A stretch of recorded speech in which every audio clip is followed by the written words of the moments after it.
Hey, what's up, Tom?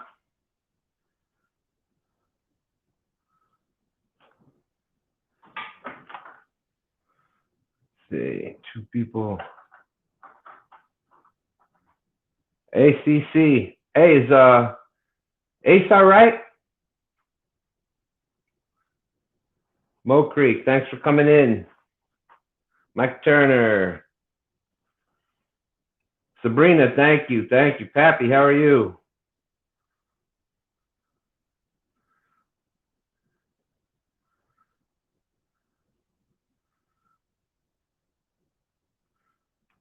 Yeah, I've been normally I'm on the just the free standard StreamYard. Ace has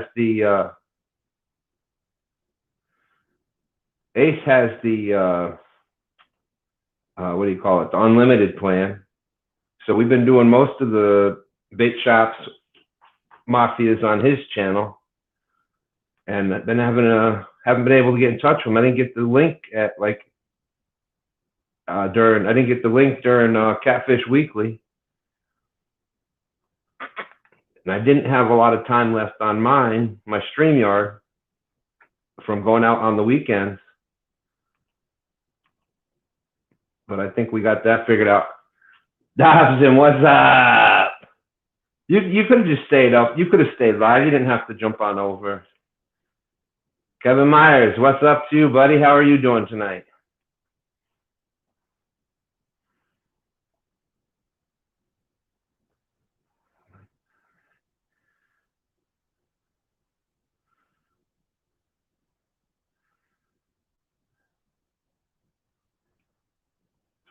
Okay. All right, ACC. I tried sending him messages and stuff, and it didn't go through. So, ooh, my stand is getting a little jumpy there.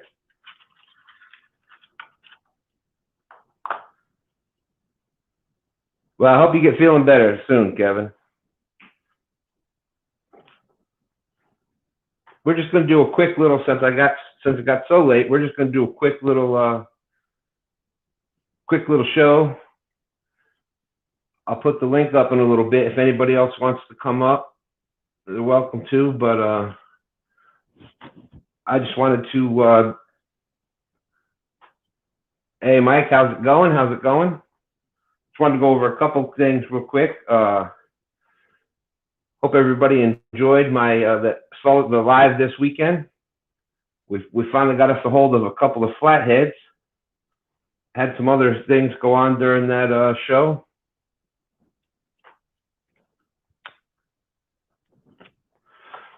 And for everybody that's like me, I don't. Oh, thank you, Palmetto. You know, there's going to be days where you go out and you've got the choice to either stick with it and keep going and change what you're doing, or keep trying new things and keep going, or just decide, well, we're just not going fishing today. We're gonna give it up. So we got to the spot, we tried a bunch of spots, we got there. Thank you, Trevor. Thank you. Up to 12 people already. Awesome. Avid, Mo Creek. Thank you all for coming in. But we got to the spot, and Rebecca, how are you?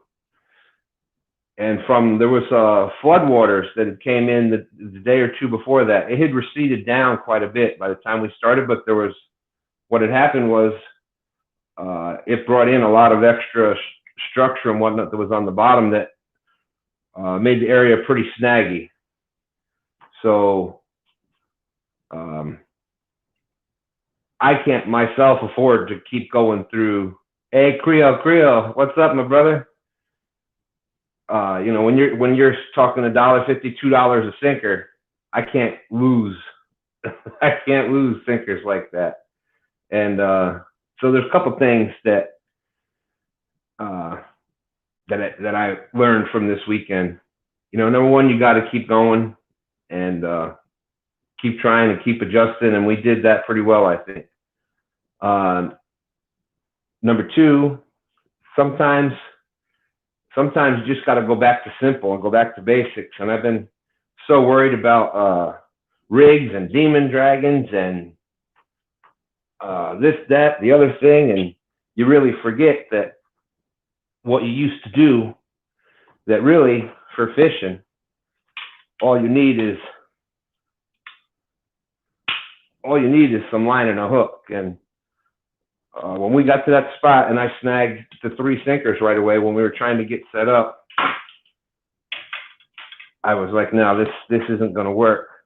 I'm not going to just keep losing the sinkers, losing the tackle, and then having to retie on all the time. So what I did was, if I said Snickers, I'm sorry, but break it. I went back to old school. Now, I did this years and years ago when there wasn't always a way just to get to the store and get new sinkers and things like that. So this was my basic setup. Set a little dropper rig with my hook on it, about a foot up from the bottom, and instead of a sinker, you got a rubber band. Now, what you can do with that rubber band, everybody, Lyle, thank you for coming in. What you do with that rubber band is everybody can find rocks, and they cost nothing. So for anybody that was watching it live, just wrap it around, put it around as tight as you can, multiple angles.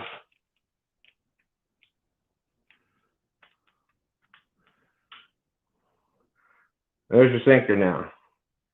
And it'll cast out. So I went back to my roots. I went back to simple. A rock, a rubber band, and a hook. And on that, we put a piece of chunk bait. And within probably 5 minutes from switching to that technique, we had the first flathead on that was 18.8. Within 5-10 minutes after that, we had the next flathead, which was 10.5. And then towards the end of the stream, we ended up getting a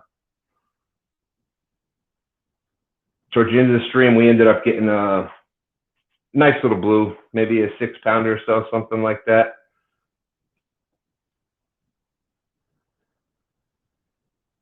Knocking it out with the sinker rocks, yep. Nuts and bolts. I remember back in the day, it used to be spark plugs was a good one. All kinds of things like that. But if you're fishing in an area where there's a lot of people fishing, that does no damage to the area at all. And one of the other things we found out that happened is when we got snagged, if you weren't able to even pull it out and break the rubber in, when you went to pull it in tight and you let the line snap back, it actually popped the rock out a lot of times. So we lost. What's up, 1 ton?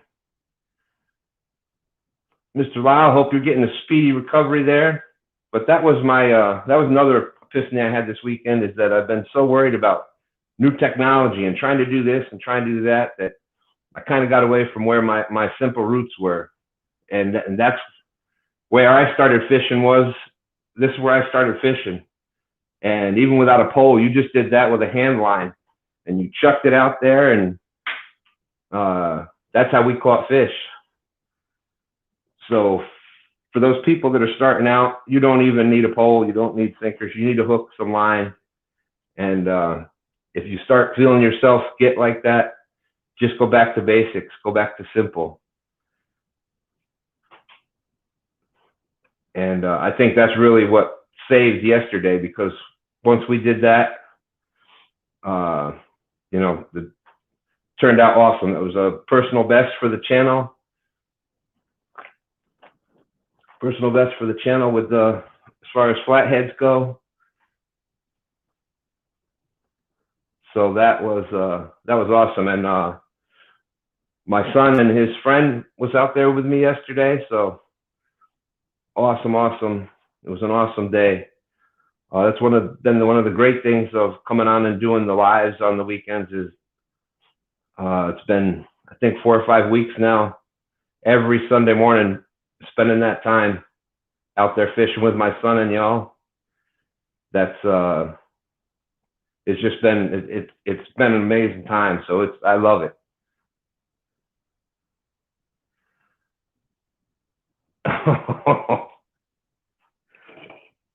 Chad, you should at least let him recover a little bit before we get too bad on him.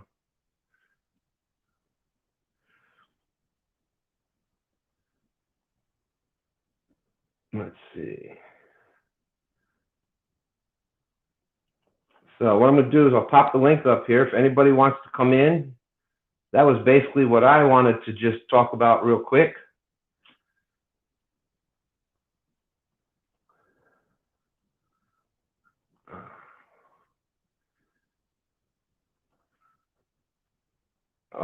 Catfish Weekly, they had James and Mark did a great job there, even with Carl not being able to come in. They managed to carry on with that show, and they did a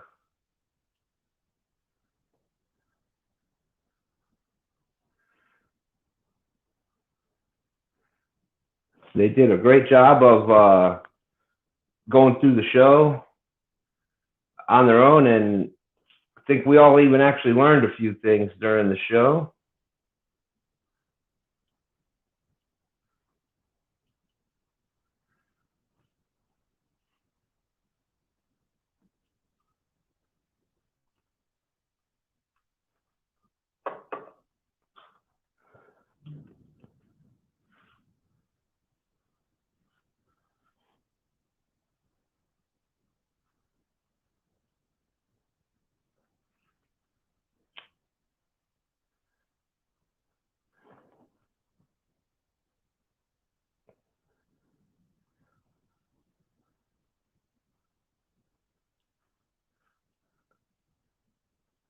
All right. Trying to talk and do this at the same time. Here we go. Now I got it.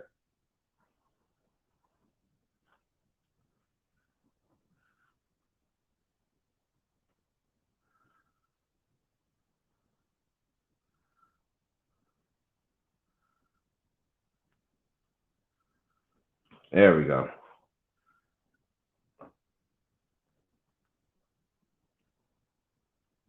So we all saw Dockery and Mark and from Catfish and Crappie. Thank you for stopping in last week. Y'all had a great live last week. This past weekend, there was the one-on-one challenge that was on Mark's show. Another awesome job of awesome job, Mark, of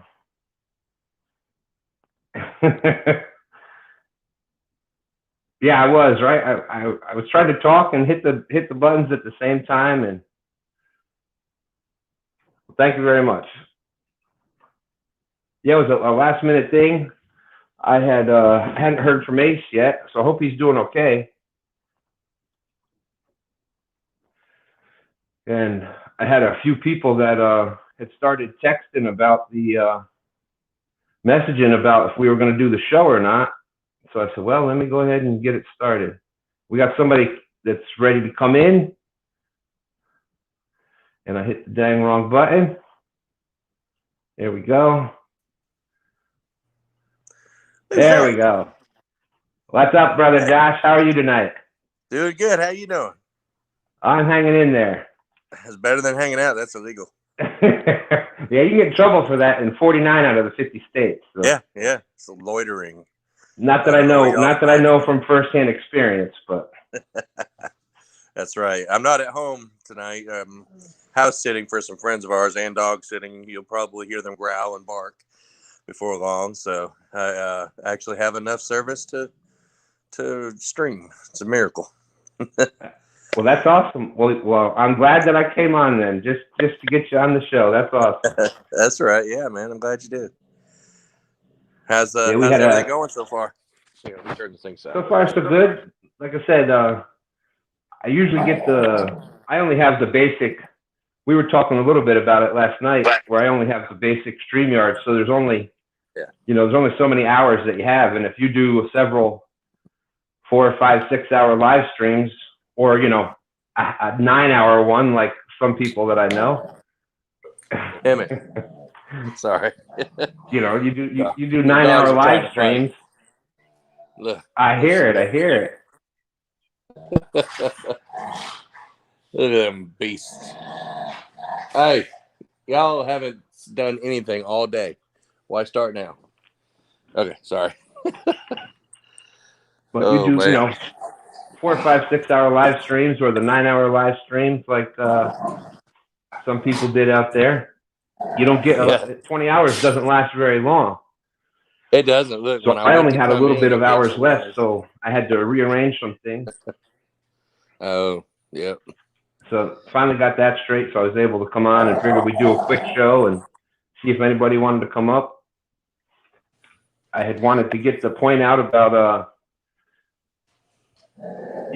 trying to keep it simple when you're going fishing. Sometimes it just needs to go back to that simple method, and especially if you feel like you lost your way a little bit, go back to it.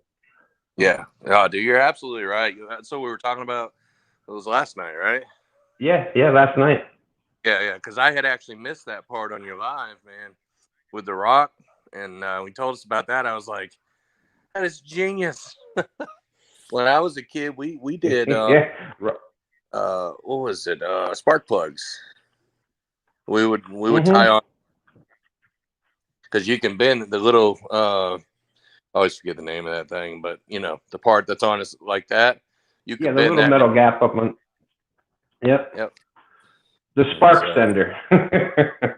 Yes, that thing. I don't know why I'm surprised.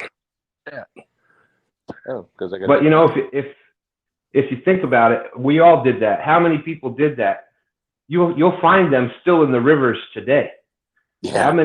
How many tons and tons of metal and garbage did we put in the river just from sinkers? Even now today with lead, how many tons and tons of lead are we putting in the rivers? Yeah, you're right. I'm originally from New Hampshire. Yep. Oh, yeah. And they made it illegal there. But here in Virginia, you can still use it. Here in Virginia, you can tie a car on the end of your line and throw it out there, I think, if you want to. Yeah, if you're using it. Pretty much. Not looking for any sponsorship there or anything, but. No, I'd have to catch fish before they sponsored me. Oh, come on now. We saw you. We've seen you pull some fish, Jen. Yeah. It took me 9 hours, but I did get a few in. I haven't caught any since. Hey, but that was 9. That I did at nighttime. What you caught it on? Not many people could do that. Right? It was crazy, man. I was even more surprised that I caught those 2 shad. Yeah. I mean, I snagged one in the eyeball, and then the other one snagged him in the back. But hey, it was bait.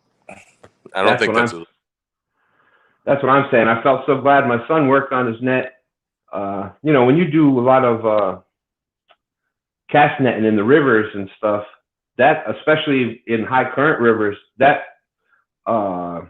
your bottom structure is always changing. So that's another thing you got to think of if you're fishing in rivers.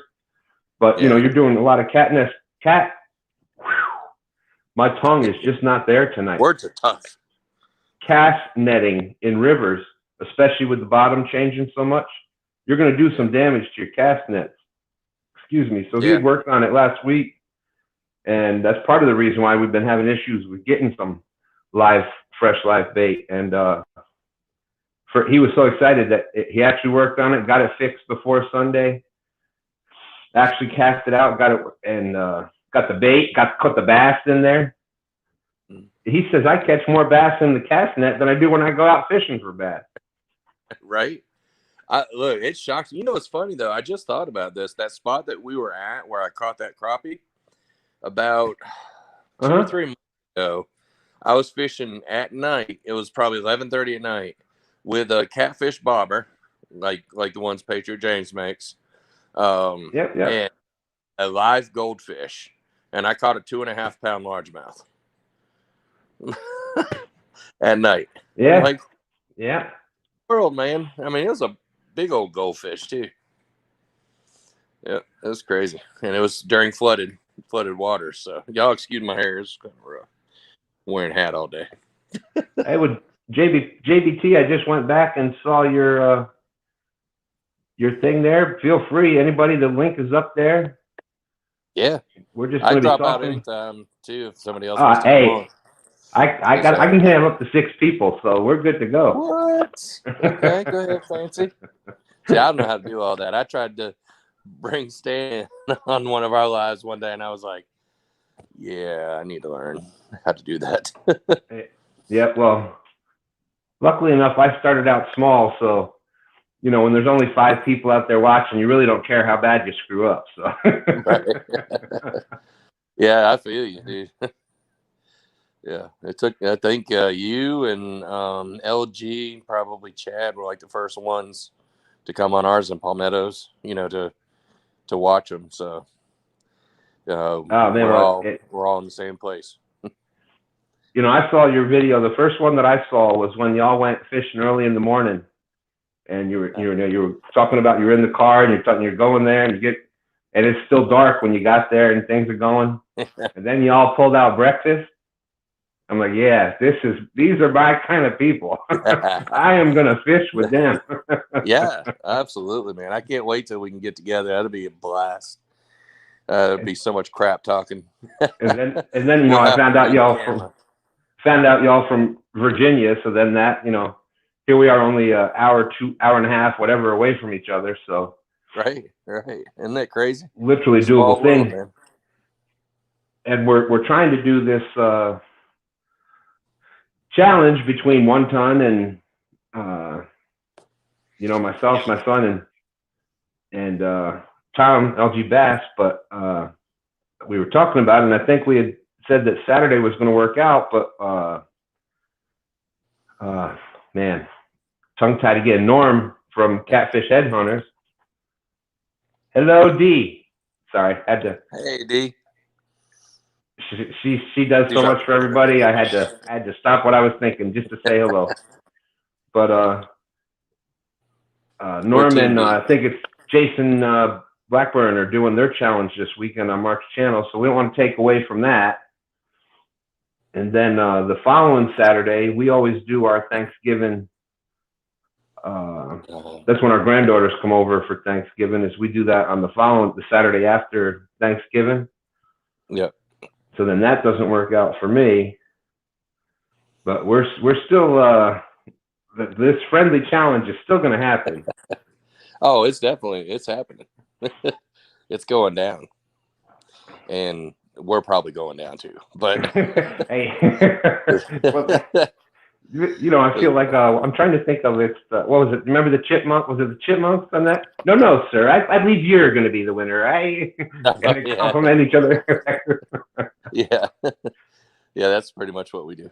Yeah, I think it's just either way, it's going to be fun. Whether there's fish caught, one big winner, one whatever. Just like this past week on the Mark show, there was a good show where they had, and I believe both of them are in here. My Cajun brother Creole and Ryan was out there on his kayak. Yeah, I paddling 500 miles. I'll have to go back and did anybody save the stream? Is it on Mark's channel or? It should be on Mark's channel. I watched most of it, so I didn't go back and. And I don't know why I comments. So if anybody's asking anything or you talking any junk about me, I can't see it. So, nah. Oh well, then I won't put up what they were saying. Then. Yeah, that's usually how I am. I've recently I think that it's starting to work again. Our old laptop. I had it working the one day where I could actually see the comments and stuff on it. Right. But we got another guest that's coming in. Let's see who we got here. Oh, here we go.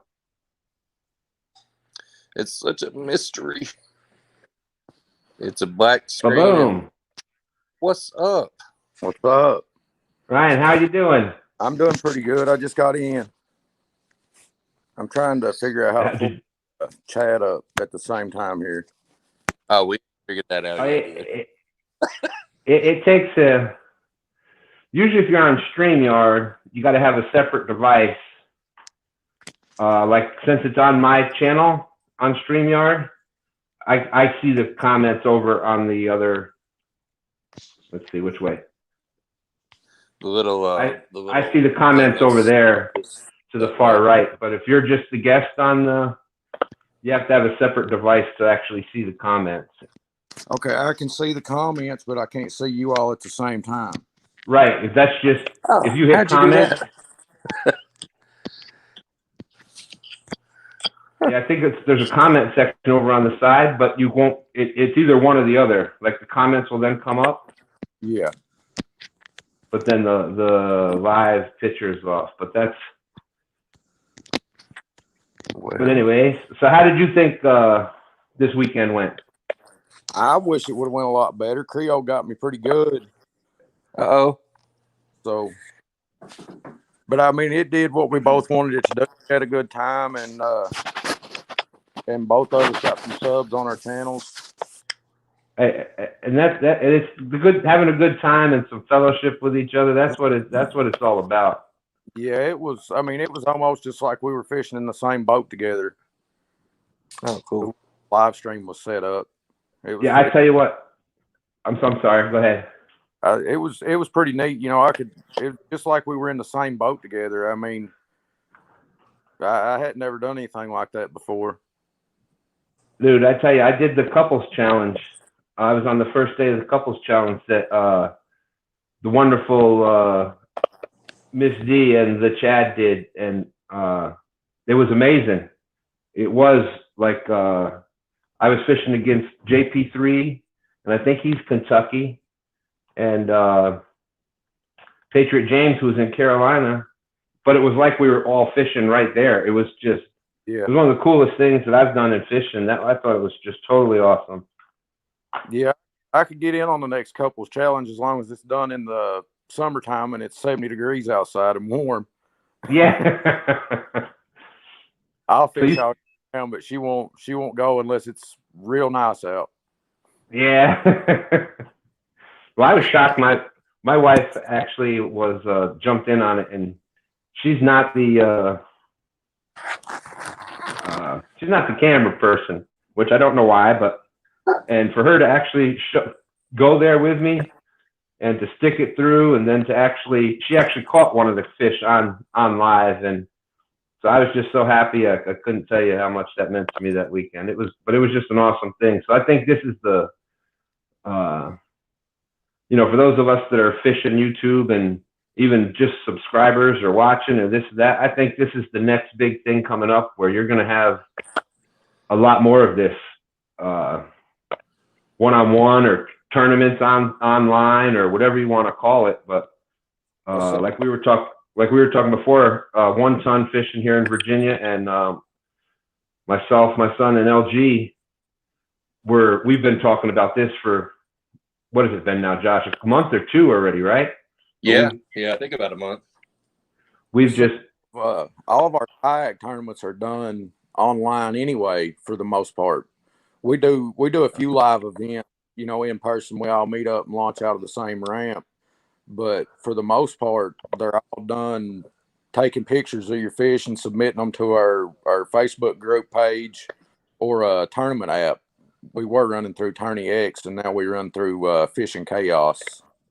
But you said that's for kayak tournaments? Yeah. It's actually it started with the bass fishing tournaments doing it.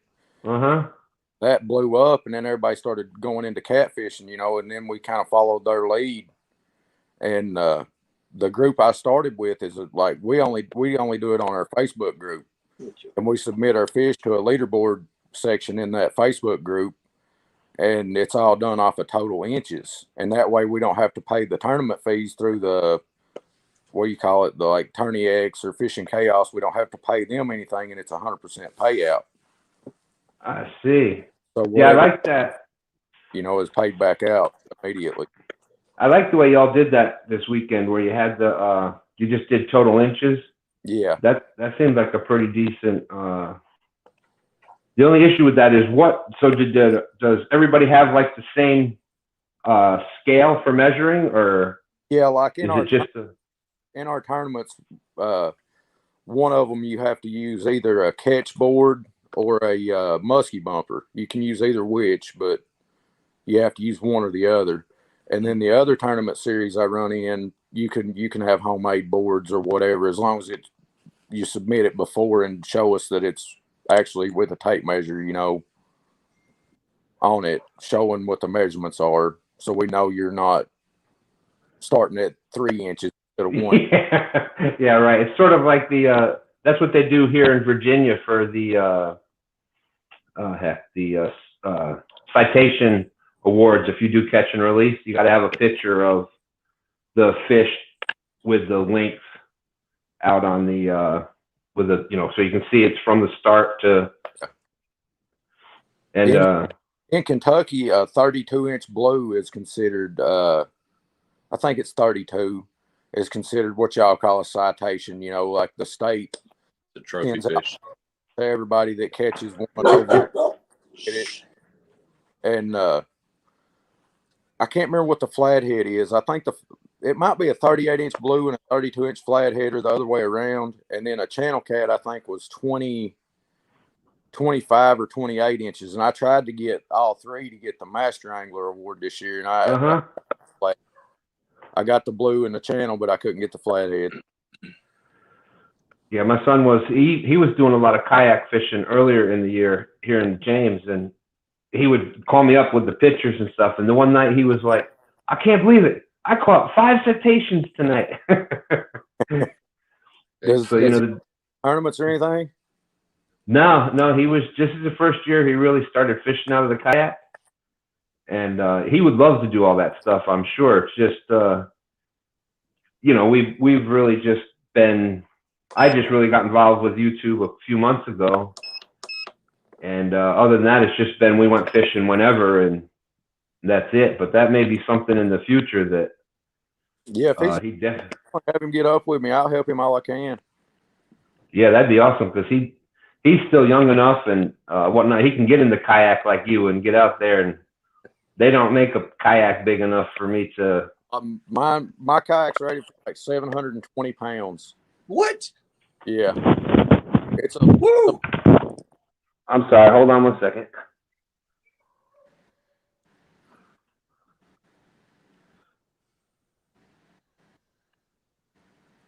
He broke it. No, there we go. How we doing? I keep forgetting.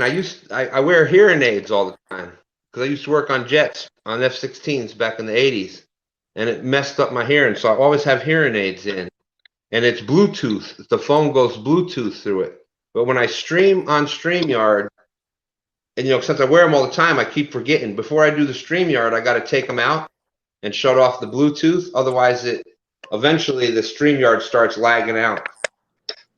Oh wow. Yeah, so I gotta ask you, Ryan. That thing's it's 725-pound rating, but like, how wide is it? 44 inches wide. That's close. Yeah. Josh, did you see that? Close. Josh, I don't know if you noticed that or not. When he said 44 inches wide, both of us looked down.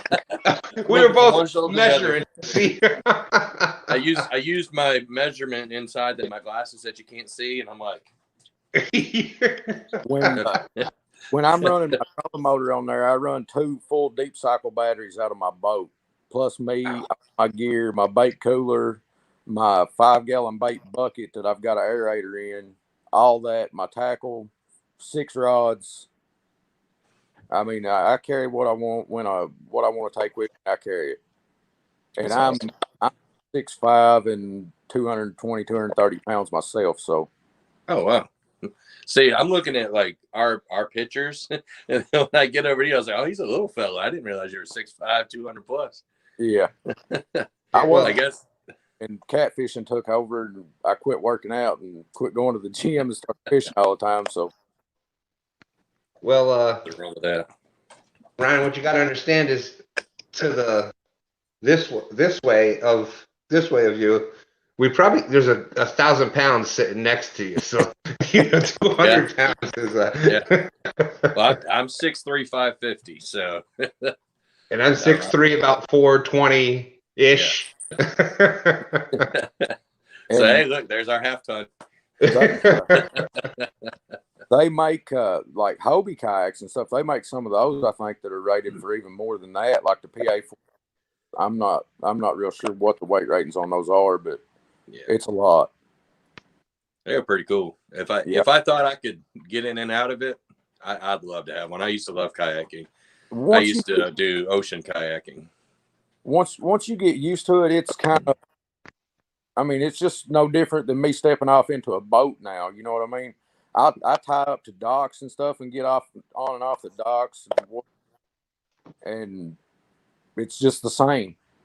Well, I stand up and move around. I've stood in the seat of my kayak plenty of times. I can't even stand up on this deck. I was going to say, for anybody that's watched my lives, and people have been watching them, and I've been getting messages and stuff afterwards, stay off the damn rocks. You're going to fall in the river. I have a problem. I have a problem balancing on land. So my big butt out in the kayak and stuff. Earlier this year, even out in the John boat, we just have a regular, like a smaller 14-foot one. It was issues with when my son and I were in there, and then we had the trolling motor, batteries, this and that. There wasn't much water space left before it came up over the sides there, and I'm going to try to stand up a little bit, and I'm like, no, I'm staying sitting down. I'm just going to sit there. This is good for now, but. I look like a drunk penguin when I try to get in and out of one. Yeah, that was what I was actually going for there, Josh. All right, let me see the chat here real quick. I've been having such a good time talking. I didn't even check over here. Timolina, thanks for coming in. We got Lyle. Well, I hope you're doing a lot better there, Lyle. Rebecca, I hope that you're getting some peace there.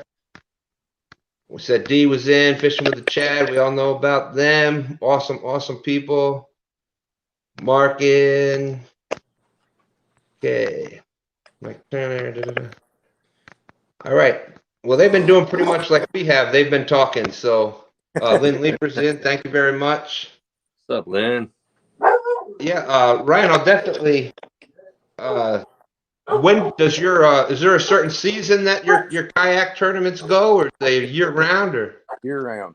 We run, we do some that are month longs. We do a few that are like for the weekend. You can fish as much or as little as you want to throughout the month, or on the weekend ones you can fish 48 hours straight through if you want to. That's awesome. Yeah. Well, if my son was off, that's him. He would be 24/7. He's hardcore like that. I stay pretty competitive in it, and I usually get 2-3 trips a weekend most of the time. Like this week, I only got one trip in, but I made it a 13-hour trip. So, wow. Well, look at there. Well, Paula Smith, thank you for coming in. Glad to have you here. Oh, snap! Paula Smith's on. Yeah, you're getting the big time, Stan. I'm big school now. Don't pop your collar. Yeah, we got some awesome guests out there. That's awesome. I can't believe Creole ain't talking no smack. I would be if I'd beat him. Yeah, hey, I put the link up there. Especially being from Louisiana. That's one thing they know how to do down there.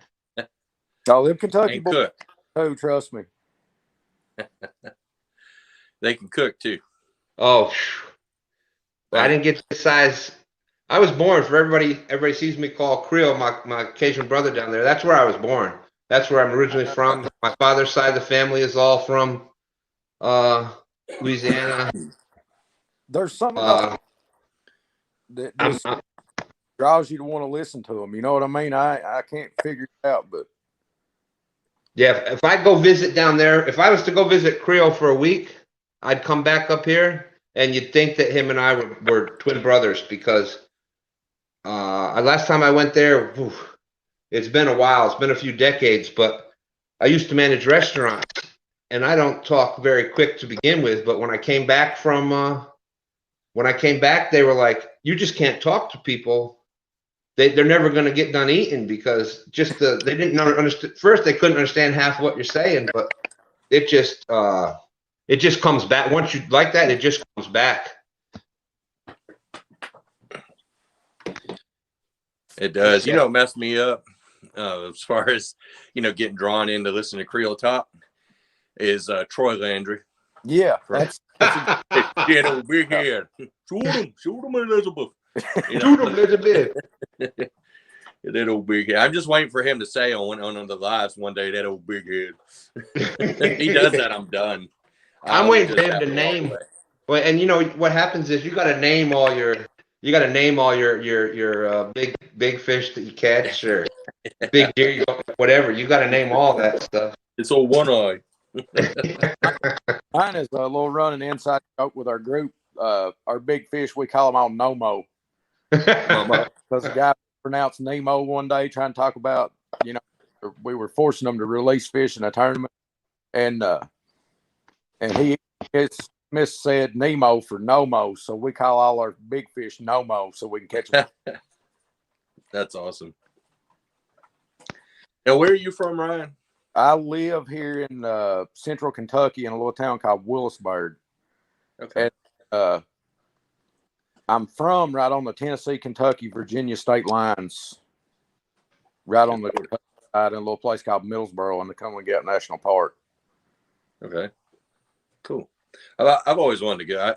I haven't been to Kentucky yet, but I've been to Tennessee and obviously Virginia, but yeah, I hadn't been out that way yet. That's awesome. Starting to GoFundMe to get Creole ice fishing. Oh man. Y'all can have it. Great. No way I'm doing that. I'm going to pop the link back up here real quick, so it's going to take me just a second.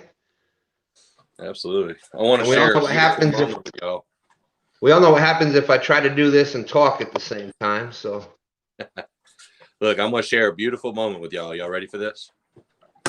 I'm outside. Y'all see that? Oh, what are you smoking? Meat.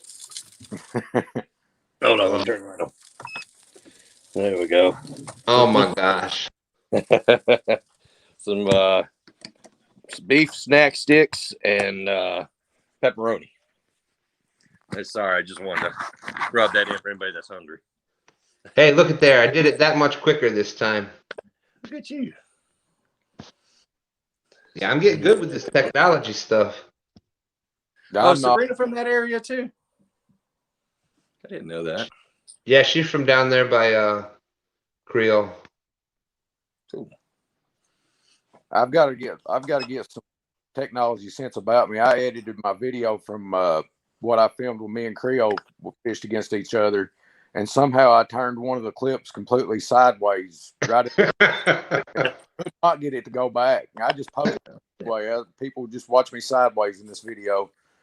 It took me 3 hours to edit a 5-minute video. Yeah, that's not. I tell you, editing is not easy. Art does most of ours, and more power to them. Well, the trick is, what you got to do is have, if you know any kids that are about 9 to 11 years old, like my granddaughters, you have them show you how to do it. That's pretty much my advice with that. If I've got technology questions, how to do my phone, how to turn parental controls off on things, I check with my granddaughters, and they know how to do all that stuff. How to light a lighter. Yeah. Oh yeah, all the one of those safety ones.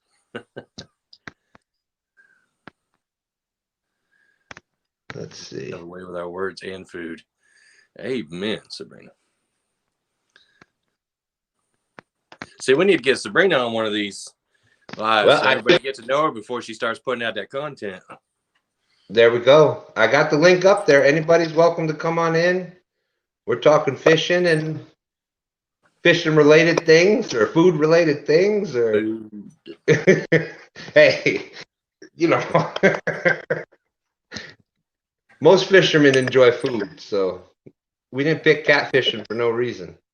It's a prerequisite to fishing. You got to have snacks, because when do the fish bite? Oh, yeah. Every time I eat, right? Well, if you just eat all the time, it's when you decide to eat or when you got to pee, that's when you get a bite. Yeah. Well, that's just like deer hunting. You set down your bow or set down your gun or whatever. You turn around for a second, try to get something to eat real quick or a drink, and sure enough, that's when it'll pop right out and be right in front of you. That's one thing I had to get used to from the kayak fishing versus the big boat fishing. Big boat fishing, you get a bite, you got a minute to get over there and get it. You know, kayak fishing, when that fish hits, it's spinning you in a circle or dragging down the lake. So you better get a hold of it and be ready to control where you're going. That is true. That is the one thing. That is what my son said, because he said it was like about a 60-pound blue in the kayak in the James River in the current, and he was running around with that thing for 20 minutes or more, a half hour. Yeah, my video that I put out of my PB is called Fight of My Life, and the video for that was like just the fighting that fish. I didn't get it all. I had the fish hooked for a few minutes before I got everything set up and turned on. It was like a 9-minute video of the fight, and I missed the first probably 5 minutes of it. Oh my goodness! But those takedowns, man, they're just extreme, because I fish shallow water most of the time, and when you're suspend fishing with a bait on a kayak and you drop it down, and a 50-pound blue hits that bait, it's just like a truck runs into the front of your kayak. I mean, if you're asleep, it's gonna wake you up. I mean, it's like a little miniature earthquake when it'll hit. Yeah, that's that was. I've never fished out of the kayak. I'm a bank fisherman. We've done some just regular John boat fishing. We were starting to fish out of our old bay liner until the engine went. But I'm bank fishing, and for him, he said that was part of what he loved about kayak fishing, is that you're not only closer to the water and closer to everything, but when that fish hits, it's a whole different. It's not just reeling it in. You've got so many more things to think about. Yeah. Yeah, he loves it. He loves it. And like Justin Johnson on the Kayak Catfish on YouTube, he makes it all look so easy. You know what I mean? There is, like, that guy smooth about it. Dude, he makes it for anybody else I know. He makes it look more smooth than I do catching them from the bank. Yeah, I mean, that guy's good at what he does. And he'll tell you he has trips just like anybody else. You know, he don't try to be fake about it and act like he's doing anything that nobody else ain't doing. But in order to put that kind of fish in a kayak consistently, you got to be good at what you do. Amen. But that goes for all of us. It depends on what you're looking for with fishing. If you're just looking for, this is how I'm going to go out, I'm going to just enjoy myself. If I catch fish, I catch fish. If I don't, I don't. My enjoyment is just being out there. Fish are a bonus. Yeah. If you're the one that you have to catch fish and big fish, that's what your enjoyment is. You know, you're going to pick up, okay, for me to do that, I need to have this bait and fish here and be in this conditions. And, so I think it all depends on what each of us different definition of what we get out of fishing. I think is what the difference is. If I want to go fishing to enjoy it and have fun, I take an ultralight rod, some night crawlers or some minnows, and I hit this little local lake down here and ultralight fish and go down there and catch 200 or 300 bluegill or a few crappie, bass, and just have a good time of it. And I get bait while I'm doing it for my catfishing trips. So I was going to say, I need to go bait fishing with him. Well, yeah. Well, you can come bait fishing with me too. I'm like, somebody. I can't figure this thing out, man. We get you get multiple people up on the StreamYard. I always just go. Of course, my mind automatically goes back to the Brady Bunch thing where you're. Yeah.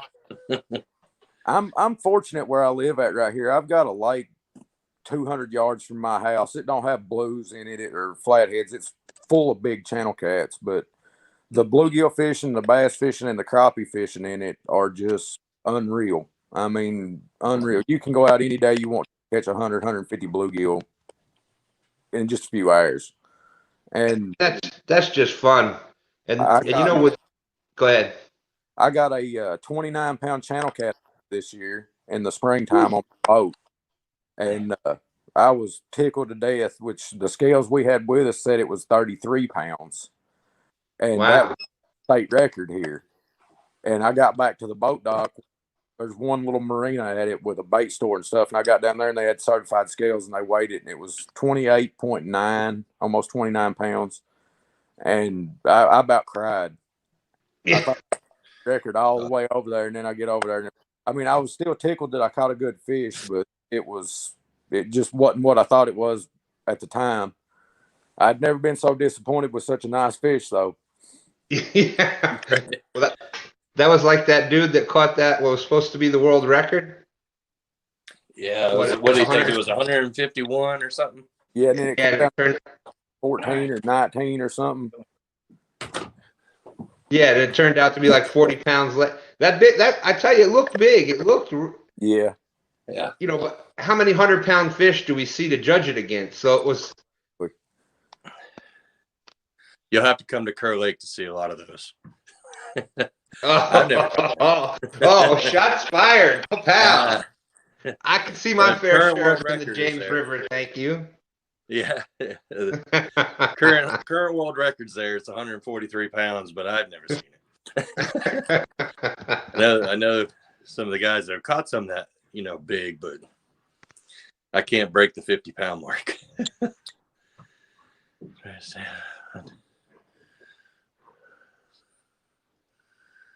Well, since we've got Josh from One Ton up here on the screen, there's a message from our good friend LG Bass.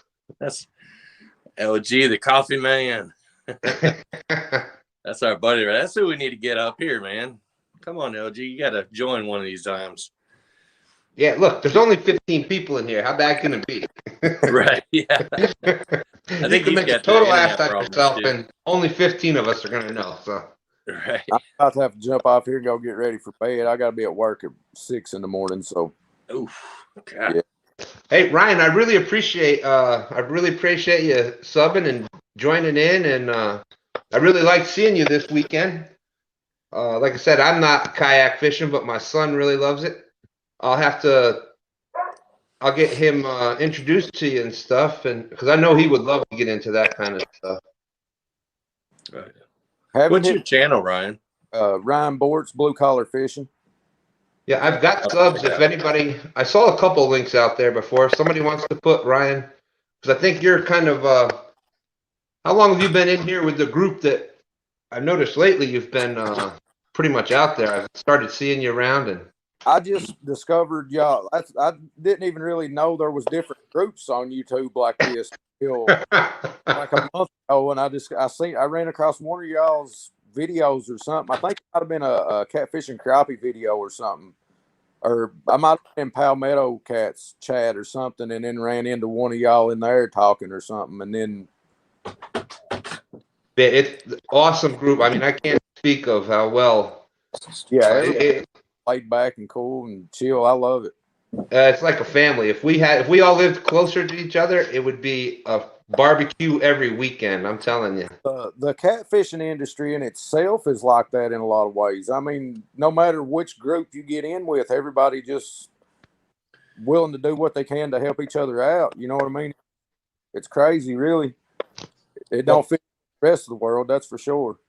Now, to me, I've probably personally myself taught hundreds of people how to fish. That's been always one of the things that I would love to catch an 80-pound fish, but I would be more excited if somebody that's new to fishing caught it and I was there helping them catch it. To me, that's more exciting. That would mean more to me than catching it myself. But that's that's just how I am. But yeah, it's just, I can't speak of how well everybody just accepts everybody else, and we all got that same kind of core value about us, and it's just awesome. But I really appreciate you stopping in. I'm glad to be here, buddy. I'll holler at y'all in there too. Definitely. And there's Tom put up your channel right there, so we hope we get some more subs, and we look forward to seeing you some more. All right, we'll see y'all. See you, Ryan. Hi, Creole. Dobson, oh Lord, who let him in here? Hey, Dobson, you've caught your share of big fish. There's no That's teaching left there.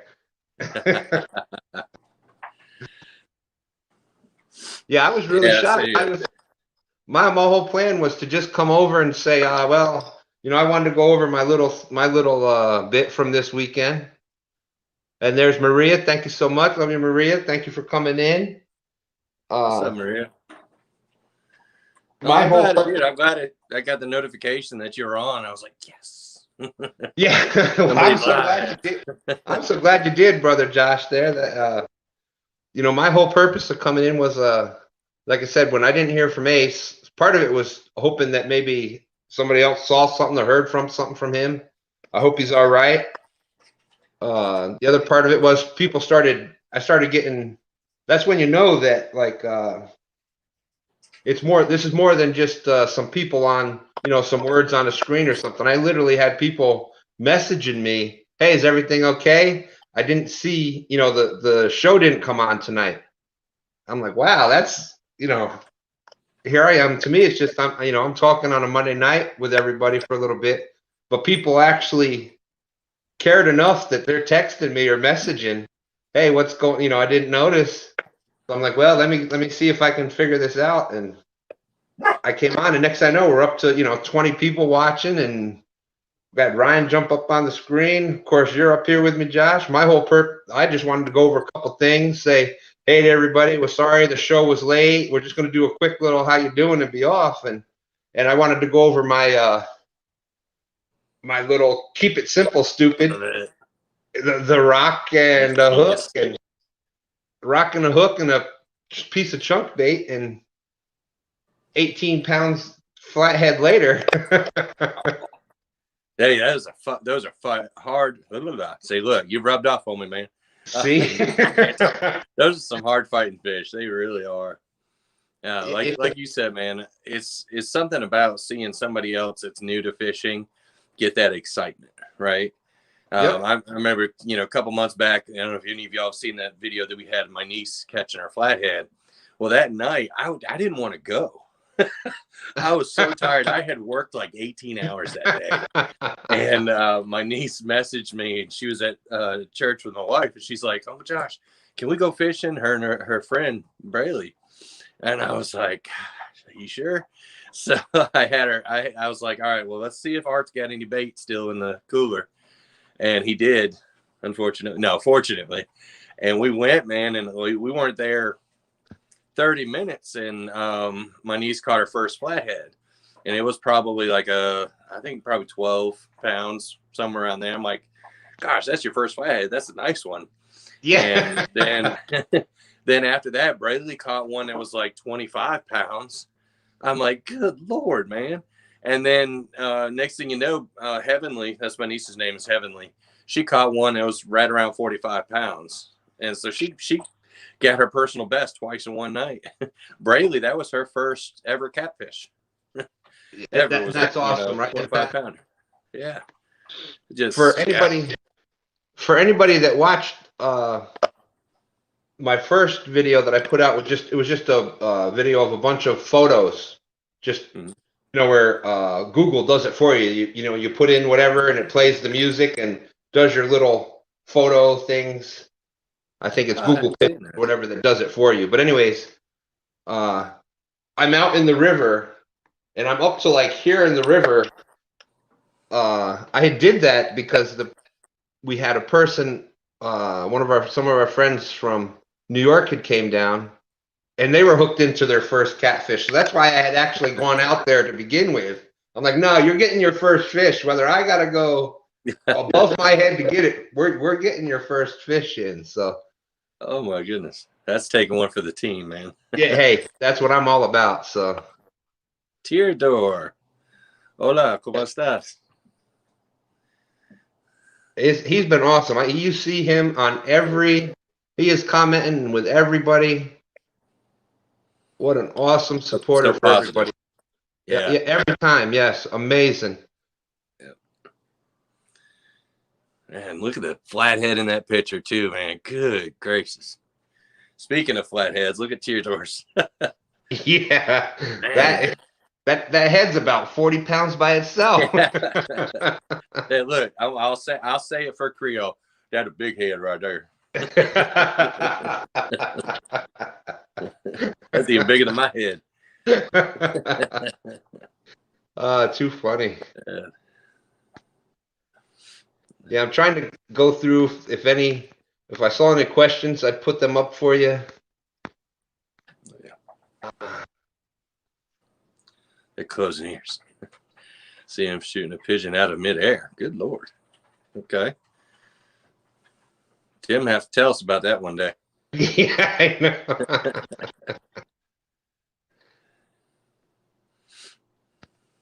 Oh, well, thank you so much, Maria. Yeah, absolutely. I truly appreciate the love and support from everybody. I can't explain. I think I was talking to Josh. I was talking to you and Art a little bit about it last night, and it just I can't even talk about it sometimes. Just the feeling. So it's a family, man. It's more than just a community, you know. They say it takes a community to raise a child, but sometimes it takes a community to raise an adult too. You know, to raise us up higher than we are. Yes, and you know, amen, and praise God for what He does for all of us. Yep, that's right. He's pretty cool fellow. You know, if you the longer you live life, you start to see how, yeah, you may have trials and tribulations and issues that come up, but when you need it, at the time that you need it, He'll put the people with you that you need. Yep. Yeah, I'm a firm believer in that. Absolutely. They say there's a reason for every season, but you know, sometimes I think there's also people for every season too. Amen. Yeah. Hey, Dobson, yeah, we all have those. Me too, man. we all have those years. I had that. You know, I started getting back into fishing. I had some. Most people know the whole situation. I had some dark times and whatnot. And, Elston's. I got Elston's message on my screen for boom. His live was going up, and I didn't have notifications set or anything, and that kind of got me. That kind of got me back into, snapped me out of where I was at, and got me with all you great people. And you know, I was in that slump. Let me tell you, it was more than fishing. It was just it was the slump of all slumps. And, a life slump. Yeah. Oh boy. And so, as bad as 2020's been, it's been one of my best years, also. Yeah. Yeah. No, I agree. I wholeheartedly agree. And that's a lot of, you know, what we were talking about last night, you, me, and Art, and.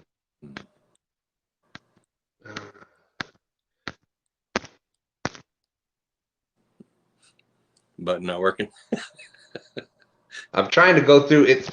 You know, I'm still so new to all this, and you see people that do it like Elston, for as much as he says about not knowing how to talk and do the way he can follow chat and fish. I don't know how. You know, I think I'm getting better at it, but for him to say the things that he says, downplaying how good he is at all that stuff? Yeah, he's very humble. He's definitely very humble. A lot of people can learn a lot from there. Oh, look at Chad. Look at Chad being all sweet and everything. Look, he got the tears coming out the side of the eye over here. Chad's Me too, but I think mine's from the smoker. It smells so good out here too, man. He has been amazing right from when I first came in, and Palmetto and Norm from Catfish Headhunter and his wife, Mrs. Catfish Headhunter, Mary. Yeah. And it just the group just keeps growing every day. Yeah, buddy.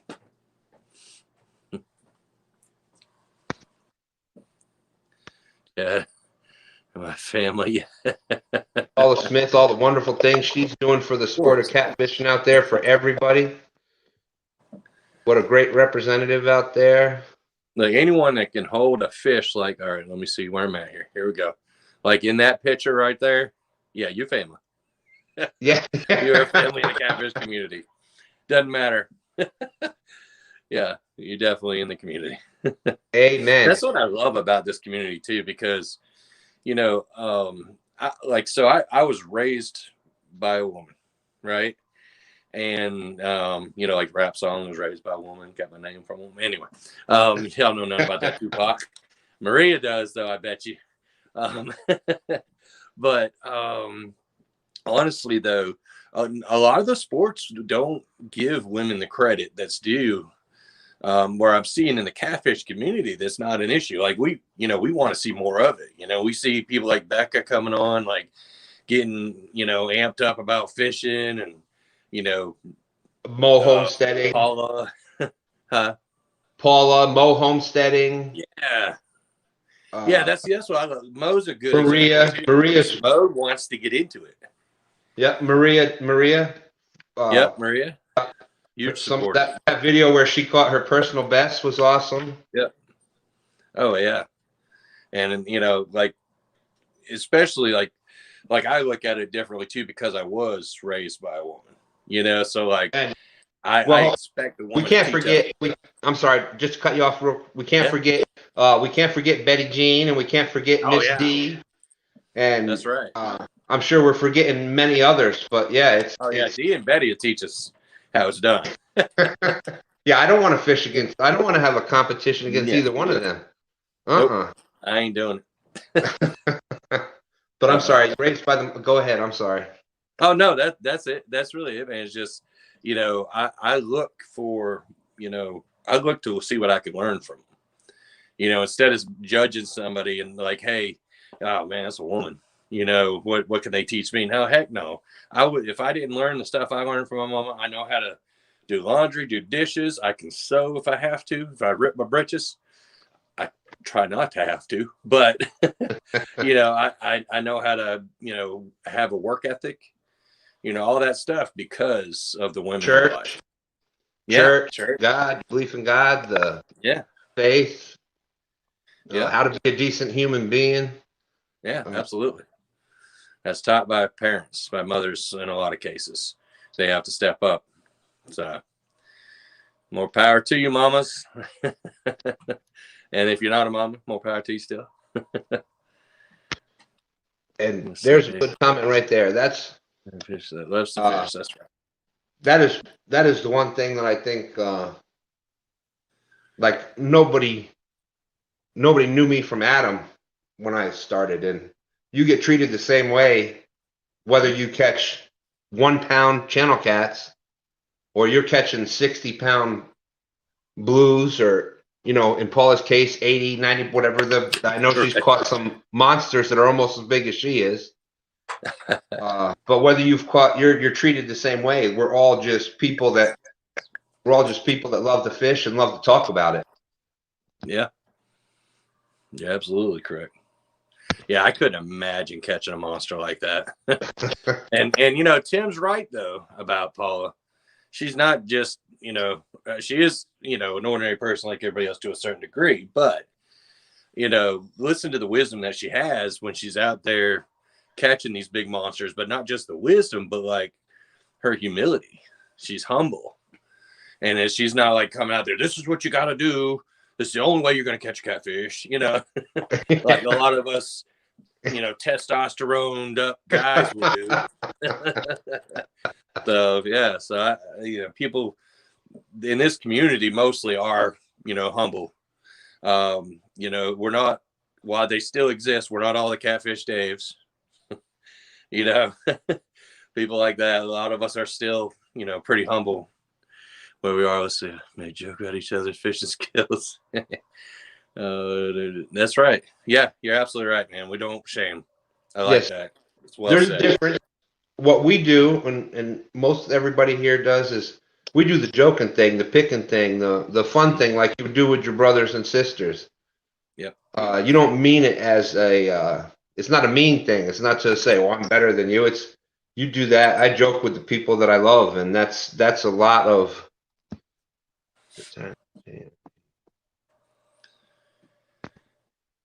Yeah. Yeah. Yep. You're right, Chad. Yeah, it's exactly right. And Creole says it a lot of times. Creole's been very humble about, he whooped everybody in the challenge, whooped everybody, 20-something fish in the few hours. And then he had another great showing this weekend. And he was learning how to bump, and he caught monsters his first time out bumping. And he just gives the credit to the waters that he's fishing in. Yep. I tell you, I want to try that one day. I mean, obviously, it's kind of hard to do from the bank, but one day I'm going to get on a boat and do that bump fish. That looks really cool. That's part of what I'm practicing with bringing out my. Is that for bump fishing? Part of something that I'm trying to work on for bank fishermen here. I'm working on a couple things. Oh, but yeah. Okay, so wait a minute now. You going to bring this out before or after our little tournament? You never know. I'm a man of mystery. You never know what might happen. That's okay. That's all right. No, it'll probably be after. Yeah, after once you can use that tournament as proof of concept. Yeah. But I mean, it's kind of hard to sell a. You know, you really can't market and sell a rock and a rubber band. I mean, it's not. Yeah, you can. Have you not seen the pet rock? Dude, no joke. That person's made billions of dollars. Like legit. Look, you can look it up. They've literally made billions of dollars off of painting a face on a rock and selling it as a pet rock. So you might have the next best thing. You've got me. That's true. Oh yeah. Yep. There's just the mystery of it. You never know, right? That's what I love about fishing like I said, I'm lucky enough to be 10 minutes, 15 minutes from the James River. And you don't know. Every time you cast out, there is the potential for that 80, 90, 100-pound fish that's going to yank the heck out of your rod. But there's also the potential for that 10-pound fish to yank that rod. And you're going to be happy that 10-pound fish, I think I even made the comment, I made the comment this past on the live that we had been having so much struggles and stuff that I said, I'll take any fish to just hit the rod. I don't care. I would have been happy, you know. Sometimes I'd rather get a load of eaters because, look, I want to put them on the smoker.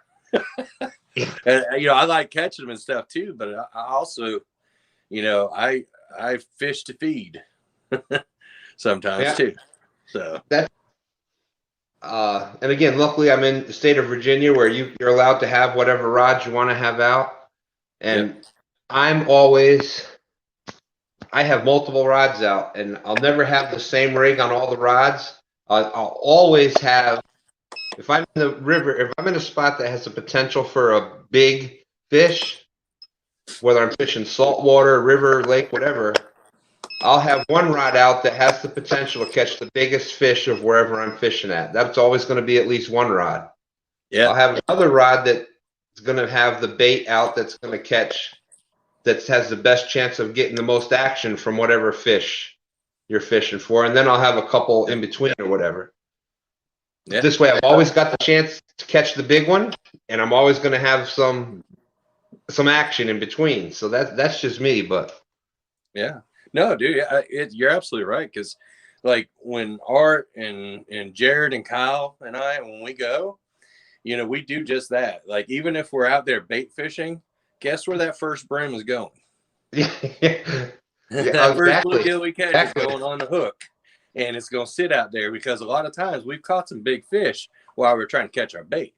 And then not just that, when we're out actually catfishing, we've already caught our bait. We still got our hooks out with our worms on it, trying to, you know, catch more bait. The other night when I caught that crappie, if I didn't have that rod and Art didn't have his bait rod, we wouldn't have had any fish because he caught the channel cat on his bait rod. Yeah. Yeah. Yeah. Well, it's like if my son didn't bring out the cast net the other day, you know, he'd been working on that, and you know, it's another way of fishing. Just another, you're throwing the net, and he caught that big gizzard shad in there. Oh, and again, I put it on my meat rod. I'm Combat Carl is all big shark baits, but I've got to have at least one that's like, all right, and you're not gonna. A lot of times people look at me when I'm fishing and saying, he's not going to throw that. That's not going to be bait. Like, yeah. Oh yeah, it is. Yeah. If I got that one rod out there all the time that's going to have the potential to catch the biggest fish that's out there. Yeah. And most times that one's not going to get hit, but that once or twice a year that it does, it's yeah, that's just it. That's the search, right? That's what we're looking for. Like, I love what Becca's saying here. Look, Art and all of them will tell you one of my favorite fish in the world to catch and eat are yellow perch. Love them. They're so good. Hey, I'll be right back. I got to run and get a pan. Some of my meat's done. All right, great. Now I got to talk to myself. Yes.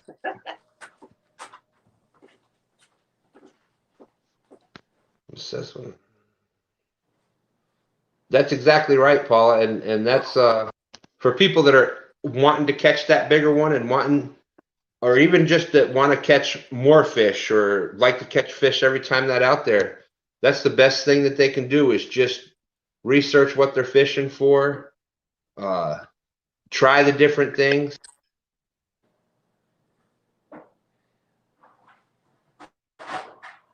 And always be willing to learn from others, no matter who they are.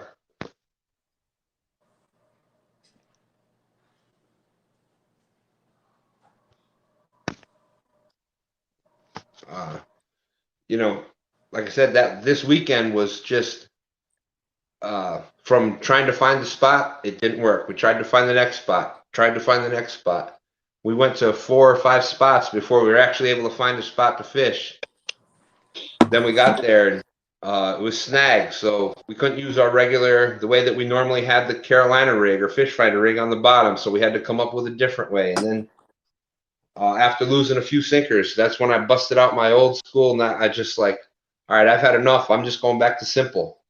The rubber band on the rock is a bottom sinker with just one little dropper rig a foot up, where most people that started catfishing, I think that's where they started, was just either a 1 or 2 hook Kentucky rig or high-low rig or whatever you want to call it.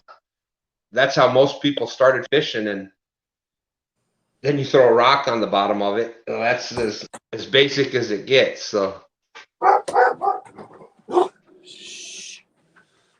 sorry. That's quite all right. But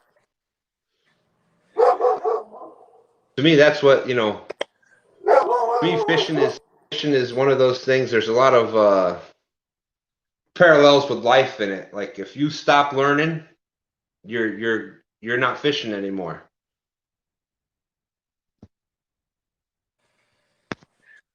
You're not fishing anymore. To me that's fishing is always learning how to go to that next level, or what the next thing you're going to do is, or how to improve what you're doing, or even having more fun catching the same fish that you, rub it in. Go ahead. Wait, put it a little closer. I got to smell it. Oh, man. Oh, that looks so good. It's pretty good. Oh, look, now the dog wants to come to me. Get out of here.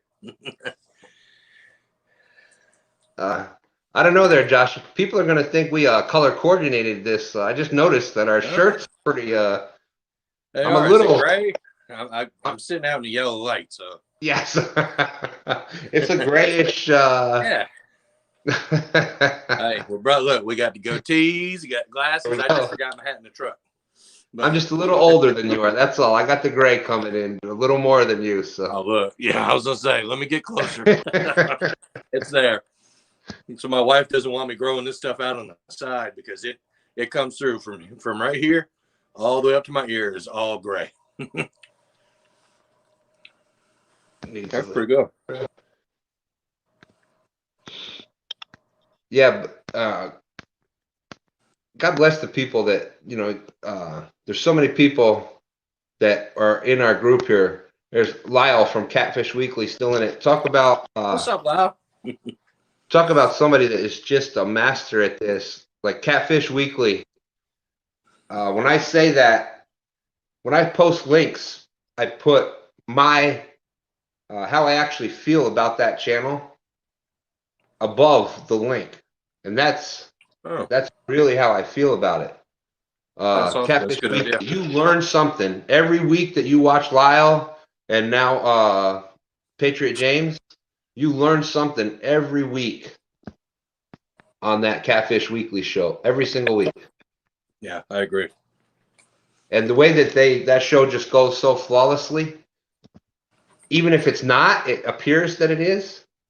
To talk to the guest and keep the comments and it's not as easy. That's the one thing that I've learned. I saw people doing it and I'm like, oh, that doesn't look that hard to do until you actually try to do it. Yeah. It's fun as can be. It's really fun. It's almost addicting actually, but to actually do it, it's not as easy as Palmetto. Palmetto's another one that can talk to the guest and keep chat in line and follow it and keep both of them meshed together. I don't know how they do it. That's hard to do. Yeah, I can do one or the other, but trying to do, like, I'm trying to read messages and I'm over here with the tongue sticking out. Okay, trying to read, trying to keep talking at the same time and right. I'm not ignoring you. I'm moving some stuff around. No, go ahead. I know you've got stuff you're doing over there. Wow. Let's see. Let's see if I can do this real quickly and talk at the same time. Copy the clipboard. That struggle is real. Oh, get off of me. And I think I think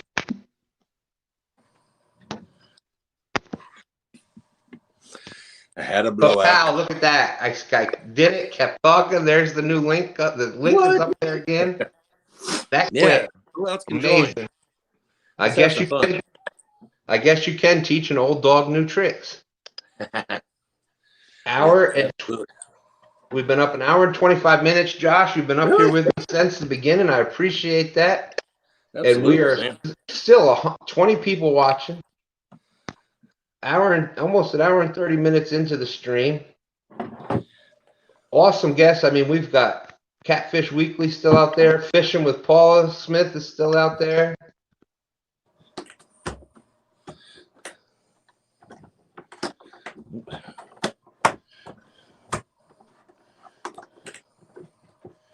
You gotta figure out how to. Oh, I think that may be true from some people, but I know for myself, I don't care. I don't care what the person is, what sex, what color, whatever. If they're catching fish, I will talk to them and I will find out. Oh yeah. Talk the ear off, won't we? You know, that doesn't. I don't even. I look at the fish rather than the person. Yeah. People are like, "You're talking, but why aren't you looking at me? I'm looking at your fish." No, that's seriously. You're That's, here, cool, but I love talking to the people. One of my favorite things to do is when I'm fishing, if I'm not getting hits, I'll put that down. I'll just stroll down the dock or go introduce to people. Hey, wow, that was an awesome fish you caught before. You know what kind of bait you using? You fish here often? You know any other spots in the area? That was awesome what you did there.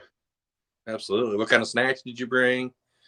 Yeah, Did you bring smoked beef sticks? Are they venison or beef? Did you make them yourself? The venison are coming up next. Yeah, I'm gonna make some. I think I was gonna make some kielbasa, but I already have some of that in the freezer. But I think I'm gonna make some venison Italian sausage. Oh yeah. Yeah, let's just turn them. Then they all get evil eyes. Yeah. I think I would have a hard time. I'm a competitive person and stuff, but I'm also I love teaching. So I would have a hard time in the tournaments. I'd be the guy that's there's another boat up for me and they catch a 60-pounder. I'm like, all right, yeah, good for you. Oh, wait, you just went ahead of me, but all right. I put my rod down. I'm going to talk. Yeah, I just that's just me. But I put the stream. I put the link up there if anybody else wants to come in. There I go again. Did you notice that? I was trying to read and talk and the tongue came out and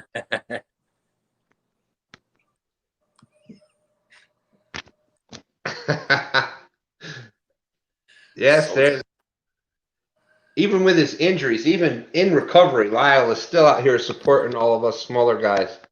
Absolutely amazing. Well, maybe not smaller guys. All right, less viewers. That's just starting out. Let's put it that way. That's true. Yeah, it's kind of hard to say smaller when there's 1,000 pounds on the screen. I mean, that's just be honest. Yes, that's true. Let's see. That's wood chips. I got some pepperoni smoking too, so I gotta keep that. It looks like I'll be staying up a little later than I thought. It's about, I'd say about 40 degrees out here right now, so it's taking a little longer for stuff to smoke.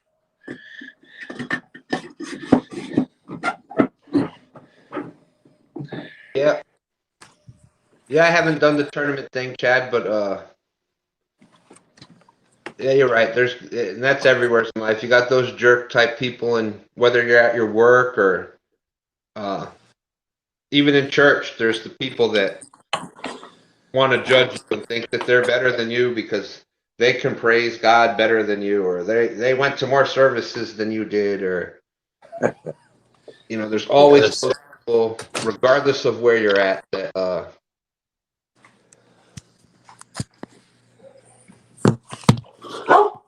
you know, for whatever reason,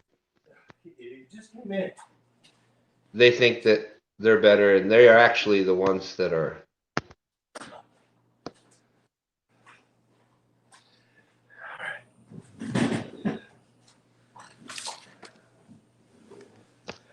Oh, well, no problem. That is the whole reason why I started my channel. I just wanted to. I learned old school fishing. Like I said, my way. That was how I learned to fish. We actually didn't even have fishing line for some of it. It was old, like masonry line and stuff, like you would use for trot lines or setting pole lines and stuff. And you would put the rock down at the bottom. You'd put a dropper loop with the hook on it. You'd do this, throw it out there with hand line in it, and bait was whatever you could catch. Bait was whatever you could catch or cut up or scraps that you got from the fish you cleaned before, or crayfish that you caught in the creek. And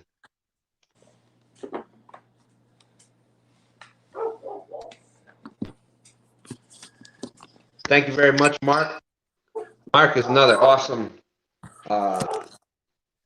amazing how well he does such a great job of following everything, following the chat, talking to people, making everything mesh together. I was his very first guest when he filled in for Avid on the Friday nights, and that was such an honor to be his. I don't even think I had done a live anything yet. I don't even think I had a video out yet when I was on his show, and that was just what an adventure, and that was amazing. But he does such a good job. When he filled in for Chad and D on the couples tournament, hosting it, just such an entertaining.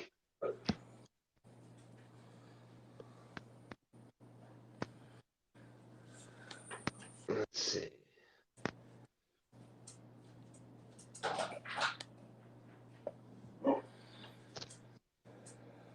Yeah, well, thank you. Yeah, the rubber band, that's the trick. That's what makes it work.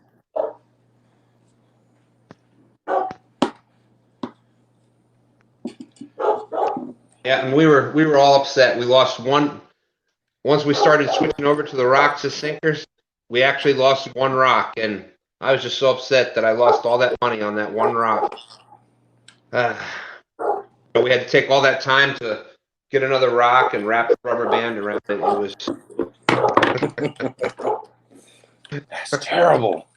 yeah. It's so polluting too. Yeah. I was so aggravated. I really was, because I can't run to the store and buy that sinkers like that all the time, and we lost 3 cast boom boom boom, and you know how that's aggravating. You've already had frustrations going, and you get to a new spot and you're like, all right, you're kind of pumped up. We're finally here. We're on the bank. We're gonna dang it. They're all, and you just get it's like pops the balloon. You just lose all motivation. You're like, yeah, I'm dealing with this all afternoon. right. And then I'm like, that's it. Going old school, going back to the roots, and the day just changed right from there. It was crazy. Yeah. Man, it's a struggle right here. I'm supposed to let these things sit and cool, but I noticed you keep looking down at them, man. Hey, brother, I don't blame you. I would be in the chair right there next to you. Damn, those look pretty good. yeah, they're it's not a new smoker. It's a new to me smoker. A buddy of mine gave it to me, and this is my first time using it. So I've been babysitting it like crazy, because you never know. You don't know where the hot spots are on it and all that stuff. And that's what I'm learning tonight, because I can see some pieces are soft and some of them are a little tough. Yeah, the dogs are actually, I think that's what's got them going. All right. Yeah, you said they weren't doing anything all day. Yeah, they smell. They're like, okay, that stuff is done. They were mad at us last night too, because like they stayed outside, and I mean, I didn't make them. They just stayed outside. But once they realized what we were doing last night, Art and I were processing that deer meat, and we probably, I don't know, 60, 80 pounds altogether, and have grind it up and all that stuff. And we're doing that all night. So then tonight I'm doing this, and they're like, you still haven't given me any, dude. Yeah. Yeah, they got a little aggravated with you. Yeah. Yeah, there's it's not necessarily a question, but Mike Kaufman from Mike's Outdoors and Adventure, I know you were mentioning that y'all started making your own weights. Yeah, we do. We're actually going to be doing a video on it pretty soon, Mike. We just haven't gotten together to do it yet, but we went and got a couple of different sinker molds. We've got one that does the round egg sinkers, and then one that does the no rolls. Because you never know what we're what area we're going to be fishing in. But getting the old tire weights, and then we had a friend of ours at a business called Fushi Racing, and they actually donated a big like lead I don't know what it was, but it was from the front of the race cars, from before they got rid of like you being able to use that. And so they give us a big sheet of that lead, and so we melted that down and started making our own sinkers, and man, it saved us so much money. It costs like $35 per mold to make it, and then whatever propane you use. But now Art actually went and got a lead melter, a smelter. Mm-hmm. And so we put it in there, and it's just a little electric pot. It's small too. Well, they say that's the way to do it. Awesome. And it's got that little pour, so it's easier to pour into the mold. It's actually made for it. Yeah, because before, man, we were messing up all of our wives' ladles. And then I do a little blacksmithing. I make knives, but I also make other things too. And so I was trying to blacksmith us up a ladle real quick out of some stainless steel, and that didn't work because I didn't even like the forge. I was just cold forging. Yeah, so that was a struggle. Let's see, Best Friend Outdoors. Thank you very much for coming in. What's up, Best Friend? Tim Molina's still with us. I think he's been here since the beginning. God bless Tim Molina. What an awesome guy he is. Absolutely. I've talked some outside to him before. Just an awesome individual. Yeah. Yeah, absolutely. He's been very supportive on here. Oh, it's crazy. Yeah, and I think I watched a video the other night where he went out with was it Chris Flores? Yeah, he went out with Chris Flores fishing, and that was after Chris had like fixed up his chair and stuff for fishing. Dude, that I didn't realize Chris was such a fabricator. That was really cool, man. I was like, can I get one of them? I was like, that'd be a cool little deal, but Tim was killing it, man. He was bringing, I think it was his trip for his birthday. Yeah, he just went with he went out with him not too long ago. Yeah. He was on a trip, and I thought that speaks of what a great dude Chris Flores is also. Yeah. He put his time in, he did his it's a good friend. Just another, seems like just down to earth regular guy, but he's got his own fishing rod company now, all the millions of viewers and subs, and that was the first I had heard of him. It was actually because of his bobbers, kind of like what Patriot James makes. Mm-hmm. But I don't think Chris ever put the lights on it at the time either. Yeah, no, I think he just had that was the first time I'd ever seen it. Huh. Yeah. What was that? I didn't hear you. Yeah, no, his had it had the pool noodle, and then there was a plastic thing, and it had the swivel on the bottom. Yeah. But it had the spots where you get those the glow sticks from like the dollar store. Yep. And you put one in and boom, put that over. Yeah. And I've done that before with regular bobbers at night, to make them catfish bobbers. You take the glow sticks or whatever, and you either just tape it on or super glue it onto a regular. You get the big styrofoam bobbers, or the big red and white plastic ones, whatever. Yeah. You put that glow stick on there, just glue it on there. It works. The same thing. You can see it when it's out there.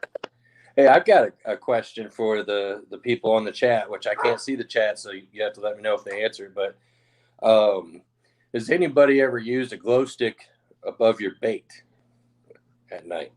Because I had heard, and I've tried it once or twice, but not enough to, say whether or not it worked. But I'm just curious if anybody does that and has success with it, because I got a big bulk thing of the little glow sticks. See, now that's awesome. I've used them. I used to use, because I was old school, where catfishing always was at night. Yep. You didn't want light on the water because that was the whole reason that the catfish bit at night, is because they didn't like the light. Yeah. So I still kind of agree with that. We struggle back and forth with it a little bit.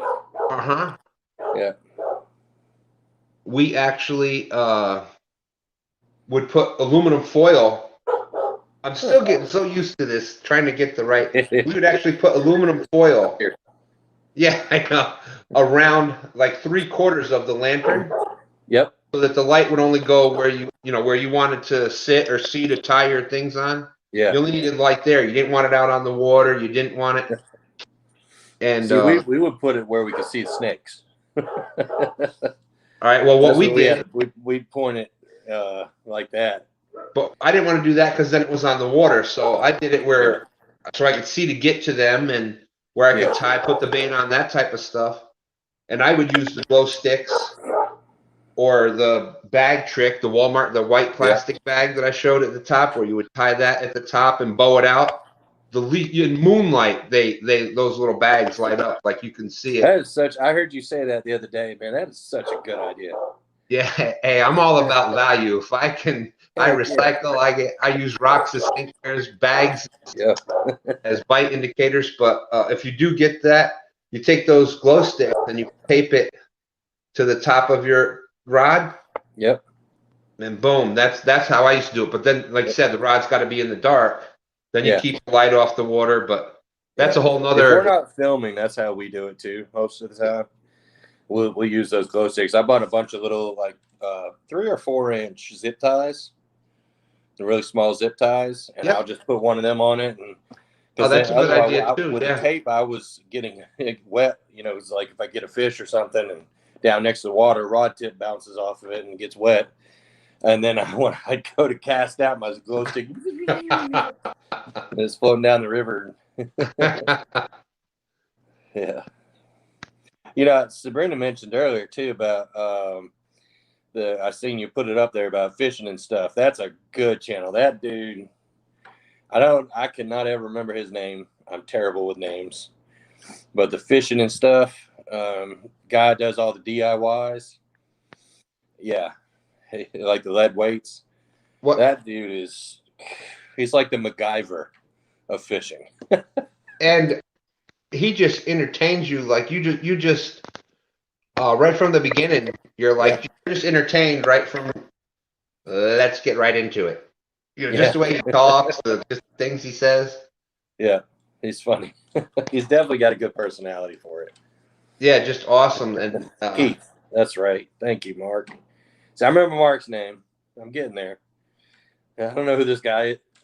I'm talking to. But I don't know who that guy is. I'm the dark horse. That's what I need to do. Just you try to use the opposite hand. That worked out good. I know, but I usually, what happens is I usually think opposite or automatically just in regular day life. Oh, okay. Then I try to think opposite of opposite, which is actually the wrong way. That makes perfect no sense. Yeah. Exactly. That's exactly my point. Yeah. And that's why we're Virginia brothers. There you go. Oh, man. Oh, wow. That is awesome. Whoa. That's cool. She's a writer. My question is, though, was she a poet? And did she know it? And I'm going through. No, it was actually a funny joke. I'm just trying to read the comments, so it's hard for me to react and read. And so far, Paula, I don't know if you heard the question or not. You have really researched a lot of things. What Josh from One Ton had asked was, has anybody out there? There's a debate on glow, or that, like day glow or fluorescent, but the light sticks, when you snap it and it glows at night, putting it above the bait. Has anybody used that like that before? Does anybody have any information on that? Has anybody tried it and it worked, didn't work for them? Because I know there's a lot of things where I think Elson, I think even Avid have all used like the glow-in-the-dark beads. The beads up around like demon dragons and stuff. and they use the glow in the dark beads. Yeah, I've got some of the little bead stops, little tiny. I thought they were. Look, they made it sound like they were like big when I ordered them on Amazon. I get it in, and it's like 1,000 of them. The package itself is literally this big. Yeah, and you're like, I was like, "Are you serious? I can't even get it on half of my line." Yeah, it might work. You know, you can use it. You can use it for like 4-pound test and bluegill, or brim or sunfish or whatever we call it from whatever part of the country you're in. Yeah. And I see. I cheated. I went and got my work phone. All right. So, yeah, Tim said he'd never heard of it.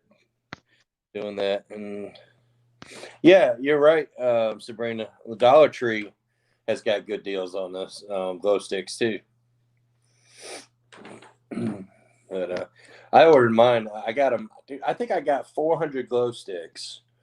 I want to say it was like $12 or $15 on Amazon. Because remember what we were talking about, I used to call the old scratch and dent sales. Mm-hmm. Like y'all seen that movie Big Daddy, where they're going grocery shopping. There's scratch and dent. Microsoft went down 5 points. What a movie! What a movie! That's a great one. I win. What's the name of this game? I win. Yeah, Adam Sandler. You know, hey, funny bit of knowledge for somebody around here. Adam Sandler's from New Hampshire. I'm just saying. Really? I thought those New Hampshire guys are kind of funny. I see all the resemblance. Is there any relation there, Josh? Or only if I ate them. I didn't know if you could get me any tickets or anything like that. I was hoping. I love Adam Sandler. I think he's made funny. Awesome movies. Yeah. But I'm into that juvenile kind of humor stuff, so maybe it's just me. But no, it's not. Have you ever seen any of our videos? Well, that's true. Henceforth, me being a love your videos.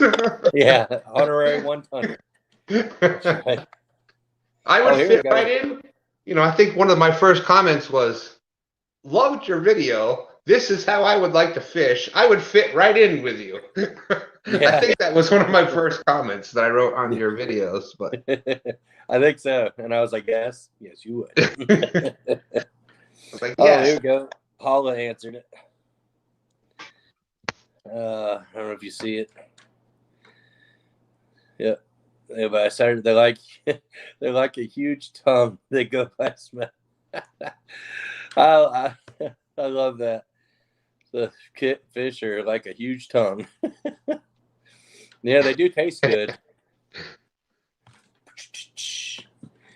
Get it? They do taste good. They're huge tongue. They're good at tasting.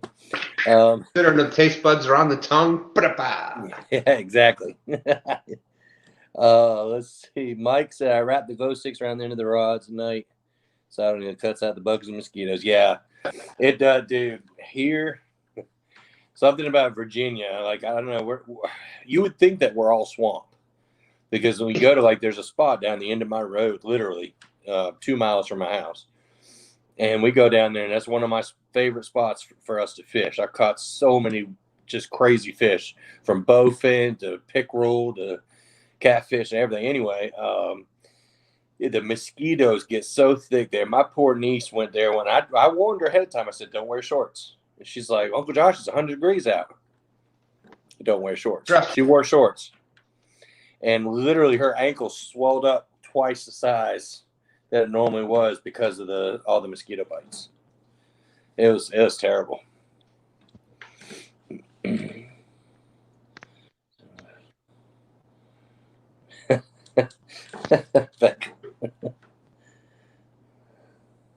The fish can't. Yeah, Beck is definitely the comedian. She said earlier she's the poet, but I think she's definitely part comedian too.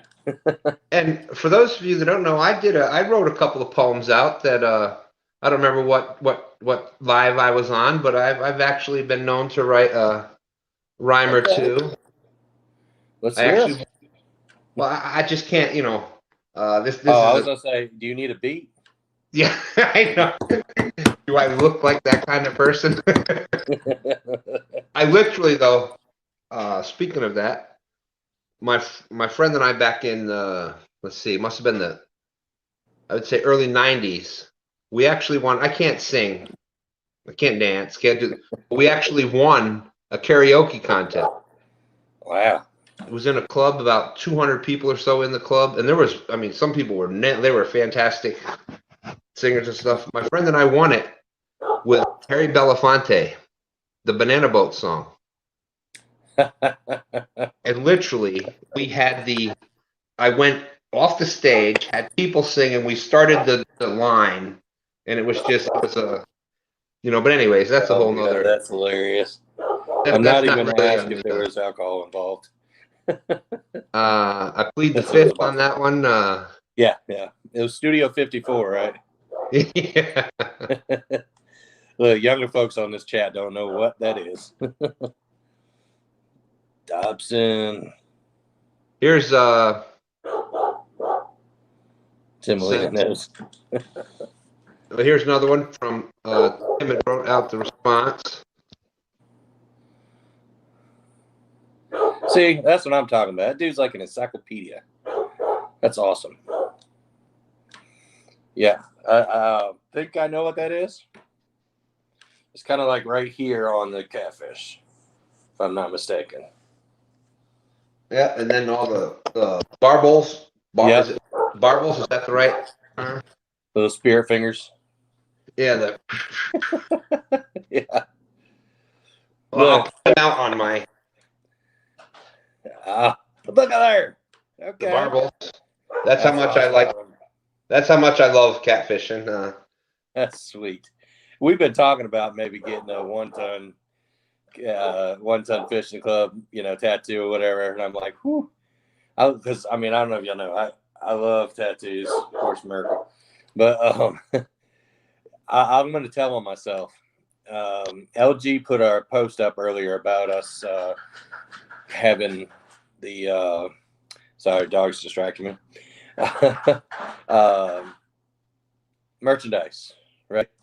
Mm-hmm. Well, I did not even pay attention when we got some of the stuff on our different logos and all that stuff. Well, one of the ones that we got,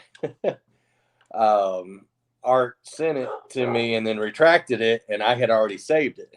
Didn't think nothing about it. I put it up on the Teespring, and I think it might still be there.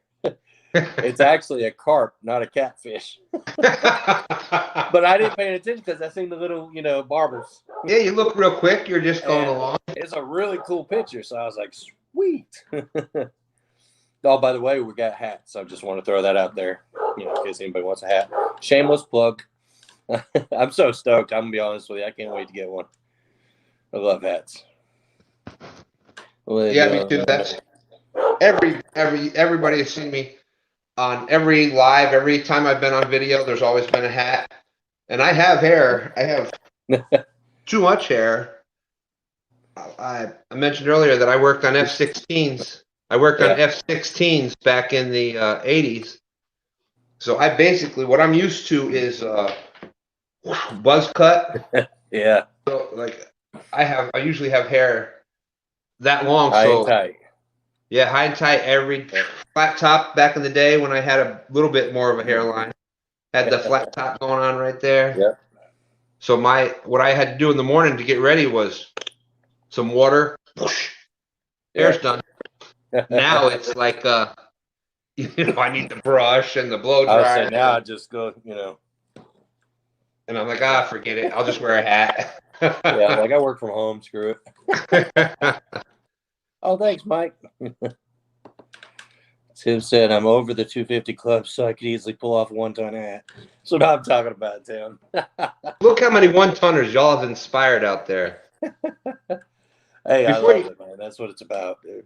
Josh, with this group, you're going to have to call it the 10-tonners, I guess, because we've there's a lot of us that have been on the bandwagon with you here. And look, if I keep making stuff like this right here,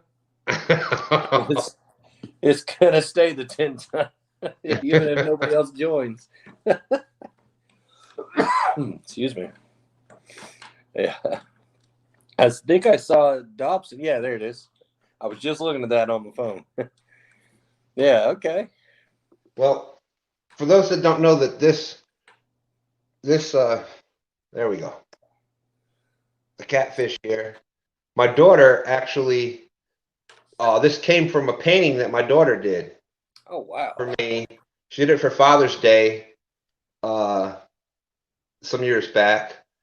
And then once I caught my first big catfish down here in Virginia, once I caught my first one over 20 pounds, for that Father's Day, she took me to the Lucky 13 tattoo parlor here in Richmond, Virginia. And she actually got me the tattoo of the catfish because she knew how much that catfish had meant to us. And yeah, that's pretty awesome. You got good kids, man. thank you very much. Yeah. Yes, I lucked out. They have been my son. I can't tell you how much. That'll definitely bring a tear to my eye. Yeah. You know, for all the years I was the one that, and you don't realize, you think, all right, I'm trying to pass on my values and what I think and how to do things and, just that type of stuff. And I was, I'm the one that I was always the one that gave help. Never. It's tough. I've been needing help for 10 years, and it's still tough for me to accept it. Still, It's been a decade, and I still. And sure, not going to ask for it yet. No, oh God, no, never. Yeah. I've gotten to where, because I'm a pretty transparent person. Anybody that knows me. Hello. Knows, yeah. Thank you, brother. You're going to know. In any sense, you're going to know how you stand with me. With my health issues that I have, and because of my size and stuff, like I was always a hard worker. I used to build cell phone towers. I used to climb, 400 or 500 feet in the air, and abused my body more than I should have. But hold on one second, Josh. Yeah. All right, Mr. Lyle, thank you very much for coming in here with us and sticking with us this long. Been a true honor. We love the support that you show for all of us. Thank you so much, and we hope that we praying for your quick recovery and hoping that it's a full recovery for you. Thank you so much. Absolutely. But anyways, yeah. So it's hard, like, because of that, and Art and the guys can tell you, most of my issues are breathing. I have a lot of trouble with breathing. Excuse me. It's that. So smoking stuff on the smoker is a great idea. But anyway, so I've had to reach out a lot more. Like, even got to the point where, so my son, he's my stepson, but he's been in my life since he was 4. Your son? So, yeah, that's my son. And anyway, so now he takes off our trash for us. And it's so funny because I remember, trying to get him to take a bag out of the trash can. And now he's, doing stuff like that for us. I actually hired him to clean up my yard, my building, all kinds of stuff like that. And, it was just such a turnaround. It just makes you proud. It really makes you proud of him. So, but I ain't going to say no more because I'm trying to get in my feels. Yeah, and I noticed I noticed it even more once we started doing lives that he's just boom, boom, boom. He's putting out the rod holders and getting the rods, all the stuff that I always did for everybody. That when we went fishing, unless it was somebody that that's how they were too. They had to have their own. They set up their own. I would boom, boom. Here's the rod holders. I'd set it up and get the baits on. And if somebody wanted to try casting, I'd teach them, show them how to cast, and let them. Otherwise, I would cast the rods out and. Yeah.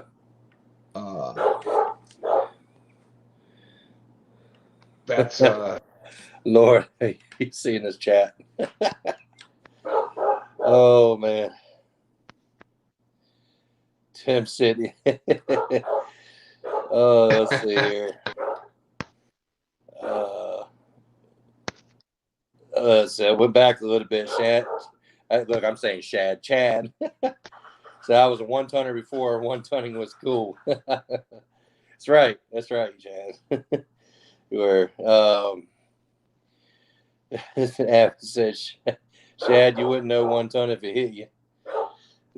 Thank you so much, Subrenia. I really, you've been doing an awesome job. Noticing you in a lot of the chats and whatnot. Thank you so much. You ever want to come up when it's a night like this? Totally feel free. You're more than welcome to come in.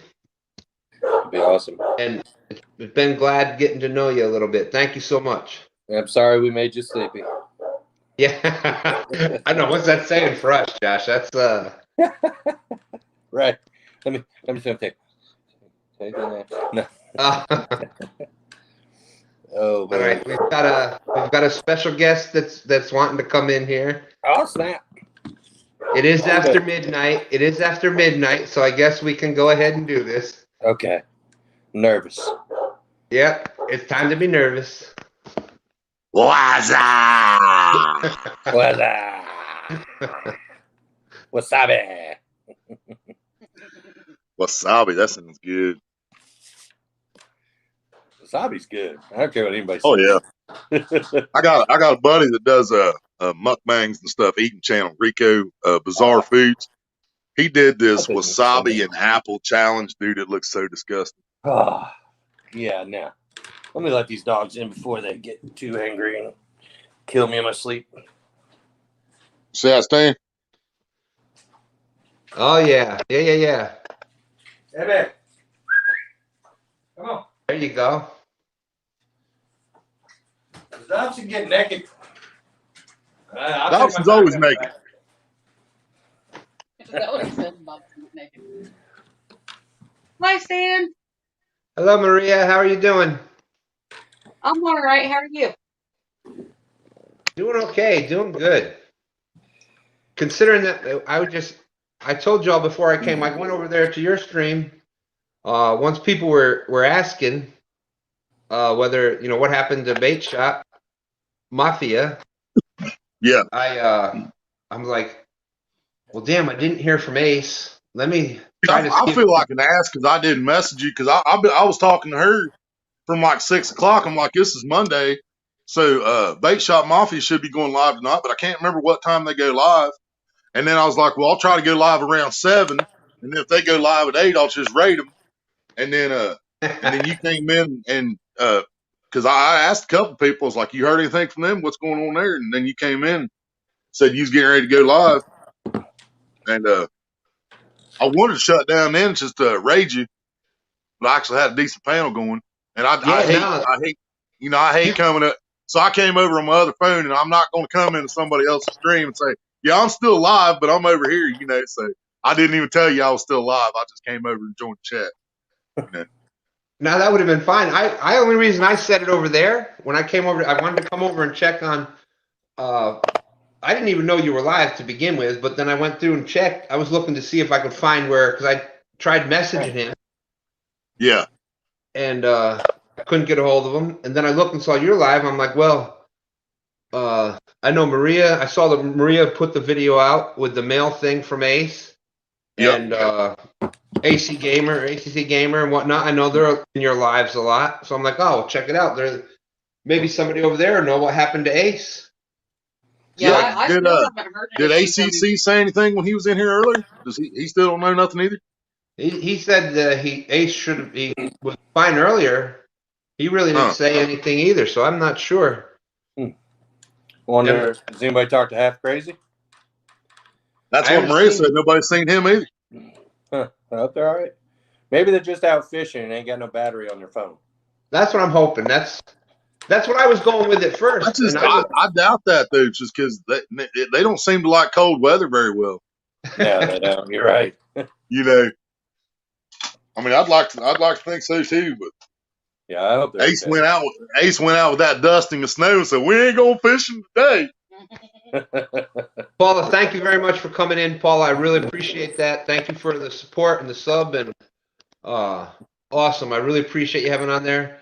My granddaughters are wanting to go out and they want to show that girls catch catfish too. So They want to be the next Paula. Show Maria's video. They go. do.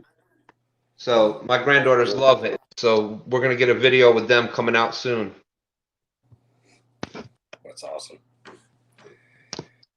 But Hey, yeah, I just wanted to say, Willie, I liked your video earlier, buddy. Regulators, mount up. Man, hey, I'm really glad you like that video, Josh. Love I couldn't it. help it. When, You can see when the we chat heard right you- now, right, we- Josh? We seen you do that song in the chat. Yeah. I was like, nope, we got to do this video now. I was like, I know every word of this song, and I just want to make a video just for him. and I didn't even say blue waffles once. I was proud of you. But I was gonna say, Willie kept pausing it. Josh, you can see this. You can see the comments now, right, Josh? Yeah. All right, I'll be right back. Give me just 1 minute. Okay. Yeah, I still got the other phone open too. Yeah, it's like me. I got the work phone. Yep. Yeah, after he Dom's over came here in and trying said to he was beg going for live, something. I opened this one up instantly, so I've been watching you guys the whole time. Oh yeah. I was still live. Yeah, that's right. Bud Tramp said, Willie, no. No, Becca. Come on, Yeah, he's talking about my tattoo, so I figured I'd jump up here for a minute. He did have a good point. It's after midnight, but I'm out of weed anyway. So, There you go. but either way, man, I could be sitting here on a quarter pound. If I'm on somebody else's stream and if I have to smoke and I know they don't want me smoking, dude, I'll just turn the camera off or turn the camera or whatever. You know what I mean? Yeah, that's respect. You know, when it's my live stream, it's balls out. I don't give a shit. Yeah, we always got respect for everybody else. Yeah, well, that's what it's all My about, live you know. stream A lot is of a folks whole don't do different that. ballgame. Yeah. Yeah. That's like people say you can't do this, you can't talk about this, you can't cuss too much. I'm like, people, they monetized me. I mean, come on, man. Oh man. Lord. Becca, I don't got know, that makes monetized me in like nervous. 3.5 months, dude. Huh? I got monetized in about 3.5 months. Really? Start to monetization. Yeah, that's awesome. Yeah, I think ours is gonna take a little longer. Grow channels and live streams, man. I ain't never lied to nobody about that. I'm wide open. I went to live streams, got my 1,000 subs, but when I hit like 700 or 676 subs is what I had. I had 326 minutes watch time. Oh wow. Yeah, almost 800 subs, but I didn't even have 400 minutes of watch time because they were all fake subs from the Grow channels. You know, they sub, but they're not going to come check out your channel. Right. So I realized I had 700 some subs, no watch time. I was like, let's go live. And then I just went live every day for 2.5 months. What did you do? Did you use StreamYard and just do the paid one? No. Shorter I lives? didn't start using StreamYard until probably about a month left. Because I just went live from the laptop from the house. If you go live from a computer from the house, you don't have to have 1,000. Oh, really? I Yeah. didn't even realize that. Yep. If you have a laptop or desktop, you can go live on YouTube from the house. Okay. I wonder if you can do that from like an iPad or something like that. I'd imagine That still so. works. Somebody's been telling us lately. Like with the notebooks and stuff like that, because they're set up. Yours is called a notebook. Your HP is called a notebook. Yeah. The big tablets. Yeah. Those. Yeah. Because they're set up. I imagine. Yeah. I imagine they should.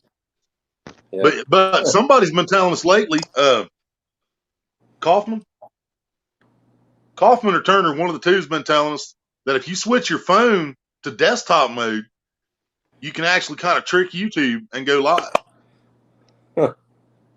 But that probably still has to be on your hooked to your home Wi-Fi, though. That might have something to do with it. It might be the IP address. Could be, yeah. Yeah, because even after I got my 1,000 subscribers, I couldn't go live from my phone for weeks, man. For like 3 weeks. I'm like, it was almost a month. I'm like, why can't I go live from my phone? And finally, one of the Grow channels that I've been going to, she's like, Well, your phone number has to match your phone number on your Google account. Oh, really? I'm like, I went into my Google account. It had a phone number from like 10 years ago. Right. I put my new number in. 2 hours later, I went live on my phone. Well, darn. Huh. That's crazy. Yeah, that's wild. You learn something new every day. Yeah. Hey, I got to step out for just a second. I'll be right back. All right. For those of you that can't tell, I'm back. I'm back. What's up? See, I told you it makes me laugh every time.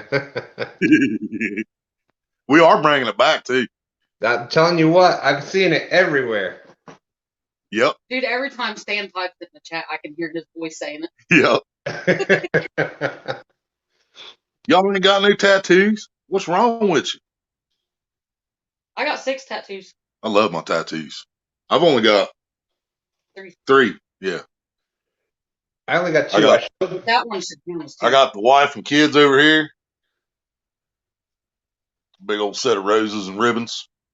And I got Dad over here.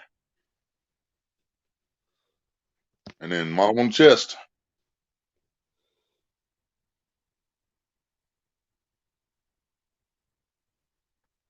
Yeah, the one on my right arm and my chest are both badass, but I'm not real happy with the one on the left shoulder.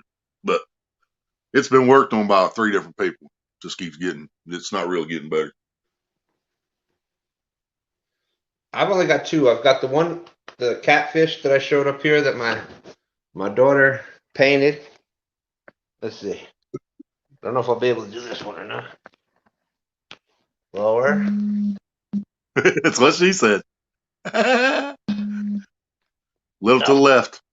Crying out loud. It's almost there. Almost. Ah, dang it. Well. See part of it.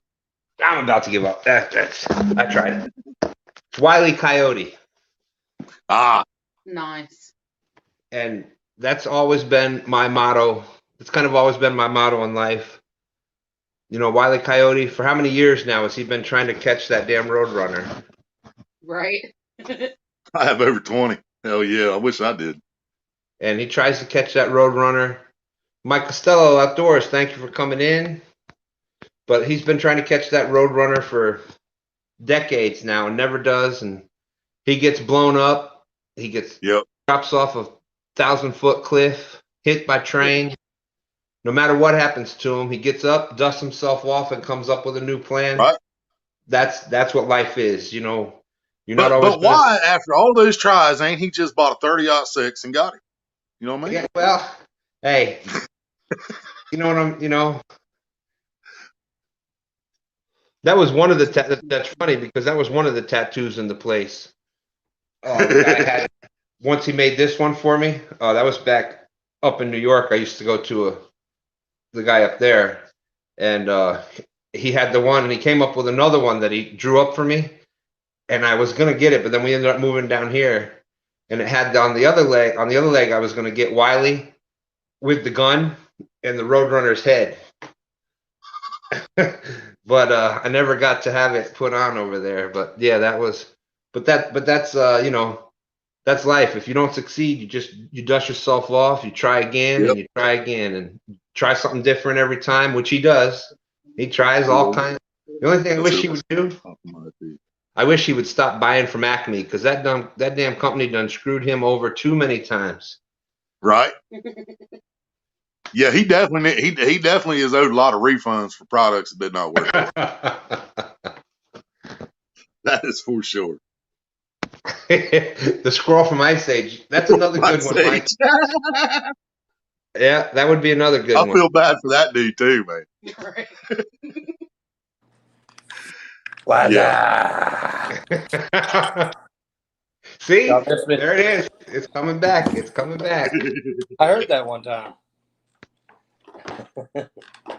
Guess who's back? Guess who's back? Guess who's back? Yeah, I was afraid if I hit the camera button, I'd close the whole thing out, Tim. I'm sorry that I put you all through that. What are you talking about? Where you were showing your body parts? No, where I tried to sit back down on the couch. Everybody was getting a little scared. Oh. Oh, He's trying to show us his wily tattoo. But yeah, I was trying to show the tattoo, and I couldn't quite get the. Yeah. Yeah, I got a little nervous on that one. Nothing wrong with finger paint. Fingerprints.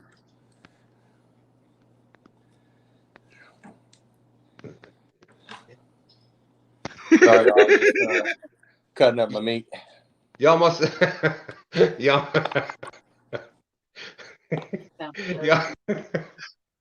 That sounded dirty. Y'all, you heard me. I was quiet again, so you knew I was reading. What? Hey, did you see me get them to say blue waffles on 3 live streams in a row? Oh Lord. No. Now you done made it 4 live streams in a row say blue waffles. What is the matter with you? I ain't saying it. This was not supposed to be that kind of live, and now we've done said blue waffles 3 times. 4 now. You just time for me to go to bed. What are you smoking? No. Oh. Beef sticks. Pepperoni beef sticks. I understand that. That's usually a different question coming from me. I apologize. Yeah. Yeah. I got some regular pepperoni on the smoker now. Maria would eat pepperoni every day if she could. Dude, it's so good. I see my friend. I've never done it with cherry wood, and so I've tried it this time, and God, I think I might have to throw away my apple wood. Huh? It's that good. I like my friend Jesse from Outdoors Addiction is in. What's up, Jesse? What's up? Talk about another live stream that's been really love watching his live streams that he's been doing lately. He just started with that. I know he's headed back to work. I don't know if he's started yet or not. He was out there. He was out there in some cold weather trying to entertain us the other night, man. Yeah, he was. And for somebody being so new at it, he did an awesome, amazing job out there. Right. Yeah. I was freezing just watching. Lots of tats. You know, the breath coming out. Did you say the breath's coming out? Yeah. Hey, it's not that kind of live stream. See what happens when I get up there. True, because I seen Willie's earlier.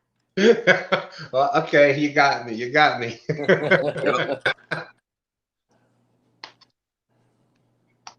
Yeah, if I was to try to do that, the Google moderators would definitely be out there.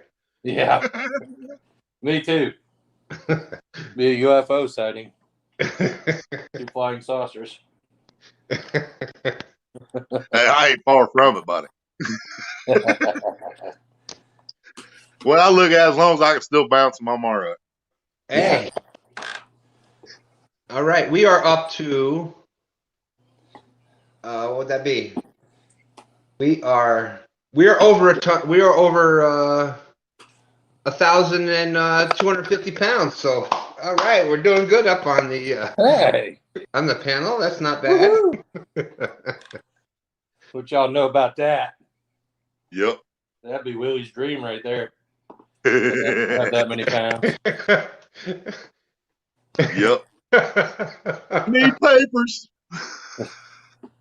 That would definitely be a Cheech and Chong movie right there. That's for sure. Lots of papers. Oh, Jesse, you actually are back at work. Well, I'm half and half on that. I'm glad that you healed up enough that you're back working and back at normal, but the other half got hurt. Yeah. The other half is going to be missing your live. So I hope you keep doing that because you did an amazing job at doing that. Yeah, I really enjoy watching his. They're a lot of fun. I mean, his videos are awesome. His videos are great just to begin with, but then the live is just that much better. And you can really get a lot of personality on the live. And talk about what's the word I'm looking for? I don't know if it's generous or the rods and reels and stuff that he's giving away on other people's live streams, Elston's live stream. Mm-hmm. Man, he's giving away more rods and reels than what I've paid for. You know, and Right. that's actually how I found his page, was on Chunky's live stream. That was the first time I had actually watched Chunky too. Was he was giving away a rod on Chunky's, and I was like, dude, that's pretty awesome, man. You know, somebody that's got a giving heart like that, you don't see too many people like that anymore. Right. So it's kind of nice to. Yeah, especially since it's not like he's not like, okay, I'm giving away this $5 rod that I just got from the yard sale. Yeah. You know, it's a Abu Garcia. It's Right. I've tried to talk myself into giving away one of my used 6500s. I just haven't been able to do it yet. It hurts too much, huh? Yeah. Yeah, that's. It's still a We're getting ready to 6500 do C3. there you go. Yeah, you can't. It's you know, if you've got other ones and it's like you've got something extra, Yeah. by all means. But when it's I don't know. I'm in the situation where it's that would be tough for me to do myself. Just like Norm, did y'all see what Norm is going to do for his from Catfish Headhunters is going to do for his 2,000 subscribers? He's giving away the Muddy River Catfishing blue cat rod that he got. Yep. And he's talking a $100 rod that he won at Avid's meet and greet thing there, or fishing weekend, which one you want to call it. And he's giving that away for. Oh, he does a meet and greet? That would be hard for me to do. I didn't know he did a meet and greet. Who? Oh, Abby. Yeah. Yeah. I think he's had a couple of them, but dude. I definitely want to do something like that, but I'm going to have to make more money off YouTube before I can, you know. yeah, it's you know, everybody's in a different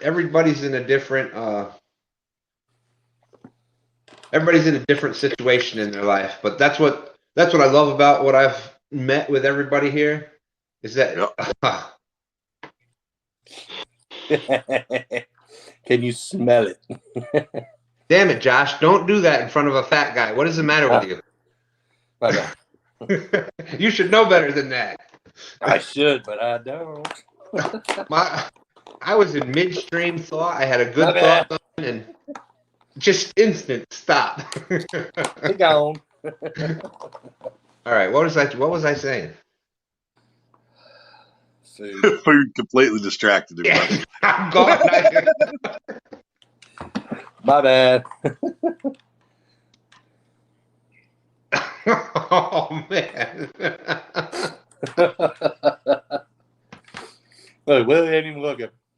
I haven't eaten in about. Oh man, I haven't eaten in 3 hours, so you're tempting things here. That's for sure. Whoa! I'd say a big old taco right before I came on. I bet. A real taco, not being dirty. Same. Wouldn't end that rod, but it'd be like diamond and be afraid to use it. Yeah. I forget on me sometimes. I got to clarify. Yeah, you know, Becca, so Jared, I don't know if you guys knew this, Jared from our group, when he got his stimulus thing, he went and bought each one of us a Big Cat Fever rod, which is crazy and insane because those things are, you know, $80, $90 a piece too. Yeah. When I first got the thing, I was like, okay, don't bump nothing on it. Don't get no dirt on it. And darn it, if the second time I went to use it, I slipped and fell in the mud and it went right in the mud. I was like, and my brand new reel I had just put on it too. That Burning Shark reel. I don't know if you guys haven't seen one of them, you need to go check them out. They're cheap, but that thing is stout. The brand is actually called Burning Shark. Huh. It's a Chinese brand, but man, it's all metal. It's amazing. But anyway, squirrel. Yeah. Yeah. It would be the second most expensive the first one with my son a couple years ago. I had for Christmas. He got me a Abu Garcia. Actually, it's not a catfishing rod. It's an Abu Garcia Revo. I think it's Revo. Rod and reel. It was more for like bass fishing and whatnot, because we fish for everything, but we got it used for saltwater for like flounder and stuff like that. But it was like the combo was like $200 and something, and he knew I would never. Yeah, I could buy a car for a couple $100. You know what I'm saying? I would never. Yeah, I could buy a lot of knife making materials for $200. Quite a bit. I think I spent $57 on a 12-foot master rod years ago. I think that's the most I ever paid for a rod by itself.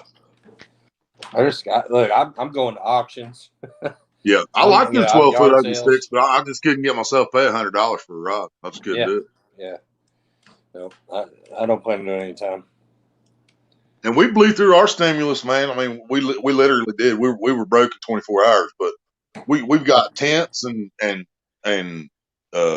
screen houses and stuff to go, stuff for fishing and camping. So, I mean, yeah, we bought a lot of stuff we're going to use for years. Yep. That's where that reel I got came from. Stimulus. Yep. A lot of stuff like that. You got a lot of tools. Yeah, I mean, if I knew what I knew now about YouTube, how it took off, I probably would have tried. Well, actually, I can't say that. I tried to get a reel. I tried to get another 6500 C3 when we had that stimulus money. Abu Garcia was sold out. Most expensive rod I owned was my ex-husband. Divorce was brutal. Dude, are you really growling at me after I just gave you a piece of meat? Really? That's an ungrateful little fella. I know a few women like that.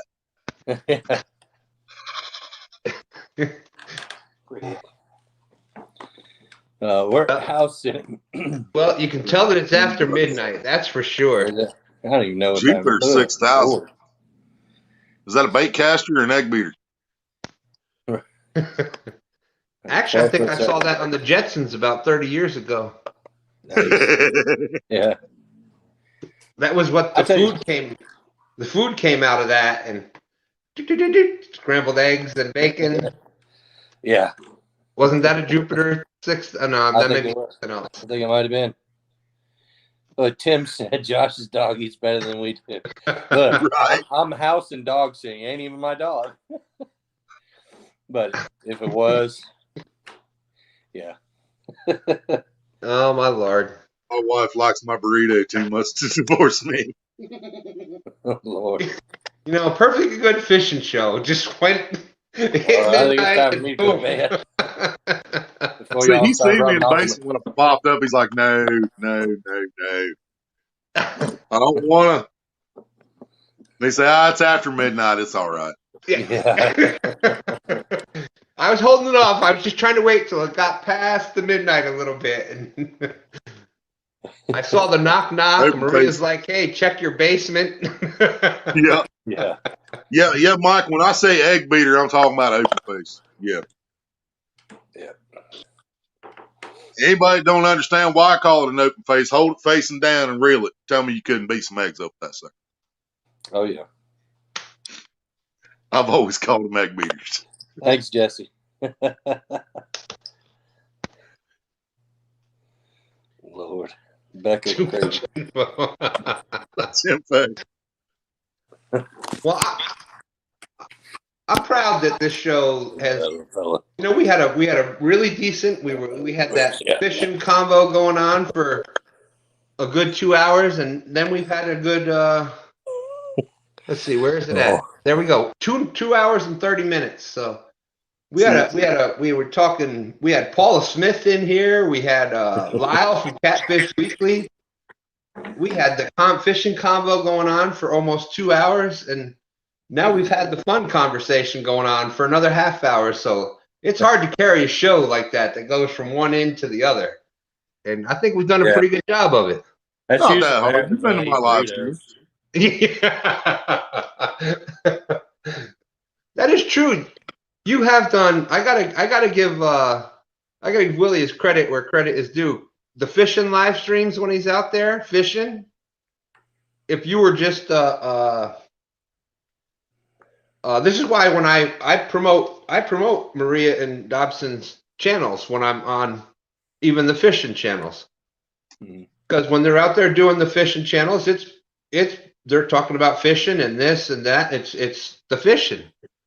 But when you go on the other later night or the other but that's their channel. That's their thing. So you know that when you're going in there, you're not. And that's why I put it in the title. You know, if I'm out fishing, I put it in the title, and if I'm just at home, then it's just something, you know, just some BS title, letting you know that's what we're doing. And that's why when I'll promote it, and before I do, I say, hey, you're gonna have fun, but you never know. You never know what you're gonna see or hear. And sometimes they carry over. Like last time I went fishing, I was sitting out there fishing. I got sucker punched by Mike Treason. I had her take over the live, and I came home and got back on there. So it went from a fishing to you know what. And I still to this day feel bad about that, Willie, because for those that don't know the backstory on that, we were out fishing. My son and I were doing our normal Sunday morning live stream, and we're out there and we're going good. And I love the live stream where it's, you know, you got a couple people there, and it would have been awesome us fishing on live on one side, and Willie came up and said, how long are you going to be on? And we had planned on staying out there a few more hours. So I'm like, oh, we're going to be out here for a while yet. So he went to go, he got the cab and was going out there to go live fishing. Because it was on my stream and it was going to be the two of us out there fishing. I'm like, wow, this is awesome. This is great. And by the time the damn cab, I think the cab must have picked you up like 5 minutes before all hell broke loose at my fishing spot. And we probably would have even stayed, but I'm so new at this yet. I don't have anything to block the rain coming on the phone and I was out there. I'm like, oh, it's just gonna pass.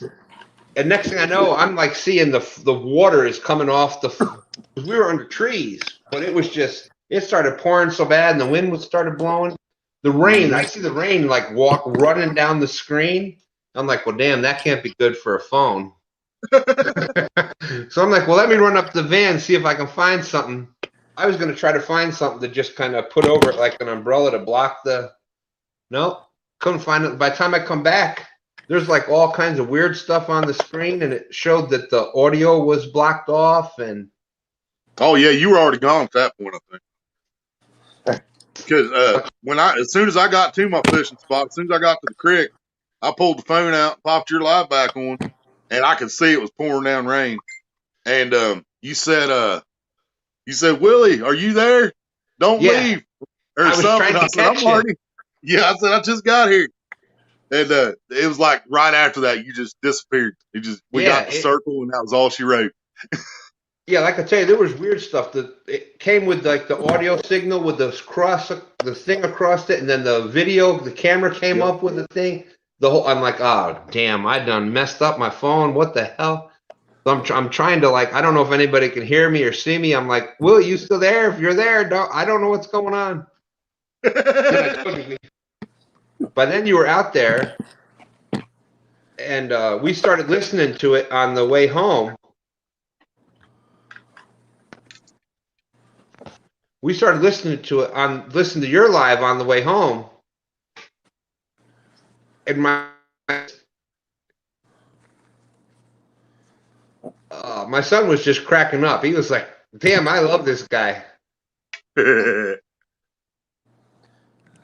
Oh, there it is. There's the Jupiter. Jupiter Z. Kaufman just messaged me a picture of his. And I was like, man, that looks like my reel over there. Which somebody actually gave me this because the trigger wouldn't work on it. And all I did was oil it up, and I don't use the trigger that much anyway. But that's the only thing that was wrong with it, and it works fine other than that. But yeah, he just Kaufman just sent me a picture, and I was like, man, that looks like my reel over there. Sure enough, this is a Jupiter Z. That is funny. That's awesome. And yeah, I don't know if I put the message from the comment from LG Bass up there. I tried to warn you it was coming. Yeah, and it's true. It was like about an hour before that. Yeah. It was still pretty decent where I was at. It was overcast, but it was like mild. There was no like wind and stuff, no rain. And he messaged me and stuff. He's like, damn, you got there's a bunch of stuff coming your way. You better, he was trying to give the warning. I'm like, it's not bad. It's looking all right. And sure enough, bam, about an hour later, because I'm like Central Virginia. Richmond is like Central Virginia, and LG Bass, Tom, is on the western border of Virginia and like North Carolina, down there, Kerr Lake area. Same area as One Time. So it's only he's only about hour away from me, I think. Yeah. And sure enough, boy, that storm came just like he said it was going to.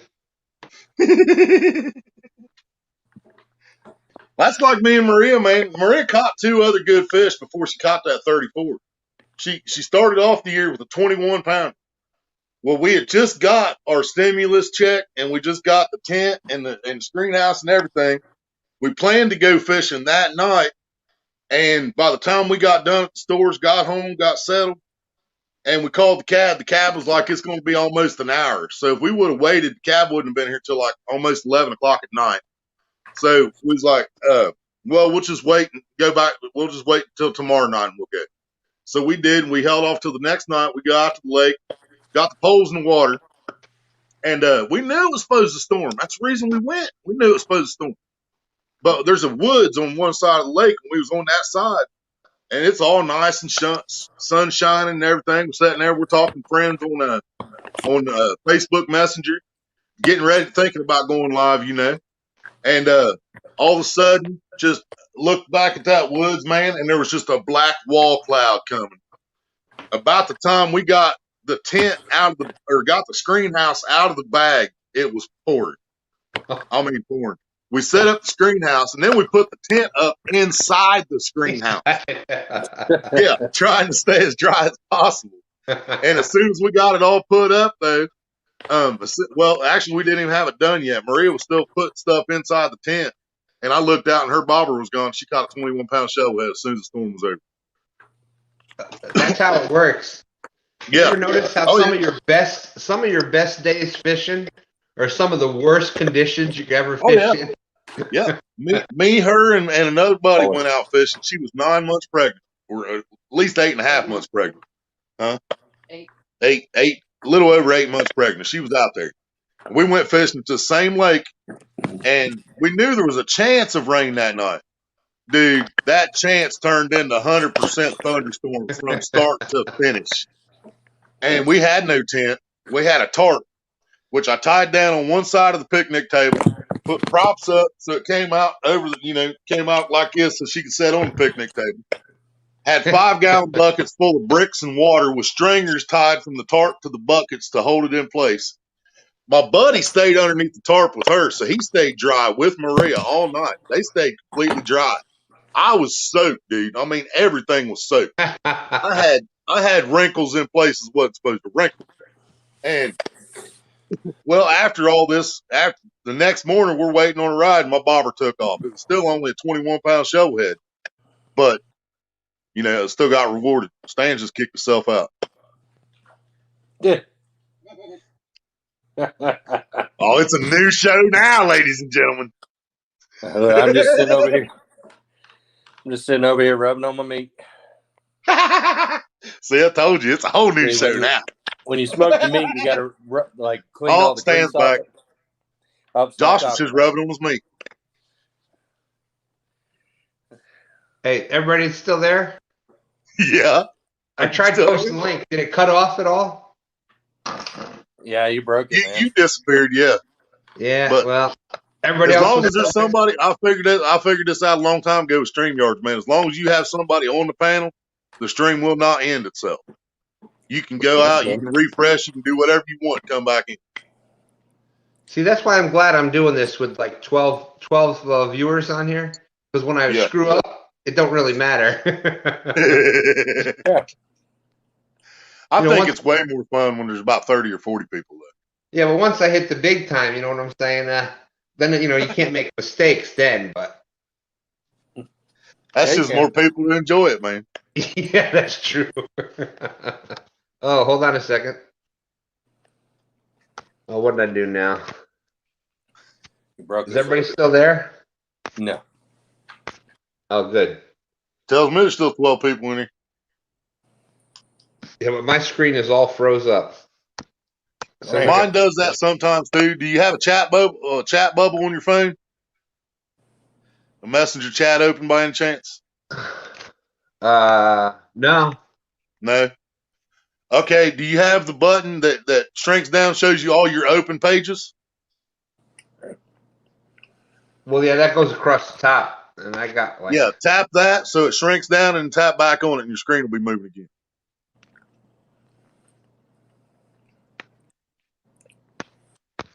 School is in session, fellas. Oh shit! Oh, not that school. Now you froze up on our end. Yeah. There you go. There you go. Woohoo! Moving now. My screen freezes all the time when I'm live on here. I got to do the same thing. If I've got a chat bubble open, most of the time I can slide that chat bubble and the screen will start moving again. If that doesn't work, I hit them 3 bars that shows you all your open pages and then come back in and it's good. Yeah, well, it's been almost a 3-hour live already, which is unbelievable. Right. Look, you're trying to break into that 9-hour mark, ain't you? Well, it's one thing if you're doing a 9-hour mark when you're out fishing, but to be just sitting here and trying to talk about stuff I did that for 21 hours once. I've got 2 16s and 21 and more 12s than I can remember.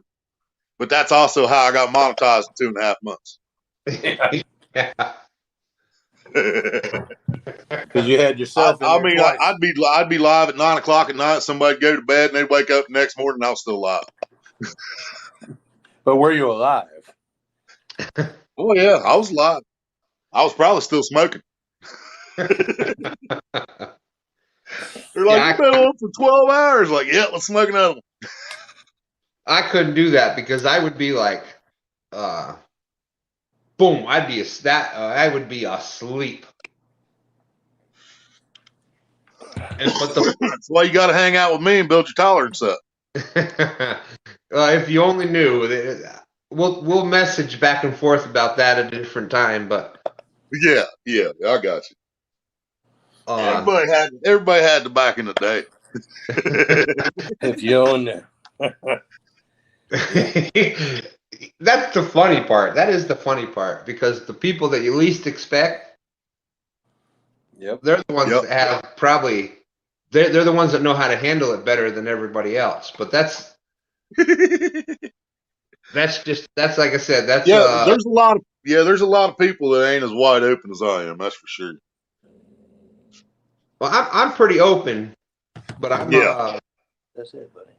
My situation has pretty much changed due to, like I said, due to the accident that I was in, where I was hit by the drunk driver a decade ago, and most of my medical care is done through the VA hospitals. So there's because of that and because of the medications that I need to take and whatnot, it's like you have to take a monthly drug test, and there's the whole same way around here. If you do pain management or anything like that, they're on. Yeah. And the only way that due to the injuries that I had with nerve damage, I mean it's more than whatever, but some days to even walk, like but that still kills me, man, because those same doctors that are telling you and testing you, they know what this stuff can do. You know what I mean? They know the good behind it, and they just continue to fight it because Big Pharma's paying them more money. Well, yeah, they'd rather have me take an oxycodone. Exactly. They'd rather have you hooked with Oxycontin for the rest of your life, you know. And that's basically there were surgeries, there was well, more than we need to get into whatever, but everything they've tried to do, nothing has worked. I mean, seriously, if this country cared about us at all, they knew 40, 50 years ago, they knew that this could kill cancer cells. When they were fighting it 50 years ago, they had already ran tests. They knew what it could do. And they didn't admit to us until like last year. Yeah, it kills cancer cells, by the way, but it's still not legal in most places. You know, chemo, you can have chemo all day long. Pour radiation into your body to kill radiation. It makes sense to me. Hey guys, I just realized it's 1 o'clock. I got to hop off here. I got to get up in a few hours for work. Oh my Lord. And get this dog to stop growling at me. Josh, you see what happens when you're having fun? Yeah. I appreciate you coming up on here. Yeah. It is so funny because, like I said, I was upstairs. I was upstairs in the bed. I was finishing up Catfish Weekly. I didn't get the thing from I didn't get the link from Ace, and I wasn't thinking too much about it at first. I was like, well, you know, whatever. And I'm like, who's going to even pay attention? We're just like we come on every week, and after Catfish Weekly, but it's like we're just on talking and whatnot. Nobody's gonna notice anything. And then I didn't get the thing from Ace, so I wasn't too worried. Like I said, it's just whatever. I thought maybe he had something going on, or wasn't really thinking about it. And then I started getting messages that, hey, are y'all coming on? Is everything okay? You heard from, and I'm like, what? Damn. Holy crap. Yep. And then it went a little bit longer, and a couple more people. I'm like, holy crap. What the heck? This is amazing. Like, I had no idea that people were actually looking for our show Monday. I had no idea. No. Yeah, that's the only reason I went live at 7, because I knew you guys were supposed to be on at some point, you know. Yeah, and that means a lot, Willie, because like I said, I had no I know there's the other, Palmetto, Catfish Weekly, Muskrat, those are shows that have been on for a while, and they're established, and they're, 100 viewers, and if Elson, yeah, but just like you guys were saying earlier, man, once you're in this family, you're in this family, man. You know, I mean, yeah, but and it's not only that though, Stan. It's you. I mean, you and Ace, really, because you guys support the hell out of all of us, man, and we know that. We pay attention to that. When you're dropping our links on other channels and you're saying your good words about us, we pay attention to that. You know, because I mean, there's a lot of places you're not going to see me, and there's a reason for that. You know. Yeah, well, I love you, Willie. You're awesome. You're an awesome dude. I love you too, bro. You're yourself, and that's all we can ask of you. Oh yeah, I'm wide open. And like I said, I give that warning out ahead of time that if you're gonna go in, you're gonna see. If you're fishing, you're gonna see the fishing. If you're coming in on the other shows, you never know what's going to be said. So yeah, because see, I kind of cut my own throat, so to speak, on my very first live ever. Because I had the fishing community, but I also had the 420 community. Well, everybody showed up at my first live. So for the first 3 or 4 hours, we're good. We're just sitting there talking. We're just BSing, whatever. Well, then the 420 community, hey, fired up. Well, I'd been live for 4 hours. I was ready to smoke. As soon as I lit that bowl, man, that chat just disappeared. And half of them never came back. Yeah. Yeah, it's kind of hard when you mesh different philosophies or different. Yeah. It's hard to, But I'm a believer in people, and some of the best things that people are different. But I would rather talk to people that are open and can, if you speak to people that have different opinions than you and they're willing to talk to you, that's how you're gonna change people's opinions, or at least get people to say, okay, we got common ground in this. we may differ in this, but let's, we can agree on some of the things. Yep. If you're just gonna put somebody off for this or that, we're people and we have more similarities than differences on most of us. Yeah. And I appreciate your kind words, Willie. And I know you and Maria, the one time a few month ago, y'all were messaging me and stuff because you're worried that something was the matter with me. And that was, a lot of people won't do that. And, that shows what kind of people you are. People may judge you and Maria for this or that, but deep at heart, that shows what kind of people you are. So that's, that says a lot. Oh yeah, I've got 2 live streams called White Trash Beautiful. I'm loud and proud, baby.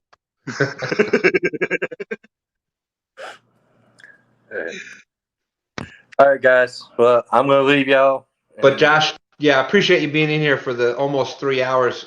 You know how I think of you, my VA brother. We'll get this friendly challenge going here, and whether it's we do it on our own channels or through Mark's or whatever we do, we'll get it going. And eventually, pretty soon, we're all going to be 1 ton fishing together. That's right. That's right. Yeah, I'm going to be coming out pretty soon anyhow too. So, Josh, I appreciate you. Thank you very much. No problem, man. I'll talk to y'all later. All right, have a good night. See you later, brother. Well, Mount up. Yeah, what Josh and all of 1 ton, what awesome group they are. They're here. Yeah, they're here in Virginia with me, and we had a good. We're trying to do a kind of a Virginia fishing challenge here between my son and I have been going live every Sunday morning, and 1 ton. They're on the kind of the other side of Virginia, and LG Bass. I don't know if he's still in here. He usually is. Awesome, another awesome guy. Yeah, he is. Man, that dude, he watches all my reaction videos. He pops in just about every live. That dude's awesome. He's everywhere. He should have been nominated for sub of the year. Yeah, I agree with that. He passed me. I thought I was doing good at first, and he passed. He flew by me. He's everywhere and just always positive and see, my subs came to a dead standstill, man, for months until we started doing these reaction videos. We've actually gained about 100 subs since we started doing these reactions. Yeah, that's awesome. I saw the one I liked the best was when you did Joe hell. Can't even think of it now. Trying to Beth and Joe. No, Joe Beth Hart and Joe Bonamassa. Yeah, there you go. Yep. That was just like if you we've got so many requests since we dropped that first one, man. We've got 3 or 4 of them already lined up. If you listen to them, hold on a second.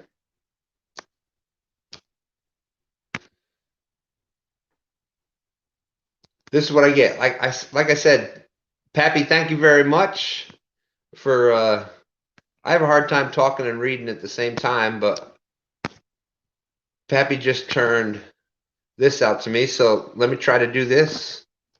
Yeah, she said she was in the basement a little bit ago. Yeah, it's not anybody. I try to be good to everybody. I just I'm technology challenged, and I can do one thing at a time. Oh, so. Dude, believe me. I know, man. I know. I still can't make my own thumbnails. I mean, I'm getting better with StreamYard and some things, but it takes time, man. And I still tell everybody I'm just a dumb hillbilly trying to figure this out, and I am. I mean, we had computers when I was in school, but the closest I came to touching a computer was in typing class. And I didn't pay attention in typing class. There we go. We see this is the thing. Back in the 80s, I was in high school in the early 80s, and that was when computers were just coming out pretty good and everything. Yep. Yep. And people from back then wouldn't believe that I'm technology challenged now, because I was like, if the computer teacher, the one that was teaching programming, Yep. computer programming and stuff, if he Yep. left the room, he would leave me in charge to teach the class. My finalists, in high school, you got final projects and stuff you do. When I printed out for computer class, my final project, it was like this thick of where in BASIC, where you had to go, if X equals this, go to this, and boom, boom, boom, boom, boom. I made a whole game in BASIC that was, there was a cannon up on top of a hill. There was a cannon up on top of a hill, and there was a ship coming in. And to start out, you had to put your name in, and it had like the flag come up, and it played the Star Spangled Banner. And you put your name in, and then you had to name the ship that was coming in, and you were protecting your base that was on shore. And the angle, you had to guess the angle to raise your cannon, because there was wind coming at you. I had wind projected to come in and at you, and an enemy ship was coming in. So you had to guess how high to raise or lower your angle of your cannon with the wind that was coming in to shoot out at the ship. And if you missed the ship, they got to shoot back at you. And there was a random number generator that they could shoot back at you. If they missed, you got another shot, and so forth. And it went back until you actually. But to do all that, back then in BASIC language, everything had to be. So I used to do this. That's kind of why I went into the service at the time, because I was into computers and whatnot back then. Yeah. And when I went into basic training, when I went into the Air Force, I joined up for the Air Force. I graduated a year early when I was 17. I was in honors classes in school. I was captain of the math team, but I played sports. I did, so I was kind of from every end of the spectrum, and but I went to the Air Force when I was 17. And when I went in there, I could never find the thing that I wanted. So the recruiter's like, well, you just go in, open electronics, and when you get to basic training, you'll get to pick. There'll be thousands of jobs, thousands of careers you get to pick from. So I get to basic training. You go through all the yes, sir, no, sir, yes, sir, everything. And it gets a few weeks in, and then you get to actually pick your job. And I go in for that, and I'm like all excited. Oh, yeah, I'm going to get to pick the computer career and whatnot. Well, you get in there, and they're like, Aaron Smith, you can work on F-15s, F-16s, or you can stretch cable between poles. Well, Sarge, my recruiter said, Aaron Smith, you got fucking wax in your ear? You can work on F-15s, F-16s, or hang cable between poles. I'll work on F-16s. Good choice, Aaron Smith. So I worked on F. Yeah, see, I'm glad the Marines turned me down, man, because I wouldn't have made it. I never would have made it. Couldn't do it. My brother told me that too. He said your attitude and you don't like taking orders. He said there's no way. He told me not to do it before I ever tried. And then I did try, and the Marines told me I was too fat, and it's probably the best thing ever happened to me. One of the best things ever happened to me. Because there's no way I could have done it. Mike Costello. I have the utmost respect for all y'all that did, man, but there's just no way I could tolerate it. Yeah, it wasn't. It was but I love this country, and if they said tomorrow that we need you to go do whatever, I'd carry my disabled ass to wherever, and I would go do it to the best that I could do it. Now, I mean, and this, you've heard me talk about this before, man. As long as it's a fight that I feel like we need to be in, if it's a fight that we should be in, then I would have no problem. But most of the fights that our country has put us in over the last half a decade, half a century, whatever it is, a lot of them, we were just being bullies, and that's just my opinion, But if it was we were truly under threat, and we truly needed to go do something, I wouldn't hesitate, man. I'd be there. I'd be right there beside you, brother. But There's so many things our government does with our armed forces that I just can't agree with. And people take that as I'm disrespecting veterans. And that's not even close to what I'm saying, you know? Yeah, it's I've had every generation of my family has been military since as far back as I know my family. And from every war to every conflict to Iraq, even the newest ones, I had cousins and uncles in Vietnam, and my both grandfathers were in World War II, and I had a great uncle. I had a great uncle in World War II. My dad just missed World War II. He actually no, he joined right after or at the end maybe of the Korean War. Because my dad met his wife in Korea, but then he was also in Germany, but it wasn't to do with the war. He was just in Germany, you know, for a period of time. But then my brother joined at 18. We took him to Fort Knox, Kentucky. That's where he went to basic training at. And then he ended up going to Desert Storm. There was actually a picture in Popular Mechanics magazine. My mom and his dad, because we had the same mom, different dads. My mom and his dad went out, and I bet you they bought 50 copies of that magazine. Because if you flipped about almost halfway through this Popular Mechanics magazine, there was a one of those camouflage tents out in the desert with a tank underneath of it with a busted track, and there was my bald-headed brother changing the track on that tank, right in the middle of it, man. Awesome. But yeah, what got Mom though is she thought my brother was at a safe distance. You know what I mean? And then we seen that picture and found out he was right on the front line. I mean, he was right up there with me.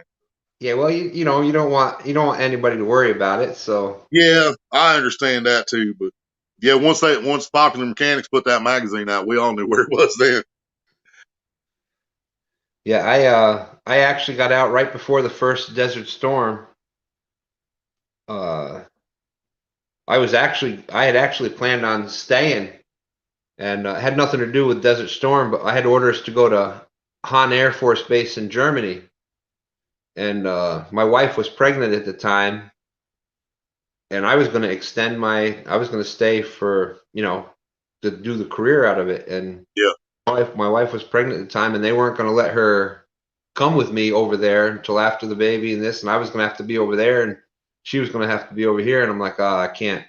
Right. You know, I can't do that. And my brother, he was in for 8 years, and they told him that if he wanted to sign up for another 8 years, he could have retired at 32 or 34, something like that. And he told him to stick it where the sun didn't shine.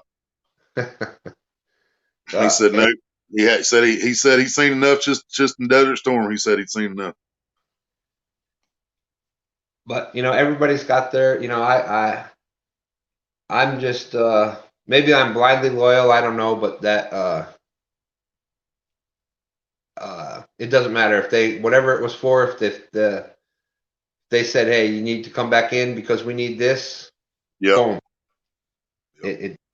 But everybody, you know, that's just me. But let's see, I see we got a guest waiting. You got a big comment from Mike too. Costello. My dad, my grandpa served. I blew out my knee pretty good in high school, senior year, 2001. Military wouldn't let me go. Now I'm in law enforcement, he said. Hey, well, God bless you. That's a tough thing to be in right now. I'm really glad I ain't got nothing to smoke now. We got a cop in the house.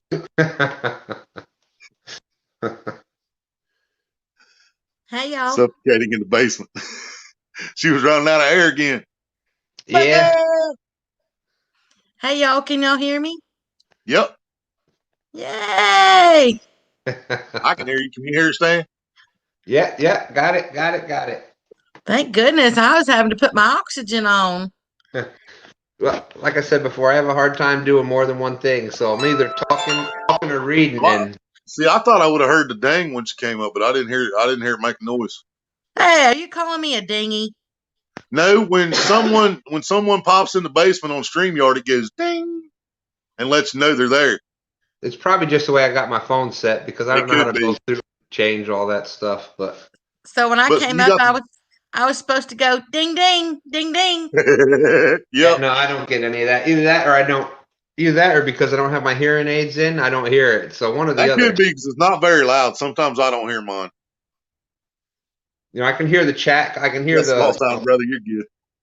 I can hear the people on panel talking, but yeah, like I said, when I worked, I used to do F-16s, and they would go out do their daily flights. And what I used to do was you'd go out there and you get them off up in the air. Like if you ever see the people out on the flight lines or on the ships where they're like directing the jets coming out and they're flying by and all this. I used to do all that, and when they come back down, they'd still keep the jet running, and we'd do like simulated wars, and you'd have to go out there to the jet when it landed, it'd pull into its spot, and if they had any issue, you'd have to run out there, jet running and everything. And you had hearing protection and stuff, but they were so loud and so much vibration, you could literally feel inside. Like if you take your hands and just kind of shake your hands on yourself, this is what you felt. Like you felt that was inside your whole body. That's how the force of it. And you're trying to talk to the pilots through the thing. And that was back in the day, there wasn't Bluetooth and stuff. So you had to like plug a wire into the thing and you had your headset on. Yeah. It wasn't no Bluetooth connection back then. Yeah. Nah, so you're like right next to it. And I only did that for a while, and it's still, now that you get a little bit older, it's Yeah. See, I never. Well, I mean, I listened to loud music and stuff when I was younger, but I've always got liquid in my ears. I've always got fluid behind my eardrum. I can go like this, and I can hear it run away. And when I do this, my hearing disappears. But when I go the other way, I'll hear it. It sounds like it's dripping. And then as it moves toward the outer part of my ear, I can hear it good again. I'm not even going to touch that one. But Becca, before you get started, I just want to thank Mike Costello. He's been saying some amazing things. He's recently subbed to my channel and stuff. And God bless your dad and grandpa. And I appreciate what you do in law enforcement, and that you tried to go in and serve. And I appreciate all that. And he said he's good with my weed too, so I appreciate him a lot. Says your channel subs have skyrocketed over the last week, and it's crazy. The last live stream I did, I think I gained over 10 subs in just one live stream. And man, I don't do anything other than talking to y'all out here on I don't do anything other than talking to y'all out here on YouTube, or I share everybody's links and posts, and when somebody goes live and whatnot, I try to share it out on Facebook, and that's all I do. And I'm at over 100 and something subs in like just a couple months, and I'm not even trying to get subs. I mean, I don't ask anybody to. Yeah. I don't go on anybody's channel promoting myself or anything like that. I'd rather. But you're just even more awesome because of that, man. And what's going to happen is you're going to stop paying attention to your subs. You're just going to keep doing your thing. And then all of a sudden it's going to be 500, and then it's going to be 700. And then next thing you know, you're going to get an email about your community tabs up because you got 1,000. You know what I mean? And I mean, it just goes that way, man. I mean, I've told several people this, and they all told me I was crazy, and every one of them's monetized now. So I mean, I know who's going to make it, and who's not. You know what I'm saying? Why I made it is still a mystery to me. But well, I'm good at calling the ones that are going to make it. From what I've noticed, if you stay yourself, if that's who you are, and you're willing to just say who you are, that seems to be who the best. Oh yeah, dude. I mean, I came straight on YouTube. Like, man, I live in Section 8 housing. I'm a pothead. This is who we are, And yeah, and like I said, some of them turned on me, some of them still judge me, but I just don't go to their channel anymore. You know what I mean? It is what it is. Like you can't worry if people judge you, because just like me, I mean, who knows how many people judge me? But I really Right. don't care because I'm going to be myself no matter what. Well, Yep. I remember the first time, Rebecca, that you were in, I can't remember what live stream it was in. It was one of the fishing ones. And you made a comment and nobody answered you. And you said you were upset because you were like, this seems to be like what's happening everywhere.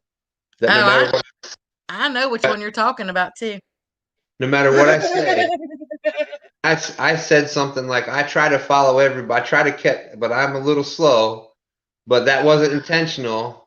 Yeah, that's one of those places I don't go to no more too. I know where she's talking about too. Yeah, you know where I'm talking about. I don't like that particular. Well, I said I'm not going to say who it is or anything, but it just when Yeah, you were I'm doing the same thing. Yeah, I have a major problem. I have a major problem with that channel right now, but I'm not trying to say stuff about it. When you're coming in new, the only point I was trying to make is when you're coming in new to to a channel or something like that, and you've got tons of people on there and stuff, and you try to say hello because you got to kind of get yourself involved somehow, and then nobody says anything. You're like, well, why do I even want to be here?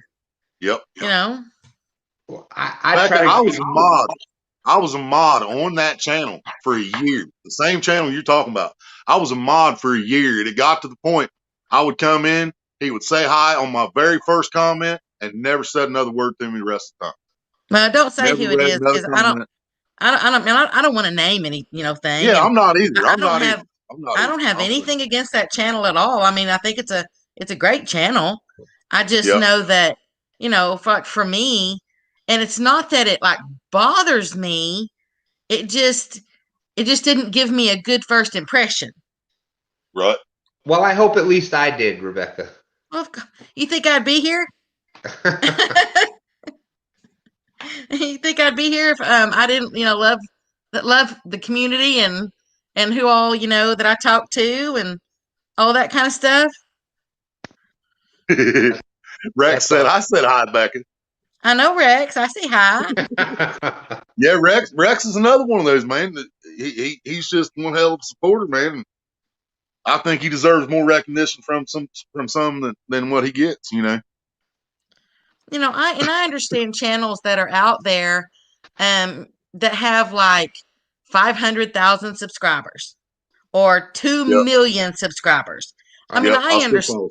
Yeah, I understand that, and I know that when you get a chat box that's going 100 miles an hour, you can't sit there and hold on. You can't sit there and follow, the whole entire thing. But at least you'd think that somebody, would say, "Hey, welcome," or yeah, or at least tell me what the channel's about. I try to do that everywhere I'm at, and I'm just a little slow with some things, so I don't. But I'm having a hard time now. I only got 14 people in here, and I'm having a hard time talking and reading chat. But that's what I'm saying, Stan. That just comes with spending time on here, man. I mean, it'll all start slowing down, even though it's not slowing down. In your mind, it'll be slowing down. I mean, it's going to be easier to do. I promise you. And Rex, I do agree with that. I mean, it is. You get channels that they have their peeps, so to speak. And that's who they talk to, and maybe that's who they're comfortable talking to. I don't know. I'm comfortable pretty much talking to anybody. I mean, I thank the Lord that y'all will even listen to me. Because I can be quite the talker. Yeah, let's see. And I've got other people that I'll go to their live streams, and I know they read every comment I put in there, but they don't read every one out loud. And that's fine. I can tell by the expression on their face. I was going to say that. I've noticed that's been happening. That has been happening to me lately, Willie. I'm like, damn, I've typed in like 5 comments, and nobody said anything. But then I see whoever's show it is, and you can see when they read your comment. And you're like, Well, yeah, because sometimes, like with my personality, I mean, I have to watch what I say depending on whose live stream it is. because I can have the quite outgoing personality, if you know what I mean. So, sometimes you type something and you don't read it out loud. I can understand why they're not reading it out loud. But see, yeah, you're like the perfect supporter because you fit on my live stream and you fit on the clean live streams. Yeah, exactly. I mean, I do. You got to know what. That's what I think is very important. Is you got to know the person that you're sub to and what they're trying to put out and when they're trying to put that out. That's like the first part of the show was a serious fishing conversation, and that was awesome. We had Paula Smith in here, who's like a nationwide fishing in tournaments. She's like the premier female catfish tournament person in the country, and she's in here at my little show. She subscribed to me, has commented on my that's amazing, and that's awesome. So so there's a time for those, and you got to know what show you're on, and what that person's guests are at that time, right? And then also then there's other times where that person has, we have fun and say whatever, and then there's that. That's why it was you timed it perfectly, Willie. It was after midnight. Viewers calm down a little bit, and we can have a little fun then. And we done had our 2 hours of fish and talk. Yep. And then that was, it was good timing on that, and that's. And I still keep it a lot cleaner when I'm on somebody else's panel than I don't act like I do on mine. Yeah, I hated that she kind of feels like she has to prove herself as a woman. Like out in the whole fishing world. I kind of hate that because, number one, she's proven herself already. But she was saying that sometimes she has to, she feels like she has to, basically, try to prove her skills out there. She's trying to prove her skills. You know what I mean?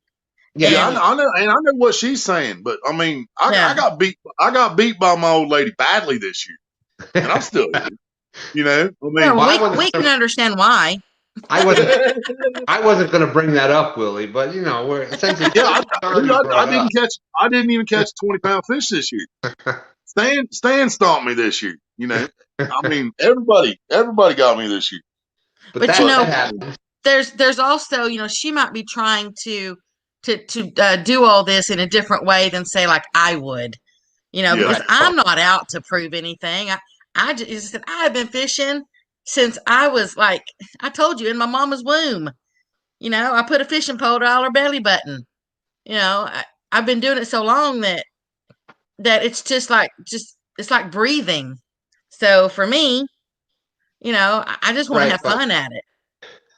Right. Rebecca, are you in any nationwide catfish tournaments where there's probably 98 male catfishing people and 2 females? Yeah. No, but it wouldn't bother me. The only tournaments I've been in are striper fishing. Yeah, I mean, I get with Paula Smith. I get both sides of it because. It wouldn't bother me. I'm not out to prove anything against any kind of man. I mean, I have fun doing it, and I'm telling you, if he catches a bigger one, that's fine. If I catch a bigger one, that's fine. As long as we're all having fun. I guess I just don't look at it as. I mean, I am very much into competition. I mean, I played softball for 13 years. I went to state 12 out of the 13 years. I was a power hitter. I got paid to hit home runs and grand slams. So, I'm very much competitive, but I just don't look at it as, men. I mean, I know I don't know it all. I'm the first to admit it. I don't know what stuff is called sometimes, but just like I said, fish can't read. I know what I'm doing, but it doesn't necessarily mean I have to spit things out like an encyclopedia. Hey, I'm not trying to cut you off, Rebecca, but there's another cool dude that's in everybody's chats and stuff. Stephen Corley, thank you very much for stopping in tonight. Tim just had it happen. Tim just had a message deleted by the Google moderator team. Who did? Tim Molina. They've been doing that everywhere tonight, dude. It says it says message deleted by the Google moderator team. Yeah. I've seen that. I've seen it happen in yours a lot. Yeah. And they're just saying hi. I mean, literally, they're just saying hi. They're not saying anything bad, no foul language, no nothing. And this Google moderator team just coming. It happened here or in another live that you're in, Willie? Yep. Was it on this show or in another live that you're in? What, the one I'm talking about now? Yeah. It just happened right here. See, because it doesn't even show up on my. Yeah, it don't even show up there. Between Rex Blocker saying Rex, thanks Mike, and me saying good morning Stephen, there was a Tim Molina message, and it says message deleted by Google moderator team. Tim Molina, what did you actually say? Yeah, I guarantee you can type the same message, Tim, and it'll come through. I guarantee. He said, I just see now where he said Google got me. Yeah. If you type the same message in, Tim, it will come through.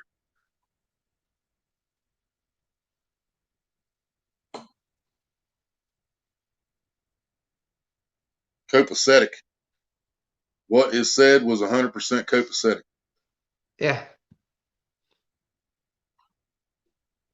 What I thought was funny, Willie, is I saw it happen on yours, and there was comments that I'm like, ooh, I might have even rejected that. And then somebody said, "What's up?"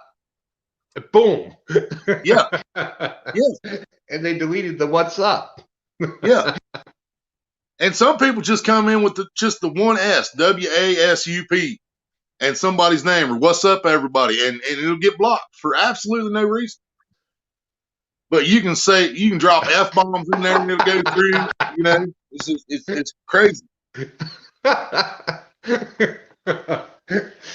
For those of you that were here earlier and remembered what Outdoors Addiction, Jesse's comment was about his burrito. Yeah. My wife fine. She likes my burrito too much.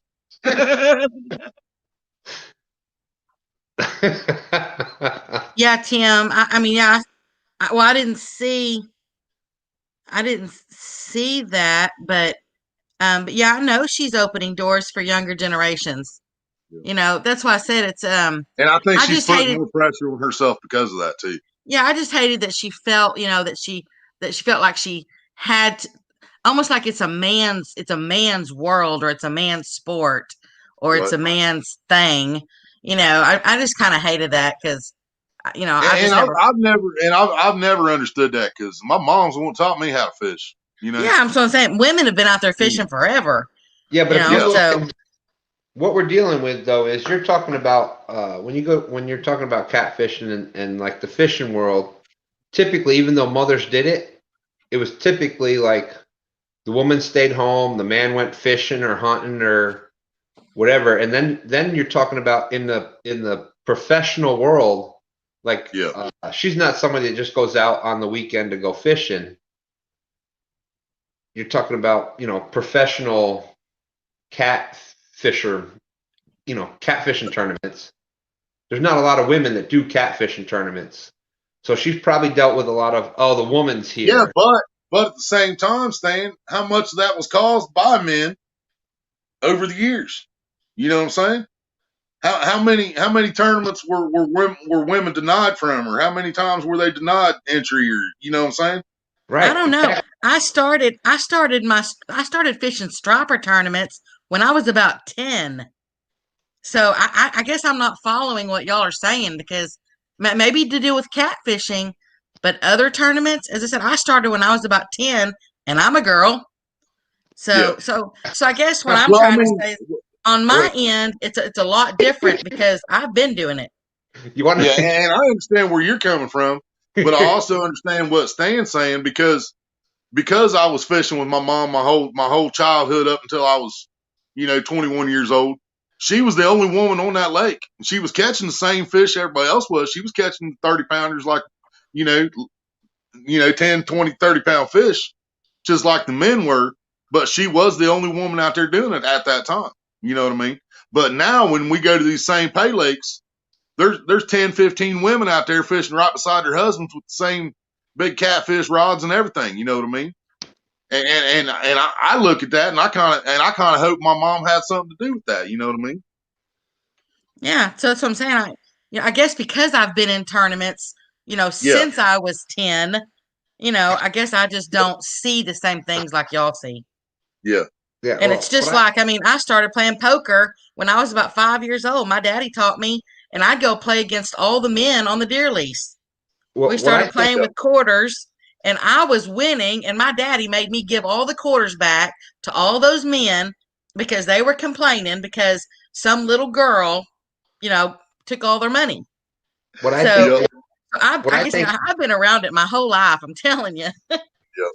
What I think is funny. You should have heard Maria won second place in one of the Friday night tournaments out at the lake this year on a 13-pound shovelhead. And you could hear guys cussing halfway around that lake. We was just rolling, man. I mean, just laughing our butts off. Yeah, because I didn't have anybody carry my fishing stuff. Ain't you proud of me? I said butts. Willie, I'm so damn proud of you. You done shocked the ass off me. But what I want to touch on what Tim said there. Tim Molina said it's not my day. It started out with some idiot calling me out for saying hi to his wife on Mo's channel. Well, Tim, I guarantee you, if anybody does that here on my channel, they'll be gone. We're not going to let anybody pick on Mr. Molina. That's for sure. You can message me on Facebook. Tell me who it is. I'll go after him. I don't care.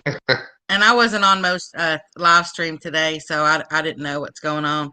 But LG Bass down there was saying when he gets what Paula means, and yeah, I mean I agree. I know where she's coming from. I just haven't had to experience that myself. Thank you very much, because I've already been around it, and because I've been doing it for so long, I've just never had to experience it. Willie, I want to point out one thing that's funny here. All the men, the males, are the one defending Paula Smith for her right to be. And the woman is the one saying, That's too funny. So what are you trying to say? I'm not trying to say nothing at all. I just think it's hilarious. But I understand totally. I understand totally what you're saying. I don't think sex has anything to do with fishing. If you're catching fish, it doesn't. And all I'm saying is, I feel like the reason that Paula feels so pressured, is because women have been held down. I mean, there's no denying that. In everything, women have been held down. Well, some things. Never mind. But and fishing tournaments and stuff like that, I don't think has been any different. I think that a lot of them has been denied or didn't have the access to learn. Like you were lucky. You got, like you said, you've been doing it since you were 10 years old fishing in tournaments. But not every little girl has that option. Not every little girl is able to do that. And that's true. That is actually true. Because I've been in pool tournaments. I've been in poker tournaments, fishing tournaments. I mean, I've been in all kinds of tournaments. So I guess I've never just thought about, but I've had to prove myself. The only thing I didn't get to do was when I was little, I tried to play on the boys' baseball team because softball just seemed a little too easy. And so I tried that, and they wouldn't let me on the boys' team because girls just weren't allowed to play baseball. I think they can now, but that's pretty much it. But as I said, I've done all kinds of tournaments that you kind of think are like a man's thing. I said the only point I was making earlier is I was just kind of sad that she thinks she has to prove herself. But I understand where she's coming from. I completely understand it. Yeah, I completely understand the pressure she's putting on herself. And I wish she didn't have to put that kind of pressure on herself. Exactly. But she feels like they said earlier, she's inspiring a whole generation of young girls. You know what I mean? And then she also sees how many women out there have fishing channels that basically have their ass out and their nipples are covered, and they're catching a 2-pound. They're catching a 2-pound bass. Yeah, they got like 50 million subscribers because it has nothing to do with what they're catching. Because they're on a boat naked. Yeah. Exactly. Oh, I ain't gonna do that. Sorry. I will. Hell, if it got me 1 million subscribers, I'd do it. No, I ain't gonna do that. I just want to have fun doing it. My channel is going to be about having fun, and I mean, I'm going to go out and I'm going to fish and I'm going to hunt and I'm going to do it my way. If people can tell me a better way, hey, I'll listen. You know, I don't mind. I learn. I love to learn.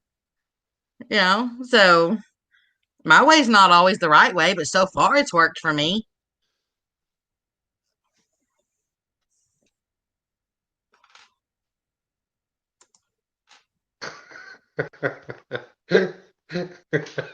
What many people screw up being happy is they believe that they have to prove that they are as good as other people. That will never lead to happiness or fulfillment. Nope. Facts, brother. That's why I said earlier today, I was like, you know, sometimes you're good at some things and sometimes others are better at, you know, the same thing or other things, or I just don't ever compare myself to, you know, to someone else. Yeah. Oh my But that Lord. is right, Tim. Oh my Subscribers. Lord, I mean, Mike, no, Mike, you don't want to see that on my channel. Trust me. that's like Hey, you if it'll talking give me about 100,000 subs, I'll do it. you talking about channels that get views, and that's when women are out there noodling. Yeah. I mean, that Yeah, is but half them channels got proven as fakes too. No, it doesn't even have to be noodling. Look at one of the biggest channels, Darsizzle. I don't know that one. Y'all ever seen Darsizzle saltwater fishing? She's Nope. got, I don't know how many, and every video she's got the string going up her ass, and oh, wow. It's a saltwater video. It's a saltwater. She in Florida, I think.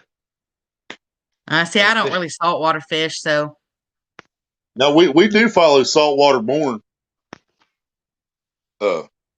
But yeah, I don't think I've ever watched any of them them girls out there in bikinis and boats, which is weird for me, but nah. Yeah, you'd think that'd be a great combination, but it. Yeah. You know, Mike Kaufman, I don't think, you know, when you sit out there fishing nude, I mean, I think that more people would unsubscribe to my channel than to subscribe to it. So I better keep my clothes now, if on. I go fishing naked, I'm going to lose my subs. I'm not sure about you. You never know, Willie. There's a group for everybody. You never know. This is true. All I know is if you start getting subs from that, I'm joining that trend.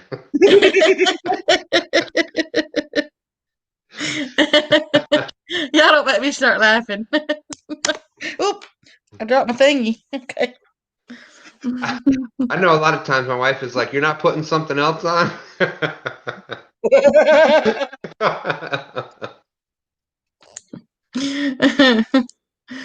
it's like I was going to put a shirt on before I came up here this time, and then I was coming up to show you my tat. I mean, that's the main reason I popped up here to show you my tattoo. But then I was like, man, you know, everybody that watched me in the first 2 months I was on YouTube, I never had a shirt on. Ever. Well, it's like that one channel. Damn, I can't even think of the kid's name. He's just this really fat kid. And that was his thing. He was really fat. He never wore a shirt. And that was all his videos. It was like this really weird fat looking kid. It was like fatty something or another. And he accepted it, and he's like, "Hey, I'm just gonna get a YouTube channel, and I know by looking like this, people are gonna click on me." And he did like Star Wars, he had like a fake Star Wars saber and stuff, and he just said the weirdest stuff and everything, and he has like almost 1 million subs or something. It's crazy. That's nuts. Yeah, I'd seen on mine. I mean, I am really honestly not a serious person. So I have gone through so much in my life that I just decided I'm just not going to be serious. And oh well, that's it, Rebecca. You and I are not getting along. That's right.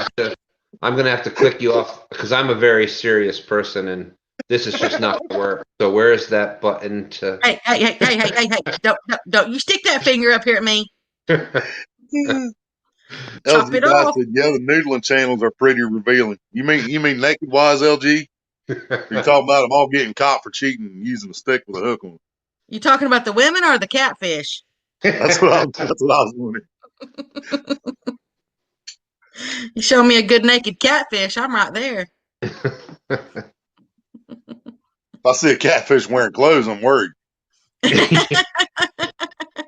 I told somebody the other day that they were talking about going ice fishing or something, and I said, all those fishies need coveralls on because that's why they're not down there biting. They're too cold. Yeah. But I want my channel to be. I want to do the hunting, the fishing, the mudding, and all that, but I want some comic relief in it. I don't want it to be just sitting up there and see that's kind of what I was aiming for when I started out, but it kind of ended up being that's like my main attraction now. Is my wild ass live streams. Hey, you go with what, Willie? You got to go with what works. What works for you works. That's true. This is true. And I'd like to end all my videos with a poem that that I make up for the video to go along with it. Right. Yeah, just like Tom Cruise did in Cocktail when he got up on the bar and he said all his he said the poems that he'd make up on the say, and at the very end he'd say, or just why don't you take a shot? Yeah. Velvet Hammer, the Alabama Slammer. And everybody knows, I think by now that I write a lot of poetry, and the stuff just pops into my head. I don't care where I'm at. I can be on the toilet and something just pops in my head, and so I've got to hurry up and go write it down because I still say you should record that one, and I'll put it on my channel for you. No. That one Rebecca, will never be live on anything. That might be too much TMI there, Rebecca. Well, I'm just saying you get inspired at all different kinds of places. Right. It could be anything. The other day I was looking out I was going to have my little first video being of a squirrel, and I already wrote my little poem to go with it, but I was just looking out the bathroom window and it just kind of, it just hit me. Or you could be on the phone, or I could be out in the pasture with the cows, and something just hits me. But I have to write it down right there because once it's gone out of this head, it's gone forever. Wait a minute. I think Steven's saying something. I think he's hoping that I accidentally go in the river one of these days here. If anybody's seen my lives, I'm glad you didn't go in the river last time. You wouldn't have came back. Yeah, no. There's a couple times I wouldn't have came back. That sucker was rolling, man. My fat ass. I knew y'all was gonna catch something though. When the water looks like that, the fish are biting, man.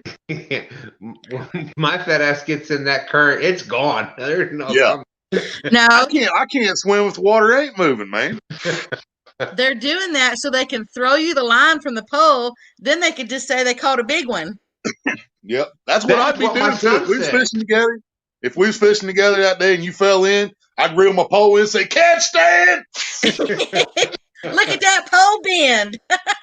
Yeah. Well, that pole would have been, ladies and gentlemen. Is the camera rolling? That pole would have been bent over. Trust me. I got poles to drag you in. We got it covered.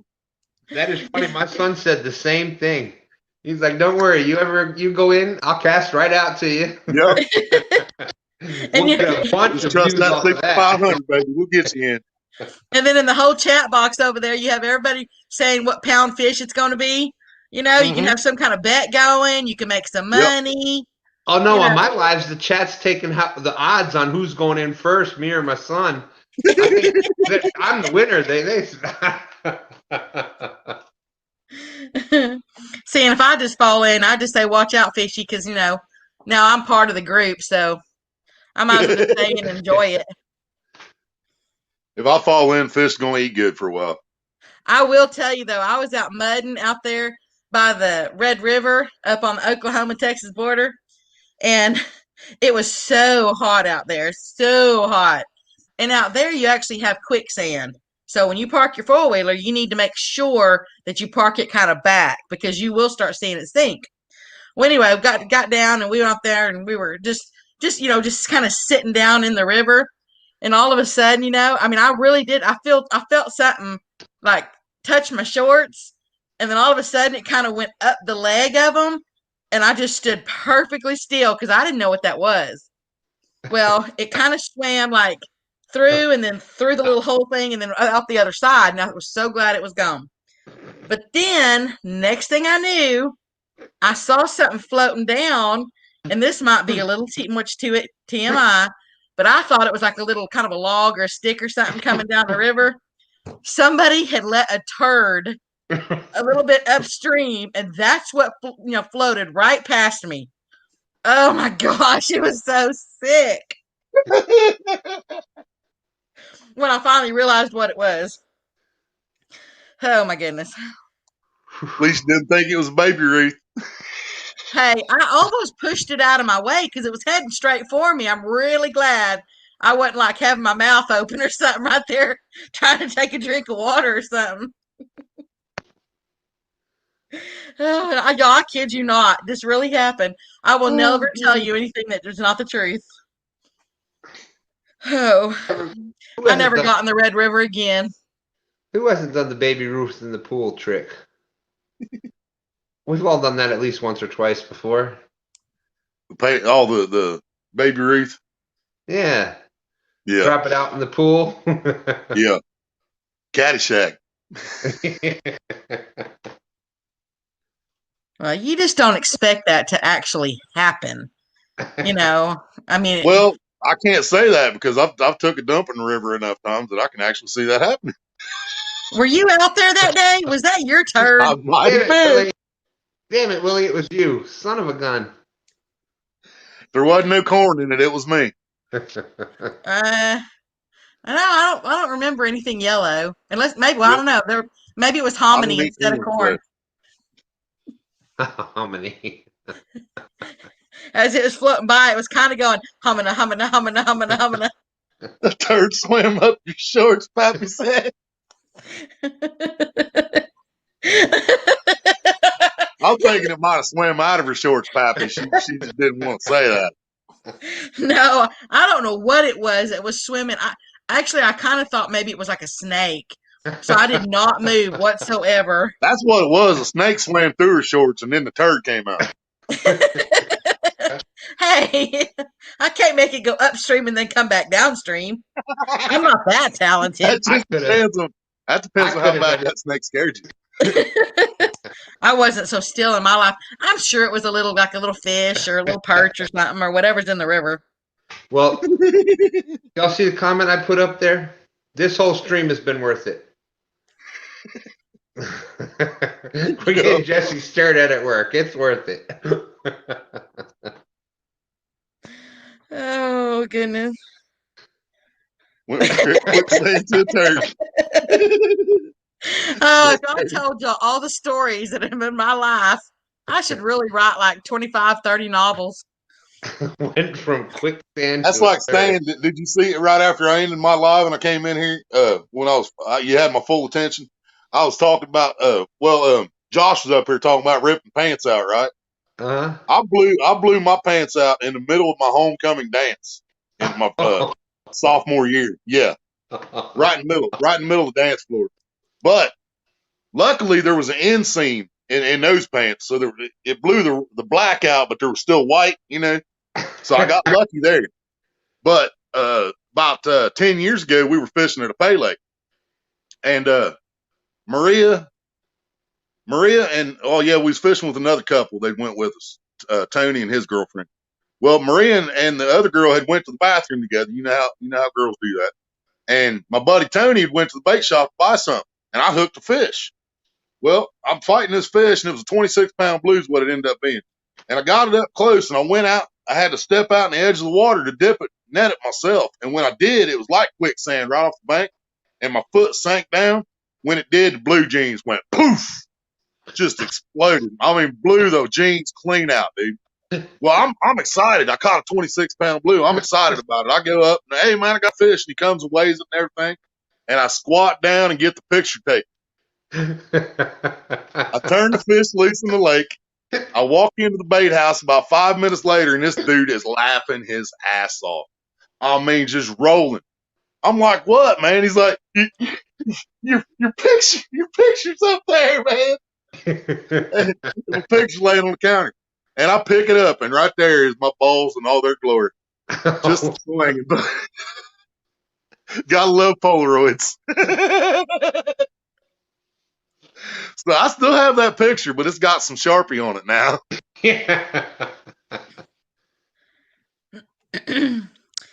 That's one bad thing about not wearing underwear is when the pants go, there ain't nothing else covering it. Yeah, I ain't gonna tell you the story about when I split my pants and there was no underwear.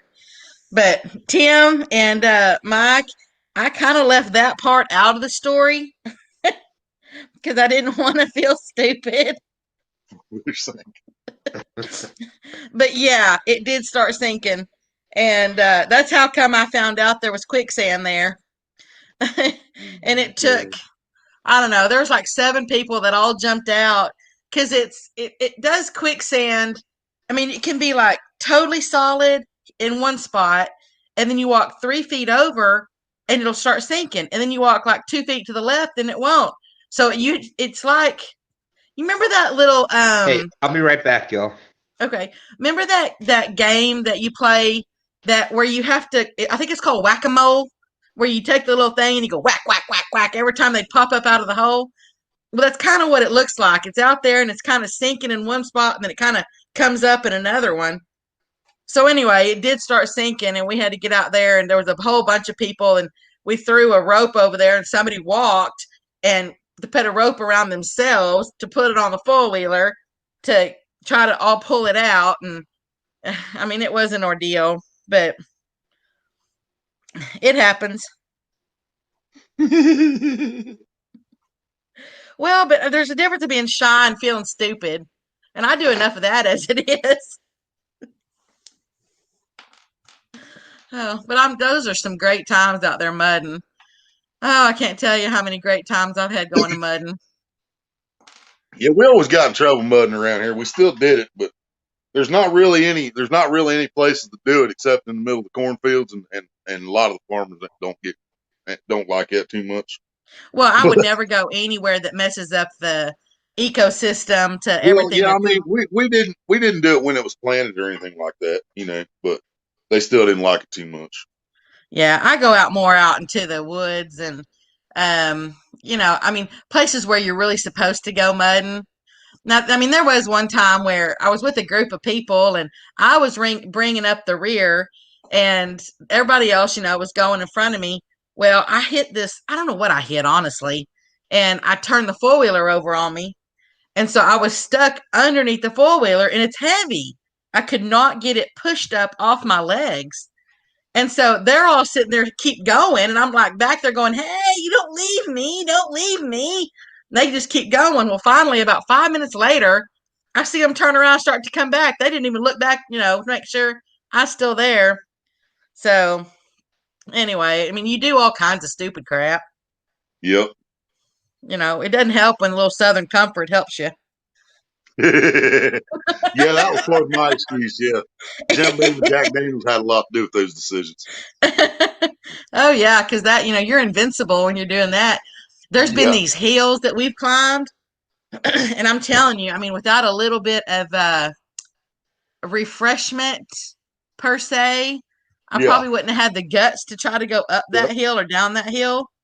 But when you do, I mean, you go up and you might slide backwards. But I've never turned it over backwards. I have fallen into a ravine before and had to get my four-wheeler winched vertically out. Now, I did that with a riding mower. Me and my buddy was riding a white brand lawnmower, riding mower, and the steering wheel was vice grips.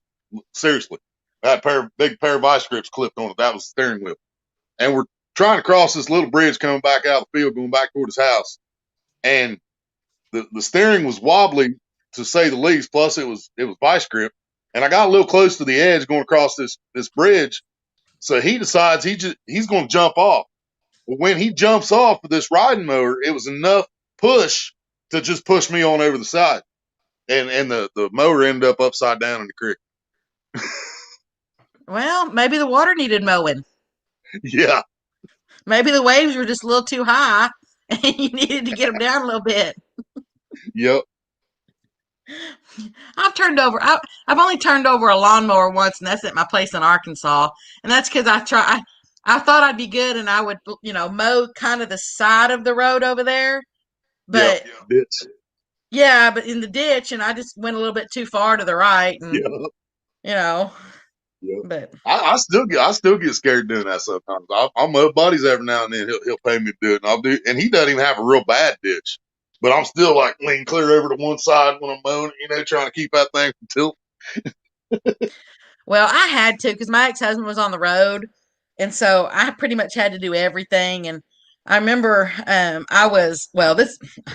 definitely remember this one. I was out mowing. I could not get him to fix the riding lawnmower. And I just could not. I mean, normally I could figure out a lot of things, but I could not figure out what was wrong with that mower. Well, the grass was getting taller, and so I decided to go out there. So I push mowed about 10 acres. Well, I got down to about the last acre or so, half acre, and all of a sudden, I don't know, I just kind of didn't feel good. And I went inside, and my foot had started turning red. So I laid down for a little bit, took some Benadryl because I thought, maybe I don't know. I just did. And poison ivy or something possible. Yeah, I get it. Yeah, and so I didn't think anything about it. Well, the next morning I woke up and that redness had gone from my foot up to over my ankles, like right below, above your ankles but below your calves. Yeah. And so I started soaking it in Epsom salt water. Because I thought, well, whatever that toxin was, I could get it pulled out. Well, and that was that was all Friday, and this was Saturday. Sunday came around, and that redness had gone from, my toes all the way up to my kneecaps. And so I think he got home Sunday evening, and he's like, okay, we're going to take you to the doctor in the morning. So I went to the doctor. They told me that I was bitten by a brown recluse. Of course, I was mowing in flip-flops, and you're really not supposed to do that. But you know what? Live and learn. But he said it was a brown recluse. They put me on crutches. They put me on antibiotics for over 60 days. And they told me that if I had waited any longer, I would have lost my leg from about the thigh down if I would have done that. So, moral of the story, don't mow in flip-flops. Right. That's good advice. Yeah. Well, the best advice was I divorced him because he wouldn't fix the lawnmower. Well, that's not why I divorced him. But Tim Melena said my grandson almost killed us all when he dropped the blade while he was still on the gravel. Drop the blade. Oh, yeah. As a matter of fact, my back porch door, there's a regular door, and then you have that storm door or screen door, whatever you want to call it. Mine's missing the window on it because the rocks came out from around the pool. Yeah. And it shattered the window. So I still got to replace it before I move. Yeah, we called that painting the fence when I was younger. Painting the fence? How'd you paint the fence with rocks? Yeah, we wasn't painting the fence, but that's what we called it. With rocks? Yeah. Because of the way you guys were slinging. Because the way we was slinging them. Oh, okay. I get it now. Yep. Thank you, Maria. You're welcome. I guess sometimes it takes me a little bit to catch on. It's funny. My high school, I actually graduated salutatorian of my high school. Second out of 1,000 kids. But sometimes I feel so stupid. But I own it. Pebble machine gun. I don't blame y'all with you. Yep. Yeah, Stephen, that you really have to watch it. When I go to some of the tanks out here, and here in Texas, we call them tanks, not ponds. So when I go the pond, now you got me saying it. The tanks out here, we have to watch for snakes because they like those rocks.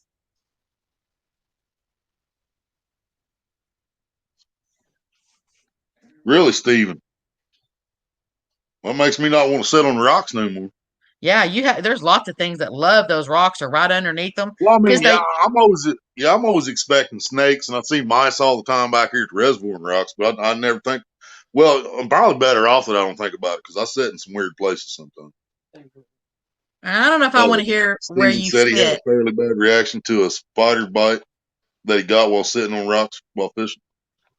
Like sitting back at the reservoir on them rocks and the spider come out and bite you. Hey, Mike, that's not even funny. He said you just wear your blonde hair really well, Rebecca. I never claimed I was the smartest, well, whatever that saying is, smartest light in the bulb or tick in the box or whatever it is. Sharpest tool in the shed. Yeah, that one. Brightest bulb in the bunch. Yeah, that one too. Hey, who said that? Stan. What's that? You weren't even supposed to be there. Did you hear me, Rebecca? Do what? Did you hear me? No. You don't have to feel bad for having blonde hair. I got blonde brain, but I'm a brunette. Oh, okay. I feel good. Actually, my ex-cousin used to call me Cheetah all the time because when I was born with pitch black hair. And then my mom said it turned snow white, and then it would turn blonde, and then it would turn strawberry blonde, and then it was a dishwater blonde, and then it was bright blonde, and then it was kind of a little bit darker, and then so all throughout the years it's been really crazy how my hair just turns on its own. I don't really understand it. But look how pretty you are, Sam. Sorry, what a success this show is. We had outdoors. All Jesse's friends at work laughing at him. Now we got Mike Costello, all his coworkers laughing. What a success this show has been. You get that happening at 2 different workplaces, that means your show is a success. A sucker. My tongue is just not working tonight. Mike Turner, he's in my lives a lot while he's working with me. And sometimes he'll be like, I gotta quit coming in here, man. Y'all gonna get me in trouble. Did you say that Mike Turner's in your life a lot? That is so sweet. Live streams. Mike Turner's in everybody's life a lot. Yeah, he is. Y'all just don't get me to giggling because it'll take me like 30 minutes to stop giggling. Rebecca, if you look out your window, Mike Turner might be in your life too. What? You never know. He gonna have to get through my big old dog before he does. Oh, there ain't a dog alive that a steak can't handle. Exactly. A snake? Steak. Oh, steak. Nice big fatty steak. Man, I will tell y'all today. I bought $66. I bought $66 of T-bone steaks for $20. They had them on sale at the grocery store. Hey, you can't beat that. Yes, I do, Mike. Are y'all blowing each other kisses? Shh. All right. Well, okay. Funny story about we're talking about funny stories. My talk about trying to be sometimes you got to be a little bit reserved. Sometimes you can be a little bit whatever. Sometimes you got to feel like a nut. Sometimes you don't. Exactly right. A couple weekends ago, we went fishing on Saturday night. My son, myself, and my youngest granddaughter, and we were going to the fishing spot. And I hit a spot of mud, twisted my ankle, bent my knee, boom! I hit the ground. And my son, he was going to go down the river some, so he was walking down the other trail to go down to another spot. I hit the damn ground. I'm all in the whatever. I hear my little granddaughter. This isn't the funny part yet. But I hear my little granddaughter say, "Dad, Grandma fell again." So anyways, I messed up my ankle and my knee. So we're doing other things. We that spot, because there was flooding in the river. There had been mud up on the bank and whatnot. We didn't end up fishing at that spot. We had to go to someplace else. So we go to this other place where we could go fishing and there wasn't mud up on there. And we're doing stuff. And I get up from the chair and there was a little, just a little, like 2 inches of rock had stuck up out of flat ground. And I managed to step right on that, twisted my ankle again. And I'm, my granddaughter's there. So I'm trying to be, reserved for that. So I'm like, mother humper, instead of saying, the word that normally you would say as an adult. My granddaughter, 9-year-old, serious face, looks at me and says, I said, mother humper. She looks at me and says, Grandpa, does that mean you're humping mothers? I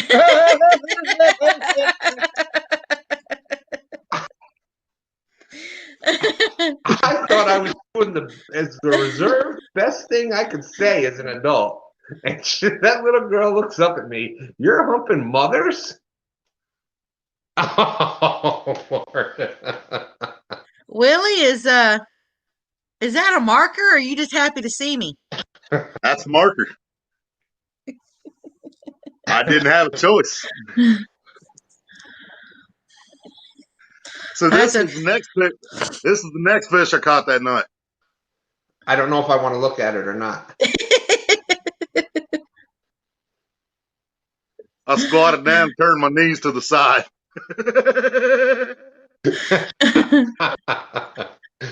Looks like you're wearing a skirt there, Willie. Ooh, excuse me. Yeah, I had a clean fishing rag that I stuck down my pants because if not, they were just exposed at all times. I mean, so I had to put a flap over it.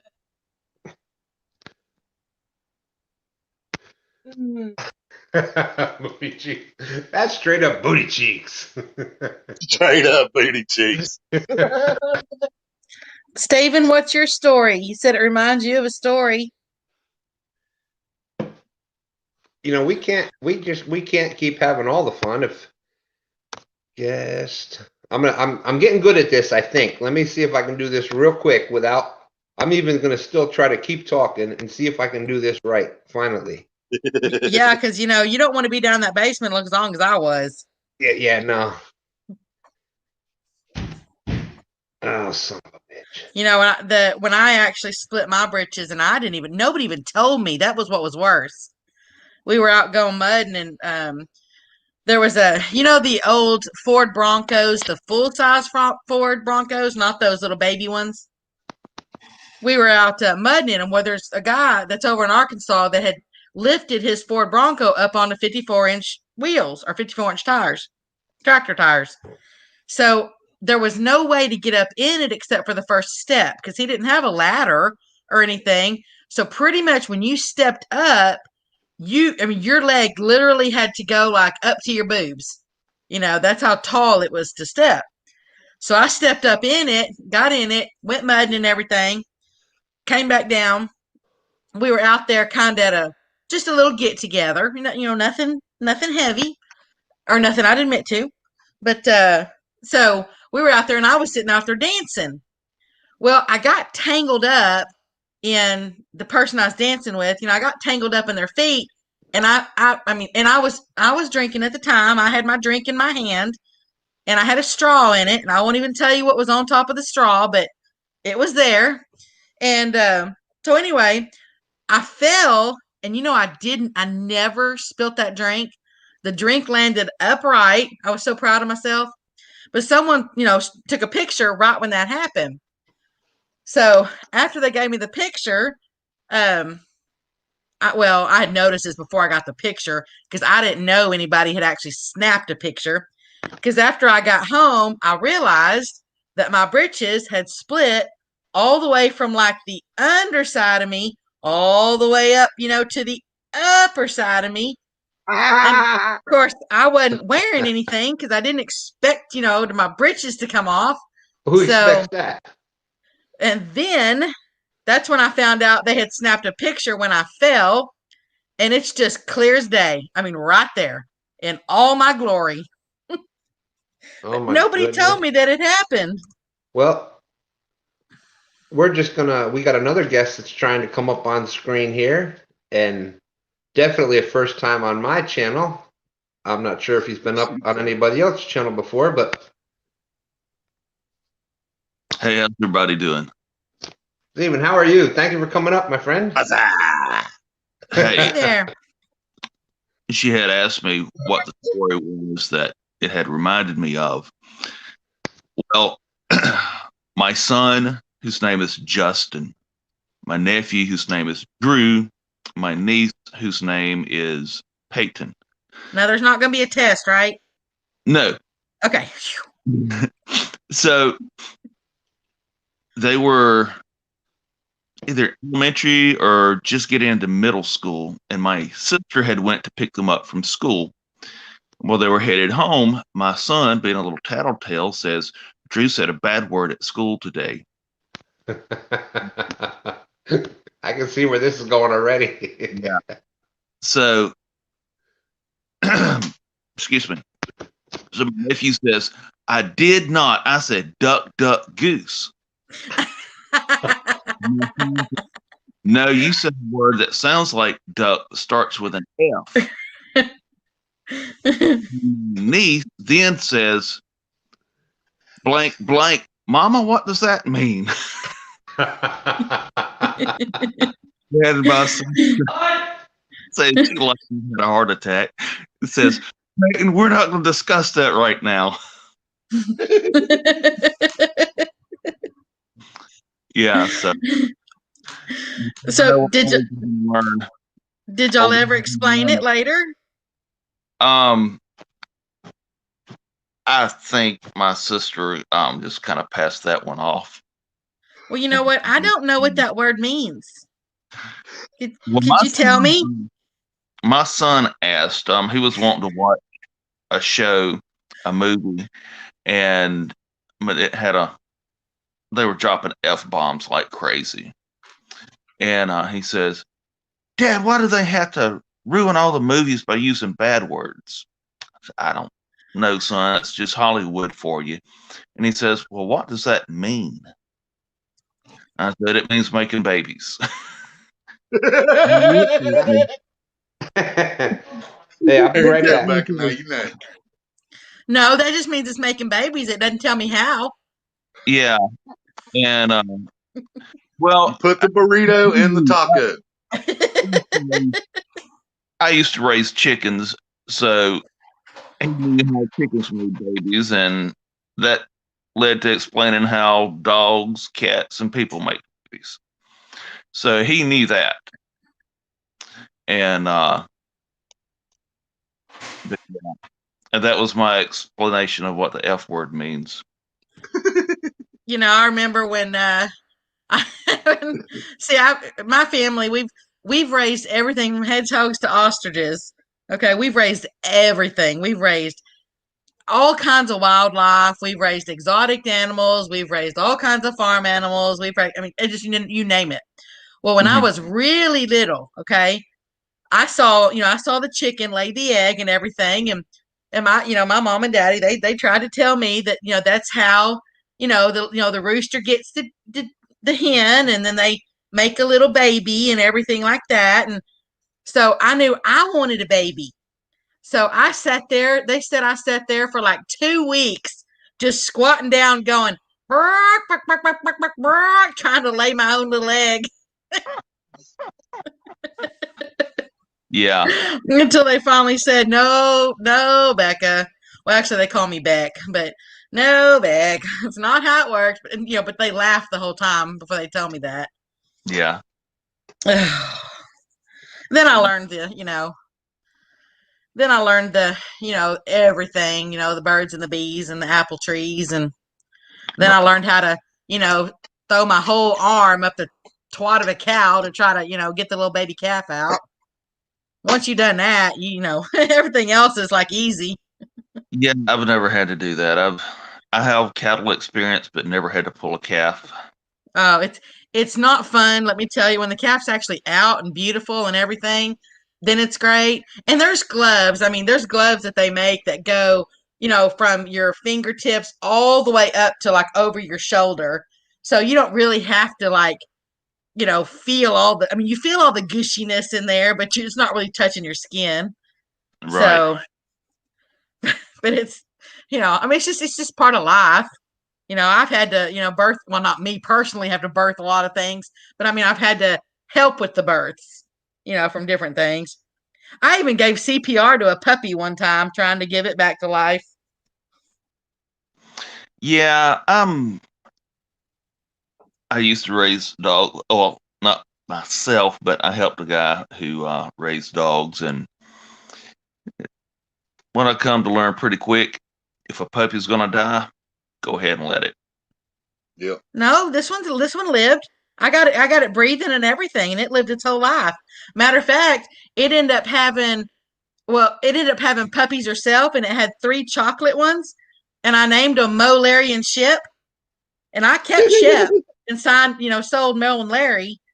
Mhm. And I mean, little Shep had a perfect life. Yeah. So, How I mean, old if I was can the dog that had the puppy? do what? How old was the dog that had the puppy? What, 2 years? About 2 years. Was it her first litter? Yeah, it was her first. Yeah. Was she just not lick it enough to get it going, or I don't know. I didn't watch her lick it. because I just because with knew the it wasn't I puppy, know what breathing. he's saying. you Yeah. gotta Yeah, I know chew the exactly what he's saying. They Well, have yeah, turned I off mean, you so have they to. breathe and everything. Yeah, you have to lick the nose. It's just like cattle do. You have to lick the Yep. nose off. I Yep. thought you meant like. Never mind. You don't even want to know what I thought you meant. But no. Her mind's dirtier than mine. Apparently it wasn't only hers. After they chew the sack open, they lick the puppy to get it to breathe in and spit all that stuff out. And yeah, no, it was dry. I mean, it was there was no sac, there was no membrane or anything over its mouth. No, and its nose. right. But there, you know, as I said, there's been now it was just a few months ago. I actually had a mama. I had a mama prolapse. This is cows. I had a mama prolapse, and for anybody who doesn't know what that is, it's I'm when glad they're you specified cows at first, though. do Thank I what? you. watch those videos all the time. I know what it means. I'm Well, glad somebody you else might not specified cows know. at first. Prolapsing is when they're for lack of better terms, their twat comes out from the inside and hangs out on their outside. Okay. Right.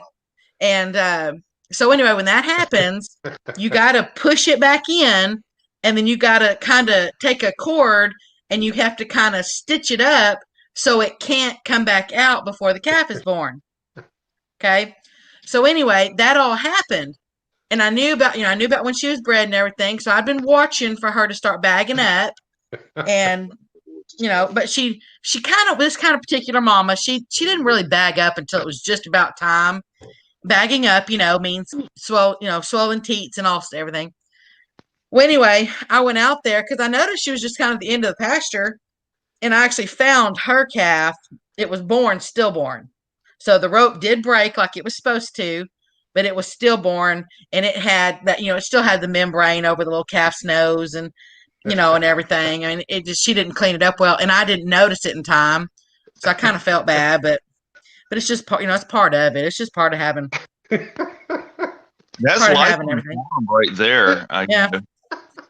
If you're raising animals, there's all kinds of problems that come up. Yeah. Whether you got a hen sitting on eggs and you go down there and you can see where a snake had killed her and tried to swallow her, and then had to regurgitate her head and neck because it couldn't go past the shoulders. Okay, wait a minute. You lost me at swallow her. I'm not trying to cut anybody. I'm not trying to cut anybody off, but you're having a good show when you've got multiple comments that all it is happy face icon things. Rex says, "Oh, hey, tell us." Mike out there said, "Oh my God, what she did." Rex said, "Trying to get off here, but it just keeps getting better." Yeah, literally. I had game chickens. Game chickens, they're not like your big Rhode Island. Yeah, I've raised game chickens before. And go down there, who's on a dozen eggs, and you go down there and she's dead, and you can see where the snake had tried to swallow her because the head and neck feathers are covered in their mouth and stomach slime, but they can't go past the shoulders, so they just regurgitate the head and neck. Then they go in and eat all your damn eggs. Yep. Yeah, I've seen that movie Anaconda. I know how that works. We used to raise. My daughter was in 4-H. They don't stop at the shoulder. That's true. He swallowed him whole, didn't he? Sorry, and then he winked. Then he winked when he came out. My daughter was in 4-H since she was a little girl, and we used one of the projects that they did was pheasant isn't really a native bird; it's introduced species and whatnot. So, but it's a very turned into a very good hunting bird over here. So it brings in a lot of revenue and stuff. But one of the projects that they used to do, my daughter's 4-H club, was they would raise pheasants, and then they would release them into the state lands. But anyways, so we had pheasants we had them out in the pen and stuff out there. And people think that possums are these little cute, shy, little, it's a little possum. They're so cute with a little tail. And those are nasty, nasty, vicious creatures. Yes. I literally had one try to attack me when I was trying to save the pheasants. I had to kill it, but it literally, I had a possum. It didn't play dead. It tried to kill me. I was going to ask you, how did you manage to kill it? Because I tell you what, I got into it with a possum one time, and I hit this dude in the head with a tire iron about 60 times. I mean, full coming down from full standing position all the way to the ground with the tire iron, and this dude got up 15 minutes later and left. That possum? Possums. Yeah, possum got up 15 minutes later and left. Y'all want to talk about possums? The most scared I've ever been in my life was from a possum. Amen. That's exactly what I'm saying. Yeah. Now, I used to do all breeds obedience training. I own my own kennels, and I got through training one night. And I said, "Crap, I didn't feed." So instead of turning the lights back on out at the kennels, I just went into the shed where I kept the dog food, and I noticed, and I kept the dog food in a large garbage can, and I noticed that the bag was folded down, not rolled down, but folded nice and neat. I said, what the world? Maybe my father had been out there and fed her. No lights are on. So I opened the bag up, reach in to grab the scoop that's down in the bag of dog food, and I grabbed fur. And I screamed like a banshee, and jerked my arm out so fast. I went and got my German Shepherd, opened his kennel, let him out, called him over there to me, took that bag of dog food, threw it on the ground, and a possum ran out. And he made short work of it. Can you demonstrate that banshee scream? People in the house, Oh, okay. Yeah, don't wake anybody up.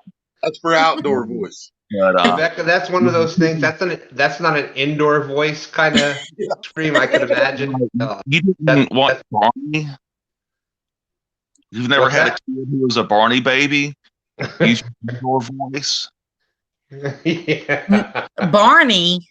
Yeah. Yeah, my I love you. Oh, that one. That's just as bad as Baby shark, deep, deep, deep, deep, baby shark, deep, deep, deep, deep. No, that's too I'm new. glad I missed the baby shark. Oh my gosh. Yeah. I have twin 5-year-old nieces, and I'm telling you, everything was Baby Shark there for a while, and I was We trying to should get have them maybe got some DVDs of Bananas in Pajamas.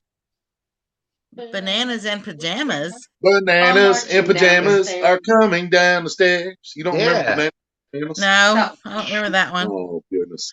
Oh, my Lord. I remember. Here is Thumpkin. Where is Thumpkin? Here I am.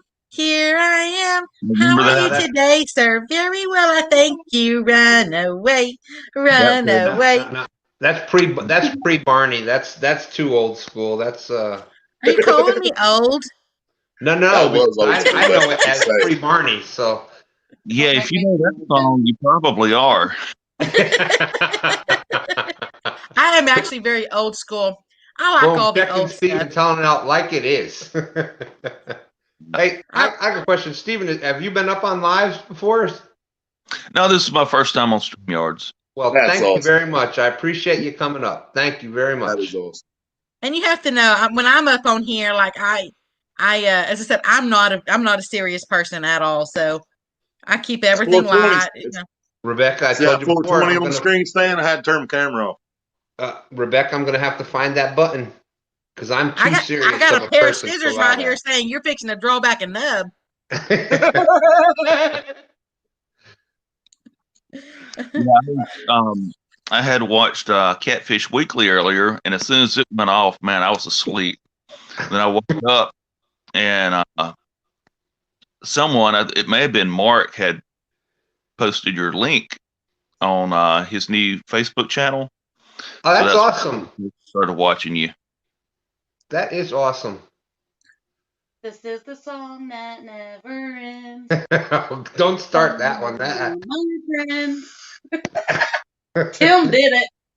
We'll all be singing that. Don't get that I one just going. happened to look down at the I don't even messages know and the there it words to was. that song, man. I'm good. I used to annoy Y'all can people sing it so all bad day. with that song. I'll just pop Oh, in my. with, I've got the lovely bunch of coconuts, diddly dee. You know, That's Stephen, fun. you're talking about what kind of dogs did you raise?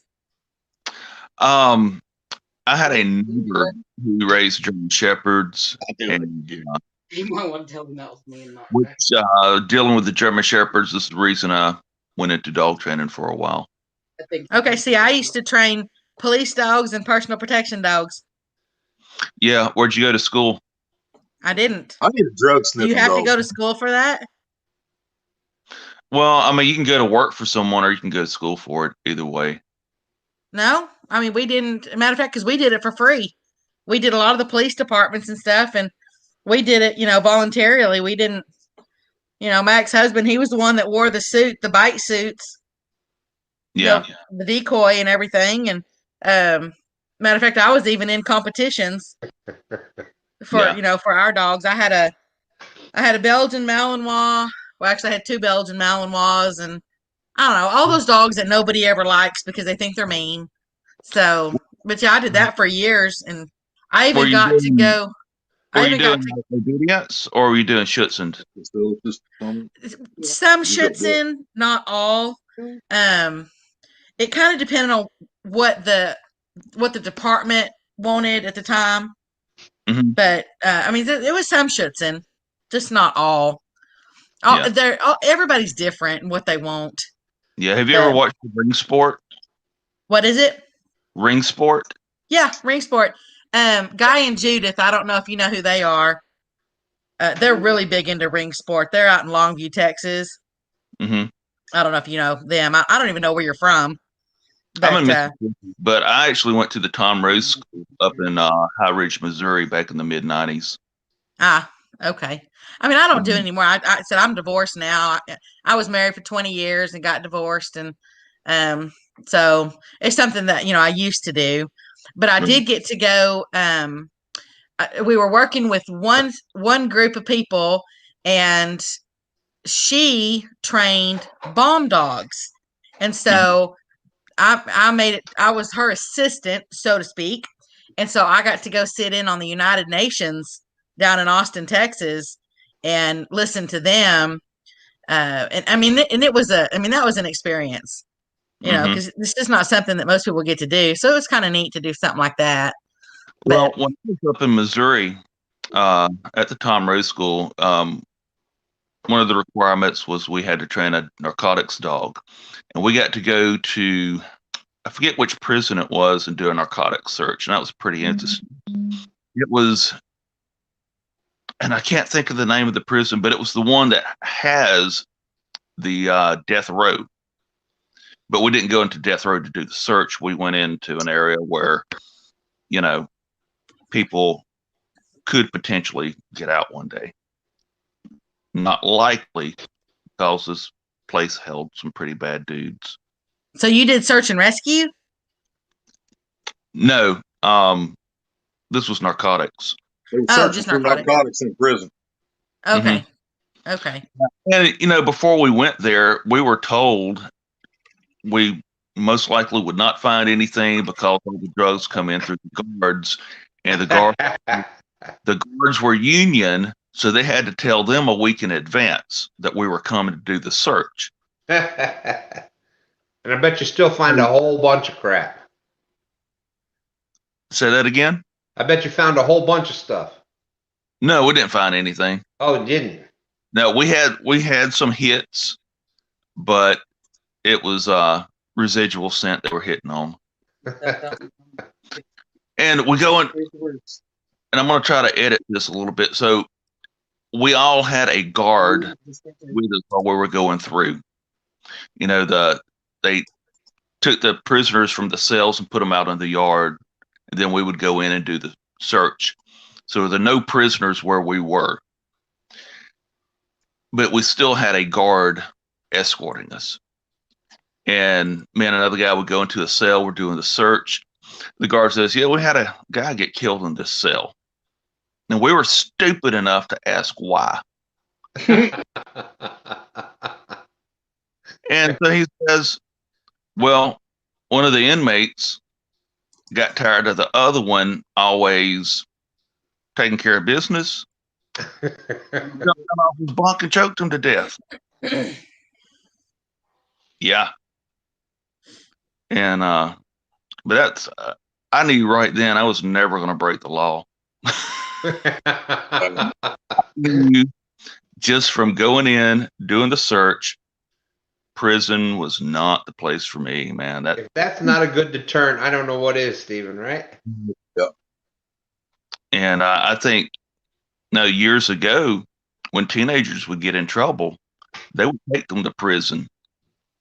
And they would have Scared Straight. Yes, the Scared Straight program. I remember that.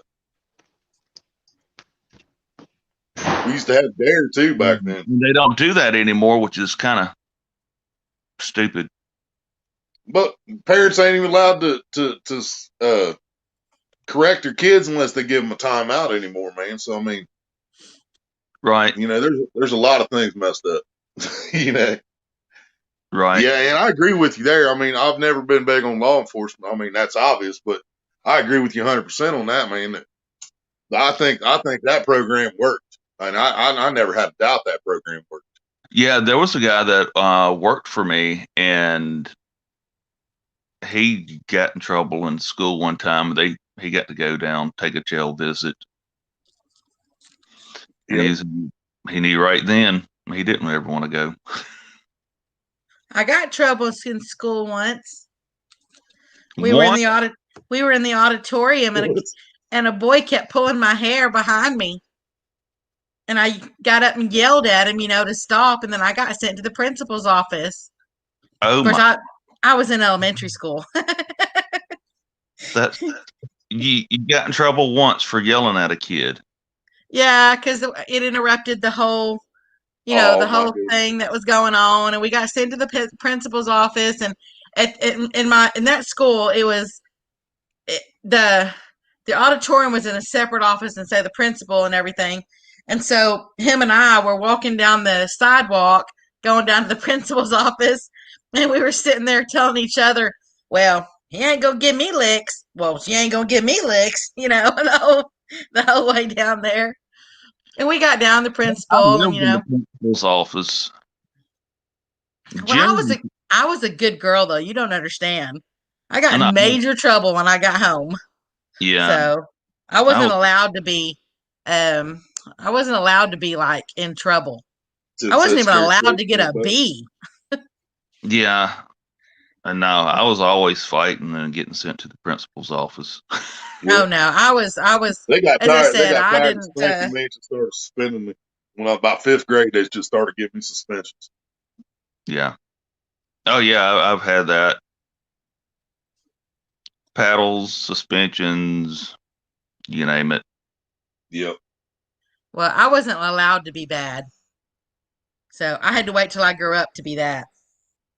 Well, but I got bullied a lot because I was always fat, and eventually, enough people said you need to start fighting back. I finally heard it enough that I started fighting back. The school didn't like that, bullies didn't like that, teachers didn't like that, but I didn't really care. I just wasn't dealing with it. Yeah. I mean, I went to school with rednecks. I mean, real rednecks. I know, brother. Believe me, I know. And man, somebody was always fighting. That's what everybody did. And what I never understood about school, man, is there could be 10 people seen the fight. There could be 2 teachers witness the fight start, but both kids get in trouble. Even though one of them walked up and just straight punched the other one in the mouth for absolutely no reason, the one that got punched in the mouth still gets in trouble because he fought back. Exactly. My son. That's never made sense to me. Yeah. Well, my son was in 6th grade. He got in trouble, got suspended from school for fighting. I'll be right back. 3 boys jumped on him. Right. 3 against 1. What are you going to do? Curl up in a ball and let them kick you? Right. So, yeah, and one time, one of the first times I actually had a success is I was like I said, I was always fat. I was always getting picked on. And then between the ages of 12 and 13, that summer, I hit a growth spurt, man. I went from 4 foot something to 5'10", 250 pounds. I came back to school a monster. Well, like the first week back to school, 3 guys decided to jump me at recess. I don't know what happened, but when the teacher was walking me back up to the school, all 3 of them dudes laying on the ground. That's all I know.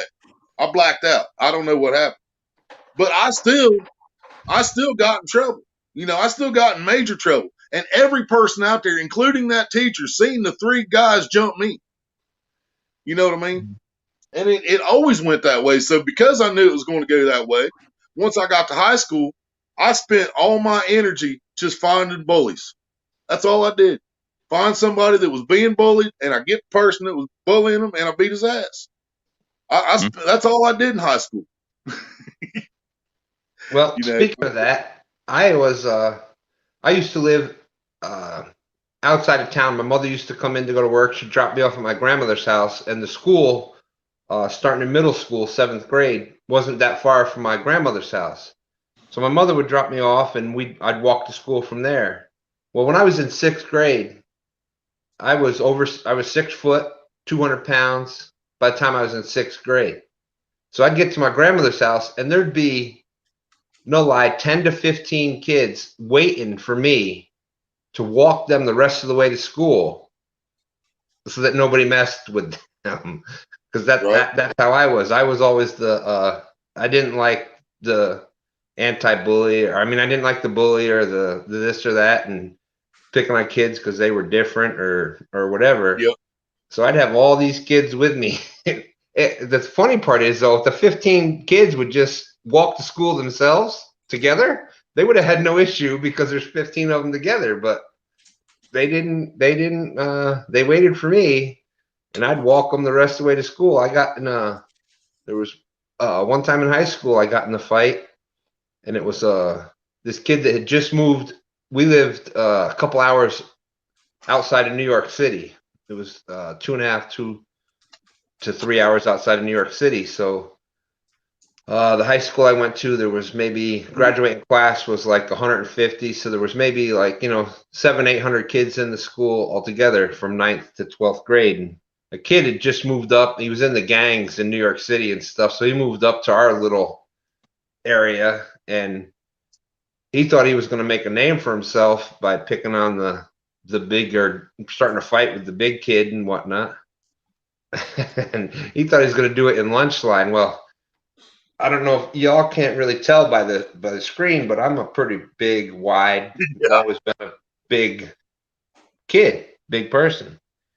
And he made a mistake by messing with my lunch. So I said, I'm going to let this one slide. I'm going to finish my lunch. If you still want to go through with this, I'll meet you over here. Well, sure enough, he's over there. And it was 2 hits. Well, actually, it was 3 hits. It was a left, a right, and this kid went 20 to 30 feet through the sliding doors into the gym, landed knocked out on the floor. And the teachers came over. Is there a problem over here that nobody saw anything? I don't have a problem, but you better go check on that kid in the gym because he's out on the floor. Never got in trouble. The kid that I knocked out, there was enough people that said he just, I don't know what happened, but he ended up, I got nothing. And he ended up with, I think he got suspended or detention. But a week later, this kid is like my best friend. Yep. By me knocking the crap out of him, I earned his respect, and he's like my best friend. And that went on for the rest of the high school. That's the way it was when I was in school. If you get in a fight with someone, y'all were buddies after that.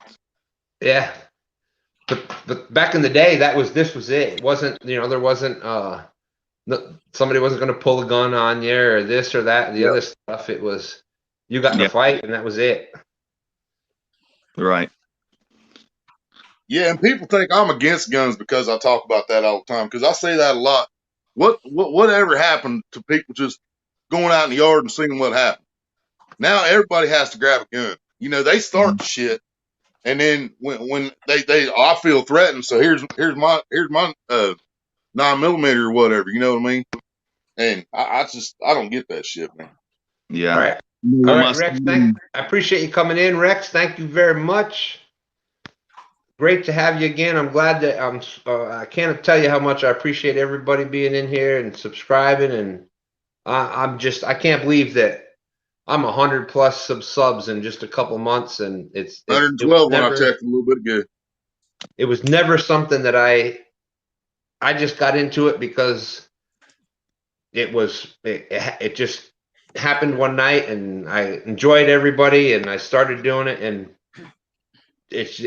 I'm just boggled. I just can't believe all the love, support, and friendship that everybody has. It's just amazing.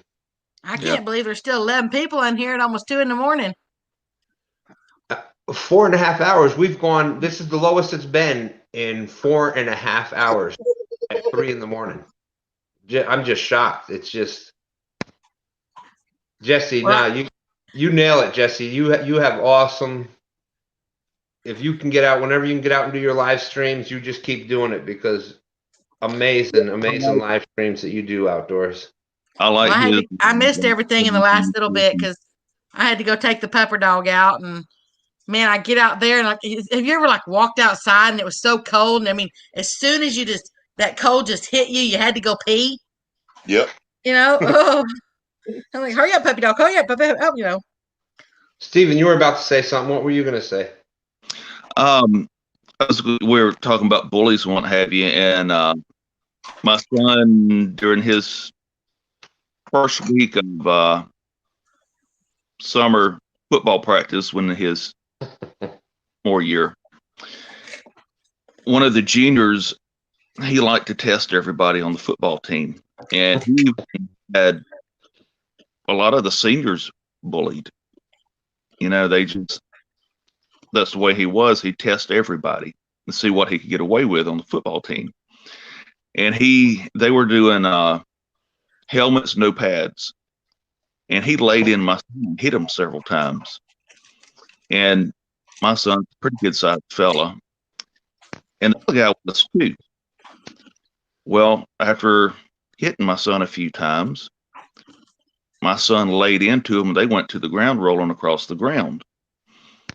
Coaches pulled them apart and then took my son to the side and gave him some attaboys. The way to go. Just don't do that in a game. Yeah, just control that during the game. After the game in the locker room, you want to kick his ass, go ahead. Just win the game first. Right. Yeah, you know. And they told him, said, man, he has seniors bluffed. You know, there's seniors who shy away from him on the practice field. He said, we like the fact that you stood up. We like the fact that you took him to the ground and got on them. Just don't do that into the game. You'll cause us to lose. Yeah. Yeah. Now, David, do you have a channel? No, I do not. I have thought about doing a little bit this spring once I get on day shift. Hopefully, and as what I'm being told is come the first of the year, I will. My replacement. Man, I'm gonna tell you the same thing I told Mike Kaufman, which is Mike's Outdoor Adventures in there, and the same thing I told Rex. Man, if you were thinking about making a video in the future, you might as well get subs now, because as long as you can drop your channel now and we sub to you, and then as soon as you drop your first video, even if it's a year from now, we're still gonna get a notification you drop that video. Oh, you only said that to those guys, huh, Willie? You didn't say that to anybody else that might be on stream right now? Now, what my intentions are is, you know, I'll make 30-second, 1-minute videos and post to Facebook while I'm out fishing or hunting or whatever, because you come across some great scenery. Oh, yeah. And you can post those on YouTube too, though. There's a lot of people post short videos like that on YouTube. Exactly. And, you know, growing up, we always watched Marty Stauffer's Wild America. Did you ever watch? I love that dude, man. My beard's inspired by him, brother. So what I was thinking was doing, I'm in Mississippi, doing one that's kind of a miniature version, but doing a Mississippi based. Nice. That's awesome. I guarantee you that there'd be a lot of us that watch that. Well, absolutely. Because, you know, when you're on 30-second videos or 30-minute videos, people's going to watch me. Right. Because when you get out on the river, you come across some great scenery. Oh, yeah. I squirrel hunt with a dog. And when you're walking through the woods, you come across great scenery. But also, you know, there's some odd little fish out there that nobody has ever heard of. So I thought about trying to get in touch with some of the fisheries biologists and trying to get a little information on stuff just to give, like, people ever heard of darters? Yes. Yeah. Black nose darter. Yeah. Yep.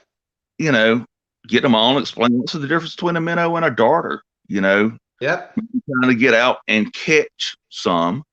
A lot of people have no idea what chubs are and would be totally fascinated with the fact that male chub grow horns during the spring. Oh, I love horny chubs, man. Dude, that's the bomb in the spring around here, man. Mm-hmm. Horny heads, yeah. I love him, sucker. Stephen, I want to tell you how much everybody appreciates you. Look at Mike Turner. He's already starting you on right there. Yeah, I just became your third sub. Mike's did that the other night on another stream. I can't remember which one it was, though. Yeah, I just became your third subscriber. I can't tell you how much I appreciate you actually coming up here. We're your first live. I'm your first live that you've been on. I really appreciate you coming up. I felt when D&B came on my live stream first time ever. Yeah, it's amazing, and I think you've got some great ideas there. I love that kind of stuff. I used to tie flies and stuff, so the darters and the little micro fishing type things that you're talking about, that I think that would be awesome. Yeah. So anyway, that was idea I've been tossing around a little bit. Well, I think you should go for it, and that's basically what everybody kind of told me. I was like, yeah, I'd like to do this or that, and they're like, well, just do it. Just you know, if you've already got pictures and videos and stuff that you've already had, yep, Go ahead, just get started. Put a little. Yeah, it's still content we haven't seen. You know what I mean? Because I've got I don't know, about a short, 2-3 minute video.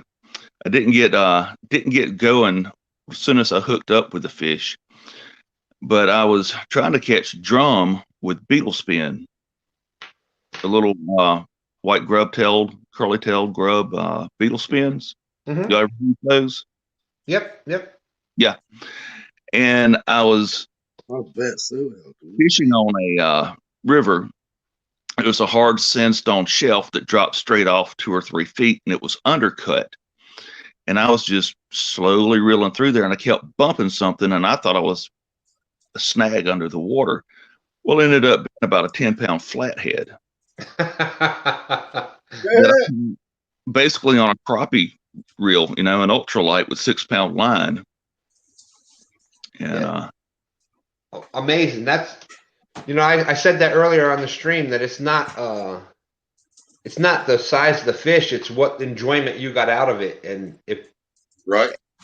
catching a flathead like that on that small of a rig, that's just like, that's almost as good as a state record. Yeah. If you hook a 10-pounder on your catfish rig, your nice stiff rod, you got 30-pound line on it. Right, you're going to reel them in. But if you hook a 10-pound fish on 6-pound line, you're not going to reel them in. I've caught a 21-pound shovelhead on 6-pound test and a 4.5-foot rod with the Zebco 404. Yeah. That was blast. I ain't seen a 404 in a while. I had bought my son, I think it was a Scooby-Doo reel when he was about 1st or 2nd grade, and I took him to a pond, a little stock pond right down the house, and they had catfish in it, and had invited us over to fish it. And I was thinking 2-3 pound channels. And so we got some worms, went down there, threw his little Scooby-Doo reel out, and he's with it. And the next thing you know, he's chasing bugs. And I said, son, you better sit there by your reel. If a fish gets it, he could swim off with it. And I had to tell him that a few times. And every time, he'd sit there for just a few seconds and then he's chasing bugs again. Well, the next thing you know, that reel shoots out into the pond. And I dove out into it, grabbed the reel. And where I was, there was about a 2-foot drop from the pond bank to the water. Then it went straight down about 4 feet before it started to turn in. And even though I'm 6 foot tall, you still can't get up out of that, especially if you're wearing boots. And I had to pass the reel up to him. I said, hold on to it. I'm just clawing dirt and grass and everything, anything I can get my hands on to get traction so I can pull myself up out. And I don't know if y'all have ever been in water with boots that are full, but it adds to the weight. Yep. And I cringe when I see people in a boat fishing with rubber boots on, because that's just a great way to drown. But anyhow, I get up out up to the bank, and I reach down to grab it, and I can't. My arms aren't long enough. So I had to slide back into the water, grab the fish, throw them up on the bank, and then climb out again. The second time I actually dove in a pond to grab a reel.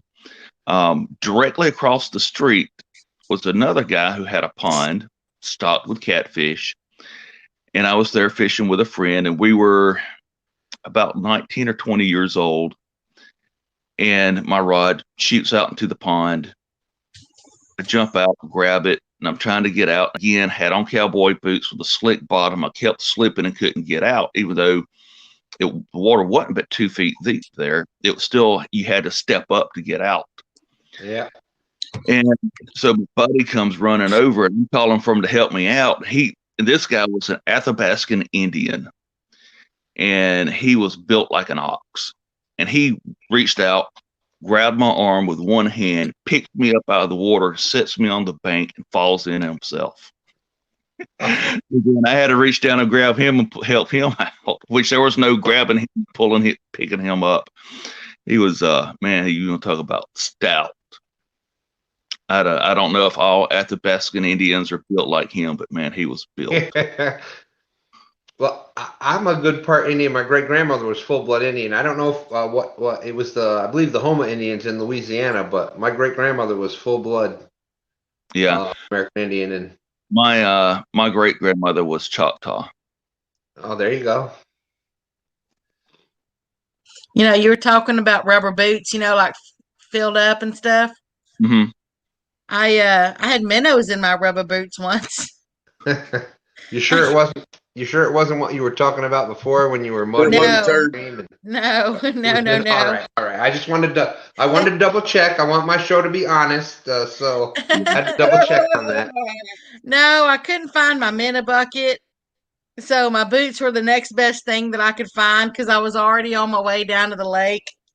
And I usually do a lot of jig fishing and stuff, so I just ended up go ahead and instead of driving all the way back, I went ahead and just got the minnows and took them down and just filled my boots up with them. You got to use what works. Yeah.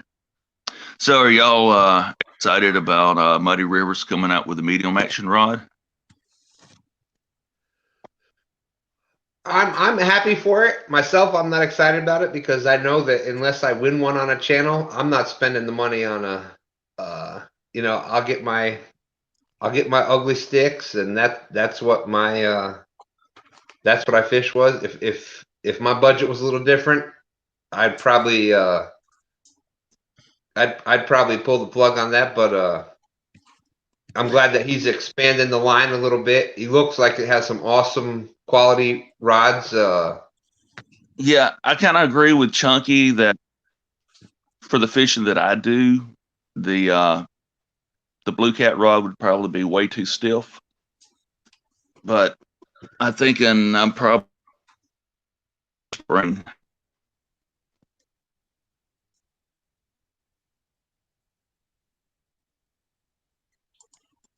Are you there? Oh, wait a minute. Yeah, I still hear you. Cut out for a minute. I don't think a rod could ever be too stiff. That's what she said. I had a woman engineer at work make a similar comment to me, and she was telling me her husband was going out of town for the weekend, and I kind of politely declined. I'm going to try to get my phone propped up where I won't have to hold it. Oh, Steve, is it Steven? It's spelled Stephen, but is it Steven or? Yeah, the PH. What beast rod is stiff? I think it is actually a Greek spelling that the PH does not make an F sound, but more of a V sound. So that's you go with Steven. Yeah. All right. But if someone says Stefan, I'll do it. I'm okay with whatever anybody calls me. As long as they don't call me late for dinner, I'm good to go. Right. Yeah, but in my case, I'd probably be better off on this stuff. You know, it's probably why I'm 400 plus pounds, but that's a whole nother topic. But yeah, I was never much over 160 pounds until I hit 40.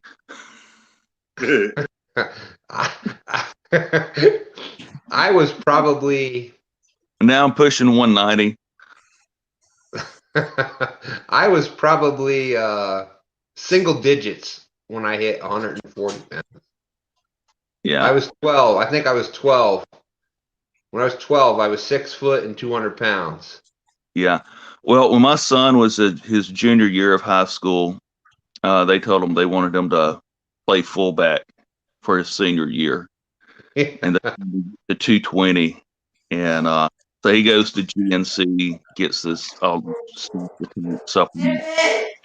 And he was 5'10" and hit 220. And man, you want to talk about built, and has not been able to lose the weight. So he's still up there and just not working out like he used to. I was a 5'10", 310-pound walk-on freshman in high school. I'm staying out of that conversation. Never played football before in my life until freshman. Yeah. Yeah, Rebecca, what size? What? What? That's right.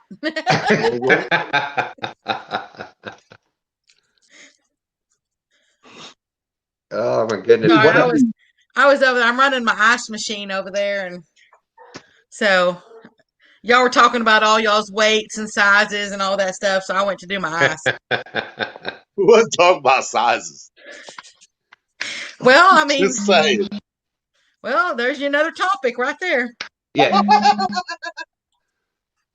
Yeah, nobody actually. I think you're the only one in this chat that would be interested in that conversation.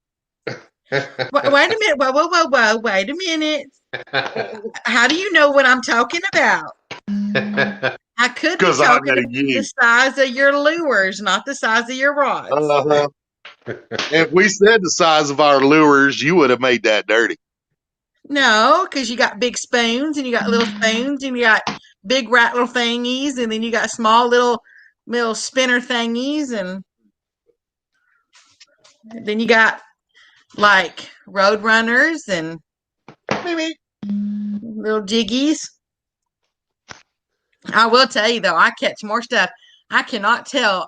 I don't think nobody ever believes me, but I catch more stuff on a red head with a chartreuse tail than I have ever caught anything else in my life. And I've used that same color in Texas. I've used it in Arkansas. I've used it in Idaho, even with trout. I just got one thing to say about that, Rebecca, that scientifically red and white, that's the two colors that fish see the best. I don't know if it's it has to do with the color blindness or the UV spectrum or whatever it is, but white and red appears to the fish that's the colors. That's weird to me because how many fish have you caught out of fresh water that were white or red? I've caught albinos. I've caught 2 albino channel cats in my life. Well, I mean, everybody needs to say hi to Garrett. Silvery. Hi, Garrett. Garrett, what's up? Hello, Garrett. And now, going back to the subject that we were talking about before, I've just got one comment on that. I'm a 13 wide, so that's all I'm going with that. I got you beat, brother. I'm a 16 double wide. Oh my God. Well, there, I'm gonna.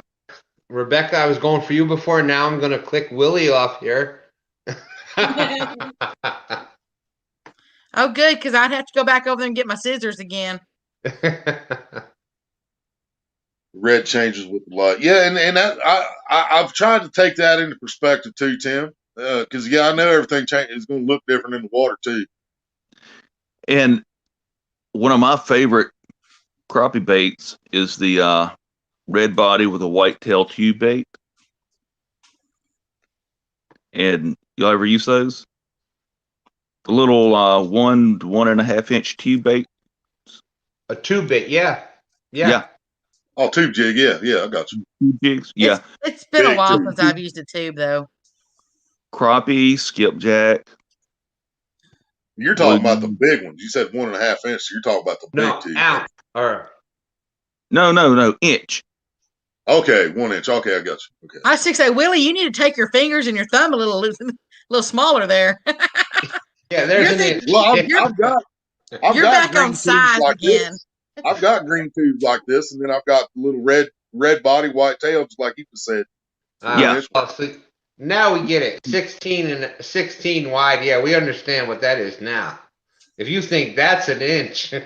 Yeah, no, that's what I'm saying. I think he's still thinking about size. Yeah, it's kind of like a joke. I don't know if I should tell about It's 3 in the morning. Everything else that's happened, Steven, come on. And if everybody goes and watches this live stream anyway, they ain't going back 4 hours. Do y'all know women can't read tape measures? Because all their life they've been taught 4 inches is 8.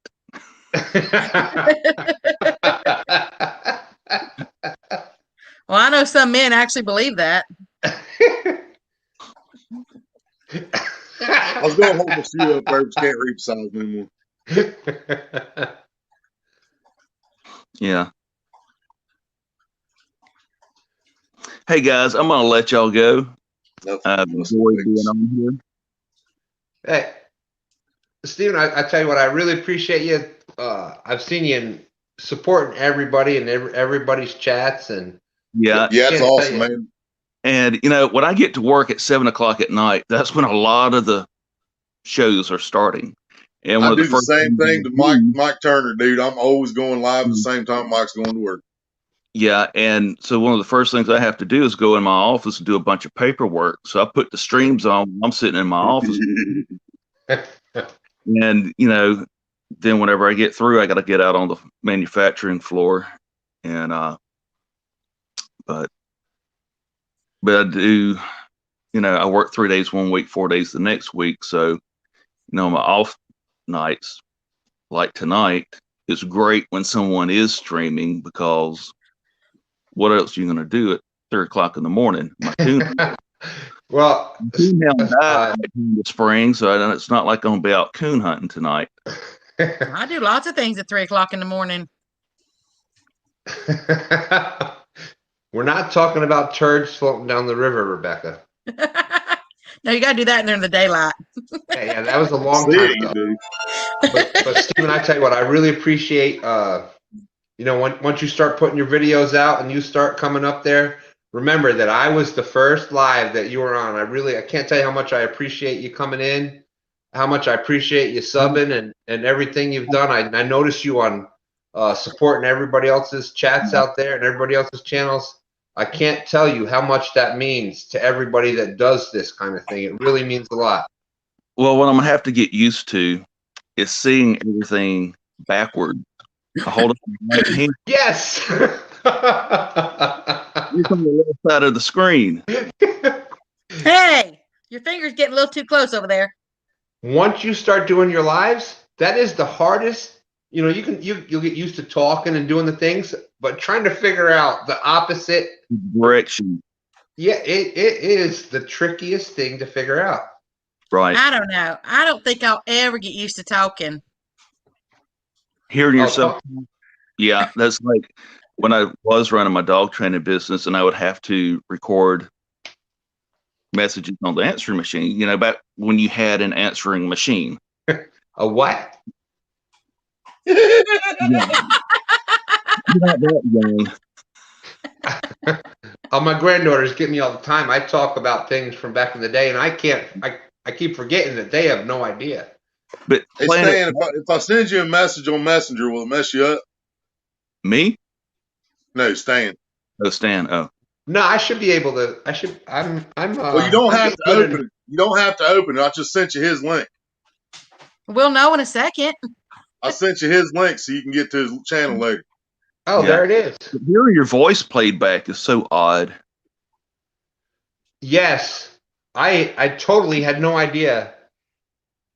I totally had no idea what my voice sounded like to everybody else, and I'm like, "Holy crap, that dude sounds weird." And it was my voice. Yep. Well, I know I got a weird voice. I just accept it. That's not true, Rebecca. Everybody loves the sound of your voice. Oh, whatever. You have a good Southern voice. I just try to be me. It's not too fast. Exactly. What's not too fast? I said no. I said your voice, is it too slow or too fast? Oh, I thought you said I was too fast. I was like, wait a minute, we just met. No.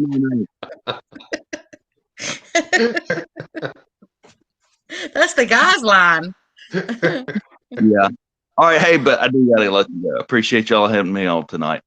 Steve, It was nice meeting you. You are totally welcome back. Anytime I put a live up there, man. I was glad to be up here for your first visit, man. Do you go by? Anytime I put a live up there and I put the stream up there, you're totally welcome anytime. I really appreciate everything you do up there. Thank you. All right. Hey, do you go by Rebecca or Becca? It can be Rebecca. It can be Becca. It doesn't matter as long as you do not call me Becky. No, no, no. If you call me Becky, you're going to get some wet noodle slaps. All right, Becky. I'll talk to you later. There's the first 40 lashes with that wet noodle. Oh, he did it. He did it. I was already getting hurt on this count. I was waiting for that. You want to go for 80? All right, Steven. After that, you're welcome anytime you want to come on. Yep. Hey, thanks. Love you guys. Hey, love you too, brother. Thank you very much. We appreciate it. Brother. Thank you. All right. Hey, Catfish and Pappy, thanks for being with us. I know it's late or early. Or whatever. I can't believe it. You know, when I came on earlier, I was on, Willie will tell you, I came on his thing and I was looking for Ace. Yeah. Only because people were, like I said, I'm totally shocked. Not even shocked. It's more than shocked. It's like I'm in awe. It almost brings a tear to the eye that people the support or the thoughts or the whatever. Like I didn't think much of it. I'm like, yeah, Ace and I normally do our show on Monday nights, and it's, you know, it's whatever. I really didn't. Well,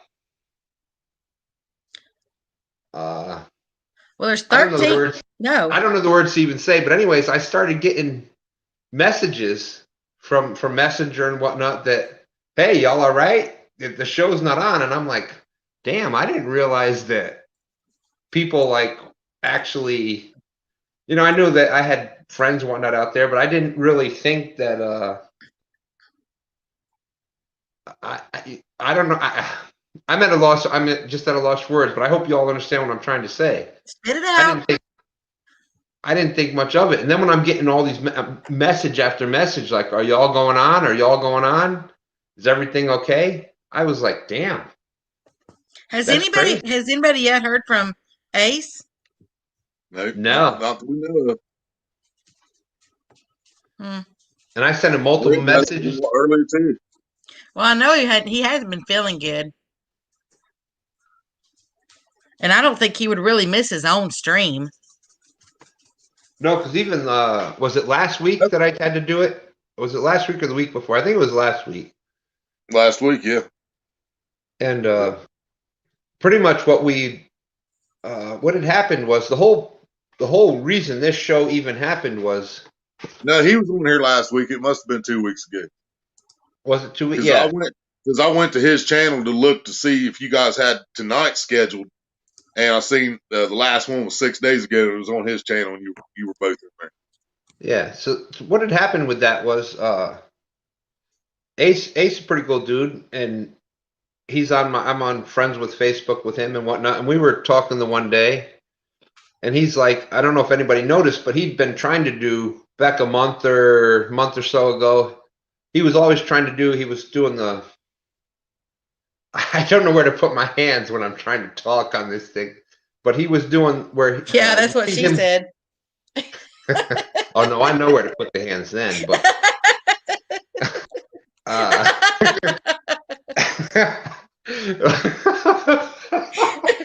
I'll teach you where to put your hands. hands. Me all laughing now, but he was saying, you know, if you noticed, he was doing like 1 minute things where he's just testing. Live testing, and it'd be a couple minutes long, and he was doing a bunch of these things. Yeah. Even Tim said it right there. He was doing all these, and he was actually checking on me to see if I was okay. So I've got issues and whatnot, but we're not going into that right now. And he kept saying, yeah, he's asked a bunch of people, but nobody wanted to do like you know, the show on Thursdays where it's the Chad and Dockery do their bait shop show. And I said, well, hell, Ace, I don't care. I can talk all night long. I'll do it with you. that's how this started. And yeah, he asked me about this too, and I turned him down. I didn't turn him down completely. I thought I just kept thinking about it. Then you guys set your thing up. And he was so excited about it. He got he bought the monthly package and everything where he's got, and I just do the free thing where, and now that I've been doing the Sunday mornings live with my son, 20 hours goes quick. Yeah. Oh yeah, it does. I got the paid for again because it does go fast. 20 But here hours, is a little 8 tip. seconds. If you didn't know it, Stan, if you have 1 minute left on your StreamYards, you can stream all night. It ain't gonna cut you off. It's not gonna just cut you off when your 20 hours runs out. If you've got 1 minute left, you can still go live. I was wondering. Yeah. So I mean, because I remember you saying you were low, and you probably went. So if you were low, you might have went over already. But it won't cut you off. 20 hours, 8 seconds. The ride's always the same. Yep. You know how to check your hours to see what you have left? Yeah, I figured that out. Okay. Look at this comment. I'm You guys need to change the title to After Dark with Stan and Friends. I'm just that's gonna be our new show that's coming up. And it's gonna be me and Stan after midnight. You were saying that you said it for a while, and I'm just what am I, chop liver? Well, Rebecca, yes, you've been on the show here, but Willie, when I was just a sub and I wasn't doing even doing YouTube, I was a sub, and Willie was saying things, and it's just I started putting my voice and face out there and stuff, and doing some of these things, and to just you hear were just people. You were just a little tadpole, little bitty guppy. Yeah, and I haven't been a little anything for a long time, so it's that. But to have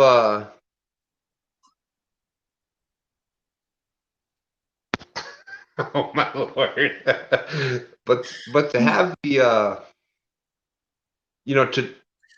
to have people message you that hey, is everything okay, because we normally see you on at this time, like that would just blew me away. I don't even know how to I don't know how to put it to words even. Well, thank you, Garrett, since they don't want to include me. They're being so mean. Garrett said, though the budget might be high, if Stan and Willie have to be fitted with matching purple smoking jackets. I think after the first couple shows, I think we can get the sub would buy us those jackets, actually. Oh my Lord. At least Garrett's on my side. I just got one question. Do they sell those jackets in 6X? I'm sure we can get them custom made. I might be able to squeeze into a 5XL if they have it, but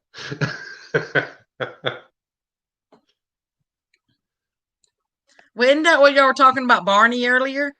I just need a 48 Don't inch they have Barney suits? Actually, probably about 52 now. Damn, look, we just got high dreams and everything, and Rebecca just shot us right down again. Right? Damn, look at this. There's Mike's Outdoors and Adventures. Mike Kaufman. What an awesome talk about coming in out of nowhere. He subbed and has been messaging on the. Yep. What an awesome. And dude, I'll tell you what, I paid attention for man, probably about 2 weeks time. I realized that Mike Kaufman was at every place I was at, everywhere, man. Just supporting the hell out of people. Just like you were, just supporting the hell out of people. And he come into my live, and I was like, boom, gave him a wrench. He's like, wow, man, really? I'm like, dude, I've seen you, man. I was like, you're not you're not new. I've seen you.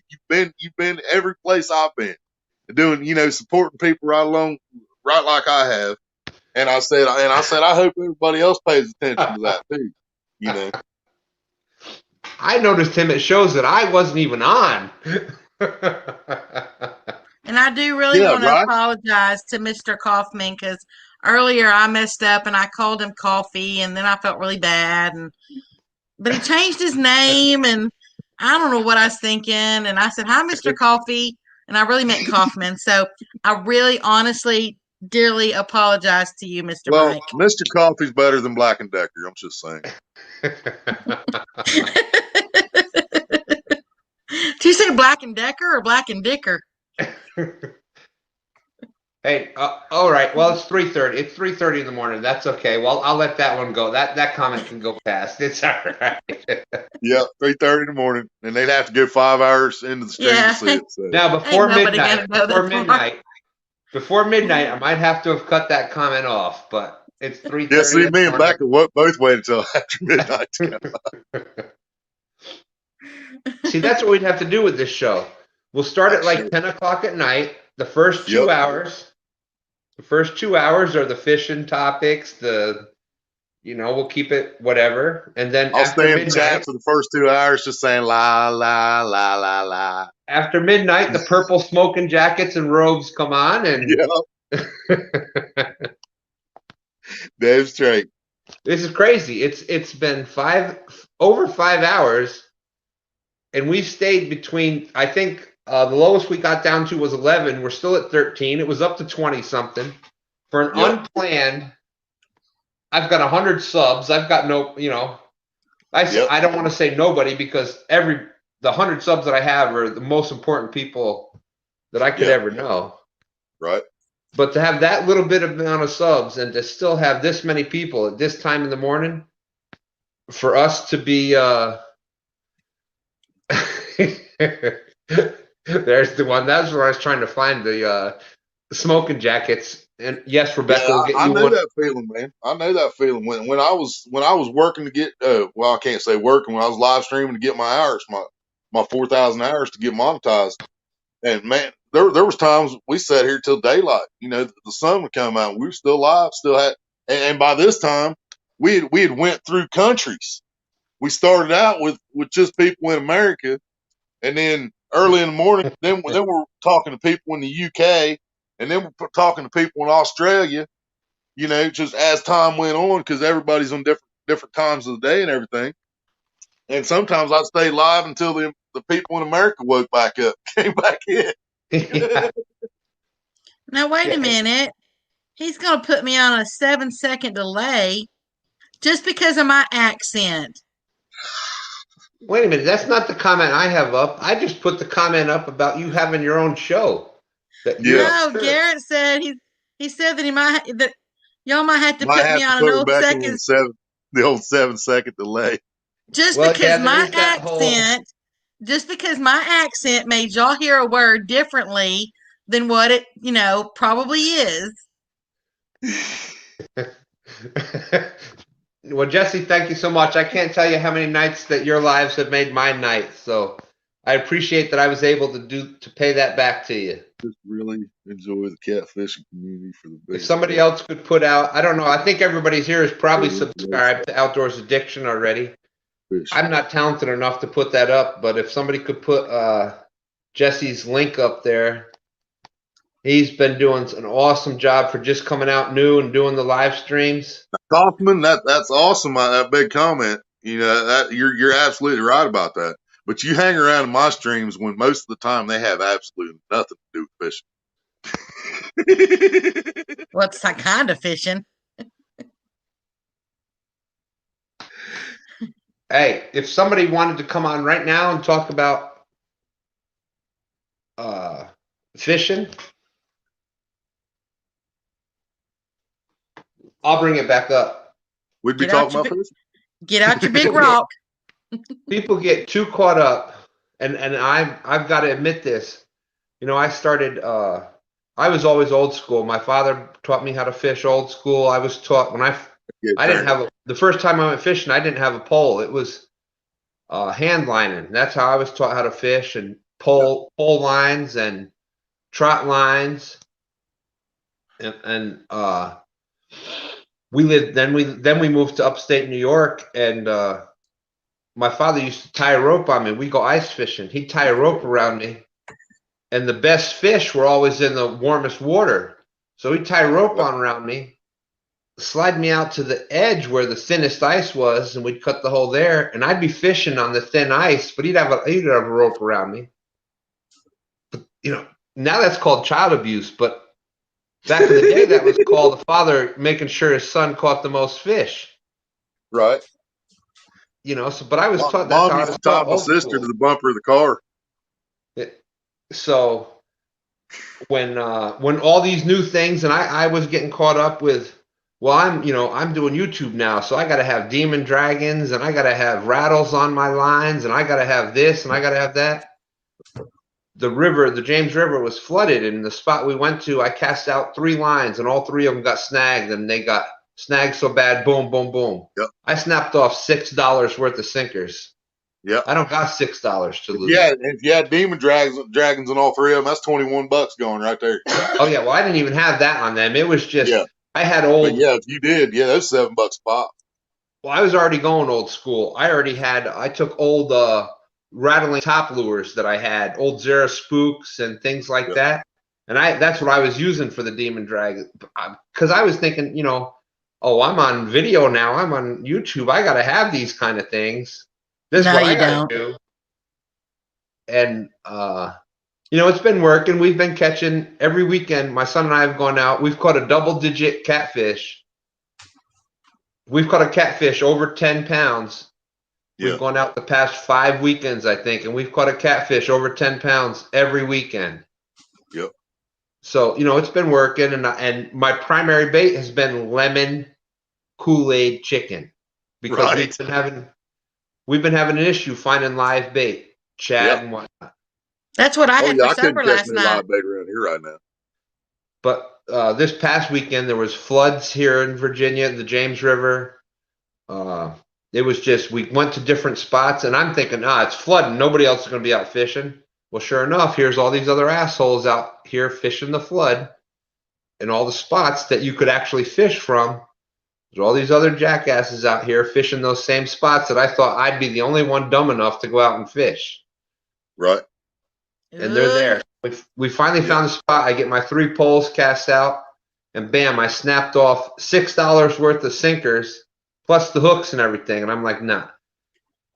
I in my head, I'm like, all right, we either got to leave or I got to do something. So I went back to old school, the way I was taught. There was my sinker, a rock with a rubber band on it, up to a leader drop rig, and that's it. That was it. It was a sinker and a hook and a piece of cut bait, and we caught within 10 minutes of putting that on, we caught a 19-pound flathead, followed by an almost 11-pound flathead. So for those that think that you got to have the $100 fishing rods, and I caught that on it was actually my most expensive fishing outfit, which was like $60. It was a ugly stick rod and a Okuma reel that I got like at half price, and big game monofilament. That's all I use, buddy. Big game, man. Yeah, I'm religious to big game line. For dollar, that'll outfish any line that you could spend $20 on a line, and you're not going to find better line. And they can beat it off the rocks if they want to, man. That 25-pound big game will take you can have a 40-pound blue on there scraping against a rock wall with 25-pound big game, and it's not going to break. No, dude, I've lost big fish because I thought I needed to have everybody talking about you need to buy braided line. Yeah, I ain't never gonna use line, dude. If you're fishing in cover, you're fishing in a river that's got rocks and stuff, the worst thing you can do for yourself is get braided line, because I've probably lost 80-pound fish because I had braided line on. And see, I didn't know. I didn't know braid snap like that on the rocks until DMV told me. I wouldn't use braid because I didn't want it to chew my eyes up. You know, I thought about that, but my fingers started bleeding after I was trying to braid that line for so long. I could only get so much of it braided, and then I was like, wow, I mean, I'm getting blisters. Now, I have braided leaders, like she's talking about. I braided leaders out of monofilament. Bad enough when you got to braid your own hair, much less a fishing line. but yeah, I've had probably 80-pound fish on that. If I had my big game on there, I would have caught it. But I thought, oh, you're getting whatever you got to have. I'm fishing in the James River. I got to have. This is even before YouTube. I'm fishing in the James River. This is like a top catfishery in the United States. I got to have a braided line. I got to have this. You don't. You just. Yep. Whatever you've been taught, whatever you're comfortable with, yep, that's what you need to use, because that's what's gonna work for you. And the reason I discovered big game and just got completely hooked is the Pay Lake me and her got married at. We got married on a boat dock at a Pay Lake, and fishing at that lake over the years, man, it was an old stone quarry, so it was literally rock walls straight down on all four sides, just straight rock ledges, and those blues would go up underneath them ledges when you hooked, and they broke the Shakespeare line, they broke the string, they broke the trilene, and then I went to big game, 25-pound test, and I caught fish after fish after fish one night. I caught like three fish over 20 pounds off the roadside, which was the worst rock ledge on the whole lake.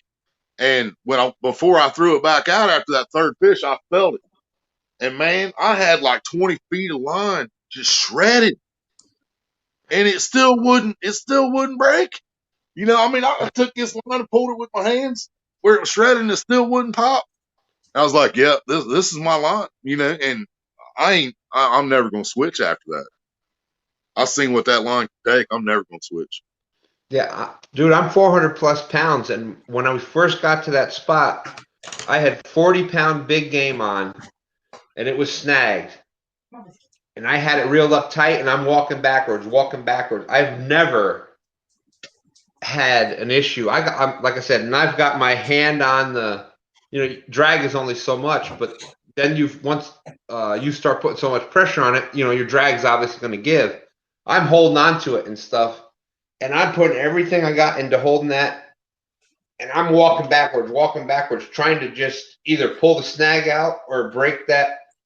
It took me like 10 minutes to finally it broke, and the big game didn't break. It was the 50-pound leader.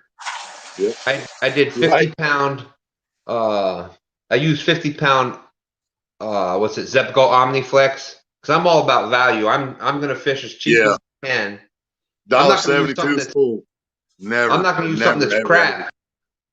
I'm not going to use something that's crap, but I can get a 50-pound spool of Omniflex, and that shit is awesome. But that ended up breaking before my 40-pound big game did. There you go. Yep. 50-pound leader. That's double 25 big game. And I will pop that leader before I will break this swivel before that leader breaks. It's crazy, yeah. That is a big swivel, dude. That is a big swivel. And I'll break that swivel before I break that leader. I guarantee it. But yeah, here in the James, you've got a lot of rocks. You've got I fish around a lot of bridges or like the 95 bridge, the railroad bridges and whatnot. So there's a lot of riprap, there's rocks, there's concrete, there's steel, there's a lot of that. And I've lost fish that I know were way bigger than 50 pounds, we'll put it that way. And fighting it, doing good, and all of a sudden it just dives down and gone. Right. It's that braid hits a sharp rock, it hits concrete, hits whatever, and it snaps like that. Big game, nope. Every big fish that I've had on big game, I have never lost a big fish with big game, and I can get a whole spool of big game, 40-pound test for $7. Yeah. All day at Walmart. $6.98, I think, something like that. Yeah. Here's Outdoors Edition, who is like, that is, he fishes. He's out there spending his time, and he does his fishing, and comment right there that you can live by. And I've tried to tell people that, man, for ever since I've been on YouTube. Any person that asks anything in anybody's live stream, and they ask about line, I'll say big game. Mm-hmm. Yeah. Price, I mean, and for the price you're paying, it's one of the cheapest lines you can buy. Yeah. But for the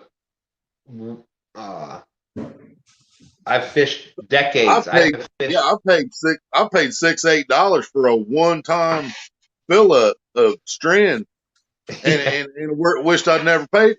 Wish I'd never bought it. You know. Yeah, if you were to get the same kind of thing in braid, you're talking $20-$30. Oh yeah. And, yeah, absolutely. You know, fishing in lakes or ponds or something like that doesn't have a lot of rocks, that might be great. I use braid on my I've used braid for like pan fishing, or if I'm doing some salt water where you need to feel the bottom, or you need to feel you know, where the lure is touching, or bass fishing, things like that. I've got braid is awesome for that. But when you're talking about fishing in waters for catfish, big game by far beats all of that. Oh yeah, absolutely.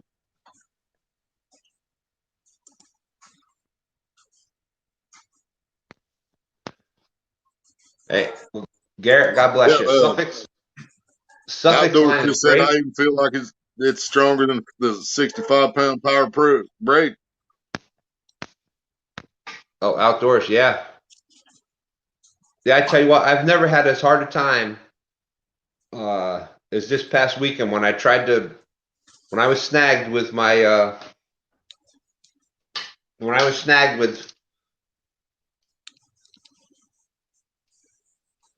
my Puma reel, and it's got 40-pound big game on it and a 50-pound leader. I literally was 10 minutes trying to I'm like, there's no way I'm gonna cut this off and lose that much line or this or that. Right. And I was fighting it. And like I said, I was holding on to the reel, holding on to the line and stuff so that there was no drag pulling out. And I got all 400 and something pounds pulling back on it like that. Yep. And it was back and forth. I used 40-pound braid, or not 40-pound braid, 40-pound big game for 1 year. One summer I used it. And for that reason right there, I quit. Yeah. Because, dude, it got so ridiculous trying to break that line when I got snagged up. I said, I'm never doing this again. I'm never going to use this high of poundage again, because this is just beyond ridiculous trying to break off. I was breaking gamakatsu hooks clean in half. I was breaking my swivels, but yeah, it was just too much. You know, I do the 40-pound because I fish here in the James, and you got a chance of catching 100+ pound fish. Oh yeah, I'd still put my. If I hook into that, I'm gonna be happier than pig and poop that I've got 40-pound big game on, because I know I've got a damn good chance of landing it then. Right. Now, my biggest fish I've ever caught actually was on 30-pound string, but that was because I ordered line from Bass Pro before a trip down Catfish Paradise, and my line hadn't come in yet. But my buddy had his, so I had to fill my line up 30-pound string, and I caught a 47-pound fluke. But it was my 25-pound big game that caught the 45.5-pound shovelhead. You know what is funny? For people from outside Ohio. Rebecca, I'm sorry we got on. I'm sorry that we got off on this fishing line tangent on the fishing show. And you're being so patient. I'm just soaking everything in like a sponge. No, and I really appreciate you letting us get into that every now and then. But it's amazing. If you look out in the comments, people that are confident, if you're confident in braid, my advice to you is to keep using it because that's going to work best for you. If you're confident in the big game or your mono lines, whatever line that you feel is best for yourself, that's what's going to catch the most fish for you because that's what's going to keep doing it. Whatever bait you have the most confidence in, that's what fishing is all about. The more confidence you have in what you're casting out, I think the lemon chicken, the reason that the lemon chicken has been working for me is because I saw the Palmetto Cats video. And I normally, if everybody notices, I'm normally wearing a Palmetto Cat shirt with the logo on it and stuff. He sent that to me. He gave that to me. He just sent it out to me after I spoke to him, and he spoke to me about a couple issues I was having that I reached out to him about, and he sent that shirt to me just out of his own thing. And so I think the reason lemon chicken has worked for me so well is because I had confidence in it because that was what he caught the most fish on. Yep. And all of a sudden that's what was working for me was lemon Kool-Aid chicken was catching. It was out fishing fresh cut bait. Yeah, and you got to go with what's new and exactly what you're saying, man. You got to feel confident with it. When me and Maria went out on that trip, which was the day before her birthday, but the reason we decided to go that Sunday instead of waiting until her birthday was because the weather was just better for fishing. It was supposed to be cloudy all day and everything, like 5% chance of rain, but it was supposed to stay cloudy all day. Well, we got out there to the lake, and I had one, well, I guess y'all call it a green sunfish. Around here, it's always been called a warmouth, but y'all call them green sunfish. Well, we had one that was about 7-8 inches long. I mean, nice size one, caught out of the creek. It was the only bigger one we had in the bucket. So I stuck it on Maria's purple pole, and I threw it out there by the rock pile. And sure enough, that's what she hit that 34-pound flathead on. Yeah, I mean, if you're confident with what you're throwing, most of the time that's going to happen. Yeah. Well, that goes with, that's not necessarily just catfishing either. I mean, if you're confident, if you're confident in what, just like that jig that I use, I'm confident in it. And I mean, I've caught 5-pound crappie on that. Yep, you're exactly right. And that's sunfish rough bass. No, those are 3 different fish here, Mike. That's not only fishing, it's anything in life. Whatever you're the most confident with, if you're confident with talking to people, that's what's going to work for you. I'm kind of shy. I don't do very well with talking with people. I kind of hold back. Dang, Willie, you need some sleep. I've always got bags under my eyes. I was talking about the bloodshot. Oh yeah, that's not from lack of sleep. Rebecca. Did you not see when remember I had my camera off a little bit ago? Oh, you're scaring me. I'm scared. You know what else causes bloodshot eyes? The reason that most people that are 420 supporters have Visine in their door compartment. Because their bosses just don't understand. If you're a supporter of 420, you should own stock in Visine. Yeah, I don't even know what that is. 420 is international. 420 or Visine? 420. Y'all keep talking about 420. It means it's time to smoke. 420 is the code word for Mary Jane. Oh, okay. Okay, I get it now. And I still don't know where that originated. Somebody told me it was from a verse in the Bible about herbs where God gave all the seed-bearing plants for us to use or something like that. I don't know. I'm not sure where that originated. But yeah, 420 is just an international sign for smoking. Yeah, y'all have to remember, I didn't grow up around that stuff. I didn't, I didn't either. Yeah, but I've seen people fishing live here on 420. Yeah, me. We had a nice day on the creek that day too, and I threw so much good bait back in the creek that day. Once we started going to the pay lakes, I was kicking myself in the ass, dude. 2 big horse suckers we threw back, like 3 or 4 crappies. Oh man. Yes, you go fish in the creek. Yeah. Not a crick. Yeah. You get a crick in your neck. You go fish in the creek. I fish in the creek. Yeah. From a person that has fished from pretty much one side of the country to the other, and even in other countries when I was in the service. I said that's a long fishing line if you fish from one side of the country to the other. I'm damn straight. I got a long pole. Spans how many states? Well, I'm just saying, you know. But see, I know y'all would go back to size. I knew it. It's like my grandpa used to say. He said, I used to stick it in and walk up to it. Now I got to walk up to it and stick it in. Hey, man, the older you get, the closer you got to get. It's just back to life. Rim shot. That's what she did. Nothing but net. But what Mike Turner is saying there, depending on what part of the country or whatever you're in, sunfish, it's a general identification.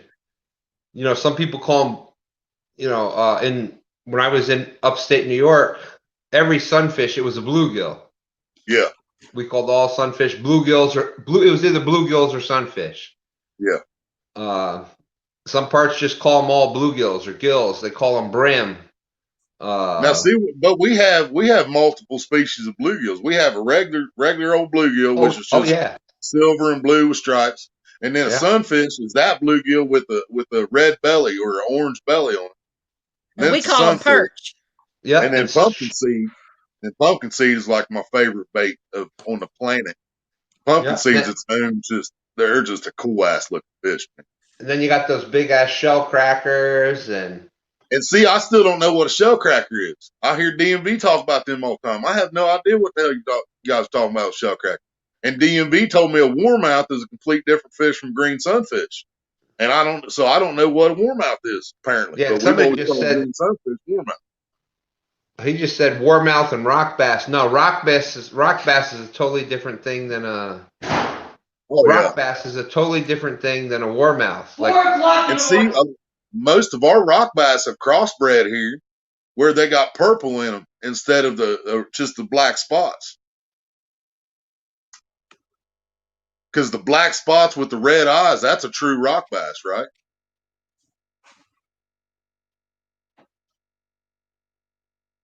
But most of our rock bass have purple in them now because I think they crossbred with what we call warmouth, the green sunfish.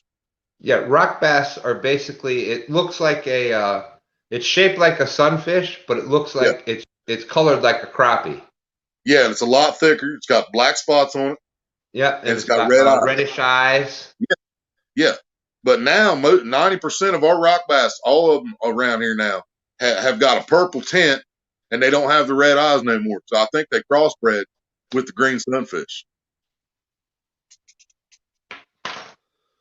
See, now the green sunfish where I was from, that was what was called,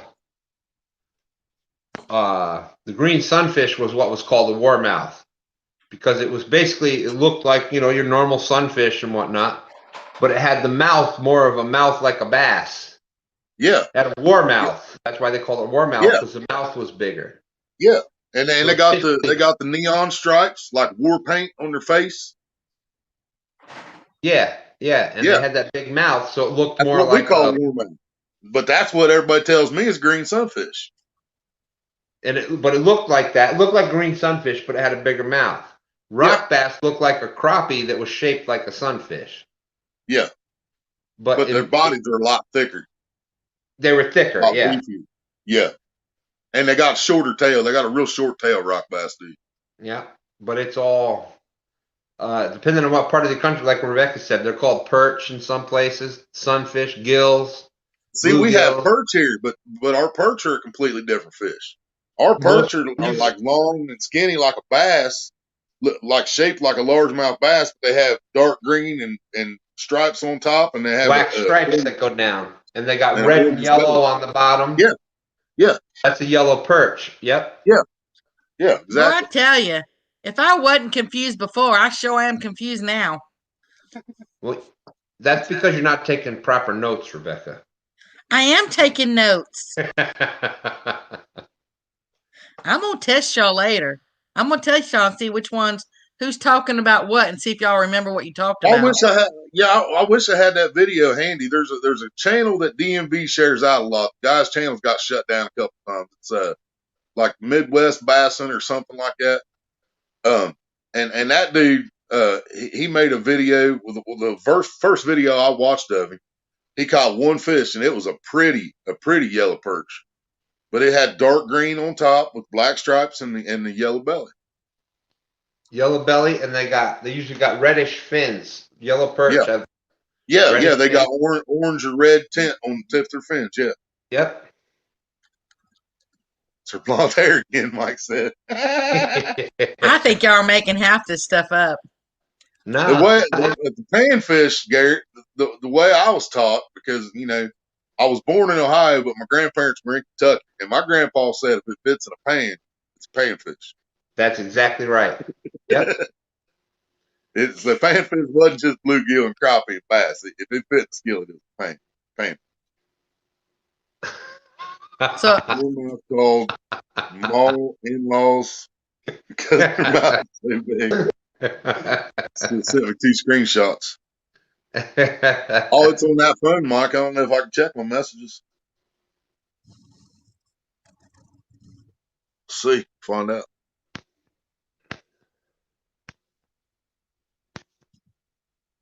Look, it says Mike Turner image, and then right underneath it's got a number. Wow, do you want to know the secret to laying pipe like a porn star? Grow at 2 inches. That was the message I got before Mike messaged. Mike, what are you doing? That wasn't Mike messaged me that. That's what I just said. Ow. I don't know if I've got the last message I got before Mike messaged. I don't know if I've got the proper ratings on this show for that kind of conversation. Right.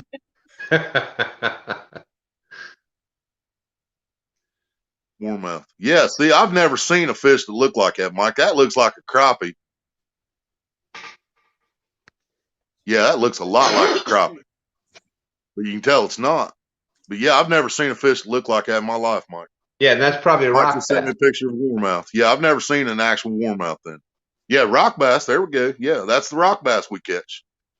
That's exactly what me and Stan was just talking about. Yeah, it's got the goldish body, the black spots, the red eyes, black tips on the fins. That's rock bass. But yeah, apparently I've never seen an actual warmouth in my life. But a warmouth looks like a sunfish. Looks a lot like a green sunfish, but it's colored a little differently, and it's got a bigger mouth.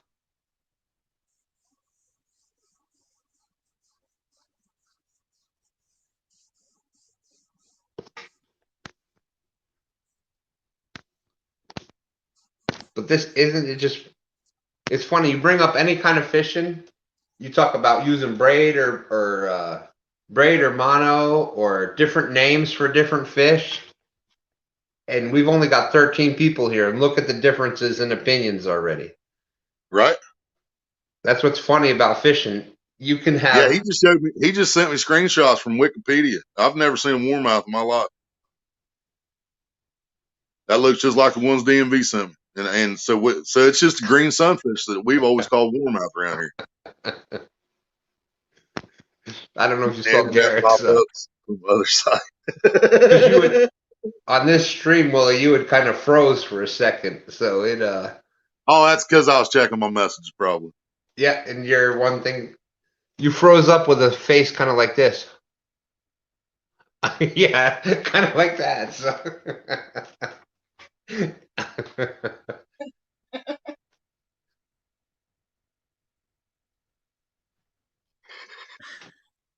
I'm there. I knew I'd get him to move. I got a lot of practice at that, man.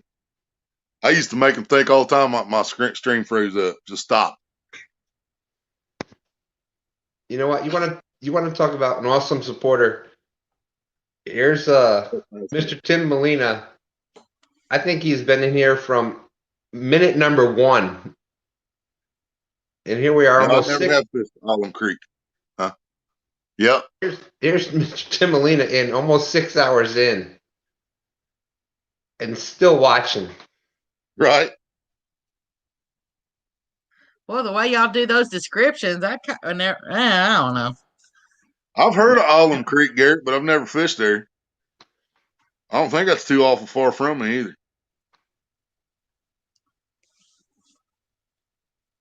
You in Ohio too, Garrett?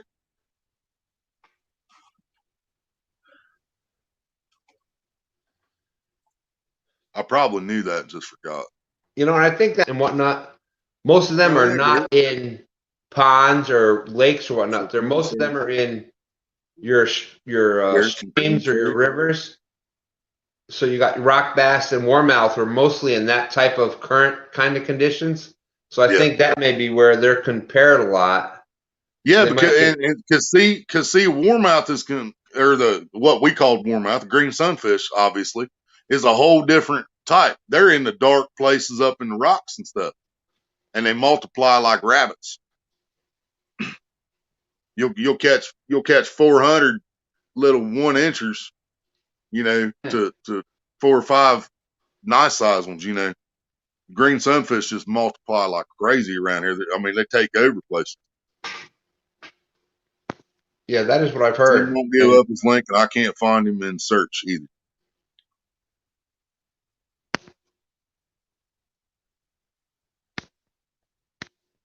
Yeah, we're about 30 miles from Columbus, Garrett. Well, I've got his link, Mike Turner.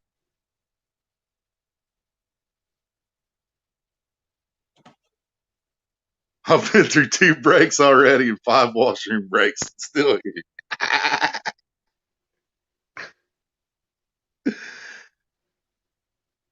Kentucky Big Cats and Bourbon, what's up?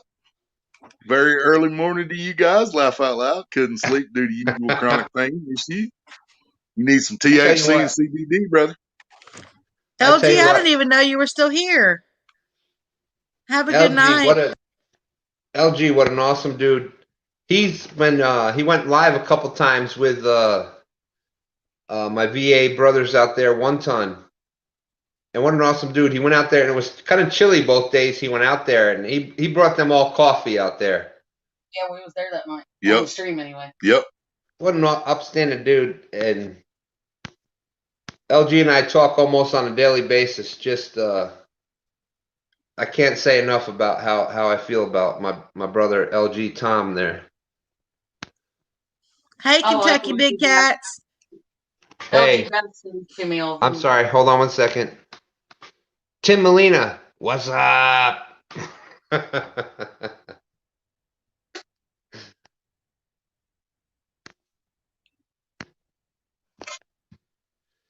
Yeah, Big Cats, I'm sorry to hear that. That's kind of why I'm still here after 6 hours. I can totally I can totally empathize with you. That's not it's a hard thing to deal with. Yourselves. I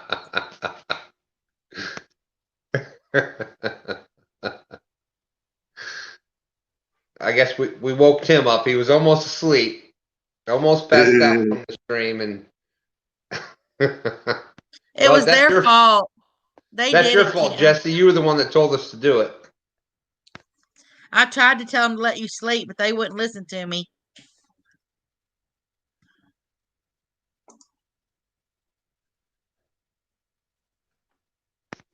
Well, Garrett, I can't tell you how much I appreciate you hanging in there, and yeah, I've had to shut the mic off a couple times before that happened, but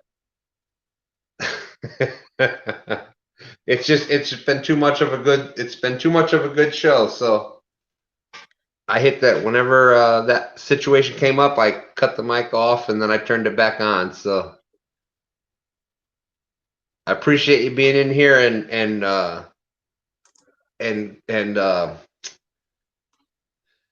what's the word I'm looking for? Supportive. Afforded, but he actually lived up to the challenge of do I stay on the live or do I piss off my wife? Which one do I do? I said supportive. Yeah, supported. There you go. Supported. Yes, he definitely. Garrett C. definitely supported the live as long as he could.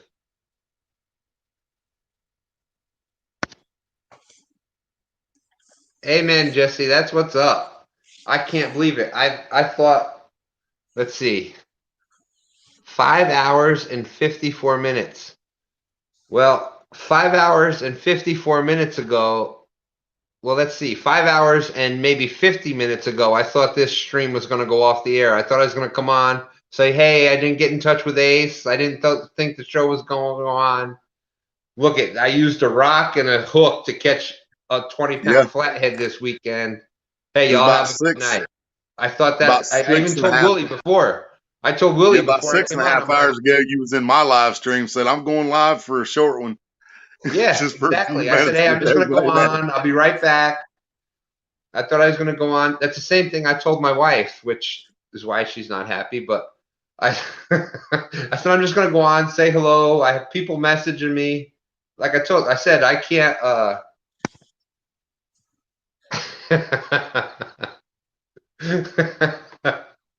I can't believe I was in total shock that like I said, I really had no idea that people actually. I knew that when we went live that people watch the show, but to have people message you saying that, hey, your show wasn't on, is everything okay? That was just like, whew, it went just totally blew me away. That was amazing. I don't know, something just happened. They're saying in the chat box that something just happened. Everything's still working on mine. It's working on mine. Oh, there we go. Yeah, I was wondering because I was about to say, well, the stream just went down to X amount of people, so. I don't know, because I'm on a laptop, so it's still working on mine.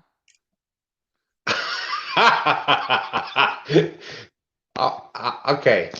I want to put something up, and this is why everybody, you'll never hear a bad word about Tim Molina. This is why everybody loves Mr. Molina. Oh, wait, come on. There it goes. Why don't you quit these last 6 hours? See, that's what's fucked up, though. When me and her first got together 20 years ago, we could go for that 4, 5, 6 hours, 3, 4 times a night.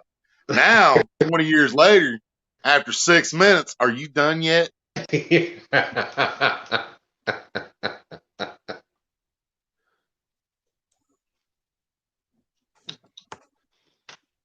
I'm going to leave that one alone. Well, hey, I threw it out there. No. I don't need to discuss that one. For myself, this January will make 31 years married. Damn. Yeah. In January? In January 26th. That's awesome. Hell yeah. That's 4 days before my 1 year anniversary of being monetized.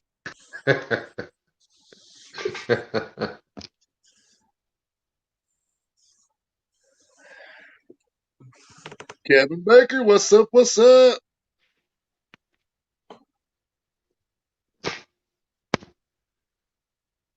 Phone works, but big screen went black. Huh. That must be a television thing. It's because I'm on my laptop and everything seems to be working fine. Are y'all on the same systems like PlayStations or Xboxes or laptops or whatever? I'm on a laptop, but that's it. Yeah. See, it dropped down to under 10.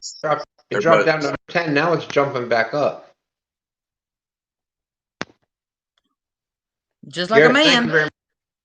Go ahead. Like a man. Huh. Yeah, everybody said their screen's blacking out, but we're still going. Mine's still on live. I say, just like a man, drop down to 10 and then go back up. I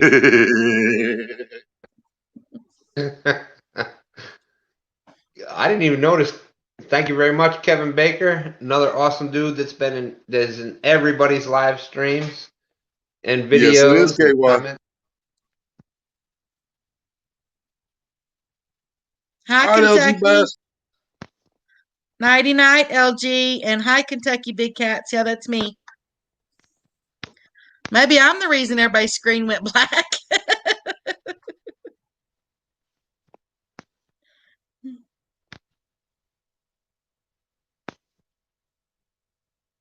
We just made a Becca sandwich.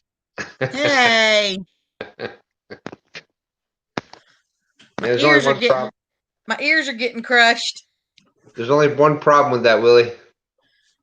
It's too much bread and not enough filling. Right. Like one of them subs from Walmart, just too much bread, not enough on it. Not that the filling part isn't totally awesome and amazing, but when you've got this much bread on the outside, it just kind of. Can y'all like give me a little elbow room? Hey, there's no e's. We're keeping the e's out of this. Yeah, when there's this much on each side of you, that's more. Hey, get your finger out of my ear. This ain't no wet willy.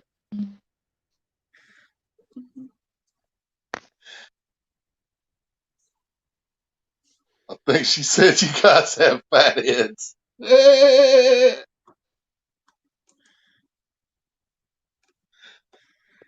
Oh, God. I don't know if I like being in the middle.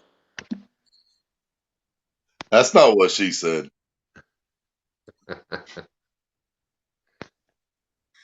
Night, LG. Or morning, LG. Yep. Damn, it's almost 4:20 for real now. It's 4:14 in the morning. Here. Yeah, it's 3:14 here. Yeah, I'm just like I said, totally blown away by it. I just can't believe that 6 hours later, there's still this many people in here talking. Yeah. 11 people, and half of them had a black screen, and they were still hanging out to see what happened. Wrong hole. Abort! Deeper!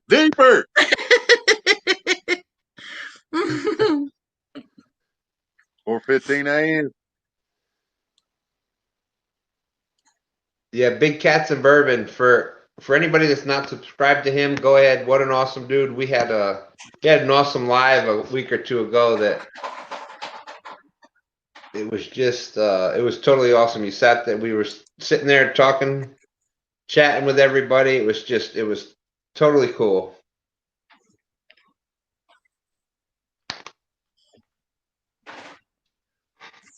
Let me go see if I got him on my list.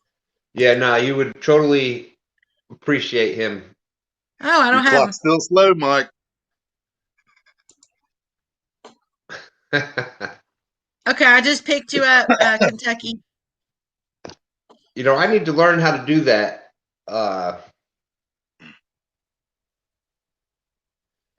Dang, the chat's still moving quicker than I can. Only 11 people in here, and the chat's still moving quicker than I keep up with. That's crazy. I don't know. Do you want to be called Kentucky, or do you want to be called Big Cats, or do you want to be called Bourbon? Or you want to be called KY? Yeah, I was leaving that one out. That's why I had to cover all the bases. Just don't say late for dinner. Just finished up harvest. I need some harvest. You can send me a bag. Different type. Man, got me all excited. I was gonna come help trim. I'll earn it. Well, Outdoors Addiction, Jesse, I'm totally honored that as one of your first nights back to work, that we were able to keep you entertained through your first nights, to make those kind of first nights back at work a little bit easier on you. I'm glad that my live channel could do that for you this evening.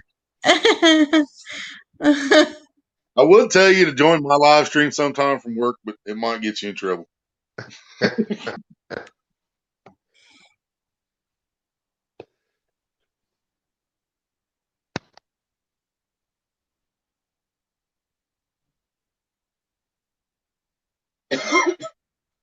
Okay, Tim. So you answered to just about anything. Man, I can't remember the last time I went this many hours without saying the F word. I'm so proud of you, Willie. That's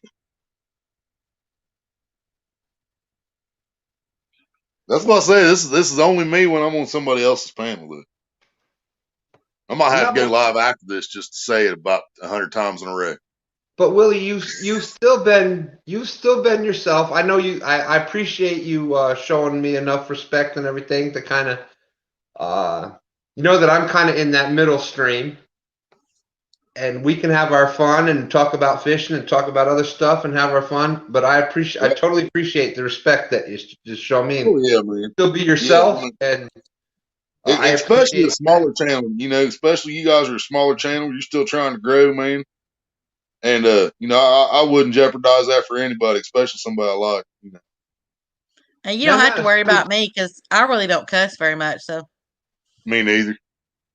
But it's not even about that. You were. Do you think that you were not yourself on this stream at all, Willie?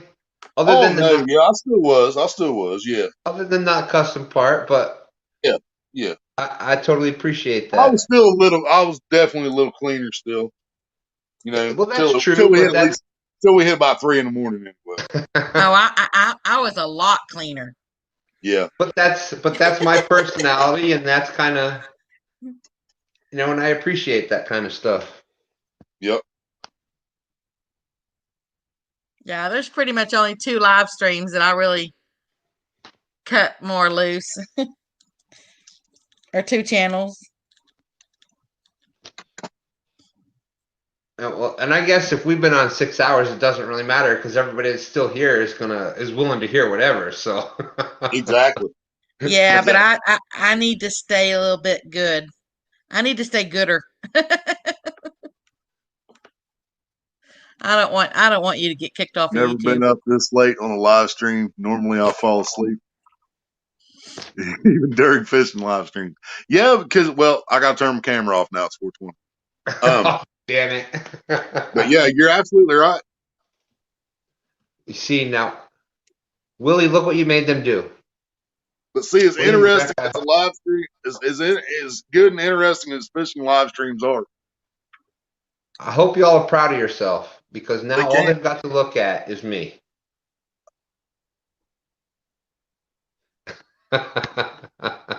It's your stream, man. I can leave it on. It's your stream. Well, you see what Jesse just put out there, right? Yeah. Yeah, I seen that already. That's what I was sitting here going, yep.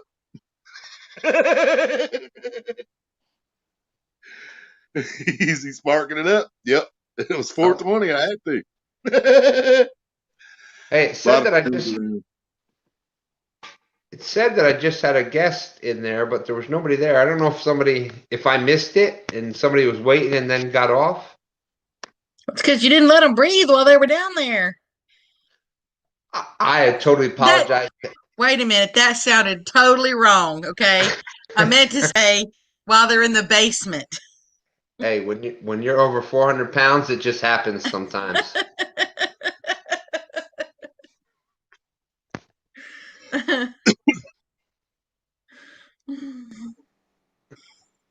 Where you at again, Outdoors? Man, I know what state he's in. You told me he's in the same one as you, isn't he? No. Is he? You know, Willie, here's Huh? Willie, here's another one. We're doing the what's up. What's up? But here's another one. Here is another one that's coming back. Oh damn, where'd it go? That's what she said. Yeah, it was just there. There it is. That is the next one. Said. That is. Oh, dude, that's on my stream constantly, man. All day, every day. We are bringing back what's up, and that's what she said. That never gets old, and that can be. You can go either way with that. That's what she said. That's what he said. Yep. I don't care either way you want to do it. That's a funny joke. You know, they sure do say a lot.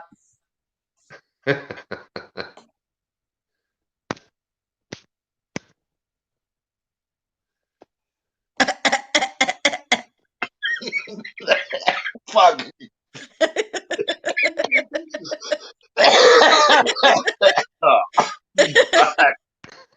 Wow. Woo. That's all the way over here. Dang. Damn it, Becca. Trying to kill me and shit.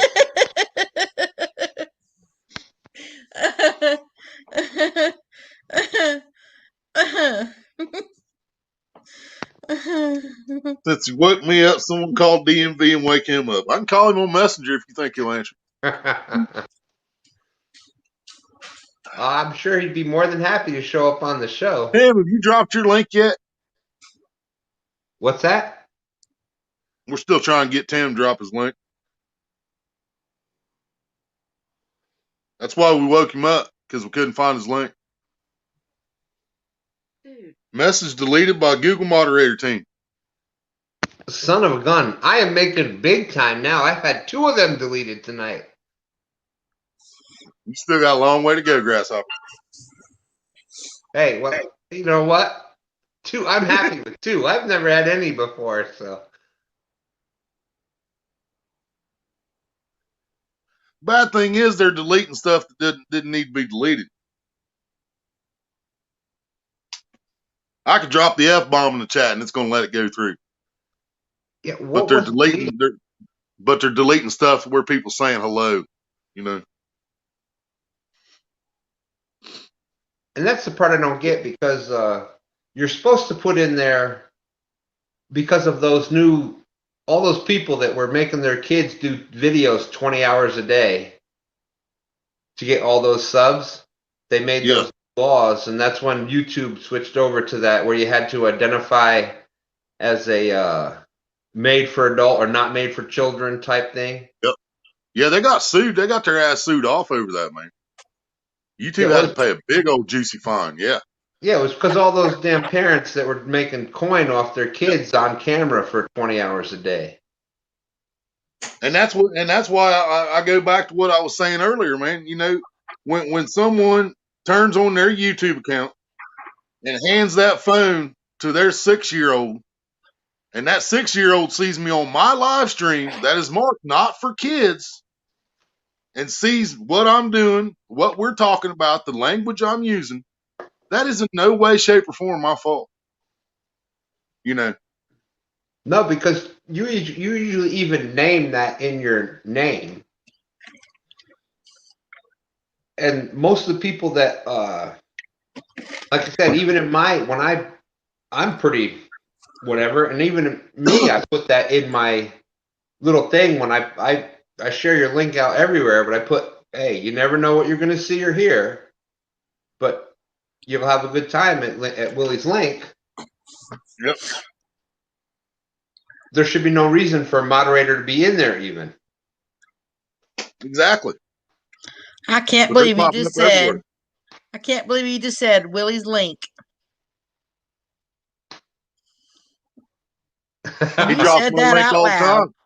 He drops my link all over YouTube. Oh, mine. I am on his link 24/7. He does. If he's awake, he's dropping my link.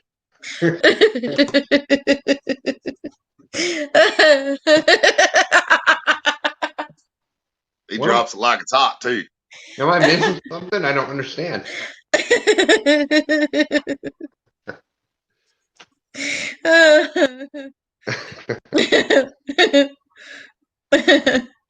Oh. Yeah, Mike, I hear you. I'm about there myself. But you know what I've been happy about is that you see that what Mike Kaufman, Mike Outdoors and Adventures, if somebody could ever put his link up there, he's had a couple of good videos and stuff. He's another one just starting. We got to figure out what's going on with his phone while he can't get his link. We got to figure that out. Well, I can't put their links up because I'm not a moderator, so I can't put his link up. Well, I didn't make you a moderator yet. No. Yeah, you don't have to. I would put his link up, but I can't. For everybody, pretty much I'll guarantee you, like everybody that's been on here tonight, I'll go back through. And the issue is I do StreamYard. So what I got to do to make somebody a moderator is go back through and watch the live chat and then hit everybody that's not a moderator yet. Yep. Like I didn't have any moderators at first because I had no idea how to do it because I do StreamYard. And when you're on StreamYard, you can't make a moderator. Do it on StreamYard. You have to have a second device open. Yep. Yeah. And I'm all about value. Yep. I don't use a second device because I don't have one. Hey, did you see Steven's comment right after the one got deleted? No. He said, my son's fraternity all said, word. I told him, man, that's so 90s. Just stop. Yeah. Ain't that the word? Word. Yeah, I remember that. Hey, Stan, drop the link to come in here because Mr. Tim wants to come in. Are you kidding me? That's what I was just thinking. You. Holy crap. You talk about starstruck? You say legendary? Yeah. Well, hold on a second. I need a second off camera just to wipe the tears out of my eyes. 1 second. Am I missing something? Yeah, this has never happened before. Oh, well, come on up, Mr. Tim. Sit a spell. The same way with Steven earlier. That was his first time Steven had ever joined the family. Sit a spell. I won't bite. At least not much. Oh, he said the other Tim, not me. Yeah, it's Kentucky. That Tim. Yeah, Kentucky wants to come up. Already talking about the snow. Actually came up with the idea while we were both watching Outdoor Addiction when Jesse was live. Dude, that looked cold, didn't it? You said in your comment a little bit ago, you said KY or KY, so I'm assuming that means KY or Kentucky. So I'm just gonna call you KY. Unless you get up here and tell me different. And I'll call you Mr. Kentucky because I don't like using KY. I should stick with Kentucky because my favorite whiskey is Jim Beam. Yeah. But you never know, he might have a big cat too. I don't know. Yeah, my favorite whiskey is Jim Beam bourbon. Or Kentucky bourbon, Jim Beam. All right, there we go. The link is out there. It's Kentucky coming up. His name's Tim too. Yep. Tim, damn it, he just had that up there. He had that up there before. Yeah, there is. What she said. You ever notice that there was Mike's. Mike was the name. Now it's Tim's that are catching up with Mike.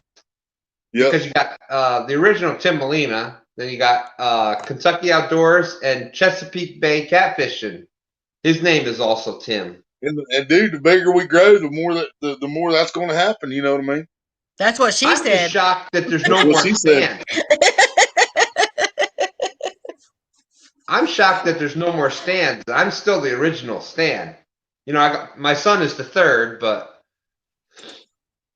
hey, I can guarantee you there's no more Becky. Tough, Mike. She said just spit on it. No KY, just spit on it. It'll be all right.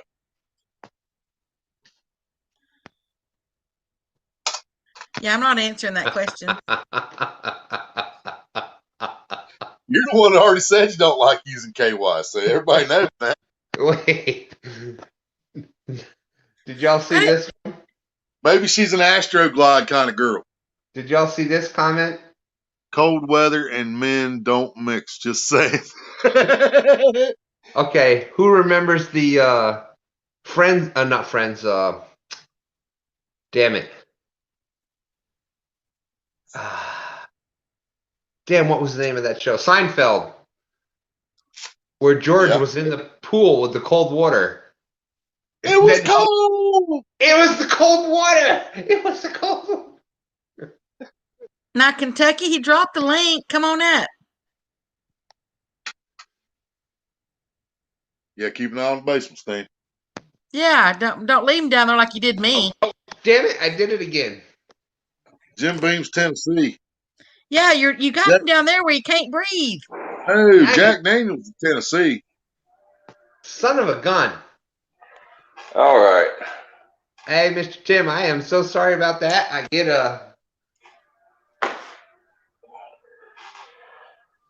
what do we got over here?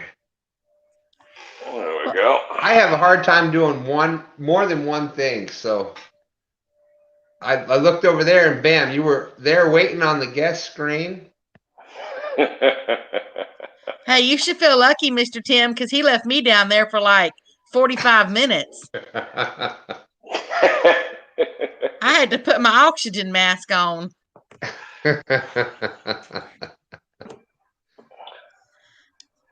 Yeah, vanilla. Is that what I'm supposed to put in my Christmas cookies?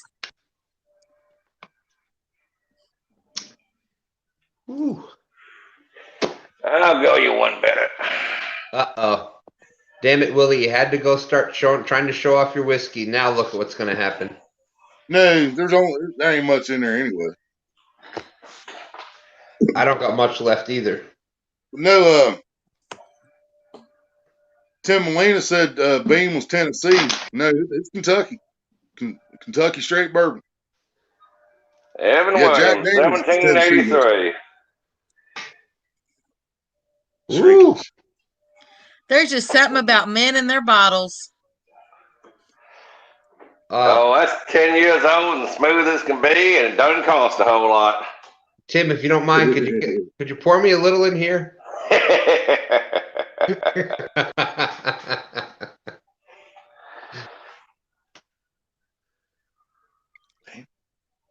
Yeah, I tell you what, I was on Kentucky Big Cats, Tim, whatever you want to, his first live stream there when he was out at his pond, and that was I tell you what, that was a special live stream. There was a bunch of us that just sat there, and there was no fish caught, but it didn't matter because it was just a bunch of us were just sitting there talking. It was like we're all in the same room, or you were at the bar with your friends, or. Yeah, everybody said I was trying to put them to sleep with that fire going in the background. Oh, no, that kept me awake. That was awesome. Well, I think that was Betty, actually, and she's always got ready to fall asleep from the way she works. Well, I'll tell you what, if I had to wear all that gear that she's got to wear at work as being a nurse on the front lines out there, I tell you what, I have a hard enough time wearing that mask just going through a store. Mike Turner, that's actually only one particular desk that I like being under. Oh. I tell you what, 10 people in here, and I still can't follow the damn chat. Ooh, you said a wordy dirt, I'm telling. It's definitely late enough now. Darn. Dang. Mother humper. Don't make me do it, man. Don't make me do it. For everybody that wasn't here, one back for hours. Did everybody hear my mother humper story before? Is there anybody in here that didn't hear the mother humper story? Actually, there might be somebody who wasn't here when you said it. Well, when you're on 6.5 hours, I don't expect everybody to be here for 6.5 hours. So He was Mother good humper with Kobe. story. I went out fishing a couple weekends ago with my son and my youngest granddaughter, who's 9. And you know, what happens on a regular basis? I found a mud thing and I slipped and twisted my ankle and knee and I fell and whatever, messed up my ankle and stuff. So that wasn't the funny part. That happened there, and we ended up going to another fishing spot. Well, now my knees, I have bad issues, whatever, to begin with. So now my knee and my ankle's hurting. I got up from the chair and I stepped out, and there was a little bit of rock sticking up or a stump or something, only sticking up about an inch or two. And I stepped on it and twisted my ankle, and I'm like, mother. And I knew my granddaughter was there, so I said, mother humper. And I'm thinking, yeah, I'm proud of myself. Good job. I didn't curse in front of my granddaughter. I said, mother humper. She hears that, 9-year-old granddaughter. She looks up at me. Grandpa, does that mean that you hump mothers?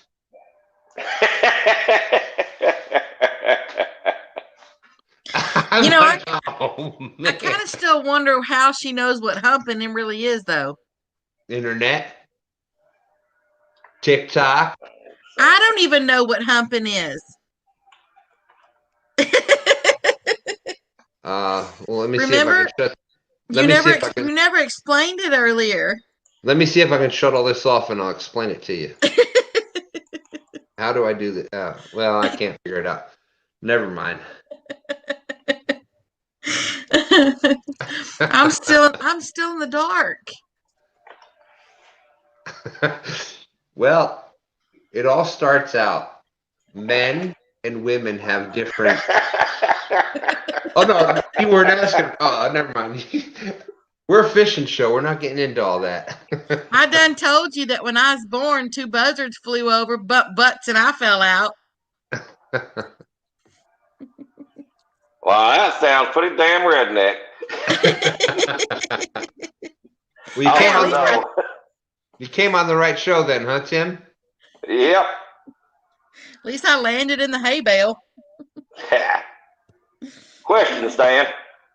Sure. You do much fishing come January over there off the bank? Of course, I fish year round. Okay, well, I'm thinking of a long trip starting from Kentucky down to Willow Lake in Alabama, maybe on down south to New Orleans, and then on over to Florida to see some family and friends, and coming back up the East Coast. So if that all comes to fruition, I may give you a call if I head through that way. Then maybe we can do a little bank fishing. Oh, damn, you're kidding me. That would be awesome. No, see, well, now that harvest is done, I usually take 2 or 3 weeks off and do something. So that's what I'm looking at. I'm going down to Willow Lake to fish Bama Blues on January 2nd. So I'm already halfway down south, so I figured I might just make one great big circle. Yeah, that's awesome. Some of the biggest blues are caught up here in the James River in February, March. January, February, March. I have fished the James in February before. My biggest personal best blue of 37 pounds came out of the James in February of 07, I think it was. See, so everybody out there that doesn't realize, they haven't seen me catch a lot of big fish. It was just verified. The information that I'm saying was just verified. Oh, I've seen an 80-pound blue personally come out of the James back in 07. I mean, and I'm willing enough to say that my son has outfished the hell out of me down here. He's young enough to go out there, and he does the kayak fishing and puts his time out there. And he called me one night, and I think a citation here in Virginia is like 38 inches for a blue cat. And he's sending me pictures. He's like, damn, I just caught 5 citations. Oh, yeah, now that you mentioned that. Uh-oh. There you go. One for that blue I was just talking about. Maryland. Yeah, that was Maryland. When was that? Oh, 09. I'm sorry. I was 2 years off. It was back in 09 when I was over there. I was lucky enough to get out on a boat with some people. Knew a few people over that way from chats. Well, Catfish Nation back in that day. And I was lucky enough to get out on a boat several times that I went and made trips over there because my ex-wife at the time, her family was from Alexandria. Oh, really? Yep. Let's see. I saw chat moving, so like I said, I've told everybody before, I have a hard time reading and chatting and talking at the. I can walk or I can chew gum. I can't do both. You'll get used to it, I'm telling you. And Mike Yeah. Turner, I like it there. That's my spot. Yeah, that's something I've never had a shot at catching either, is a striper. See, now that's the one. That's the tournaments that I fish are stripers. Yeah. I love stripers. I don't think I've ever been anywhere that had stripers. That's what's really awesome here in the James River in like April-ish. We get the shad run, the American shad, and you get the American shad, hickory shad, and your river herring that come up the river. You're allowed to keep and use for bait hickory shad, which is basically you hear people from the other parts of the country talking about skipjack. Skipjack. Thank you, Willie. Where they're casting out with the little spoons and darts and whatnot. That's what we fish for. But they run up the river on the James River from the ocean in like April, May type area. They come up to spawn. And well, when you got your shad, whatever shad it is, when you got that moving up, you got your predators following them. So you have the stripers and big blue cats just follow them right up the river. And so you got your April time-ish around here. You're catching, you go out shad fishing. It's almost as much fun to go fishing for the shad for bait, catching them out. Your American shad, hickory shad, that type of stuff, they call it the poor man's tarpon, because you're fishing that on like light gear, and you'll hook into one of them, and they're bending that, and they're jumping out of the water, and they're only, maybe you get a big one and it's a couple of pounds, but it's you get that and you hook that out you cut the hickory shad. You're in the James, you're allowed to cut that up for bait, and you never know, you might catch a 40-pound striper, you might catch a blue cat up to whoever knows how many pounds. That's just an awesome time to be fishing here in the James. Did you say that's like skipjack. Did you say you had a couple of different names for shad? Oh, there's a ton of different names for shad. Oh my goodness, here we go. I don't know. I just call them shad. Well, I'm not gonna. We got another. I think ours is called gizzard shad. I think. Well, there's shad. Have got tons. There's a ton of different shad. I think ours is gizzard shad here. Most of the people that talk about shad are either talking about gizzard shad or threadfin shad. That's what's in most of your lakes, freshwater lakes, rivers, whatnot. Your gizzard shad grow up to about a pound or so. Your threadfin shad, those are your smaller ones. Yeah, so that's the two we have then. We always thought those were the same thing. No, totally different. And then you got your American shad and hickory shad. Those are saltwater fish that come up the rivers, that are your tidal rivers. Yeah. They come up those rivers up into the freshwater to spawn. They die in freshwater, yeah. And they die up in the freshwater, spawn, and then that spawn goes back out into the saltwater. Huh. Oh. Well, I'll just have to call them Texas shad. Yeah, there's a bunch of different shad. Dang it. Yeah, Tim Molina, we have gizzard shad or threadfin shad. That's what we have here most of the time. See, all I knew is ours was gizzard shad. I didn't realize there were two different kinds of shad. Yeah, and your skipjack, that what most people talk about in the rest of the country, the skipjack, that's a type of river herring. That's actual herring. Yeah, I knew that was a herring, yeah. Yeah, and here in Virginia, in the rivers, you're not allowed to keep any river herring. But as far as I know, we don't have skipjack here. Huh. Do y'all like eating smoked herring? Or what we call kipper snacks?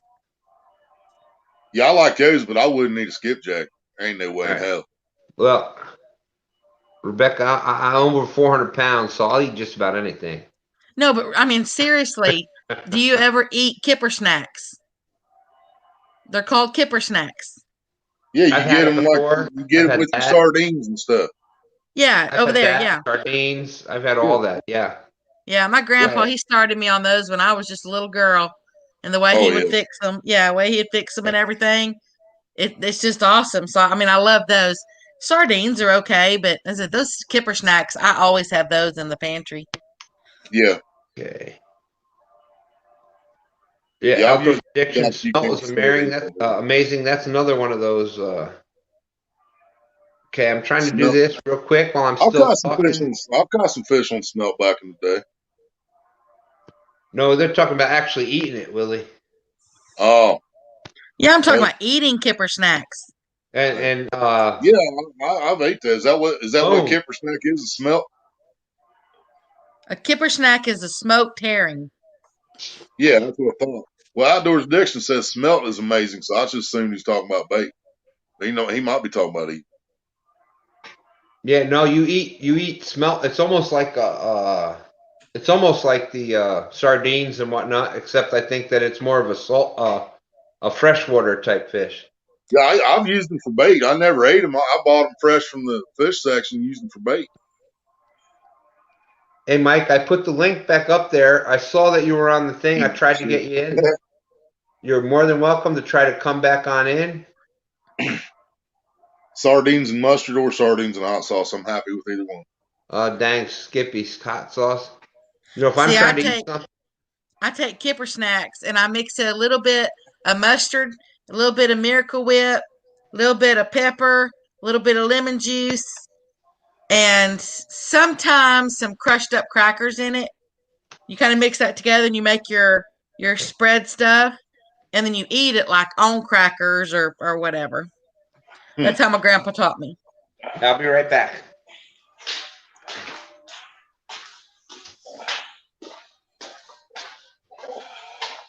But then again, y'all keep saying gizzard shads, and I mean I like gizzards, but I don't know about eating the gizzards on a shad. I wouldn't eat a shad. I wouldn't eat a shad or a skipjack either one. Ain't no way. The little gizzards on a shad might be kind of tiny. Yep. Only gizzards I'm eating is chicken. Yeah, I love gizzards. I'm not too big on livers, just because. I still love livers more than I do the gizzards, but I love gizzards too, though. I think I like gizzards because they're kind of chewy. They got a bite to them. Yeah. And livers, you just kind of, I don't know, you just kind of bite it, and there's nothing. It just squishes. It just squishes. It's like when you eat English peas. You know, that's the only vegetable that I don't like are those English or sweet peas or whatever you call them, because when you put them in your mouth, when you put them in your mouth, they pop like a zit. Red don't like peas because of the same thing. Because they're mushy. They're mushy. They're gross. She likes snow peas though. Well, we like snow peas in salad though. Those are fresh and crunchy, you know. Yeah, I don't want to put nothing in my mouth that sits there and pops like a zit. That ain't what I heard. Oh my.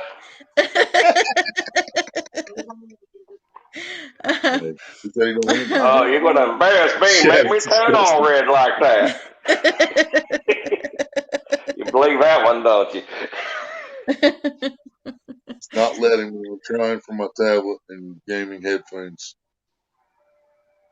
If it's not letting you hit the link, Tim, just keep adjusting the screen and tapping it, because my phone, this phone is a cheap piece of you know what, and it takes me a few times to get it to tap the links too. So, Mr. Kentucky, what state do you live in? Kentucky. See, that's I'm just kidding you. No, I've lived all over, actually. I was born and raised in Kentucky. I've been in Indiana a number of years. I was in South Carolina, right down on Lake Marion, Sandy Cooper for a while. I lived down in southern Georgia, about an hour or so from the Florida line. I lived in Texas, in Austin and Corpus Christi, both at one time or another. So I've kind of made my way around. So. Wow. But you stuck with Kentucky. Well, I come back to the family farm a few years back. My dad had Alzheimer's, and he got sick, and I took care of him at home before he passed about 2 years ago. And I'm back to running the family farm right now. I grew up on a dairy farm here, and the cows have been long gone for a while, but we're still farming about 400 acres or so right here. Yeah, I just got rid of pretty much all the cattle here because I'm going to be moving. Both my mom and my dad passed away this last year, and so I'm selling the farm and the ranch and moving to our land in Arkansas. Hey, good luck with all that. Yeah, I love it over there. I mean, I've lived there before, so. Good luck with that, Rebecca. I'm sorry to hear about that. My dad passed last year also, and my sister's 50th birthday was today. We went over to my parents' house, and it's been over a year, and I still expected to hear my dad like from the other room or something. And it's hard being here because I said I did CPR on my mom and I couldn't save her, and then I found my dad, and then 3 days ago my cousin passed away, so that makes the 12th death in my family in the last 2 to 3 years. Damn. This YouTube and the videos and doing all that stuff, and it's kind of my grief relief right now, and I love it. I love this community, and I. Personally, I hope that we are helping you at least a little bit, Rebecca. Yeah, I mean, there's actually one particular person that's helped the most. Well, thank you so much. I'm so honored. I can't believe you said that about me on my own. Oh, not me. I'm sorry. But it has been really hard. And I said, I'm trying to get the estate finished, and I can't. You're at the mercy of waiting on other, like other people, and of course the pandemic didn't help. And when you try to get paperwork done, and it takes 6 months, to hear back from the place that is doing it. You just have to do what you got to do. Well, that and the pandemic shut down all the courts and stuff. I was finally trying to finalize a divorce when the pandemic hit, and that dragged it on for more than a year longer than it ever should have been. I know exactly what you mean there. Tim, I don't know what you mean by what state. I mean, I'm in Texas. I was born and raised in Texas, and I've been in Texas my whole life, except for the years that I spent in Arkansas. Wait a minute, Rebecca. We've got a couple of Tims here. You've got to get it straight.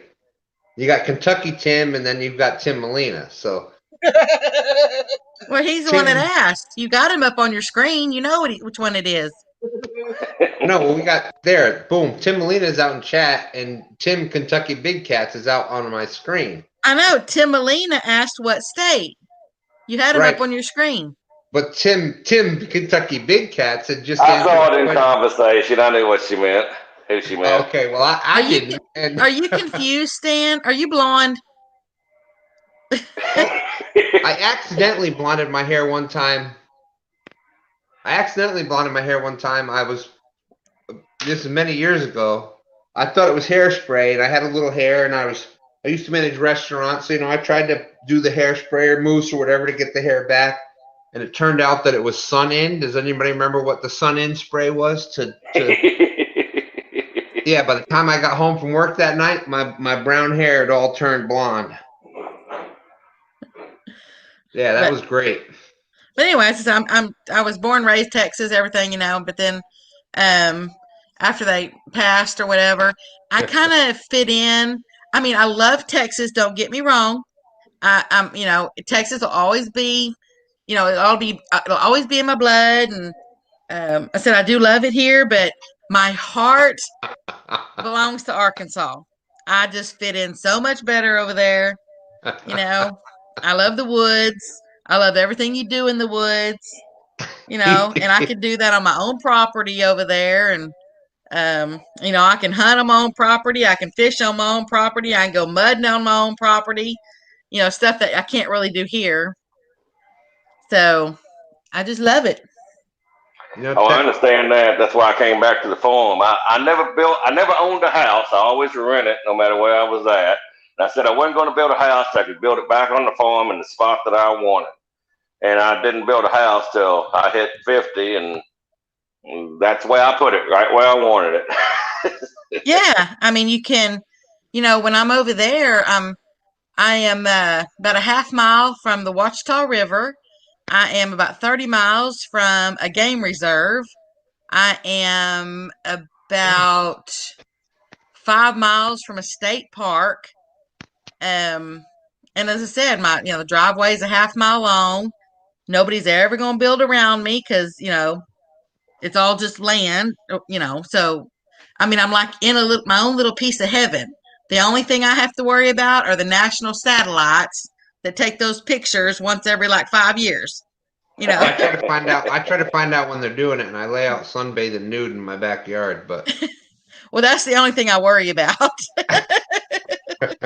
There you go, paradise. That's your own kingdom.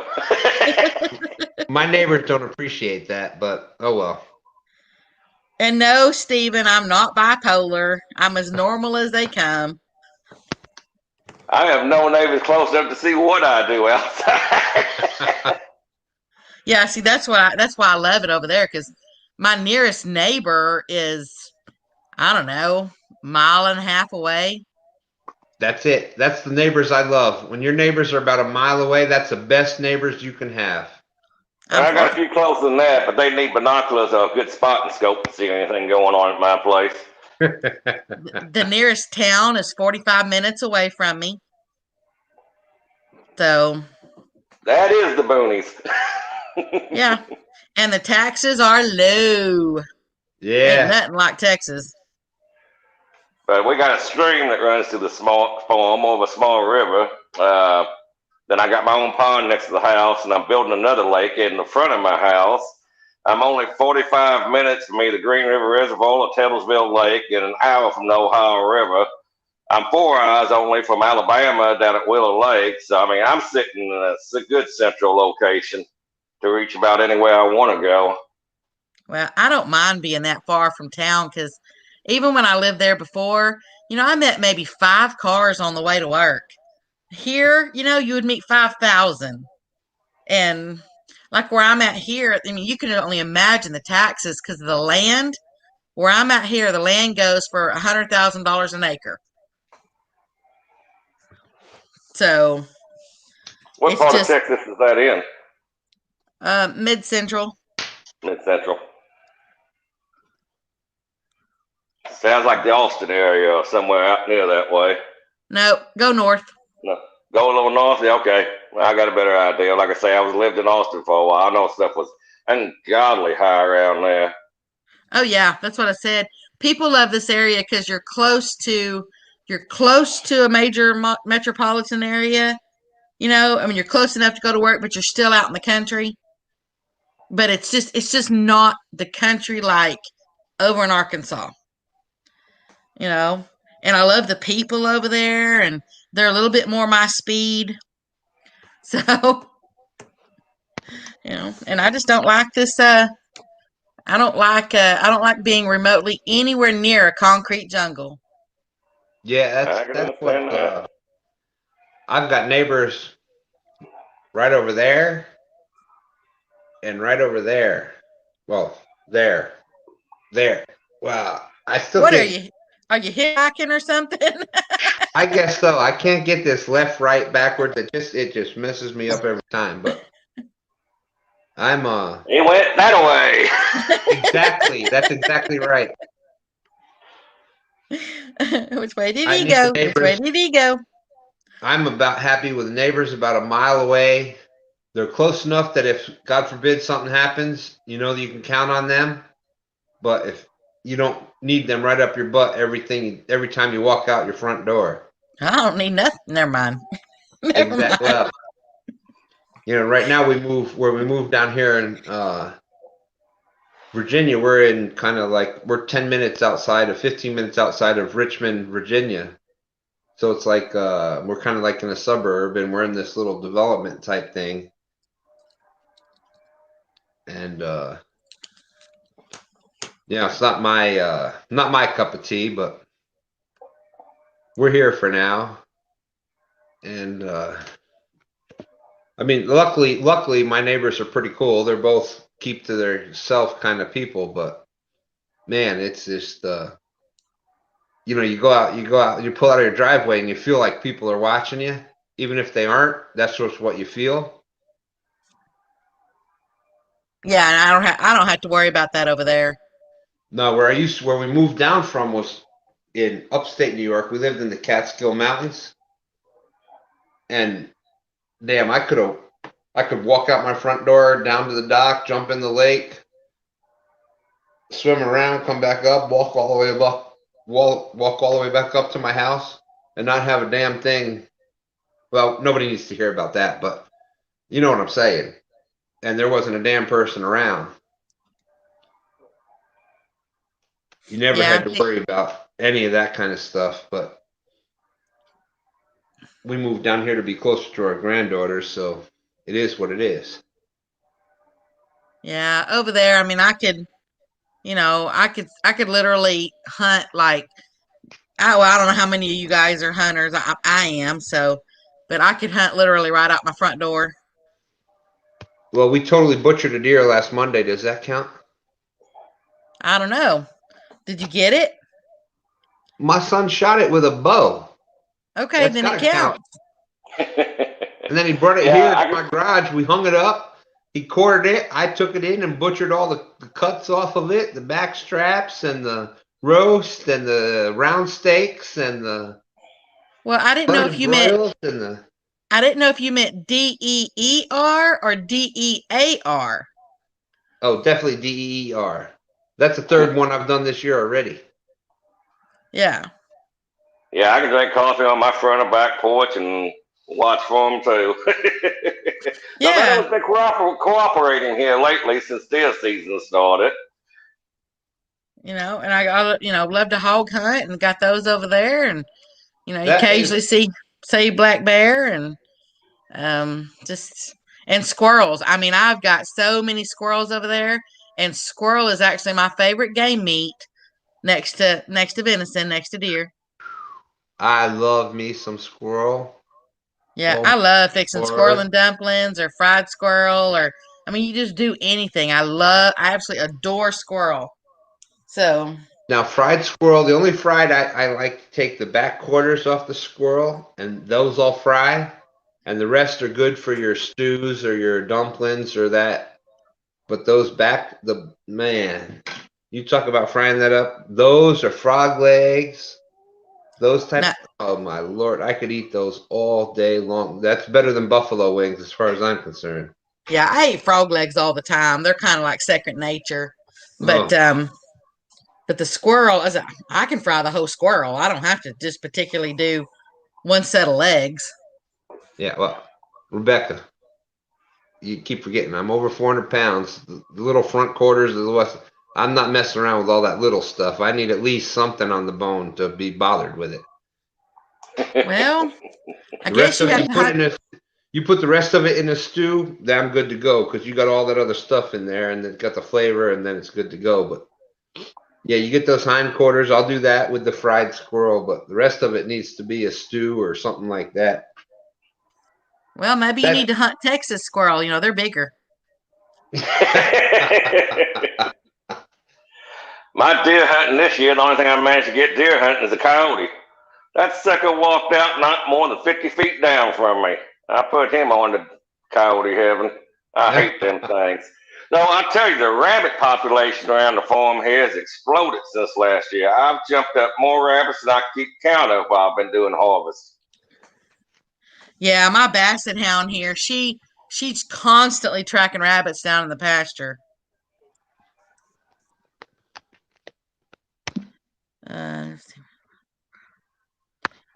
That's actually really good, Stephen, with tomato and gravy. Now, are you making tomato gravy or are you making with tomato and gravy.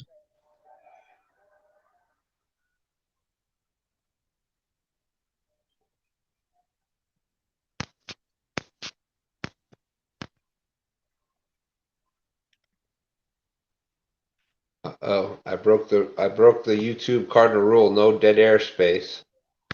Oh no.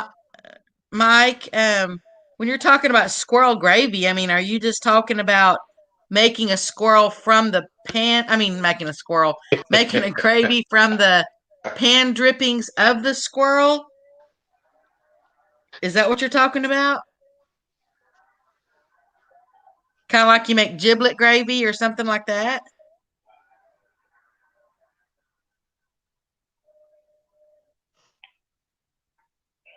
Because if you're talking about that, you do that the same way you make a giblet gravy. What's up?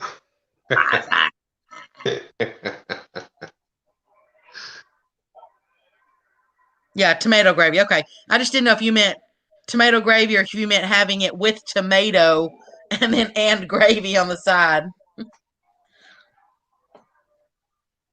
I believe that's what she said. Yeah, that's what she did. She made squirrel gravy like you do giblet gravy. So, the same way that you make giblet gravy like at Thanksgiving or whatever, you do the same thing with the squirrel.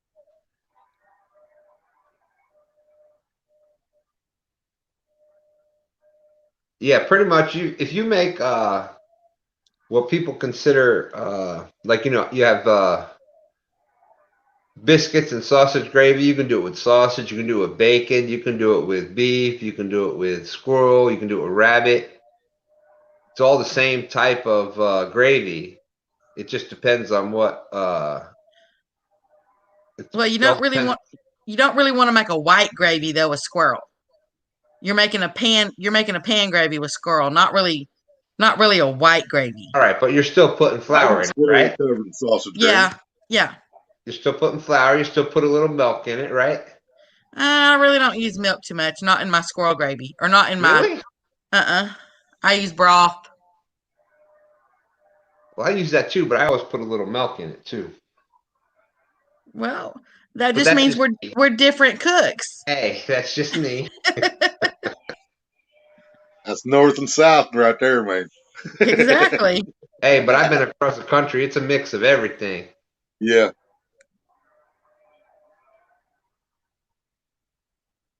Oh, well, if you don't know how to make giblet gravy, then I don't know how to tell you. You can always watch Maria's sausage gravy video. Yeah, I mean, was a good one. She did her Google. Biscuits. I remember Maria's. She did the biscuits and gravy video. That was an awesome one. Yeah, we didn't make the biscuits from scratch, but we did. She did make the gravy from scratch there. And Mike, squirrel and dumplings, they're really, if you don't want to just make your homemade dumplings, I mean, you can cheat and you can use biscuits. So, you can use store-bought biscuits. They're not going to be quite as good, but they will totally work. And you can have your own squirrel and dumplings.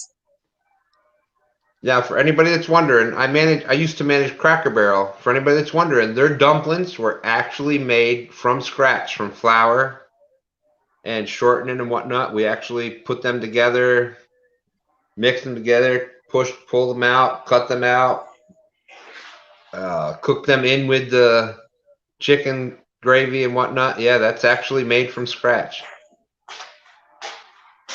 It honestly was.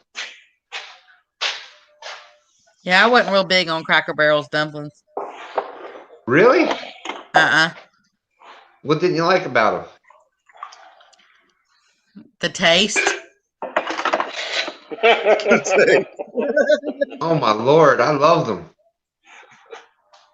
Maybe it's because I like my own dumplings. Maybe it's because I like the way I make them. Well, now, maybe because Sam was up north too long. Used to drop dumplings, or more like the? Because there's a huge difference between like drop dumplings or. Yeah, I mean you can do either one. I mean you can make either one. But sheep dumplings are totally different. That's sheep dumplings are kind of what that was like the Cracker Barrel dumplings. That's what I'm saying. I like my dumplings when I do it. So I'm not really big on. You make like drop dumplings, or you do like the sheep dumplings where it's thinner? I'll do both. But if you're saying I'll do both, you can make them both ways. But if I want to do sheep dumplings, then I compare them to like the Cracker Barrel or whatever. I just prefer the taste of mine over the Cracker Barrel. Talking about the gravy and. That's like me. I very seldom eat out unless I'm traveling and have to, because no matter where I eat, I'm usually disappointed because it's never as good as what I can make at home. And I think I like it because when I'm making my pan, or you call them pan, I call them rolled.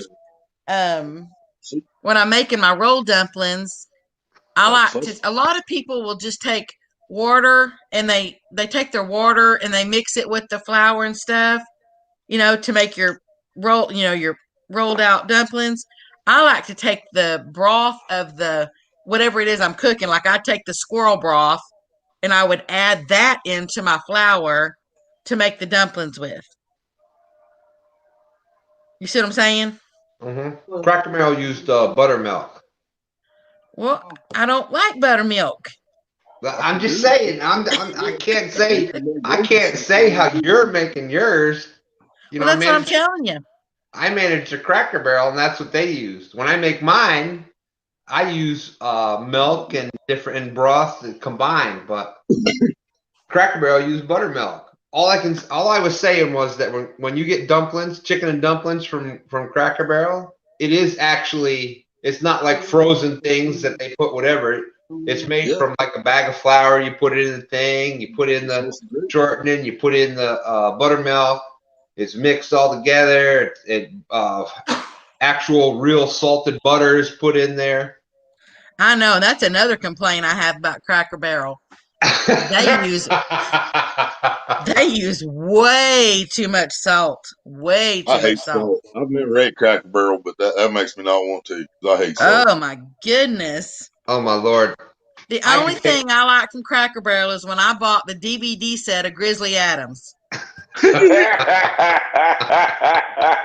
As soon as Stan said salted butter, I tasted salt. And then you know what? Myself, I could take salt. I could literally pour salt on my tongue and be. I could do that with pepper. I could eat black pepper like that. Yeah, I love black pepper. Yeah, you can keep the salt though. I've just never really liked salt at all anyway. Yep. It's like my favorite potato chips are salt and vinegar. Now, what's weird, I do like salt and vinegar chips, but I'm not sure they're my favorite too. But Will, you want to try something? You take salt and vinegar potato chips. You open the bag. You get yourself a little container of cayenne pepper. You shake that in there. Stir it up. You shake some more in. Shake it up. Shake some more and take it up. So you get a little cayenne pepper and all that. You take cayenne pepper, salt and vinegar potato chips. Woo! I guarantee that's going to be amazing. And to be honest with you, if I'm doing like potato chips, I make my own potato chips. I don't get them from the store. How you make potato chips? In the microwave, honestly. Really? Yeah, I use my mandolin, and it's got 3 settings on it. I put it on number 1, so it's the thinnest. I cut all my slices, so they're all the same. And then you get that finger down. Microwave. I'm going to shut. Where the hell is that button? And then you spray, like I use a platter, and you spray your platter with a little bit of non-stick cooking spray, and then you lay your chips on it and make sure they don't touch each other because they don't like to be touched. So spray it all around or spread it. Then you pop them in the microwave, and it usually takes for about 20 chips, it takes about 3.5 to 4 minutes. You just have to watch them. They come out nice and crispy. They're perfect. They're not overcooked. They come right off the platter. And then you can take any seasoning, if you want any kind of seasoning, you can put it on there. before you pop them in the microwave. Ain't that just like a woman trying to use a microwave? Girl, Oh, I think you just got a few points knocked off your redneck card there saying microwave.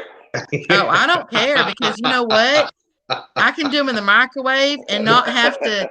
You don't have to have all that oil and grease and all those calories and. You're eating potato chips. That's what makes it great. But that's what I'm saying. They taste better than a normal potato chip that you buy in the bag. And I make them from real potatoes, not that crap they use in the bags. No, I do the same thing. I will have to try that. Yeah, and who wants to? I think I'm working a little smarter, because who wants to heat up their stove or oven? That's the reason I use the microwave so much, because it just takes so long in the oven for everything. Yeah, that's what I'm saying. Who wants to heat up their oven and make the air conditioner kick on or whatever, and use all that electricity, spend all that extra money when the microwave works just fine? I do the same thing, except I drop them in my Dutch oven at about 375 degrees. My cast iron Dutch oven on the stove, about 375 degrees. You drop them in there, you hear that amazing sizzle going. You skip them out of there at about a minute. Drop them on that paper bag and shake that salt and stuff all over them, whatever flavors you want. Man. But I guess I don't want all that oil. I don't want all that grease. Being said, I guess that's why I'm over 400 pounds. So yeah, I don't want all that oil and that grease and that. If I wanted all that, then I'd go buy them from the store. All right, Stephen, I appreciate you coming in. I can't tell you enough how much I appreciate the support from everybody out there. Good Lord. Stephen, have a good one, brother.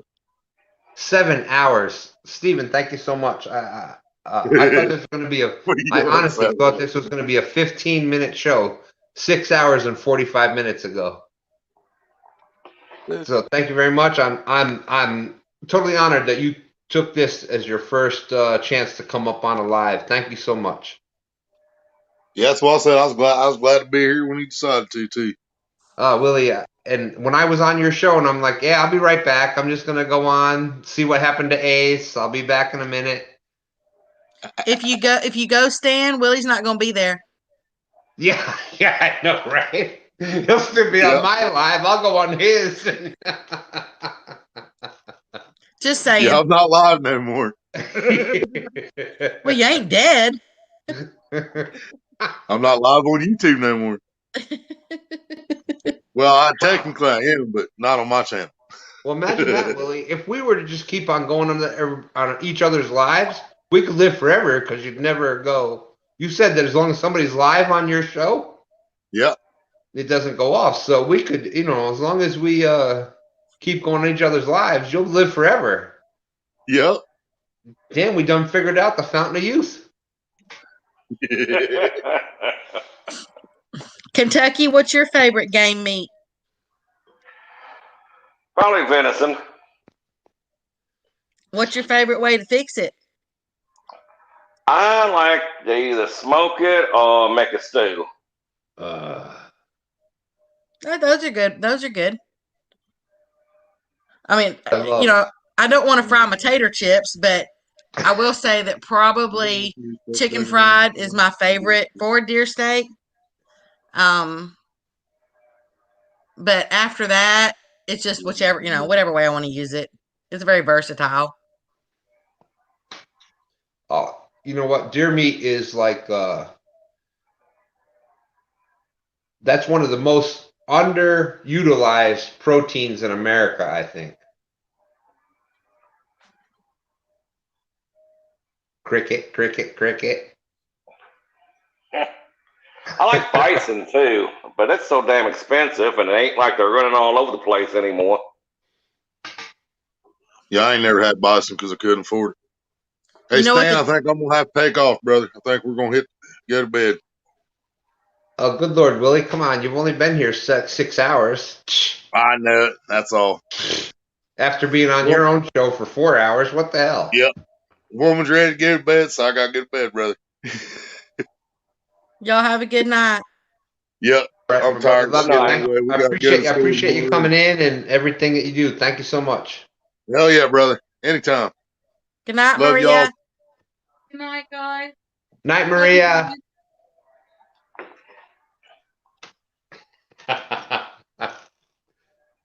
I tell you what, Willie's just a misunderstood person.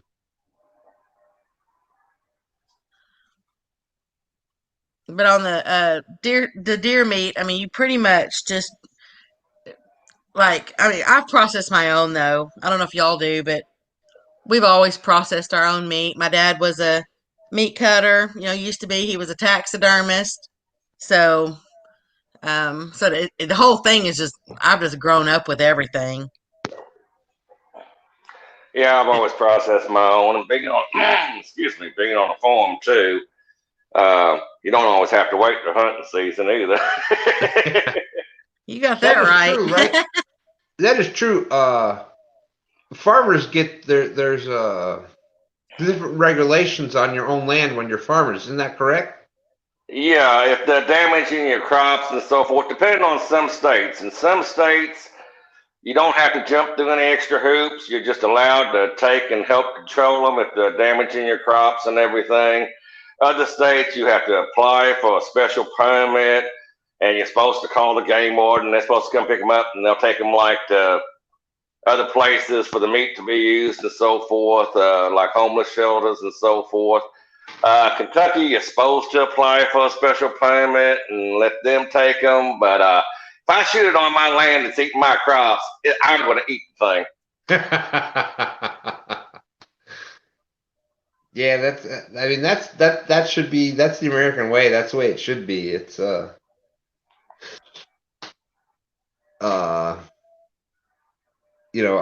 I said, we've done 3 deer. My son, and I keep saying, I've said it several times on this stream alone. I can't believe how much, for the parents out there that don't think your kids are listening to you, they are. Like, I took my son deer hunting, and I took him squirrel hunting. I remember the first time I took him small game hunting, because I just wanted to get him introduced to like the outdoors. I don't even think he might have been 3 or 4 years old. And it was him, my wife, and myself, my wife, and him. And I'm like, all right, now, son, the most important thing with hunting is you got to be quiet. You got to, you don't want to scare anything you're going for. We're just going to kind of walk around over here. We're going to go sit in this area, and then we're going to. So that went for about 20 seconds. Next thing I know, he's like got a stick, and he's like, gotta be quiet. You gotta. And now, like I said, we're down here in Virginia, and he's already got 3 deer off of state land sent from bow and muzzleloader season. He's already got 3 deer. So for anybody that's watched my lives, I pretty much we go out to our lives, we get to the river, I get my camera set up, I sit down in the chair, and he's getting the rod holders in, he's setting up the poles, he's got everything baited. And that's the stuff that I've taught him for the past 20, he's 30, early 30s now, so actually 30, turned 30 this year, so that's the stuff that I've taught him his whole life.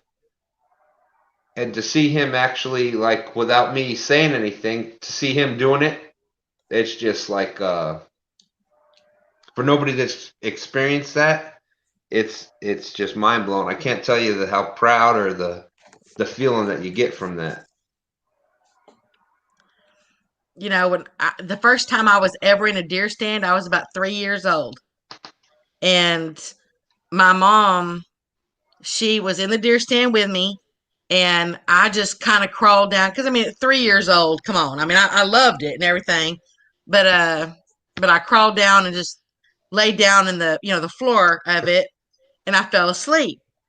She told me there was a big old doe down there, and she said, I guess I was snoring. And she said every time that I would snore, that doe would snort back at towards the stand. Well, anyway, she ended up shooting that doe. It was rifle season. She shot that doe right over me, and I never woke up. So you were a deer call. Yeah, exactly. I really was. And then I said I started hunting, I mean, I guess the only one that I would say that kind of did me in was I kept telling my grandpa had this goose gun, and I don't know what it's called, but I just know it's really long and everything. But I wanted to shoot it, and they were like, "No, you don't need to shoot it." And I was probably about 5 or 6 years old, and they were kind of helping me. It's not like they just turned me loose with. But anyway, so I did shoot it, and that thing knocked me back about 4 feet. You done And shot yourself an old school 10-gauge shotgun. That's what that was. I learned the hard way that when they tell me, that I don't need to be doing something, then that's what they meant. I got a very similar story. I was about 6 or 7 with my granddad, and we were dove hunting here on the farm. And well, he was dove hunting. I was just along at the time. I wanted to shoot the gun. And the next thing I knew, I was flat on my back. I know. That was an old 12 gauge. We look like June bugs, waving our little legs up in the air.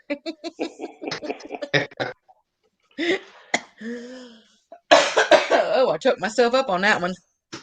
Well, I'd like to say I had a similar story. The only situation I've got is I was always a big ass kid, so I've had some bruised shoulders and stuff from that kind of thing, but I was always big enough that it just kind of bruised me a little bit. It never actually knocked me down. So, but I have the same similar. I remember going hunting with my dad when I was young, and a lot of states have the laws you're not supposed to shoot till you're whatever age and this and that. And I remember shooting guns before I can really even remember things. And I think I owned my first gun by the time I was like 5, 6 year old. It was a air rifle where you had the break open. It was almost as powerful as a 22. The first day I got it, I think I had 5 squirrels, a rabbit, and I don't remember what else that I had got that day. And that's where I learned that you didn't kill anything. I had to clean. The first day that I got it, I had to clean. Like I said, I might have been 5 years old. I had to clean all those squirrels. I had to clean that rabbit, break it down. He showed me how to cook it, the ones we didn't cook that day, how to put it away and store it for future use. And that's I think that's one of the things that in a lot of America is missing nowadays, is that respect for not only the wildlife, but guns and adults and culture and heritage of America. I think that's what's missing a lot out there. Oh, well, there's a lot of them that don't have respect for anything. Yeah, and I was, like I said, I was taught that at like 5 years old. Well, I was going. I've got a picture of me when I was little, with my squirrels. And then I also have one of me with a turkey. I was seeing if I could find it real quick. I have to see which folder it's in, because I can post it up there, on that little thing. Let's see if I can find it.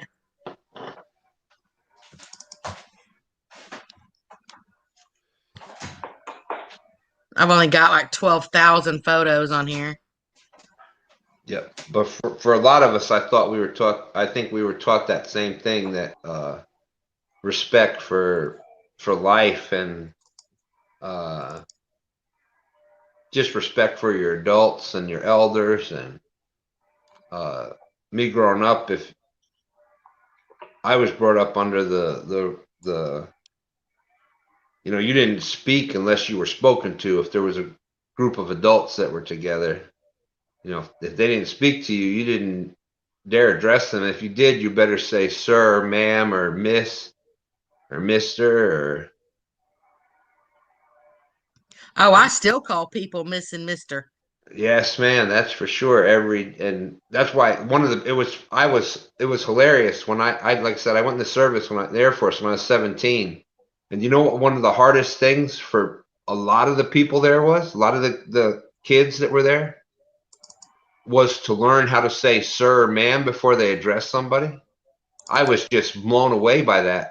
I just because that was part of life for me, but to have people that didn't know that that's what you're supposed to say when you address somebody that's an elder, or you're in the military, so that was your drill instructor. That was what you got to say sir, ma'am, sarge, whatever. You had to address them as a title beforehand, and to have what you say grown adults at 18, 19, 20 to not know that and to have a hard time saying that was just like mind-boggling to me. And this is going back to the 80s when I went in. Yeah, we were always taught to respect. And that's Hillbilly Psycho in the house. I thought he was going to bed. Oh no, that's not Willie. Oh, I thought it was. It is. I'm only kidding. That's Oh, 6X. I thought it was the same person. Oh yeah, he's got must have a dozen different damn names. Yeah. I have a hard enough keeping up with my own damn channel that to I don't know how he does all the different ones. Well, I knew that picture was here somewhere, but I'm having trouble finding it. I got too many folders, too many files, too many. And my computer broke the other day, and I had to get another one, so I'm still trying to figure out all this stuff on this one. See, I found the one where I'm splitting 40,000 pounds of wood. But I can't find the little. There's my bat. That's funny you mentioned splitting wood. My father, I was I was born in Louisiana, and basically like in the bayous out in Louisiana. My family out there had basically their own countries out there. There was no law enforcement. You just basically whatever you did out there, that was the law didn't come out there, but that was like on my father's side of the family. And I was born down there, and then back in the 70s, construction and whatnot was big back up in New York and Pennsylvania. So my father, we moved up there when I was a kid, and I was maybe 12 years old, and I asked my dad, I'm like, I really want a bike. I need a bicycle so I can do this and that and the other thing. And he said, son, you're going to have that bike by tomorrow afternoon. I'm like, wow, I didn't expect that response from him. Yeah, I'm shocked. So, like the day goes on, I go to sleep. Well, 4 o'clock in the morning, he comes up. Boy, get your ass up out of bed, put on work boots, jeans, and meet me downstairs in 10 minutes. Go down there, and next thing I know, my father's friend comes in, Wild Bill. And I think I was maybe 12 years old. He got me a job on a logging truck. They were clearing land for they were putting in a shopping mall or something in this place in New Jersey. And the guy that was clearing land, they were tearing down the trees and stuff. My job was to split the wood that they had brought over and cut. I had to split it and stack it up into tractor trailers.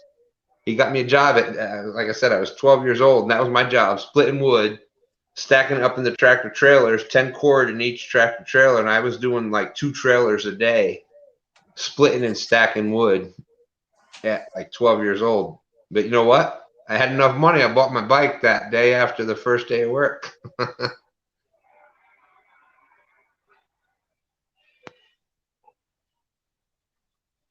Oh, I know it was here because I just saw it the other day. Oh, well. It'd probably take me forever to sit there and find that.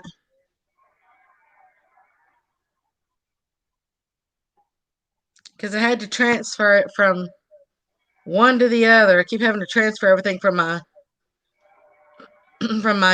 phone to my computer.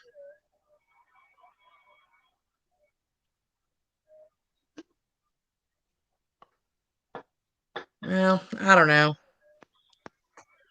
I can't find it. It's on here somewhere, but I can't find it. Well, this is not going to be my last live, Rebecca. So you'll be able to do that in one of my other ones. I guarantee it. Well, if I can't find it now, what makes you think I'm gonna find it then? Hey. Well, that's the way it works. You always find it when you're not looking for it later. Amen. Amen. I do have a picture of my squirrel and dumplings. You want to see it? Sure. Okay, let me find it. Who doesn't want to see a picture of food? Yeah, I took all my fishing photos and put them in just a extra fishing, copied them on to just an extra file fishing photos. So now I can go find them because I had them scattered out all over the place too. And I just got a new laptop a couple weeks back myself, and I wanted them all on there because I got that laptop to try to learn how to edit videos. This so far isn't going at light speed. Yeah, I'm in the right folder for this. I just got to find the actual picture. I know where this one's at. That's the one sad thing. It was my lack of technology. I've lost so many. Back before things were like automatically saved to this imaginary cloud thing and whatnot. I took all these digital photos and stuff that I just are gone that I can't find anywhere. Yeah, I've had that happen with computers go bad and stuff back in the day, and hard drives go down, and they lost forever because I was dumb and didn't back them up in half a dozen other places.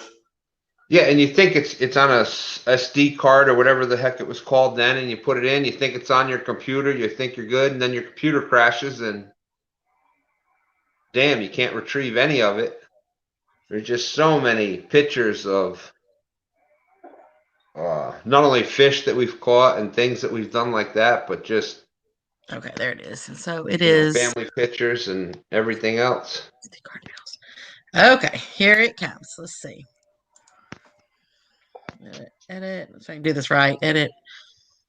That's like that mail-in certificate I found the other day in a box down at my mom's house at the main farmhouse with a bunch of other fishing pictures I thought were going for good. I just happened to be going through some stuff and found them. I got lucky on that. Yeah.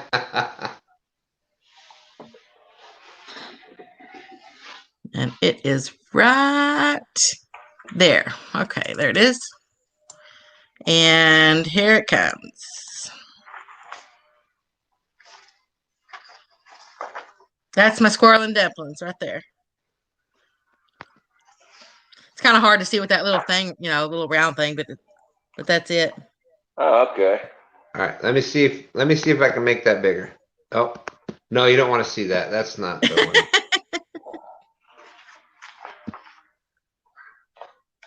Hold on. I don't want to know whether you have pants on or not, Stan.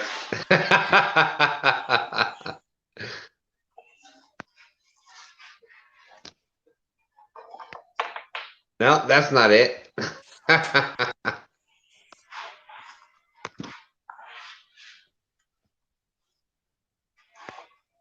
Dang it. No, that's not any better.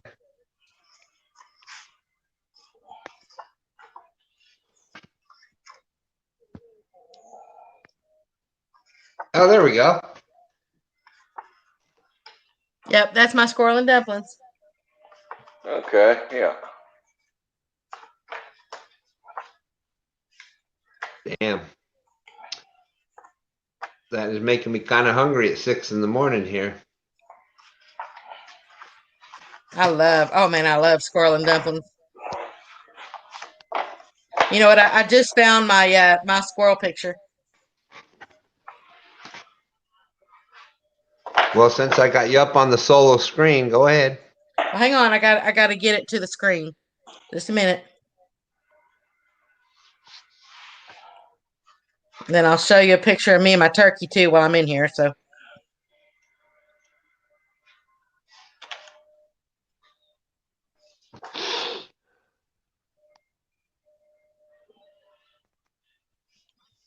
All right. Good night, Willie Maria. Thank you. I appreciate you all so much. You don't understand.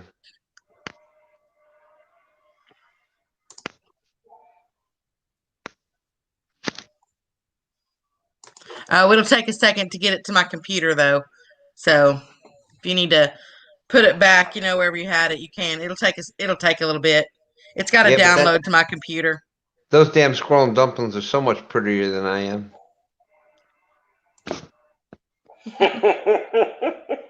You know what? I got a picture of my frog legs too. You want to see those? Oh, heck yeah. That must make it difficult to walk. I'm sorry. I couldn't resist. It was just a bad joke.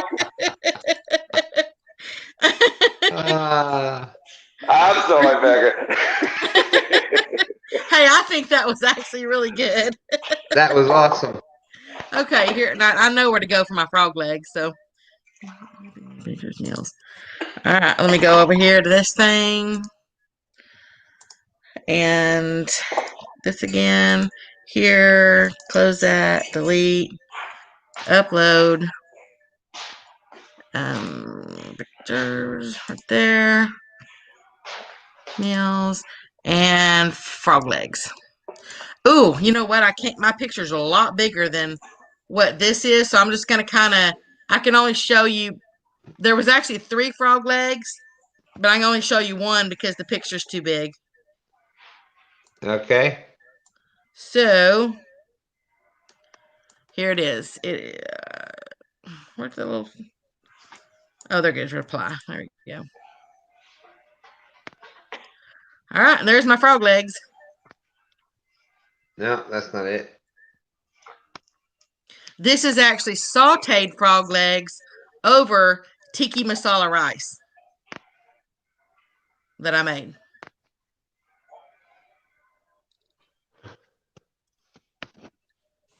Oh. And there's actually another one. It goes, there's actually 3 of them. I made them to where they look like they're jumping over the rice. So those actually, those look like grilled frog legs? They look like they grew? Grilled. Oh, no, I said they're sauteed. They're pan done. Okay. Yeah, they're sauteed in a skillet with no grease. And they fall off the bones. They're just so tender.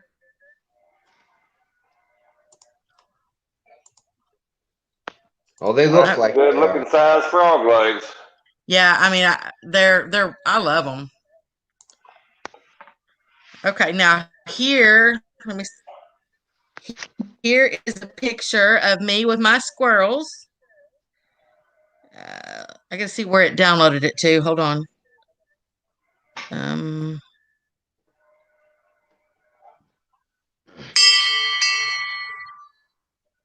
Well, that's the dinner bell ring. Good. No, I gotta see where it downloaded it to. Just a second. As I told you, this is a new computer. Right there, probably. Oh, here. Oh, I had them here all along. But there's that one. Okay, so it's right here under downloads. Okay. So I just need to go back over here to stream.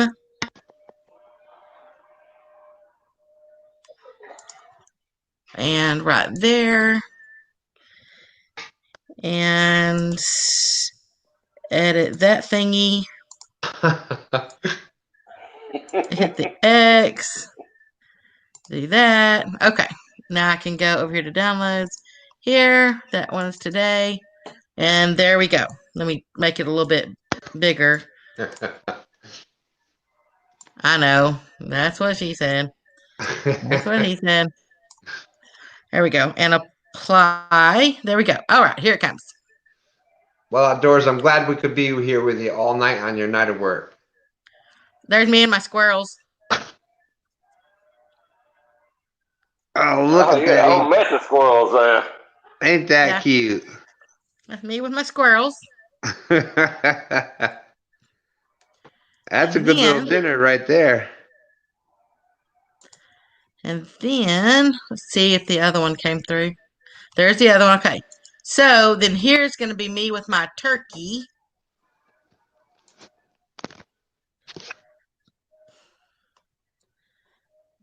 Okay. Now let me go back over here to the StreamYard thingy. Let me get rid of the squirrels. And let's add in the turkey.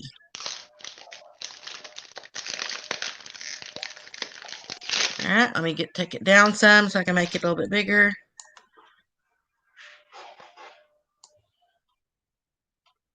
And apply. All right, here comes my turkey. There's me and my turkey.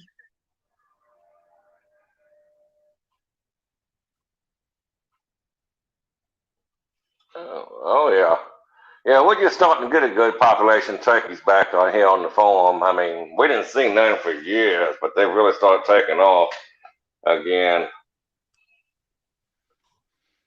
Yeah, I love it. I mean, I love all of it.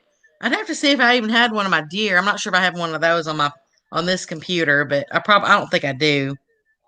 I mean, when I was young, it was fishing, deer, and doves. Of course, we always get loads of dove from the corn, you know, grain crops when we're harvesting and everything. Makes perfect dove fields. Yeah, when I was young, it was always fishing, then rabbit, squirrel, and then deer. Yeah, I don't think I have a. I've got a doe that I shot in Arkansas, but I'm not in the picture, so nobody wants to see just deer. I mean, everybody sees deer.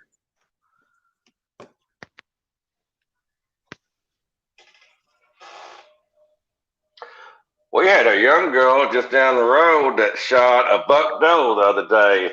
Had about 4 points on top of its head. Really? Yeah, she's about 13, maybe 14 now. Actually, it's part of my ex-wife's family. That's why I haven't seen the picture. But yeah, a buck doe. Doe head antlers, or whatever you want to call them. I know there's some kind of scientific name. We just call them buck doe, the doe bucks around here. We don't get all that fancy out here in the country in the middle of Kentucky, you know. Yeah, I think the term that used to be called was antlered deer.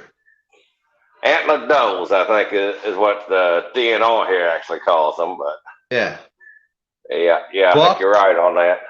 Bucks are antlered, yeah. And it had to be a certain, like 3 inches or something like that. That was what they used to say upstate in New York. Yeah, you can like take me down and put y'all back up. Why, that's such a nice picture. Yeah, but I don't like being up there on the screen. I had a hard enough time just figuring that out. Now you want me to figure everything else out too? Dang. Not by myself. Oh, I found one. I had a picture of one of my James River fishes staying, if you want to see it. And that that'd be awesome. box that had that certificate in it. It might have been the one the certificate was for. Let's see here. Well, let me get this right. There we go. Oh, that's cool. Hold on a second. Let me see if I can get this figured out for you, too. Getting lined up. Everything's backwards, like you said. Nope, that's not it. Hold on. You don't have to have the center of attention. It looks big enough there. Yeah, that's it. Oh, dang it. I tell you what. Oh, wow. Look at that. That was one out of the James River when I used to travel around a lot back in the mid-2000s to 2010.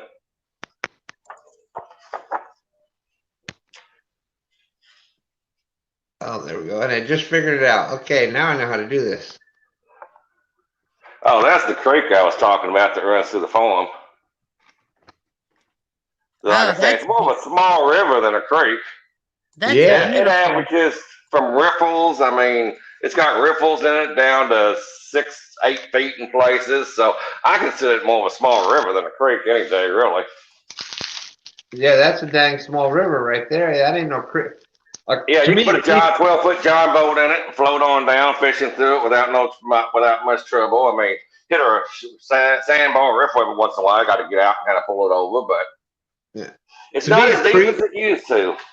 To me, a creek or a creek is something you can jump over. If you can't jump over it, then you're talking small river. Yeah, anything, or even if it's wide, I mean, if it's deeper than a foot at best, I consider, bigger than a creek. That thing used to have places, 10, 12 foot deep in it, but over the years it's been filling in from the floods and stuff. It's kind of sad to see. It's nowhere near what it used to be when I was a kid. Well, you can't always go by deepness, because when I was a kid, we had a little creek that went through the side of our property, and I was always, like I said, I was always one of those ones that I wanted to have fish and whatnot, and so I was out there in that creek, and a couple of years took me. I built the rocks up along the side of the, I built the rocks up alongside of the creek, and then I put the rocks across it and dammed it up, and I had myself a nice little pool there before it was going over. I had that thing out to about 6 or 7 foot deep, and that was Well, only. bad thing is about, oh Lord, I guess 20, 25 years ago, there was a hog manure spill up creek from us. A big hog operation up there. The lagoon, supposedly the valve stuck open, and we actually have a big fish kill in this creek from up above. It didn't hurt my area quite as bad, but it really cut the population back. We used to catch 14, 15-inch crappies out of that thing back when I was a kid, and I've seen 8-pound bass and 12-pound channels come out of there. So it's taken a lot of years for it to start getting back. And I still haven't caught a crappie yet since I've been back on the farm in the last 4 or 5 years. See, I love crappie fishing. That's my favorite fish, my all-time favorite fish to catch, my all-time favorite fish to eat. I love them too, besides walleye. I put walleye just a hair above crappie, but they're almost equal to me. Of course, we don't have any walleye right around this area, but back when I was up in Indiana, we used to catch walleye. And they're great eating fish too. They're right in there with crappie. I also like using small crappie for channel cat baits. I mean, I could do it on the farm, being private property. I just can't do it anywhere else in Kentucky. Yeah, and I just saw that over there where Mike Kaufman said that I was really young in that picture, and I mean, I was. That's why I say, I mean, I've been doing this for, forever. Old enough to actually handle the, I started with them trying to help me hold it up because, you got to build your little muscles. So, and now I've got so many muscles on me, it's not even funny. But that's from taking the cow feed, unloading cow feed and having to carry it 30 feet and then stack it in the barn. And so, that is one thing. Farm life will build you up fast. I know that from all the years I spent. Yeah. Well, my main job on the farm was always the dairy. I never really did much with the crops. It was the dairy and the hay until my dad passed away. Well, he got sick. But when he got sick, I started doing the rest of it around here. We done got rid of the cows, and the cattle was always my main area of expertise. Nobody else wanted to mess with them. I liked them, but. So, Stan, how old are you anyway? I'm curious. I'm not asking Becker. I know better than ask a woman her age, but I'll ask you, Stan. I'm actually younger than most people think. I was born in '69. Oh, so. I'm 2 years older than you then. I was born in '67. I knew we were close, but I didn't know which way it went. Yeah, I'm a ripe old 51. I was born in October 13th, so I'll be a very ripe 54 come March. Yeah, but unfortunately, my whole life, everybody is. Well, when I was younger, it worked out great because everybody thought I was older. So, when you're a teenager and people think you're in your young 20s, that's a good thing. But you get up to 50 and people think you're in your 60s already. That's not as good. No, when I was a teenager, I had a full beard already easily, filled in, looked good, and I never got called it for anything. I didn't say that out here in the country, did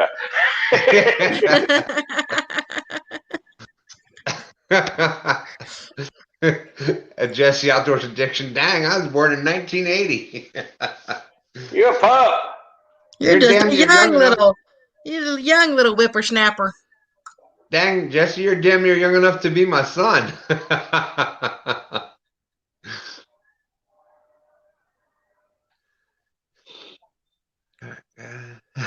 Well, I actually look younger than what I am, so. Mike Turner, 81. Mike Turner's 81 years old? No, he's born in 81. I'm just kidding you.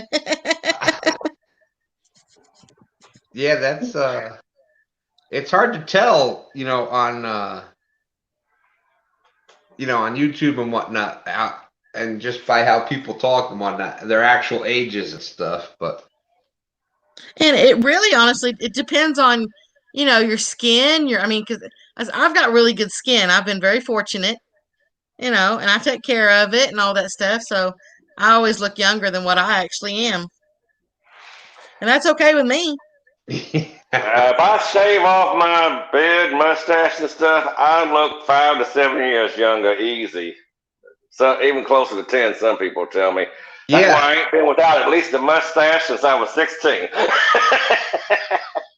You are exactly right. I've had the mustache since, young teenager. And I could never have anything other than the mustache managing restaurants. You weren't allowed to have, the restaurants I managed, you weren't allowed to have any other facial hair. But when I get my military cut and clean the rest of this off, it's a good 10 years that gets shaved off of your look. It's crazy. Well, I was actually in the restaurant business too there for a while. I was actually night chef down at Jewish Hospital in Louisville. I did a few years of culinary school and all that at one point. So I've had the restaurant experience too, but my knees couldn't take them floors in the kitchens. Of course, that was before I had them replaced. Yeah, I think we were talking about that on your live, and I did that after the Air Force. I did, when I got out of the service, my wife was pregnant with my son, and, you did what you did to support your family. So I worked a factory job during the day, and then I managed restaurants at night, and I did that for a while. So, you're talking 18, 20 hours a day and sleeping for 3 hours a day. And I did that 6 days a week with 1 day off, and did that for a few years. But you get in the restaurants or those floors, you're running around for 8 to 10 hours a day. That just is not good on your knees or ankles or any of that stuff. Your back, it gets all of it after a while. Well, the milking polo got me early on. All concrete and cold and wet, and that's where all of my trouble started. Yeah. Well, guys, I'm going to back out of the live feed. I'll still be listening as long as you're on. I'm going to get ready to put on my hunting gear, and I'm going to get out there before daylight starts hitting to see if I can't bag me a deer this morning, or at least another coyote, if nothing else, so I feel productive. Well, I wish you good luck on that. I'm probably going to be jumping out of here really soon. I got to get a little sleep here somewhere. I feel bad if I'm Outdoors Addiction. Jesse's there, has been at work the whole time we've been live, so I can't, I got to get off before he gets his whole shift in. Well, it's been fun. Glad to actually share the live stream with you, Becca, and meet you and talk with you. Good night to everybody else in the chat. Yeah, and Tim, Big Cats, Kentucky, whatever you want to be called by, it's like I said, the first night that I met you on your live stream there, that was awesome. We had such a great time sitting there and just talking, sharing stories and whatnot, and it's been the same to this day. So you ever see me on live, you're always more than welcome to jump up on in, and hopefully sometime in the real world we'll get together sometime. And if you do that tour where you're coming up bank fishing, just let me know. And I fish year round here. I will do that. I may be on live some this weekend. Me and a buddy are talking about running down to Willow Lake, go chasing skipjack to fill up the freezers for bait, and maybe do a little fishing while we're down that way because he's off on Monday. So kind of watch for me. I'll be live over the weekend this weekend. Well, I've got you subscribed now. I didn't have you before. See that? I appreciate that. Look at there. I love it. How many? There's been a bunch of people that have subbed to other people during the show tonight. That's amazing. That's what I love about this. Yeah, I don't know why it is, but seems like every time I jump on a live stream, it stays on for another like 6 hours. Well, then you get somebody like me that I'll just keep going. If there's people that are there listening and having fun, we'll just keep doing it. But Tim, if you do that, I'll share it out and we'll get people in there. And I think that'd be a good. We had a good time your first one, and I'm sure we'll have a good time on many more. All righty. Y'all have a good night, good morning, whatever your day may hold here on out. All right, my friend. Thank you very much. Have a good one. Well, now it's down to 2 and 13 out there listening. I can't believe there's that many people. It must be my good looks. Probably is. I'm surprised I hadn't broke the screen. Yeah, I was, like I said, I've said it a bunch of times tonight. I can't believe that, like I said, I went on Willie's stream. I didn't think nothing of it really when Ace didn't send me the link. I'm like, well, he must be tied up on something. Now I'm kind of worried that I haven't heard from him and nobody else has. And his brother, I think his brother half crazy or. Well, no, ACC is his brother. ACC is his brother and half crazy is his neighbor. Right. And ACC was on and he said that he talked to him earlier or whatever. But then I didn't hear nothing else. And so I was thinking way back then, I'm like, well, I'm just going to go on for like 15 minutes. I'm just going to go on for like 15 minutes and we'll see how it goes. And yeah, but you know what? You're more personable than what you think. You know, I mean.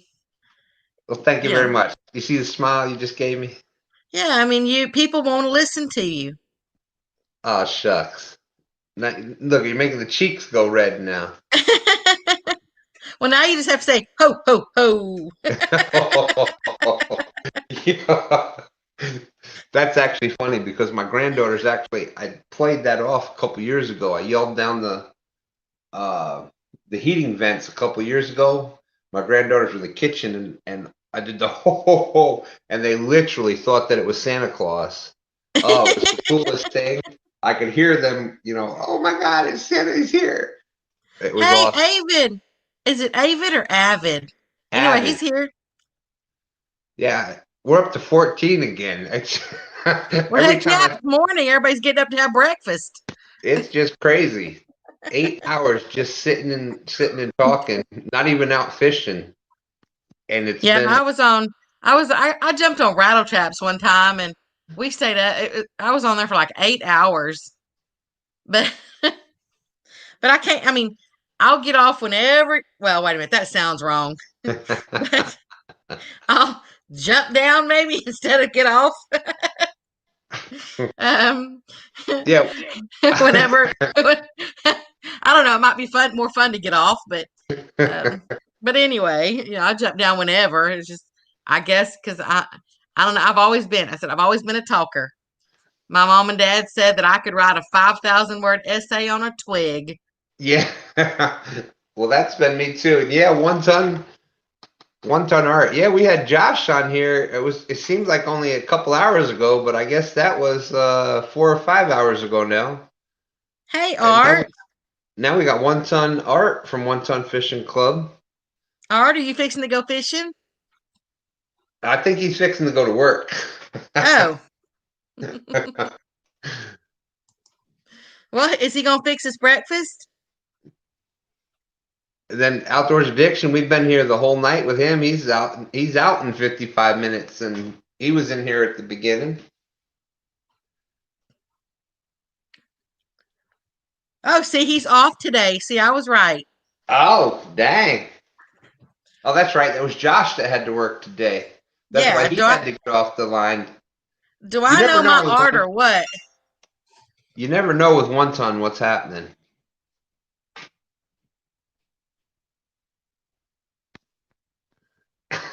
Hold on just a Yeah, second. Jesse, I'm just shocked myself. You know, I know I've seen on your live streams a couple of them where you're like, I just can't believe, and that's just it. I just can't believe it. I was like, I really expected that I was going to go on, say a couple things. I wanted to show the rig that I was using this weekend to just show that that all you need to catch fish is I was using rocks and a rubber band as the sinker and a hook, and that's what I caught my 19-pound or 18 change pound flathead on.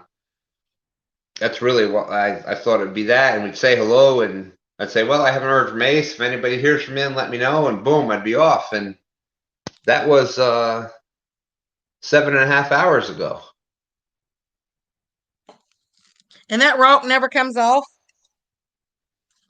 Nah, for the most part, this past weekend, when we were on the live, we had flooded rivers here. The James was flooded here in Virginia. Yeah, see, And I've used washers, and I've used spark plugs. I've used I kind of stayed away from bolts and nuts. Well, I've used a few nuts, but that's not for fishing though. That's a different story. I would never use that on nuts. But yeah, you wrap the rubber band around it enough times, and it's on there good enough for casting. And you actually kind of hope that the rock gets stuck out there a little bit, even with a big fish that hits it, and that rock is stuck. The big fish is able to pull the rubber band, or it's got enough give that a big fish won't feel it. And we only had one rock that came off. I had three. When we first got to the spot, we had 3 rods that got stuck with regular lead weights. And that's when I switched over to this, because, the lead, you're talking about catfishing weights that are 4 to 8 ounces. You're talking $1 or £2 a piece, $1 or $2 a piece for one sinker. So you lose, $6 worth of sinkers in just a couple of casts. You're not a very happy person. So Yeah. And we didn't lose another. We had not another. We didn't lose another rig the whole rest of the day. Yeah, of course I play with washers too when how you play horseshoes? Yep. I'll use washers too to play horseshoes with. Yep. Yeah, I like that game, the washer game, where you toss it and it goes. Yep. We've done that, and there's the bolo golf, but with the rocks, what happened back in the day, everybody used whatever pieces of pipe and nuts and bolts and spark plugs. Well, there's still how many tons of that stuff out in the rivers and the lakes that we used to fish in, but the rocks, they're already out there. If you get that snagged or lose your rock, it's not hurting the water at all or doing any damage to anything. So Right. And it was actually holding better. It was even in the rough water, that rock was, I think it's because of the natural shape and the natural whatever of the rock, it was going down and it was holding the bottom better than the lead sinkers were. And it wasn't getting stuck as easily as the sinkers were. And I hear there's a lot of people that do that magnet fishing now. Mm-hmm. And, if something does fall off, like, like a washer or a nut or whatever, they have their recreation of being able to retrieve it all. That's true. And yes, Art, yes, he was. He was flashing his meat the entire time he was on for like 3 hours. Hey, he was getting into eating that sausage stick. He was showing off the whole plate, saying, "Smell that, get some of that." He was smoking. You don't believe me? Look at the chat. He was into that. Art's off today. Art, won't you come up here?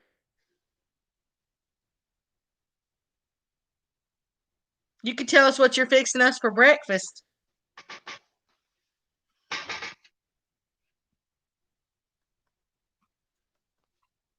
Oh, he was.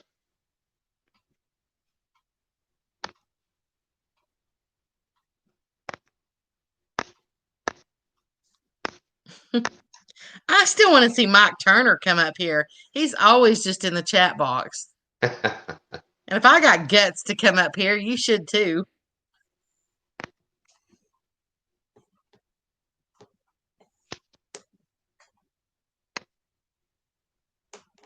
Oh, we thought you were up and going.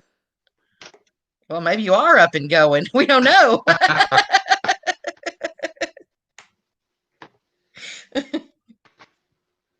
Yeah, I don't have much time that I'm going to be still on here, but I put the link up if anybody else does come in. Yeah, I would say it's kind of getting late, but it's kind of getting early. Yeah, it's done been it was early when I came on, then it went to late, and now it's past late back to early again. And I still can't believe there's 13 people. Yeah, that's the lowest it's got down to, I think. And it's been up in the 20s, 30, down to been above the spectrum, but it's never went below that. I was shocked. So say y'all are a glutton for punishment.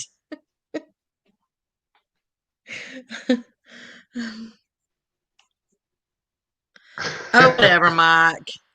Tell him to get his little bohonkas up here. He can get up here for at least 5 minutes. Yeah, if this don't break the camera, nothing will.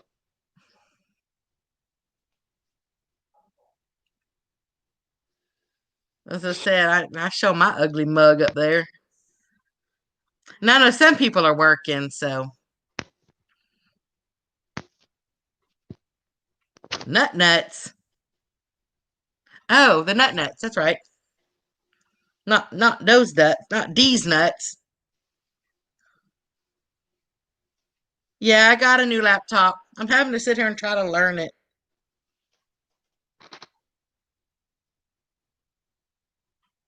Well, laptops are so expensive. Oh, it's crazy. I was trying to look and see what that was going to be. Even the tablets are crazy. Yeah, just a big version of your phone. That's even ridiculous prices. I spent like $1,300 on this thing. Yeah, it's amazing. But I mean, you gotta, especially with me moving, I don't want a desktop because I don't have where I'll be over there until I build the house. I need it to be able to move it around. I can't have it stationary. Yeah. So I don't even know how to do the little camera thing yet. So I'm not even going to worry about it right now. I haven't had this laptop that long. That's what I said. And then I got the laptop, and I said then my cousin passed away, and his funeral was yesterday, and so I just, I've been trying to play around with it, and that's what I said. I was looking for those pictures earlier. Heck, I don't even know where they are. And my other laptop, I had to get them to transfer all my data and stuff from the old one to the new one, and that was even a chore. Who is that? Mike, what's up? What's going on, brother? Is that the Mike? Yeah, you called me out. I'm here. Holy crap! I thought you were just a figment of my imagination.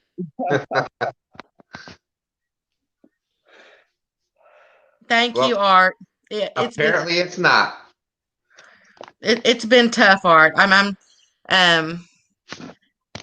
There's someone who's been helping me a great deal with dealing with my grief, and I can't thank him enough, and he'll always be in my heart. Oh, well, thank you so much. I can't take full credit for that. Gosh, that was nice of you to say, but really, it's not me. I can't take the credit for that. But as I said, this will be, this is the 12th death. I can't handle no more.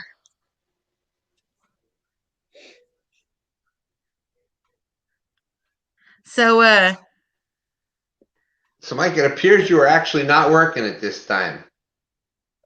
Nope, I am not. Because usually we usually everybody gets you when you're working, or when you've done your live streams out there when you're fishing. So this is a rare chance here. Right. I know he never comes. He always stays hiding over there. A little more comfortable in chat. Why? Yeah, but you do a hell of a job out there, Mike. I tell you, when I first came on, it was like basically it was like Chad that was there, the Chad that was doing the links, and that's what I tried to do. So I'm like, well, hell, he's getting. Let me try to learn this. So I started doing that, and then, bam, you've done just past that. You and Tom and LG Bass. Yeah, Chad was the one that actually showed me how to do all that.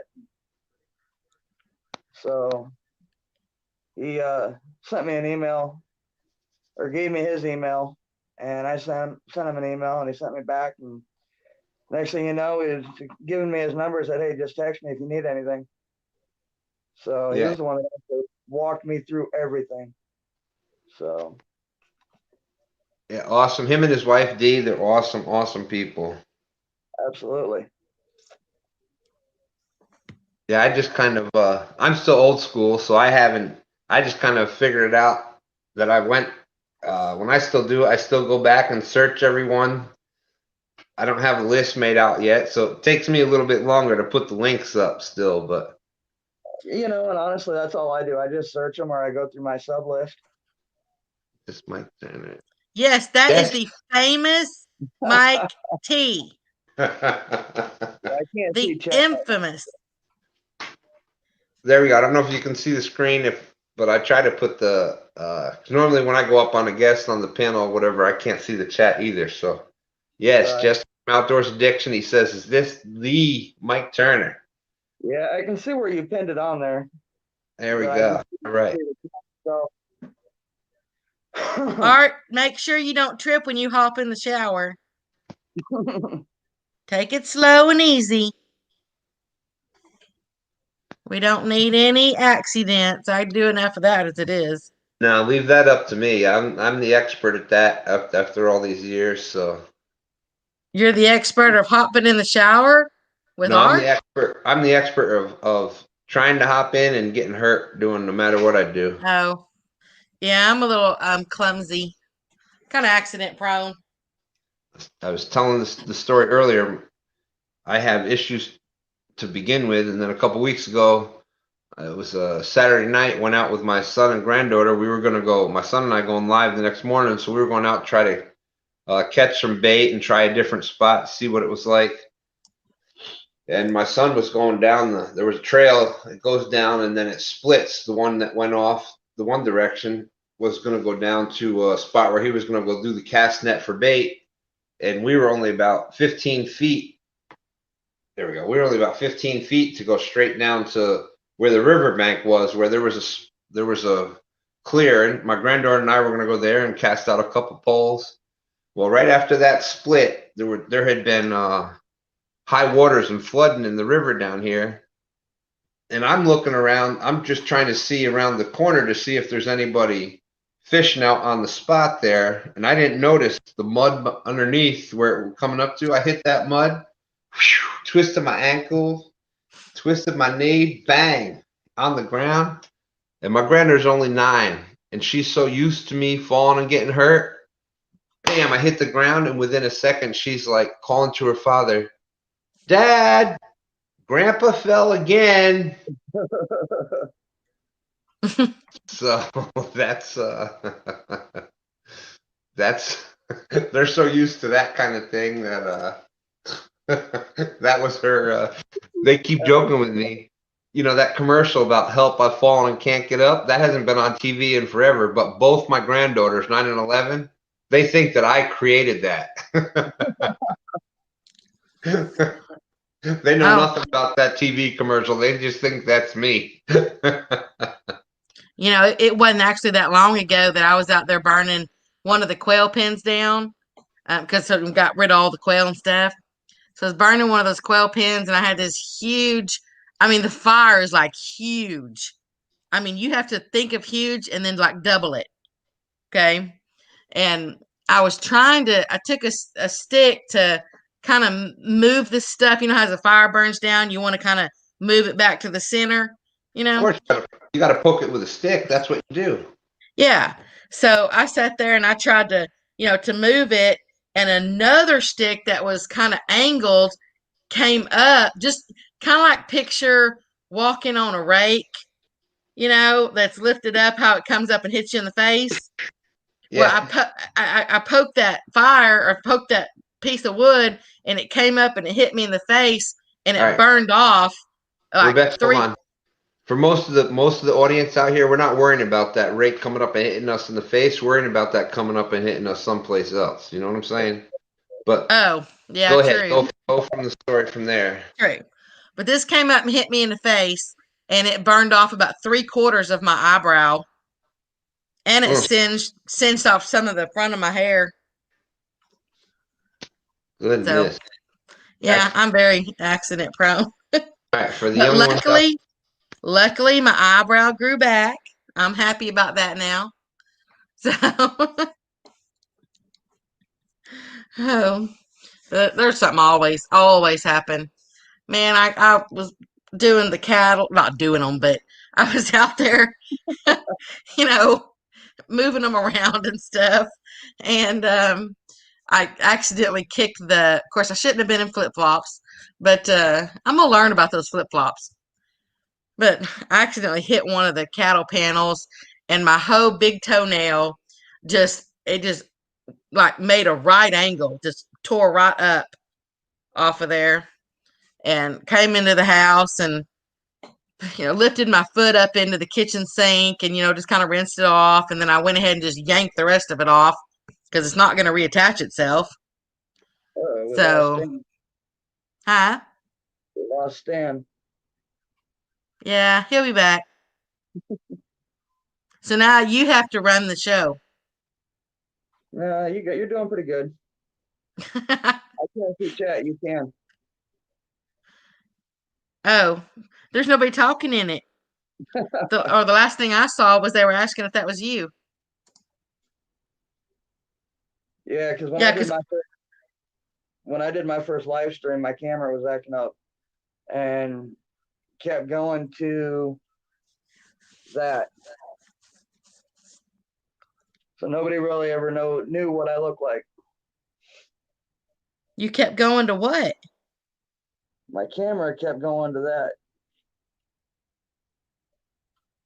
Kept going to just a little circle with the picture. Oh, I see what you're saying. When you say that, I'm thinking something else. I'm like, whoa, wait a minute. No, it just shows up kind of like you are with just a circle in the picture. Yeah, I'm still a little shy. You just got to get a camera. And if that new laptop has one, you should turn it on, let everybody see you. That's what I said. It'll happen. I'm just a little shy.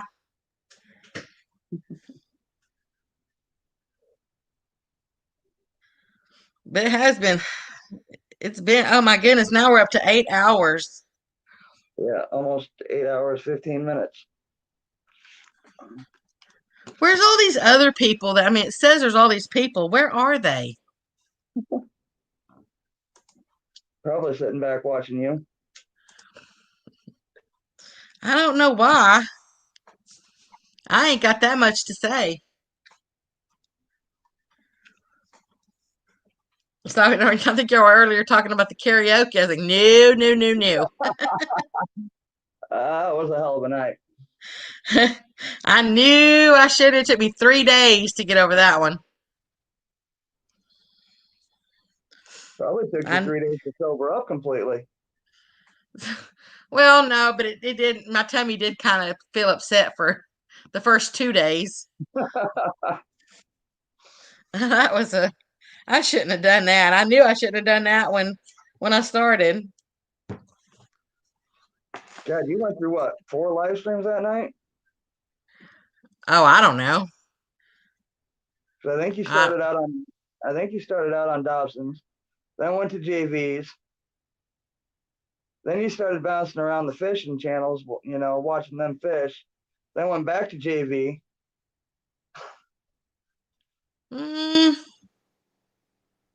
I don't know.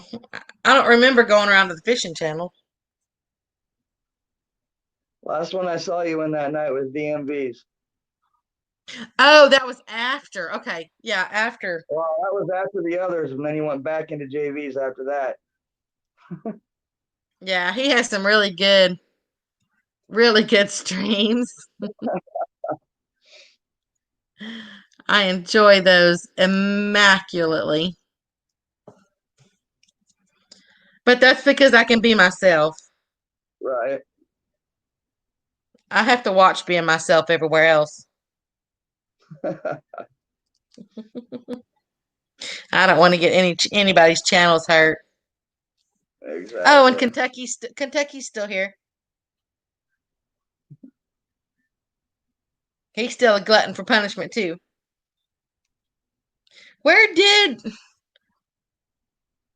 How come he's not back on here yet? I don't know. This ain't Bait Shop Mafia with Becca and Mike. You were up here first. It's all your show now. I don't think so. I only came up to beg and plead. I didn't beg and plead. I told you to come up because you never do. You always have excuses. Actually, I've only been up on one other panel before, and that was Rattle Traps when I first started. So what changed your mind this time? I was bored. See, here's the thing. I was supposed to be at work tonight. But Thursday night I was at work, and I came home sick. And they called me today and said, don't come back without a doctor's note. But by the time they called me, it was like 4:30 or 5 in the afternoon. So I have to go call the doctor tomorrow. Yeah, that's kind of silly for them to say you have to. I mean, if it's their policy, but you don't. I mean, doctor's office closes at 4. Right. And company policy is now because of the whole COVID thing. Oh. So I had to go in and get a second COVID test because I just did one, a month and a half, 2 months ago. And now that I took time off work, they want me to go get a second one. Oh, before you come back? Yep. What do you do? I actually work in oil. Well, I can't. I can't read your shirt. It's backwards. Oh no, it is forwards. I just can't read. Oh, okay. Yeah, we bottle and manufacture oil for people like Walmart and Costco, AutoZone. I once had my ex-husband used to drive a truck, and they once called because they said that the load paid really well because it was one of those rush ones, Right. And when we got to it, we were supposed to be taking. It was a load of oil, and it was supposed to be taken to the airport because it was the oil for the planes. And anyway, we get there, and they say, normally you'll go and unload it like in their, their storage, the warehouse or whatever you call it. But when we got there, they said, okay, go ahead and take it out to the runway. They actually we drove out onto the runway because that's how much they were out. Wow. They had to get it to the planes that were already out there. So that was kind of an experience. As I said, I didn't much like, being, really being over the road or whatever, but if I wanted to see him, I'd kind of be over the road. Right.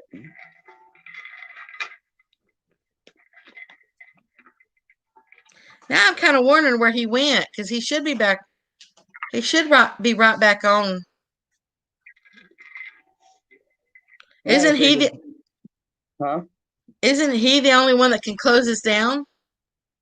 On his end, yeah. I mean, you and I can back out pretty much any time if we wanted to, but oh, then it would just show him as still live, but not up there.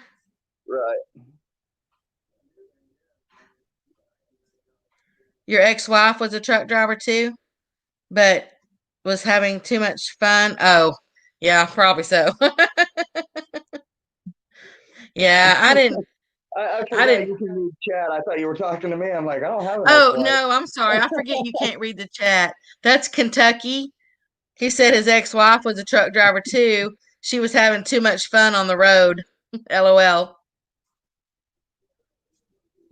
Yeah, my CB handle used to be Rocky when I was over the road. He was Bullwinkle and I was Rocky. I mean, it's okay. I got to see. I mean, I've been in every state except Hawaii, Hawaii and Alaska, so I got to see lots of stuff. It's just you don't get to do the things that you love to do, like hunting and fishing and mudding, and and that's not what I signed up for when I got married. Right. Because he wasn't doing that when we got married. So, I mean, I love all that other stuff's in my blood, and truck driving just was not. But I mean, it is what it is, and it happened, and I'm happy now. So, but there were some times. I mean, like there's this, now that it's starting to snow and everything up there.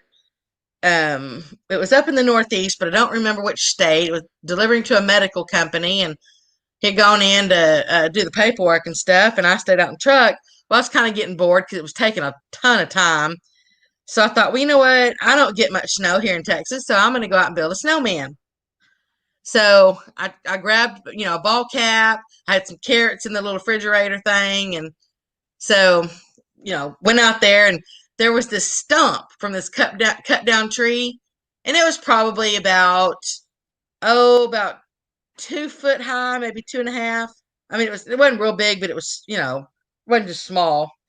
So I decided, because that way I wouldn't have to take all the time, to put all this snow together. I built the bottom portion around that stump. And then I made a little second ball for the middle. And then I made a little tiny ball for the top. And I put the little ball cap on it. And I put the carrot up in its nose. And I went and found sticks, for the arms. I mean, just having fun building a snowman. So then I went back to the truck because I was done. Get back in there. I'm sitting back. Well, they had either a break time or lunchtime or something that happened because tons of people walked out, with like little bags and sacks. And so it's some kind of a break. Well, I don't know why people have to be so mean, but I saw this one guy. He was sitting there. It looked like he was looking for a little bit, and then he decided that the snowman just wasn't like supposed to be there, I guess. So he hauled off and he ran at it and he kicked my snowman. Well, he didn't realize that I built it over the stump. All he did was kick the stump. Oh, he was so mad. Probably broke his toe. That served him right for knocking over my hard-earned snowman. But that's, I don't understand why people have to be so mean. But there were a lot of, I got to saw a person get mugged in Chicago. Saw people eating out of dumpsters in New Jersey. Just all kinds of stuff. I remember up in, I think it was in Pennsylvania, was going across the road, and all of a sudden, I mean, there was nobody on the road. Nobody. It was just our truck, nobody. All of a sudden, across the CB, I heard, come on around, big truck, We were looking around going, what's going on? Well, it turns out that it was the little horse and buggy, the Amish person that was in his horse and buggy because they had their CB hooked up to a battery. So I mean, that was just something we didn't expect. You know, you think of CBs being in trucks, not horse and buggies. Right. Yeah. So I mean, there were lots of interesting things out there. And that's why I said earlier in the live stream talking about diamonds. What were we saying? I said something was like diamonds because I thought I'd lose. Oh, that big old rod. That's what it was. And I said, I wouldn't really want a big old rod because it'd probably be like a diamond and I'd end up losing it. Well, I ended up, and that really is true. I had quite a few diamond rings, but I was so hard on my hands that I actually lost the diamonds in the truck stop shower. But we won't discuss the truck stop shower. Just know I lost the diamonds in it. So, but as I said, it happens. Not that I don't like, jewelry. I just don't like being here. I mean, no, the cows wasn't going to care if I wore jewelry. Right.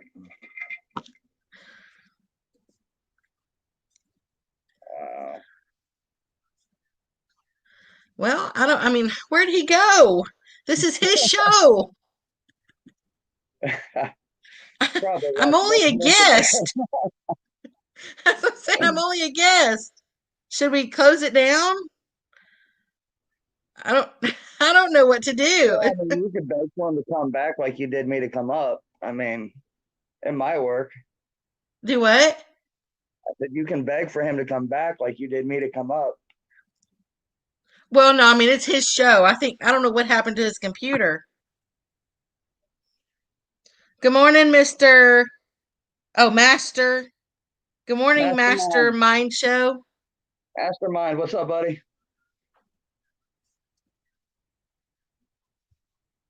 I'm not familiar with that one. He's been in a few lives. Well, then you need to talk to him because I'm not familiar with him. I can't see his chat. All it says is morning, and then he said thank you.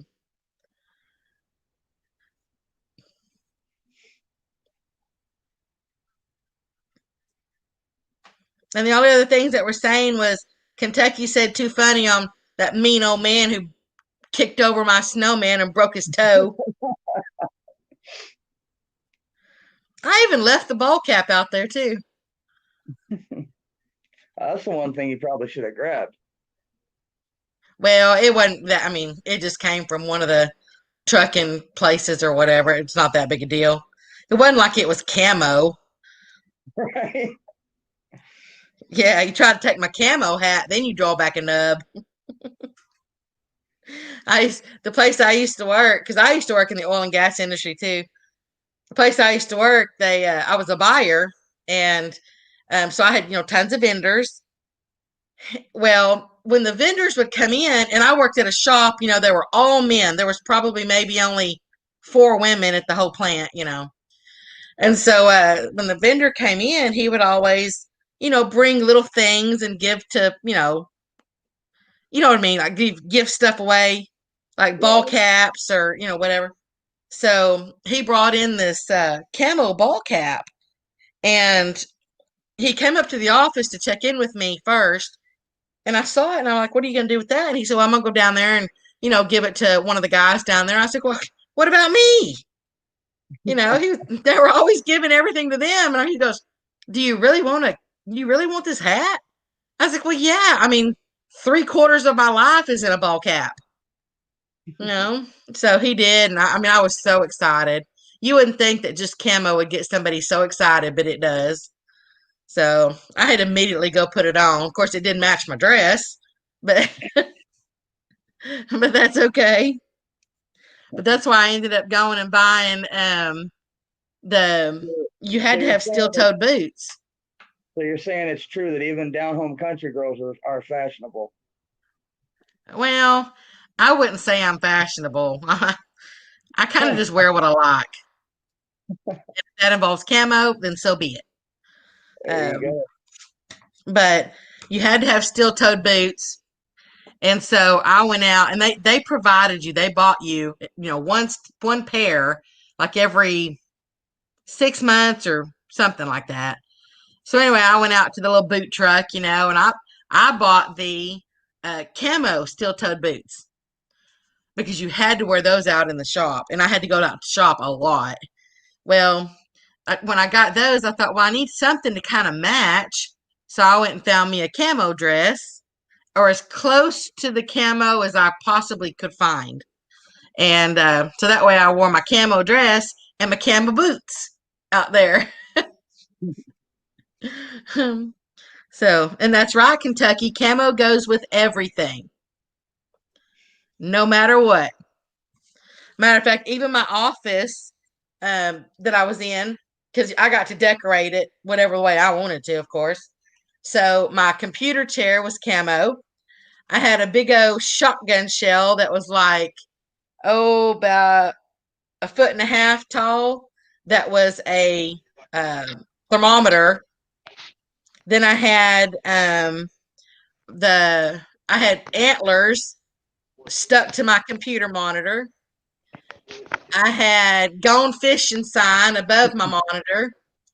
I had duck decoys up by my potted plants.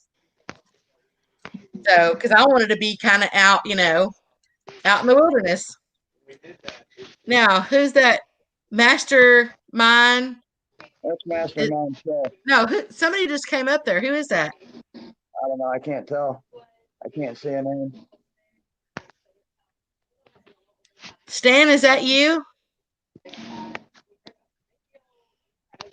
Maybe that's Stan. Hello?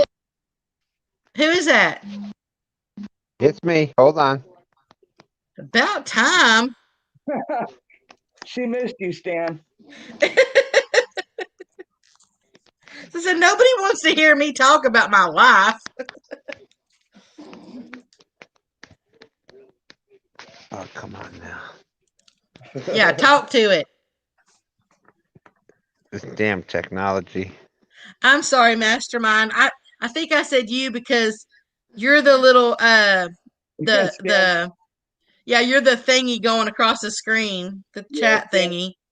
What? Stan pinned his comment as he was playing with his computer trying to get it going. Yeah, what he said.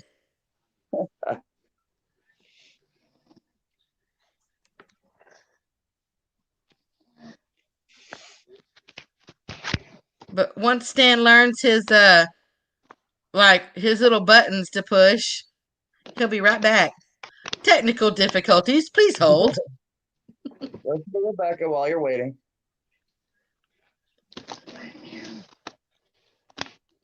So, Mr. Mike T, tell everybody in the audience why you are the way you are. Genetics.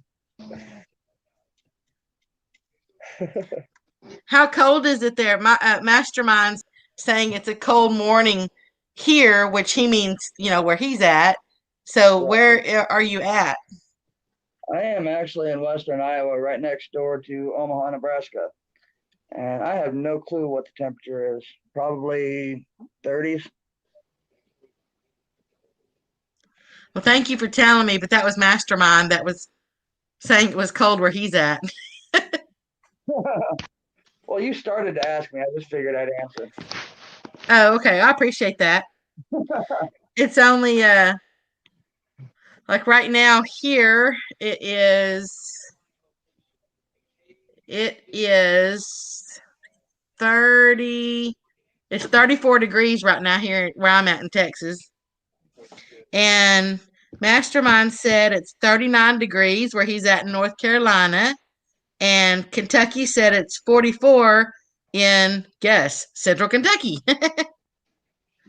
Because, Kentucky's from Kentucky. Go figure. Yeah, not everybody thought he was from Virginia. That'd probably be good, because then he'd probably be Virginia Big Cats and Bourbon. But you never know. Somebody could, somebody might have had the YouTube name and then moved and changed it. Like my Mud Tramp, that actually, I told you we owned 3 internet businesses, and one was a sports site that ESPN tried to buy from us. One is a trucking site, and one was a mudding site. And that was it started out kind of being a joke, but my mud trap came from the mudding one. And it just stuck. And I do love to go mudding, so that's one of my passions. And the muddier the better. Muddier the better. If I have a stitch of white on me, then I'm not doing it right.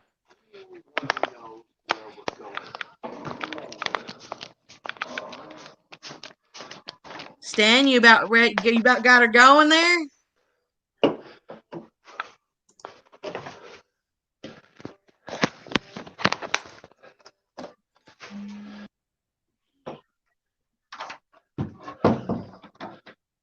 So, Mike, are you on third shift at work? Yeah, technically, but where I'm at, they consider it first shift because if we have a holiday or whatever, we're the first shift that comes in to open back up. Yeah, but you work like overnight. Yep. And you said Indiana? Me, I'm in Iowa. Iowa. Yeah, you're backwards. Well, duh.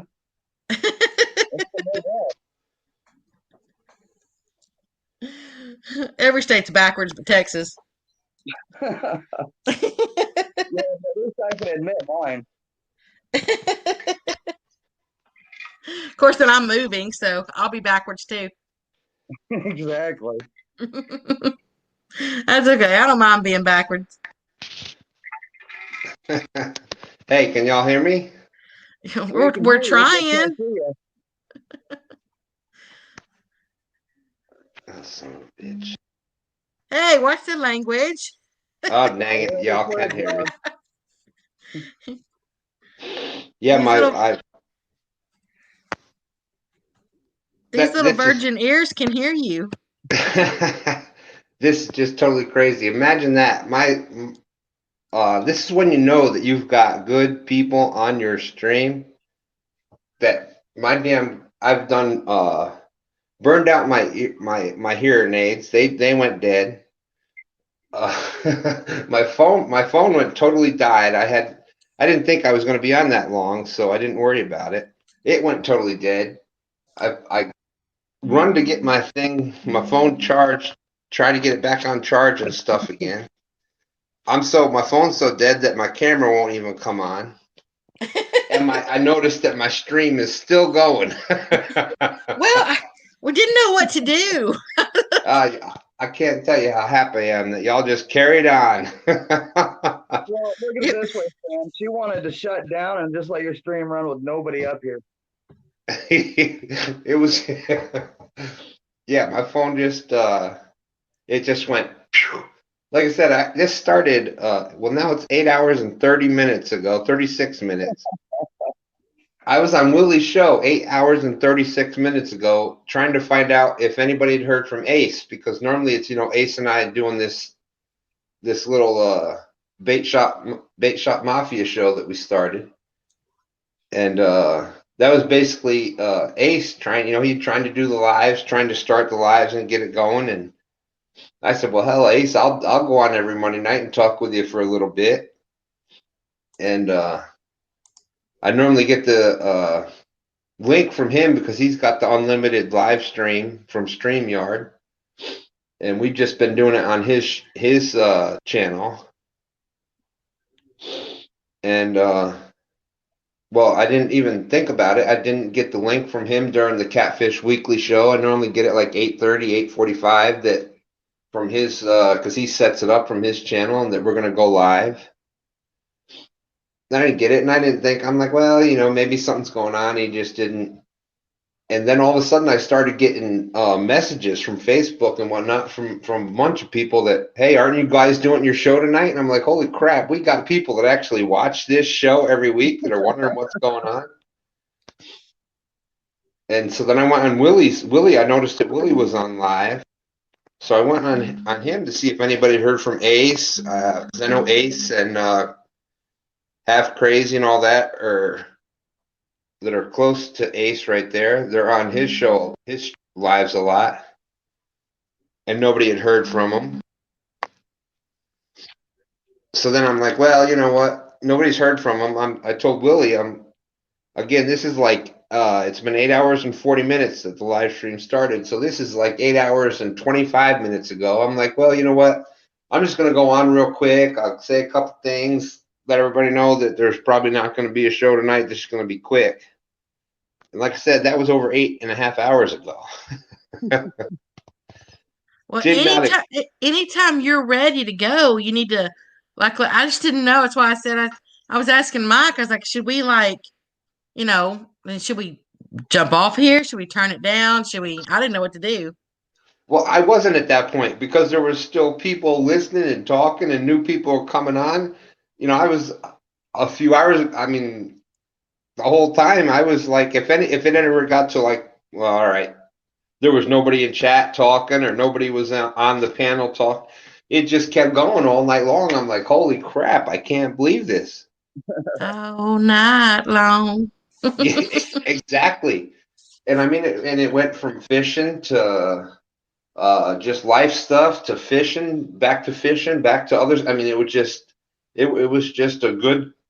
The first 2 hours of the show were basically we had some pretty well-known fishing channels and whatnot in here that had high subs and whatnot, and can you see Tim Molina? He just came back in here. He said, "I just woke up and could hear." Oh, you're putting it on screen, and you can see that, right, Mike? I just saw it now. Yeah. Yeah, I can see his pinned comment. Yeah.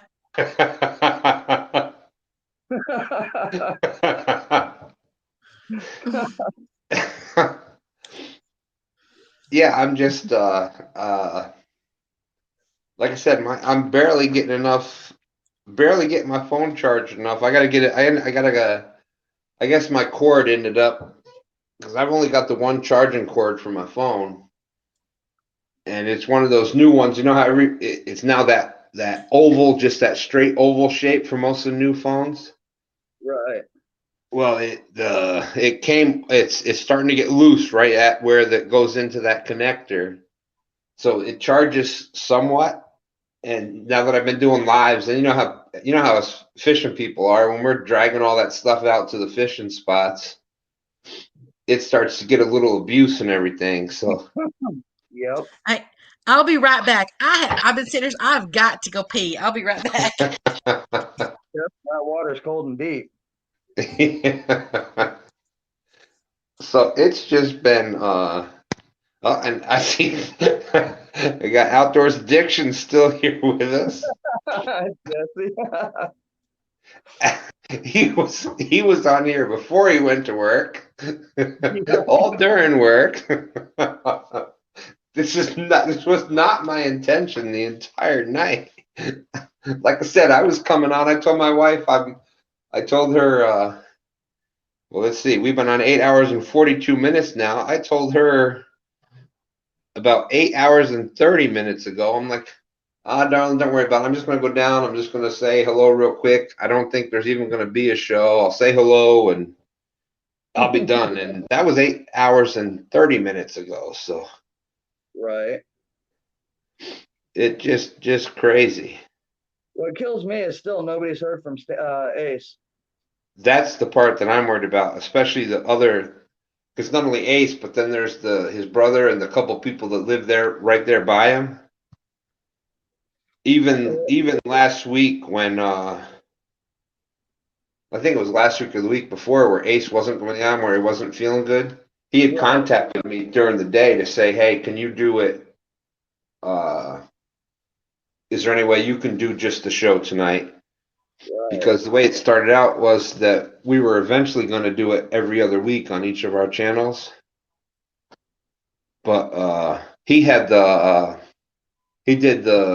for StreamYard, and I'm still doing the free. Right.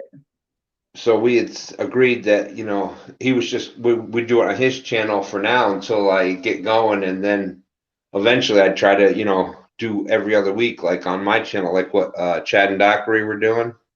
Yeah. And, I do the live streams on Sunday mornings with my son. So, 20 hours doesn't last very long if you're doing a lot of live streams out on the water. And especially when you're doing them at night and you're going 8, 9, 10 hours. Well, yeah, that's like I said, this wasn't supposed to. I thought this was going to be a 15-minute show.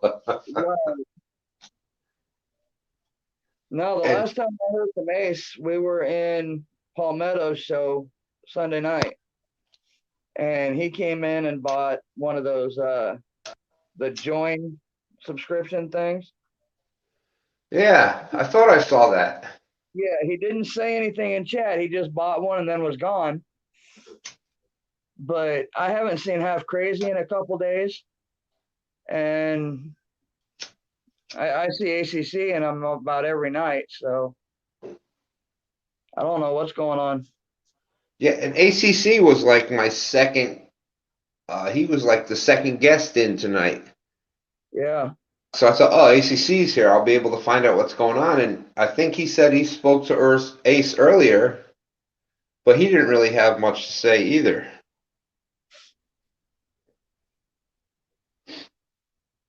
Let's see.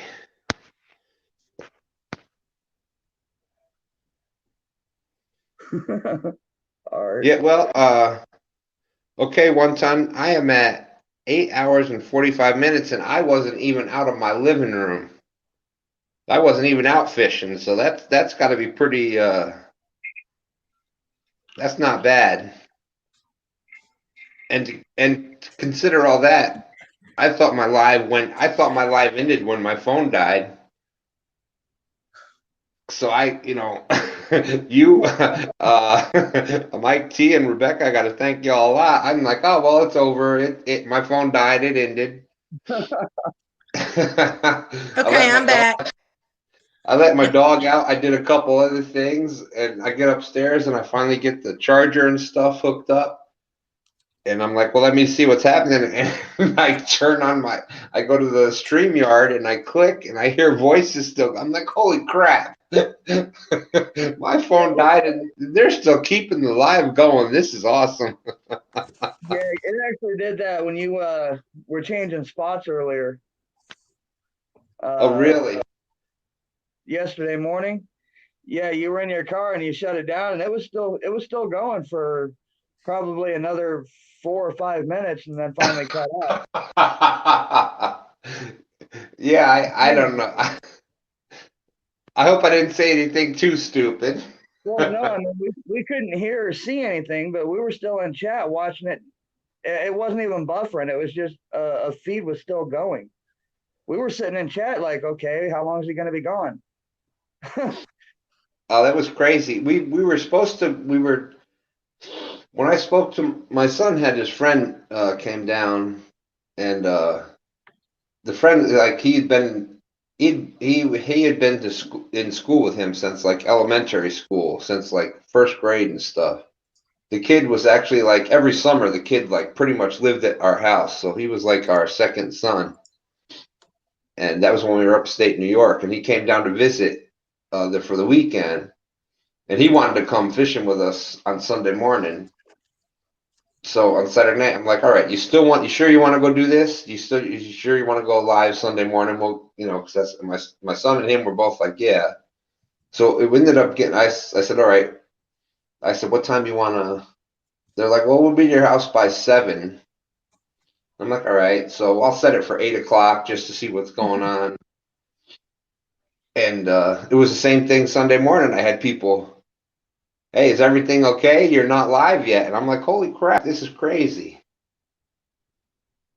Art, did you enjoy your shower? And then we were the spots that I was thinking, all right, the James River is flooded. How many other dumbass people are going to be out here fishing in a flood condition? They had part of the city streets that are right by the river. They had them shut down because they have flood walls to protect the city of Richmond. They have these movable flood walls, that doors that come up, and they'll actually shut off roads and redirect the flow of water and everything. They were actually like, they actually had them closed and stuff. So it was like, it was some of the highest water that they've had since 1994.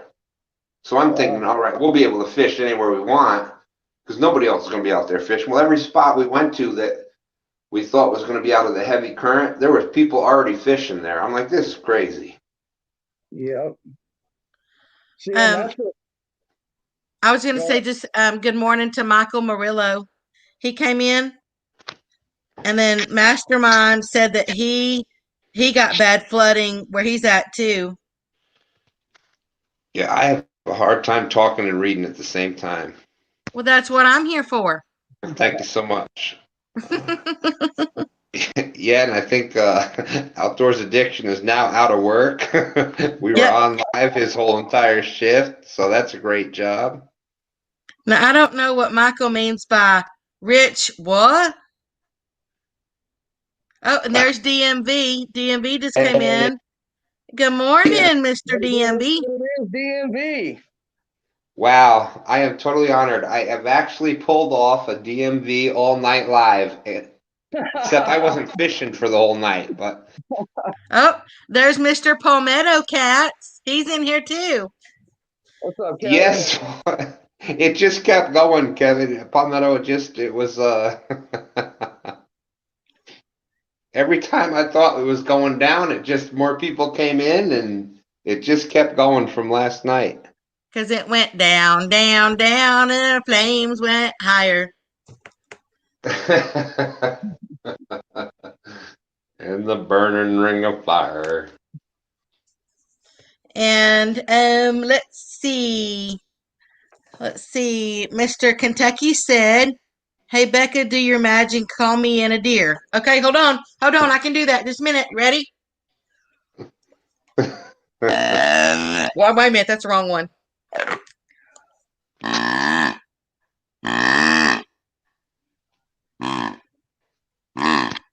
Is that good? I'm not very good with calls, but I got my butt call sitting right here, or my doe call sitting right here. I mean, butt call. I don't know what it is anymore. It's too early. What it do, what it be, what it is. I tell DMV every time he has got to be probably the most quoted YouTuber out there. Between the what it do, what it be, what it is, and straight up booty cheeks, he has to be the most quoted DMV. That should be next year on the Golden Whisker Awards. That's got to be one of the award categories. Yeah, actually, my cousin I told you that just passed away a few days ago, he said that exact same phrase. That's crazy. I know. Yeah, first time I heard DMV say it, I'm like, what? I told DMV one night in one of his lives that he needed to get a merch line going with all that. Oh man, if he had shirts, yeah, he'd make a fortune. First of all, Outdoors Addiction, I appreciate it, and I think your lives are absolutely amazing. The way that I've truly loved your outdoor lives, and also DMV, amazing. 28 degrees. And I might maybe go fishing now. Hey, you might as well. Of course, the only thing that keeps popping into my head is that song, you and me go fishing in the dark, That's a good song, too. Yeah, I like that song. But I love music, so I'm all about music.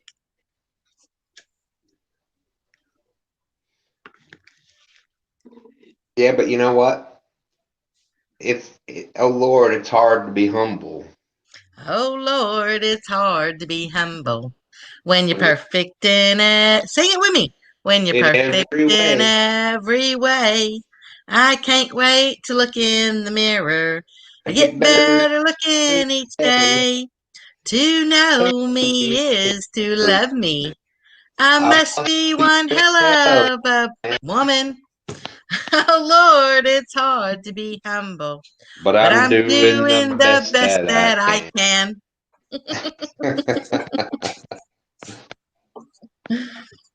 Palmetto is asking how you're feeling, Stan. Probably about as good as he's going to be about halfway through his 24-hour live stream.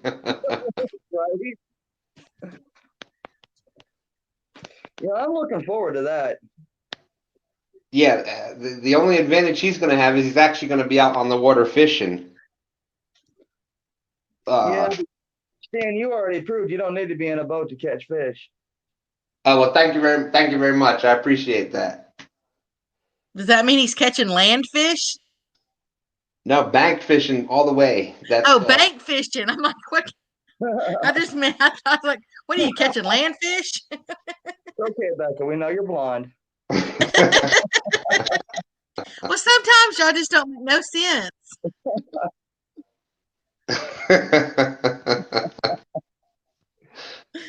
Oh, it's just been all night long. I've just been it's been a roller coaster. Oh, Michael Murillo said they sound like they got space dementia. LOL, love it. We've been We're on in so a different long. dimension of reality. We've been on so long. My phone died so bad that I can't even get my camera to come back on yet. I know. I'm the only one with a picture up here. What the hell? Believe it or not, I've talked longer than this. Speaking of which, I do need to go get my charger too. Be right back. So Palmetto, when is your he said you're doing a 24-hour one. When's your 24-hour one?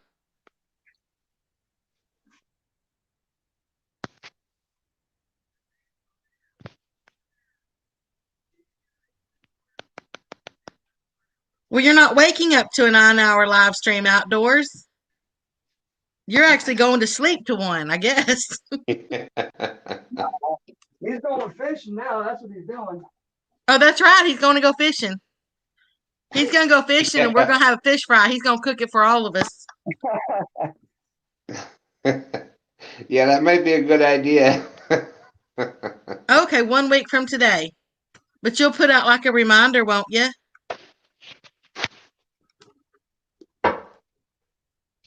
I need rewinders. I need reminders, not rewinders. Okay, we'll blame that one on being tired.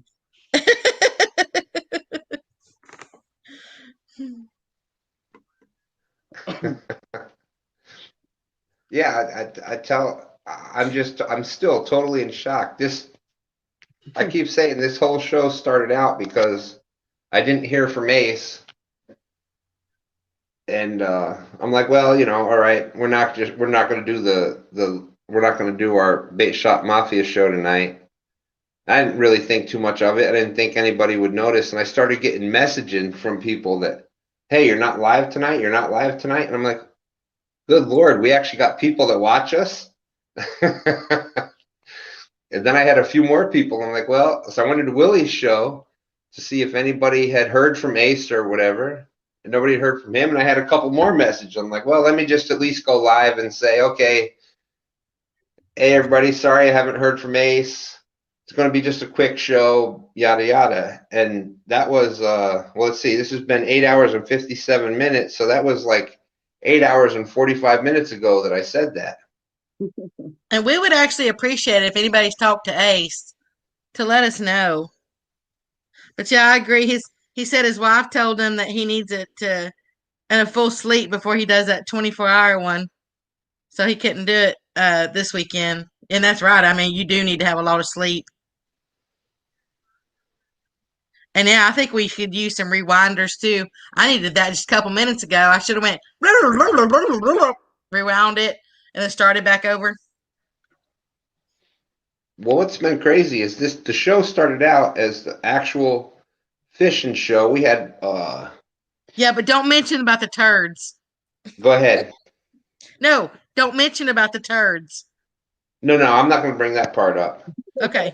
No, then go ahead and describe it. I just didn't want you to start bringing up the turds. No, but Palmetto Cats was in here from the in the beginning and fishing with Paula Smith, and it was actually we were talking about fishing techniques and different things like that, and that went on for about 2 hours, an actual fishing talk show.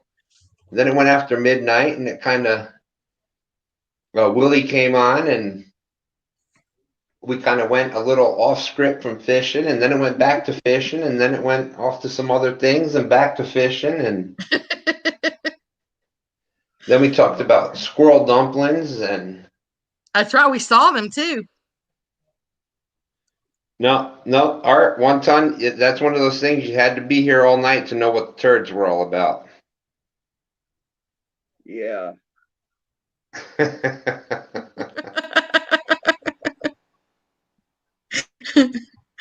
Yeah, y'all missed a picture of me with my squirrels. And my turkey. That's right, and my turkey. And my frog legs.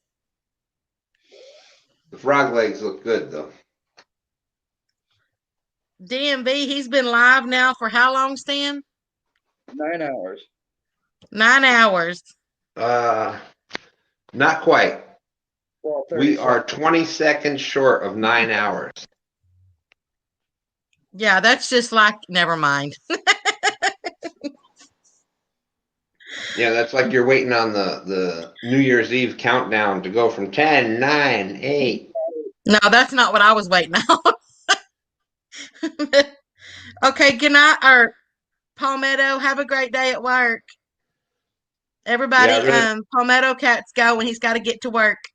Bing, bing, bing. There we hit 9 hours. It's officially been over 9 hours. Woohoo! Yeah. I never thought that would happen.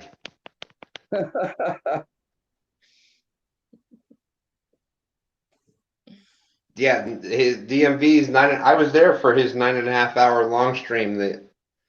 Except I was on the other side of that. I was sitting out in the chat for watching his polls for 9.5 hours. Yep, from beginning to end. Yeah, I think you were there too, Kevin, right? Mike, you were there? I was there. There was quite a few people that I remember that were there for damn near the whole thing. Yeah, I think his lowest point was like 24, 23. Yeah, yeah. Ooh, Stan, you got 38 thumbs ups. Woohoo. Woohoo. That deserves another call. Yeah, it was actually kind of people had said it that you get your thumbs down, your first thumb. I actually got my first thumbs down this week, and I was like, what the hell? Oh, somebody was really sweet. They just gave you another one. That takes you to 39. Oh, son of a gun. That's nice. That's so sweet. Oh, 40. Now you got 40. Woohoo. Look at all these sweet people. Yeah, DMV. I remember people saying, holy crap, I went to sleep and woke back up and you're still fishing.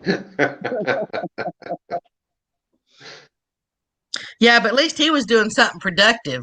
That's what I'm saying. That's what I'm literally saying. I came on here 8 hours and 45 minutes ago and said, okay, literally said right at the beginning, this is only going to be a short, we're only going to be on here a few minutes. I just want to say this. And next thing I know, I put the link out and Josh from 1 Ton came up, and then who came up after Josh?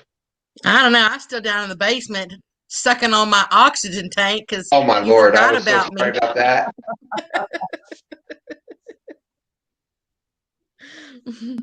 So I said they're all a glutton for punishment listening to me for this long. Yeah, I say it again. I can do one thing. I can walk or I can chew gum. I can't do both of them at the same time. It's one or the other. DMV, amazing how he can be, if you watch DMV's lives, for him to be out there fishing, watching the polls and watching chat, and he doesn't miss a comment. He mentions damn near every comment that comes up on there. To be able to do that and be out fishing at the same time, I couldn't do that with only. I think the most I had was 20-some people on here at the one point. I couldn't even do that sitting in my living room without fishing, and he does it out there fishing. That's just crazy. It's maybe amazing. this is where we need to say, I don't know how to do that really fast. DMV, he's the man. If he can't do it, no one can. Amen to that. He's just it's. I love watching his night lives like that. It's just amazing how he does. Like I said, keeping up with being out there fishing, keeping up with that. What baits you want me to use? What poles? It's just totally amazing. Oh, Kevin. I was gonna say what gets me about it is when he's got Bella out there with him. He's got that added task of child watching too. Yeah.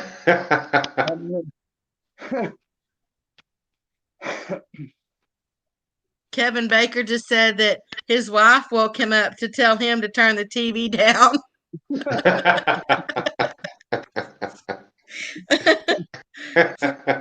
So good morning, Mr. Baker. Well, thank you very much for taking the risk on your wife getting pissed at you for watching us all night. Will you be baking us something for breakfast?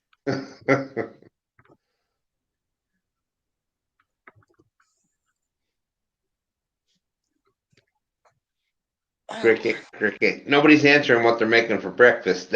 I know. I've asked everybody. Nobody wants to make us breakfast. What's up with that? Guess I'll just have to make my own. What do y'all want for breakfast? Let's see. Sausage, biscuits, gravy. There you go. That's all I need. So I want some eggs over easy. Ooh, and some homemade hash browns. All right, you can throw that on there. I don't need the eggs. I love eggs, but you get biscuits, gravy, and sausage together. That's all I need. See, I work overnight. So I prefer dinner this time of morning. Well, but you can have breakfast for dinner. But I want dinner for breakfast. Yeah, well, then have dinner for breakfast.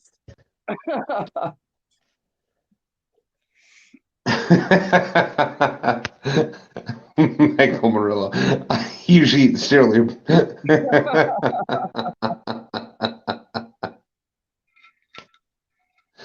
Oh yes, Art. The bacon has to be a little crispy and a little chewy at the same time. Oh, with scrambled eggs and cheese, he thinks he's at Waffle House or something over here. Mastermind last night for supper, he ate chips and dip. But the question is, what kind of dip did you eat? It makes a difference. And was it homemade? Yeah, exactly. Oh my Lord! You want to talk about? Is everybody here subscribed to Mike Chavez, Cooking and Fishing with Mike Chavez? I'm not. It doesn't sound familiar. Oh man, if somebody puts that link out there, y'all go check him out. He's here in Virginia too, and he used to do a lot of fishing channels from the fishing shows from the James, but lately he's been doing more cooking. Cooking, yeah, and damn, he put out a salsa video. Yep. Oh Lord, that was good stuff. Mr. Kentucky had over easy eggs, bacon, and home fries before he went looking for little old deer. Or maybe in his case, it'll be a big old deer. Well, let's hope so, because he was on here for a few hours before getting ready to go out hunting. That was crazy. You know, I wrote it's just a little tiny poem, I don't know, it came to me the other day. And let's see, I'm going to go get it.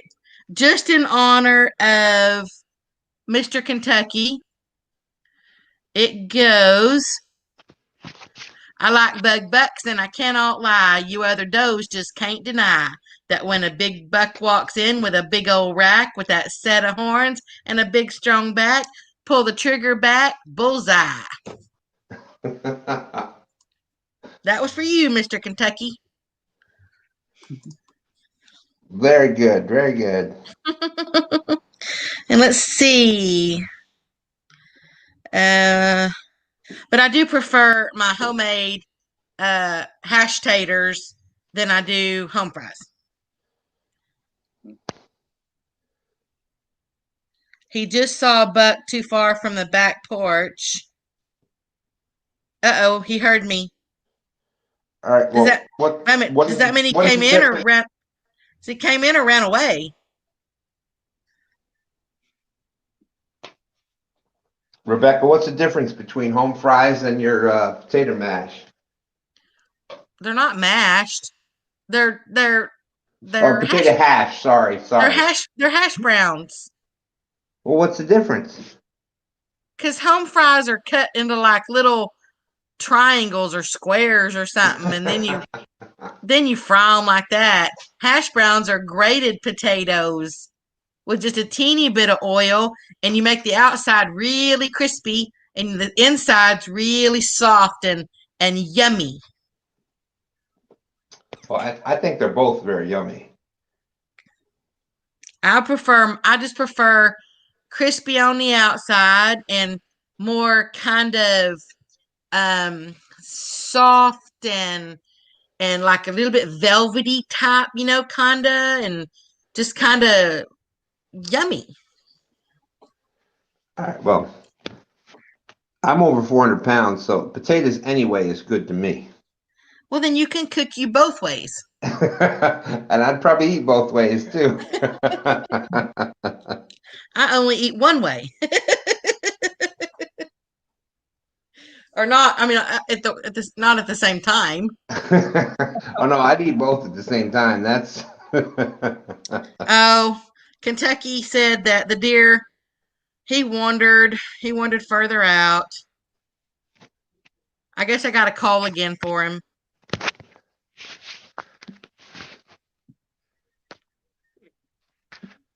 I don't know. What did you agree with, Mr. Art? I don't see what you agreed with. Oh, and Outdoors likes he wants jalapeno cheese on his. Oh my, yes. I have to basically, like I said, I was originally born down in out in the bayous, Louisiana. So I am, for those who don't know, if you are native Cajun, you're the name for that is called coon-ass. And what about it? Well, there has to be spice with every meal. So if I don't get a little sweat coming off my forehead with basically everything I eat, it doesn't have enough spice in it. I was fixed to say, you let that sweat drop into your food and that's how you spice it up? No. The sweat's got to come from the food first. Oh, I thought you were talking about that's where you were going to get the salt from that you were putting in your food. No. You got to have enough spice in there to get the sweat going on your forehead first before it's, that's before you even eat anything. That's got to come.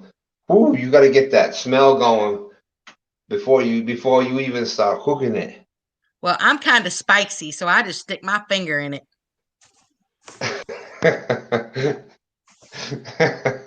You can't spell it. You just gotta say it. It's It's like ripping a Band-Aid off. Ooh, that does sound good. Kentucky said that he actually, when I described home fries, he actually took a leftover baked tater and then left it as large pieces, and then he crisped it up on a cast iron griddle. See, now that's what my father used to do. When he made home fries, it was sort of like the combination between what you were saying about hash browns, where it's got that little crisp on the outside. But it's very crispy. He had little pieces of pepper, little pieces of onion, some cayenne pepper. Woo, guarantee that was a breakfast now. Yeah, see, I take leftover baked taters and I mash them up and make tater cakes.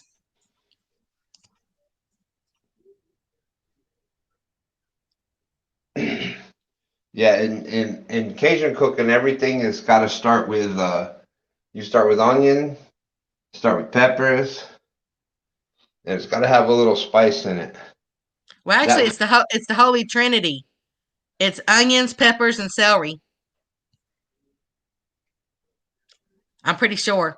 Somebody Cajun out there might have to correct me, but I'm pretty sure you do the Trinity. Yep. But it's also got to have a little spice in it. Well, everything's got to have spice in it. That's the spice of life. Just don't spit in it.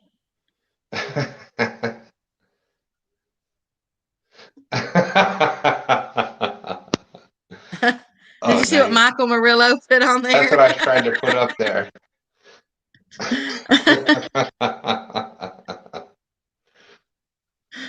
Mastermind's definitely hungry now.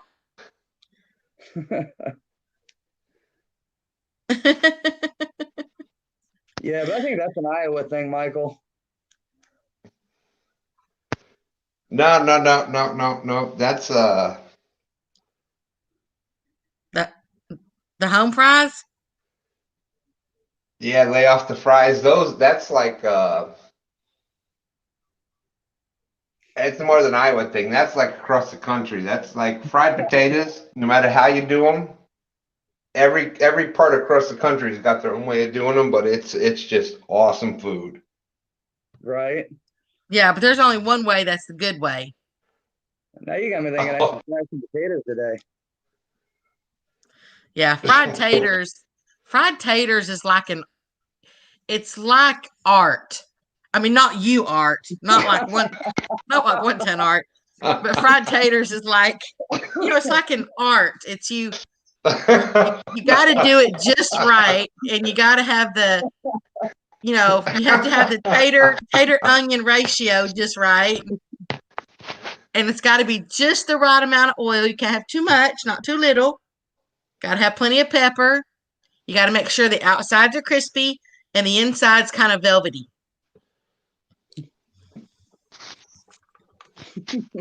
Yeah, but there's different ways to achieve that same result. Well, how do you cook your I don't know. First of all, how do you even say it? How do I even say what? What it's called? It depends on who I'm talking to. You're talking to me. Hello. I'm right here. You got your home fries. You got your hash browns. No, it's fried taters. We're talking about fried taters now. Got your fried taters. Yeah, so how do you cook fried taters? You got up in the Northeast, you got your hash browns. We got hash browns in the South. Yeah, but hash browns in the South are different than hash browns in the North. Wait a minute. Y'all do something weird to them? No, it's just said differently. That's all. They're hash browns. How do you say it? It depends on what part of the country you're from. Hash browns are hash browns. Oh, you're talking phonetically. That's right, exactly. And they're the same hash browns. It's just a matter of how you say it and little different added ingredients. Hey, hooked on phonics worked for me. Art says, focus, Stan, focus. Yeah. I'm trying. I'm still in shock that people are still listening to me after 9 hours. How many you got in here right now? I can't tell. A whole 14. Still. Not bad for 7 in the morning on a 9-hour live. Right. Oh, hey, okay. Hey, Mr. Art wants you to throw the link up there. Yeah, Get on it. Get on it. I'm trying to do it. It takes me a minute. I'm trying to talk. That's what she said. I'm trying to talk, walk, and chew gum at the same time. Give me a second. Us women like it a little bit more than 60 seconds. Wow. It takes me. Never mind. We're not going to get into that. It's already gone past late night and back into early morning, so we can't even go into the things. I don't know. After 9 hours, I think we can talk about whatever we want to.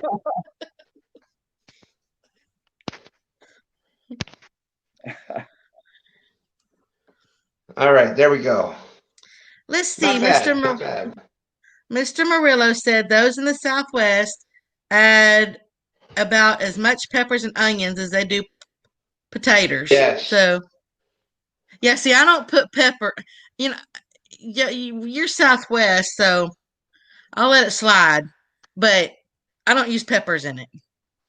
Oh, I no, like I like my onions. I don't like my peppers.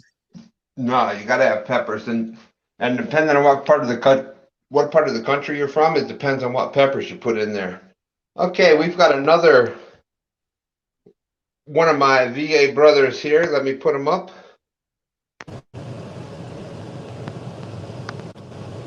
Oh man. I think I did it. There we go. Yes, we are.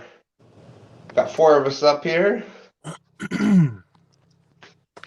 And my phone is still at 2%, so. Great. Well, that's better than 1%. That's right. Well, I came up from that because I was at, like, I can't thank y'all enough, because my stream would have been down about an hour ago. My phone died. I'm like, all right, the stream's over. I had no idea that it kept going. Yeah, see, your 2% is a little bit less low fat than your 1%. Yeah, I drink skim milk so I can eat more cookies.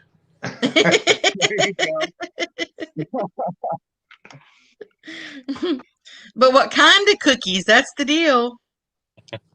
I probably wouldn't turn down nothing but my collar with that when it comes to cookies. Yeah, cookies are good. If it's cookies, there's just some that are better than others, but they're all cookies. You know what I'm saying?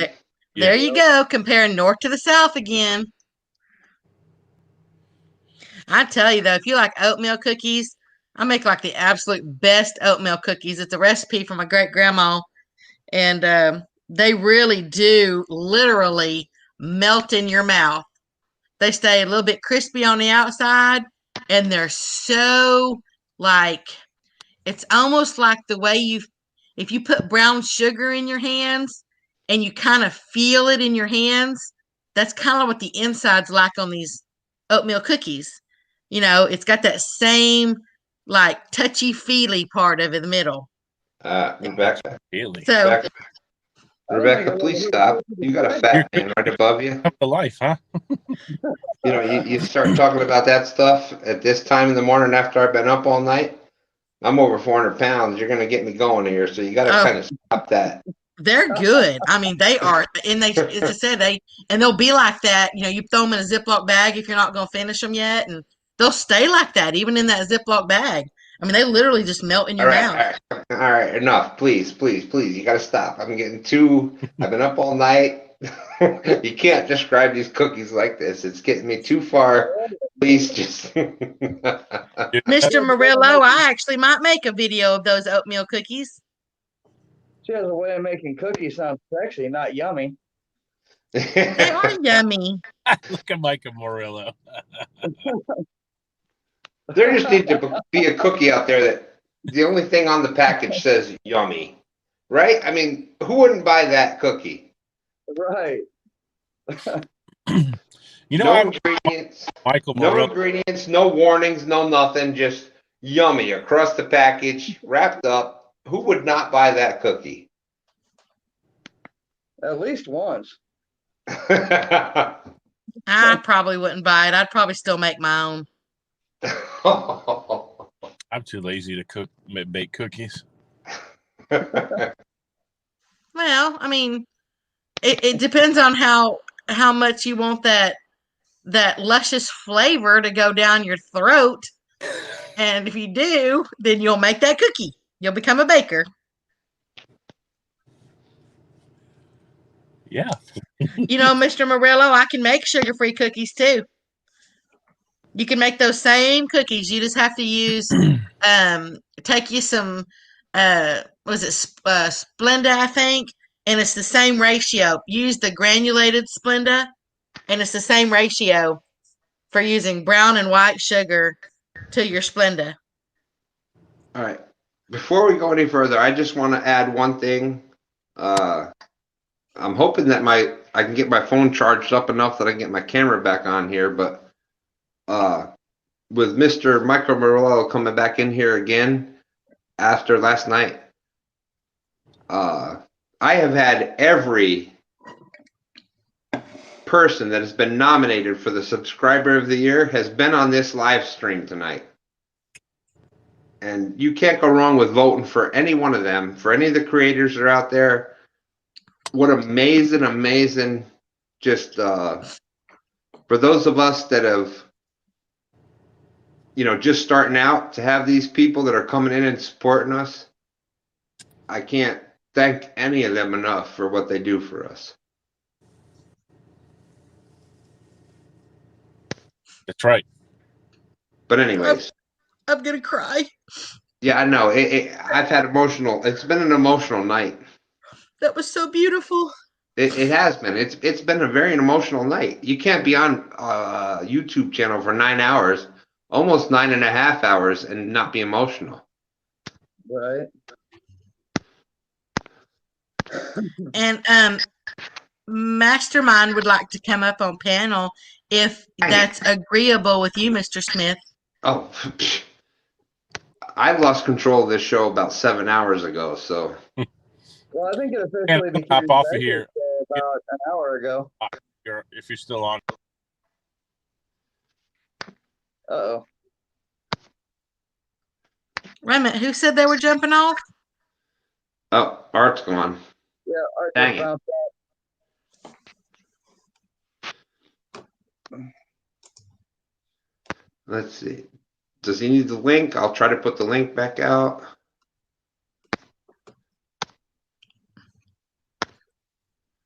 Yeah, if you look up Mastermind, he threw the link up about 6:30. All right. Well, I'll try to do it again real quick. Well, depending on how far chat's gone, it may have gone up far enough he can't find it. No, it's only a few above him. If he did like a couple jumping jacks, he'd reach it. There we go. I've almost got it.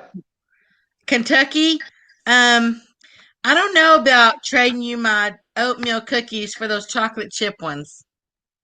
I kind of like my oatmeal. But I'll be more than happy to share.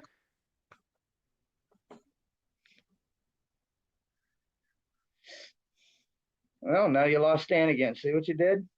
Where'd he go? What's up with that? There he is. Oh, look. We see him.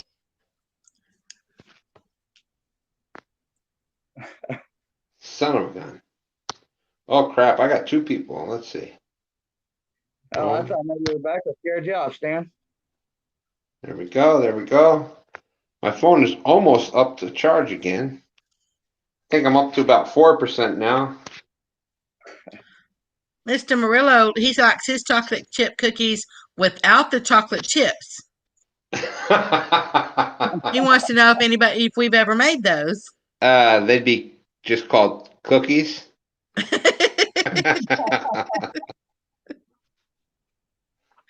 That is right though. What is the part that you love to eat? You love to eat the dough, so. Yeah, I understand what he's saying though. Chocolate chip cookies, the dough part of it without the chocolate chips, that is a totally different taste than most other. Yeah, you'd have oatmeal cookies without oatmeal. Yeah, but that's a totally different taste than chocolate chip cookies without the chocolate chips. Kinda. It's not there's not a whole lot of difference. Because you mix when I make these oatmeal cookies, you make a dough just like you do for like a chocolate chip cookie, and then you add the oatmeal to it, just like you add the chocolate chips. And Kentucky said that his chippers is an old family recipe too. Well, I would definitely believe that. Blasphemy. Must have chocolate. Outdoors at Walmart. Oh, this is big time now. When you got somebody listening to your live inside of Walmart, that's when you know you've actually. I gotta pop the collar. See, I know what he's doing at Walmart. What's that? I know exactly what he's doing at Walmart right now. He's buying chicken and maybe corn for bait. Oh, I thought maybe he's buying cookie dough. With all the topics that have been going on this live overnight and while he's been at work, you never know what he's buying there. He could be buying everything from potatoes to night crawlers to chocolate chips to cookie dough. There's potatoes. You never know what he's buying there. Well, we know he's not buying turds. No. That just passes down you in the river. So. Hey, you better let him know that Josh's smoked meats aren't on the shelves yet. It's been a night. It's been a night of firsts, that's for sure.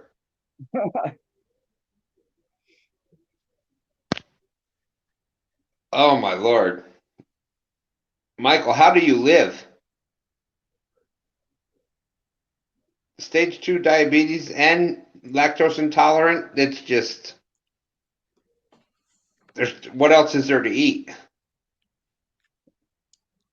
Ooh, now that'd be a little hard on that lactose intolerant.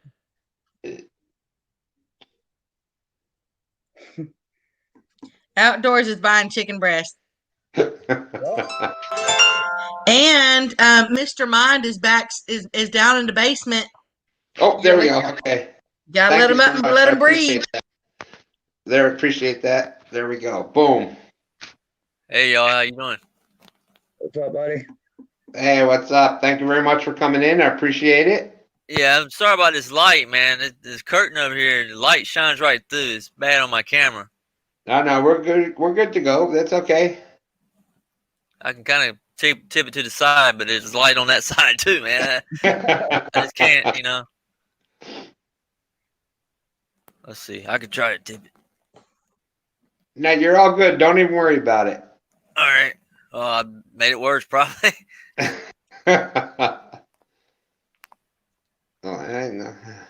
Oh, I just noticed Miss Murillo. Hello, Mr. Murillo. Do you want to be called Mr. Murillo or do you want to be called Mr. Mike? Seriously, I hope I spelled that right. Uh-oh. Oh, dang it. Why is he crying? Because I don't know if it's because Michael's lactose free and diabetic. I think that was what the comment was right before he started crying. Oh. I'm just lactose. I'm not diabetic. Not yet. I don't want to be either. I hope I don't. Oh my Lord, that's got to be horrible. Yeah. Actually, no cheese, no chocolate. I've been diabetic since I was young. Oh my goodness. I'm sorry about that. Yeah, I'm used to it. Well, you know what my issue is every time I go into a doctor and if it's a new doctor, I've always been a big person. I'm 6'3". Now I'm over 400 pounds, but I've always been most of my adult life I've been close to the 300 mark or more. Every time I go to a doctor, the first thing they say is, "Oh, you must be diabetic." Like, no, my sugar's always been great. And they check it and they're like, "Well, son of a bitch.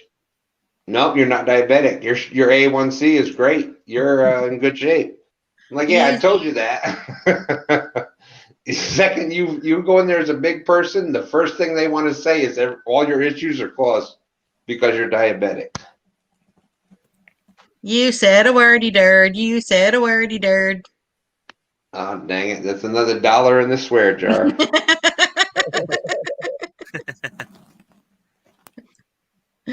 Well, Mr. Kentucky, I'm glad that you got entertained, but I really wish you'd see a deer. And what do you mean you hadn't gotten one?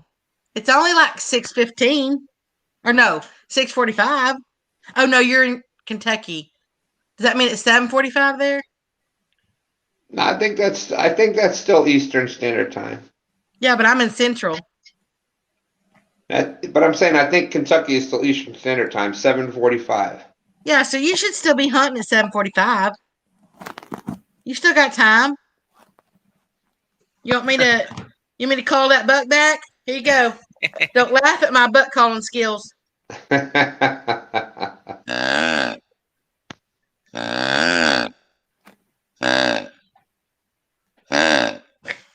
you go. That's all you get. All right, who's going to do the rattling now? Oh, I have to go out and get my horns. They're not in here they're not on the kitchen table like my call is. I always used to do a little squirrel when I was out hunting, and I would do hunting in the trees. I would do a squirrel call because deer are used to hearing the squirrels running around the trees. So if you're up there and you got a deer coming in, you do a little squirrel call. They think it's just natural that they're hearing no motion up in the trees. But I haven't deer hunted in trees in about 2 decades, so I don't know if that's still a thing you do or not. But yeah, but you wouldn't find the deer up in the trees. no, but the deer, if they're coming in, they hear a squirrel up in the trees. They don't think any noise.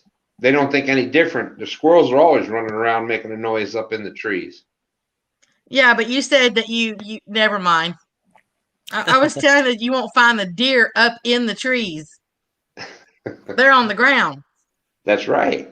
But if you're making noise up in the tree and you cover it up by doing a squirrel call, they don't think anything of it.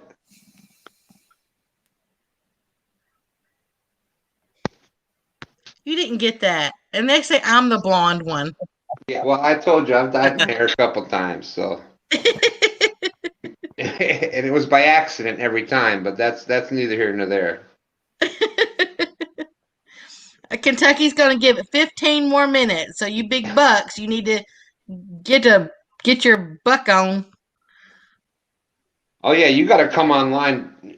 Once you see the buck coming in, what you need to do is click back online, come back up on screen, then line up your shot, shoot the deer. So we got it on live. And DMB wants to know who gets the square, who gets the swear jar at the end when it's full. That'll be the 200 subscriber giveaway. Yeah. I thought maybe we could get breakfast with it. Yeah, Rebecca's just hoping for breakfast, and the rest of us are like, damn, I might be able to buy a boat with that swear jar. I already got one of those. What I need to know them for?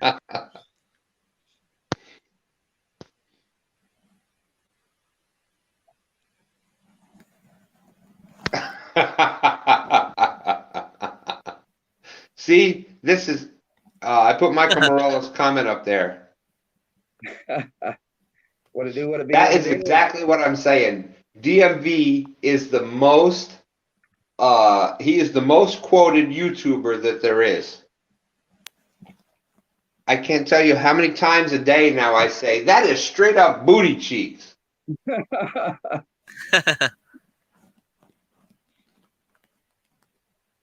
Telling you, Kenny, you need to get a line of merch out there with that.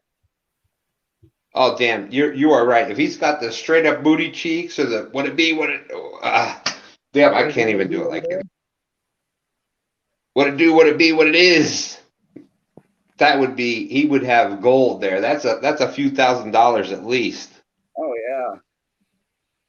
Hey Stan, I saw Ace a few days ago. He went in one of my live streams when I was doing a wrestling game.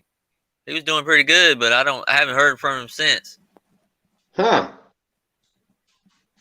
Yes, somebody said that they spoke to him yesterday. And somebody said that he was on a live stream earlier. And like I said, we'll have days where we're talking back and forth off, every day for a few days, and then there's nothing. But I've always gotten the link from him on Monday nights, and even last week, I think it was last week or the week before, where he was having he was on during the day, and he started having chest issues where he wasn't feeling well and stuff. Even then, he contacted me and said, hey, can you just do the show tonight by yourself? So I hadn't heard anything from him. And then when I didn't get the link, I didn't really think nothing of it, because I really didn't believe in my head that there was people out there that actually were, we're going to watch a show, Stan and Ace the show Monday night. And then when I had people start messaging me, I was like, holy crap. Like, it just was like, phew, it blew my mind. That reminds me of a joke, but I can't tell it. Well, it's not 8 o'clock yet, so.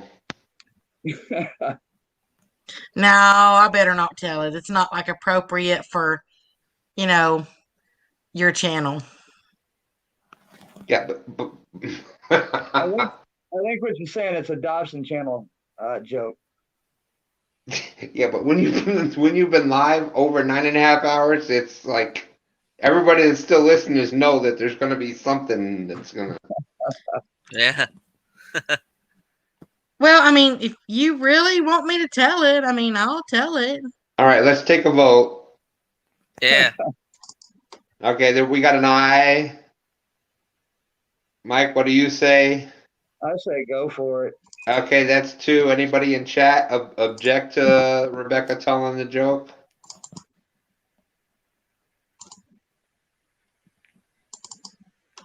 And just so there's not dead air, I'll do the Jeopardy music. Do do do do do do do. In a RIP memoriam to Alex Trebek that recently passed away. Yeah. He passed away? Yep. Yeah. I Just didn't know last that. week. When did he pass away? Just last week. He's been sick for like the past year with cancer. Yeah. Well, I knew he was sick, but I didn't know that he passed away. Okay, so DMV says, "Go ahead, you got this." And Michael Marilla says, "No, I'm on a work computer." Put your earbuds in, Michael. Yeah. How long do you need to tell the joke, Rebecca? Oh, it's a short one. Okay, so Michael, you just gotta, plug the ears or shut it off for 20 seconds and It came to me when you said blow my mind, so you can kind of know where that's going to go. Okay? So if you want me to tell it, I can tell it really fast. If you don't, then go ahead. Okay. You're almost at the 10-hour mark. What the hell could happen? Okay, it goes. If women say that men think only with their penis, will she be offended if I ask her to blow my mind?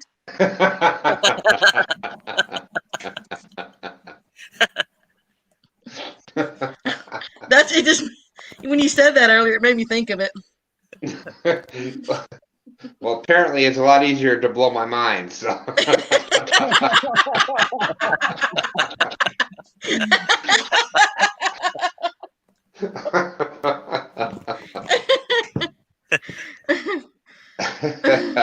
Oh my goodness. I can't believe 8 o'clock in the morning. This is crazy. Yep.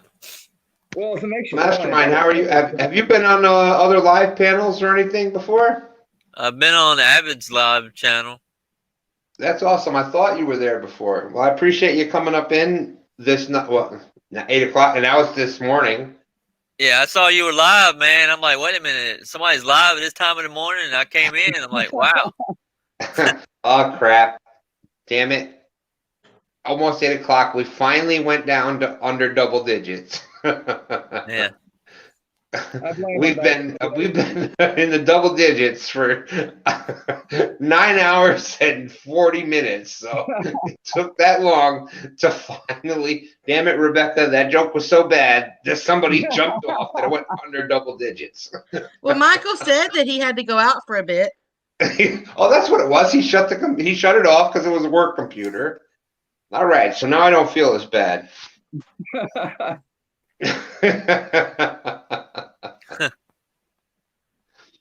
Oh my goodness. Yeah, I still can't believe it. Like I said, I came on last night. Well, it's 9:42, so that was like 9.5 hours ago, and said, yeah, I told my wife, yeah, I'm gonna just go on. People are messaging me that they want to know what's happening, that why we didn't go on live tonight. So I said, I'm just gonna go on real quick. I'll just say that I haven't heard from Ace, and I'll say a couple things, and it might be 15, 20 minutes.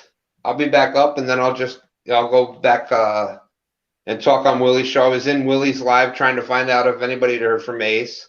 I even told him, I'm like, yeah, since nobody's heard from Ace, I'm just going to go on live real quick, and I'll be back in your chat in a little bit. Like I said, that was 9.5 hours ago, so. And now, in order to go live on next Sunday, you got to buy StreamYard time. Oh, that's already, that's what I had to work out, because the reason I didn't go live when it first happened was I only had like 2 hours left or something like that. Oh, you mean you can only do it for a certain amount of time? Yeah, if you do the free StreamYard, you get 20 hours a month. Yep. Wow, Which sounds 20 like a hours lot. wouldn't even last me a day. But 20 hours seems like a lot. And until you start doing, you do a couple of fishing live streams, and then you have one of these nights like this where you go over the 9 hours. Yep. I mean, and honestly, when you're only doing your fishing lives, you're only out 2, 3, 4 hours. 20 hours is a lot. You can get a lot of airtime on that. Yeah. But like you said, when you're doing 9, 10, 12-hour live streams, it's a whole nother story. Yeah. Well, I expected 15 minutes. Hey, how are you? Goodbye. Have a good night. We'll see y'all later. Hey, didn't get a hold of Ace. And now it's 9.5 hours later, and we're still here with DMV sending out all kinds of fireworks and everything. Outdoors addiction. I mean, do we need to get off of here so you'll have some more time? No. I only had like 2 hours left to begin with. But a month of the unlimited live stream is $25, I think. So I spoke to my son. We're good with that for the next month or whatever. Man, that means I really got to watch my live streams when I start. So I said 20 hours wouldn't even last me a day. Until you get where you can do it, you get the 1,000 subs. DMV would know better than me, but you get I think it's 1,000 subs and 4,000 hours of watch time or something like that. Well, that's to get monetized. How much would you just need 1,000 subs to go live on YouTube? Yeah, I believe you just have to have 1,000 subs verified to get the YouTube live, and that's from your phone. Now, if you go from your laptop or your desktop, you can go live anytime. Yeah, I go live anytime. That's what I do. Oh. Well, for those of us poor bastards that only use their phones, yeah, you gotta. I can't figure out how to use the phone, man, and record live. Ooh, there's JV. JV Outdoors, thank you for coming in. What's up, JV? Yeah, DMV. Hey, boy. 1,000 subs. JV and DMV both said 1,000 subs, and you can go live from YouTube. Well, I'll have a little bit more time before I hit that, but there is a way I'm looking at. You can actually turn your phone into desktop mode, and from what I understand, you can go live even from your phone like that. Ah, son of a bitch! I had a hard enough time figuring this out. Now you want me to do something else, technology-wise? Jesus. Well, if I figure it out, I'll let you know, Stan. Yeah, all right. I appreciate it. You got it, Mike. It's going to be one of those off-the-screen, step-by-step kind of things. Right. Hook me up on Messenger, and we'll have. It might take a half hour or more, but. Well, when I get that close, I'll give you my number, and we'll do it over the phone. Awesome. Thank you. Oh, that sounds like a date. Hey, if it gets free streaming, I'm all for it. That just sounds all kinds of wrong. Hey, I'll do anything once. I don't think I would admit that.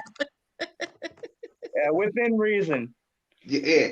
Hey, I've been live for almost 10 hours. I'll admit to anything about now.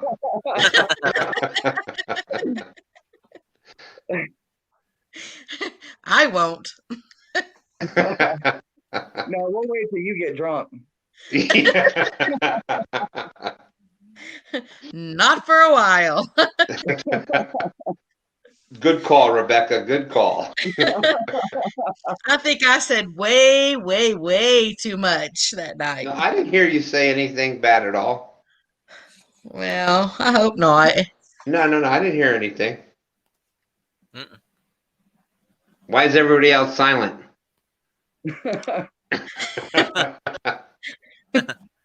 Yeah, because I ain't going to start drinking now. Well, no, it's 7 in the morning our time. Yeah, I just found that out tonight too. Tim, Big Cats, Kentucky Big Cats. That's what they're saying. If you got a laptop from home connected to your Wi-Fi, apparently you can go live. You don't need the 1,000 subs. Yeah, if you're on a laptop or desktop, you can do it anytime. That's what she said. Put them bing. Yes, Willie and I are on a mission to bring back What's Up, and that's what she said. That it's coming back. You're gonna see it on every. Willie and I are gonna be YouTube influencers, and that's making a comeback.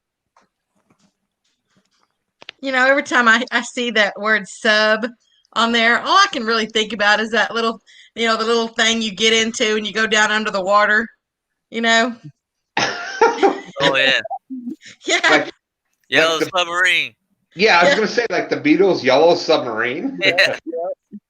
I thought you were going somewhere else with the sub thing, but that's probably because I've been on here too long. No, that's because you're wanting a sub sandwich or something for breakfast. I was going to say, we've been on here for almost 10 hours. I figured she was getting hungry. I thought y'all meant something totally different. Yeah.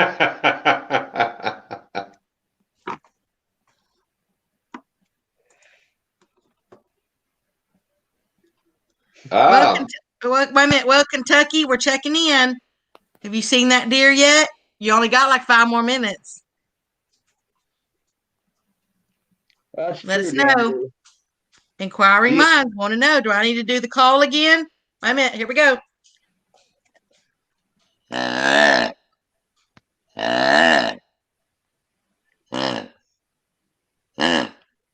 Okay, that's all you get. But DMV just said, but on a YouTube you can't do panels like this. Right. Oh well, I would have been screwed about 9.5 hours ago then. I hadn't seen no deer.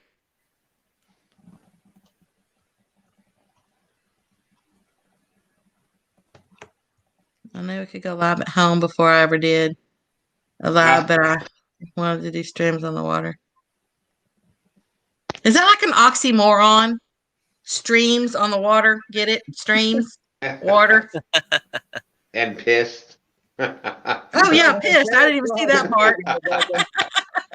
Yeah. You're welcome, Kentucky. Every little bit helps.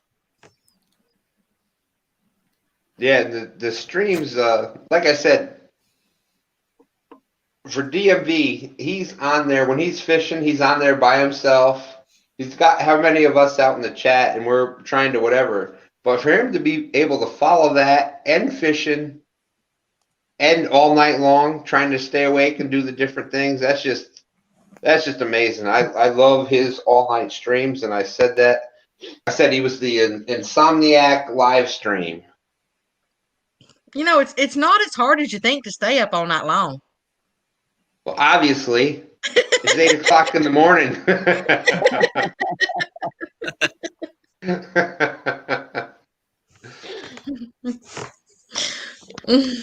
I'm still trying to get to 500 subs, man.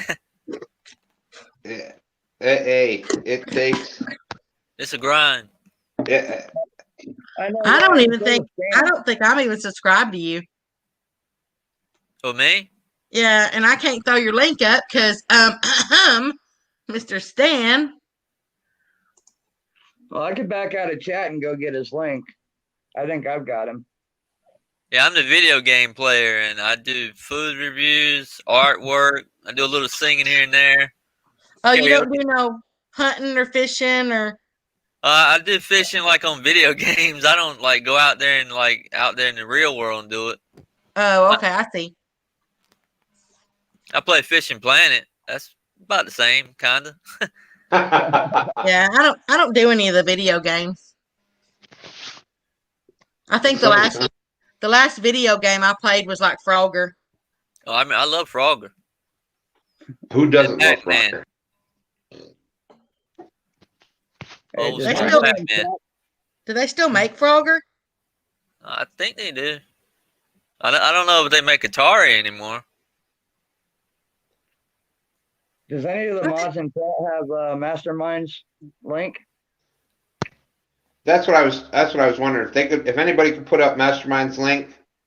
If not, I'll bounce out and we'll go get it and come Yeah, appreciate it, man. Oh yeah, we need to get you up to 500 subs and get people watching you. And... Yeah.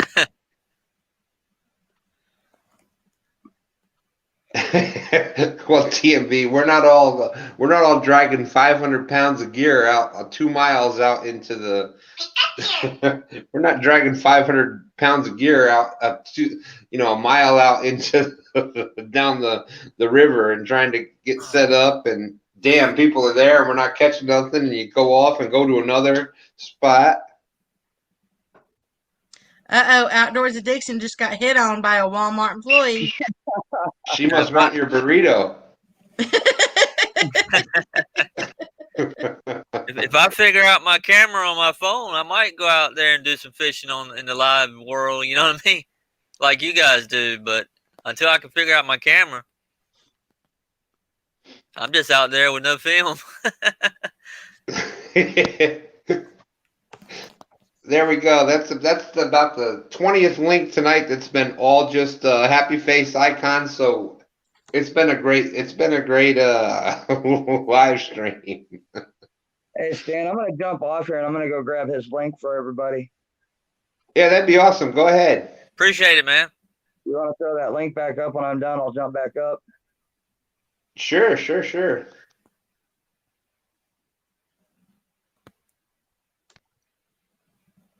So your name is Rebecca? Yes, sir. Nice to meet you, Miss Rebecca. Well, it's nice to meet you too.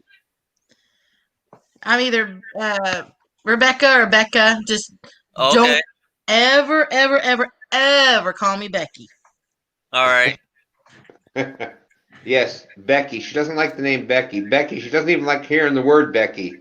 So anybody that says the word Becky when she's talking to her, Becky is just the one name that she doesn't like hearing the word Becky at all. Stan, you're cruising. I don't know anybody that says the word Becky around her that says Becky. And? Oh, I'm sorry. Go ahead. I'm sorry. For all those, you're already up to 80.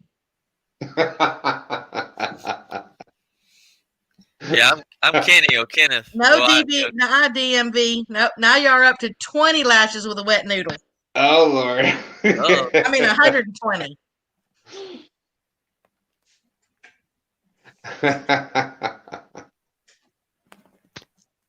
Yeah, I'm Kenny, Stan. Kenny, I've seen you out around. It's glad to meet you, Kenny. Yeah, you too, man. You do some good fishing. All y'all do, man. I like sitting back watching y'all fish. It's really entertaining. I really enjoy it. Well, thank you so much. That's how I got started. It was I had been kind of at one of those crossroads, one of those low points, and have some issues going on, and wasn't really doing much, and wasn't able to do much, and YouTube kind of got that turned around. I got on Elston's live stream, and then I saw all these great people like DMV and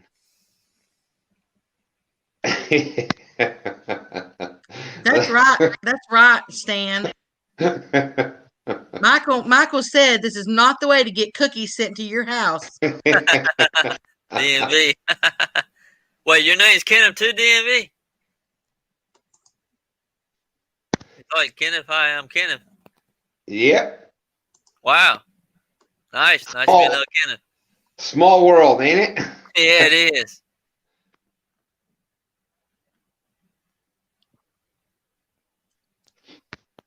Yeah, I just came up with a mastermind show. I just wanted something that would be like just out there, you know, something just makes you think like, oh, that mastermind show, you know. Well, I haven't came up with that name yet. That's why my channel is still called S. Smith. Yeah, it's still cool though, man. Well, what direction do you want to go, Mr. Smith?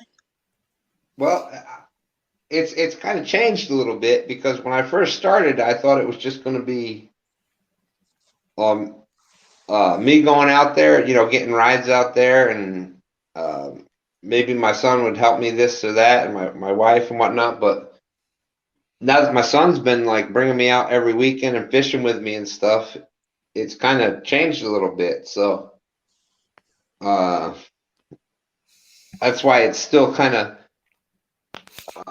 up in the air. Like catfishing has always been a big thing in our family. And to tell you how long I've done catfishing, my email is whiskerhooker@yahoo.com. I mean, who uses Yahoo anymore? I still do. Yeah. That's what I'm saying. That's how long ago I had my email. I set it up when there was Yahoo.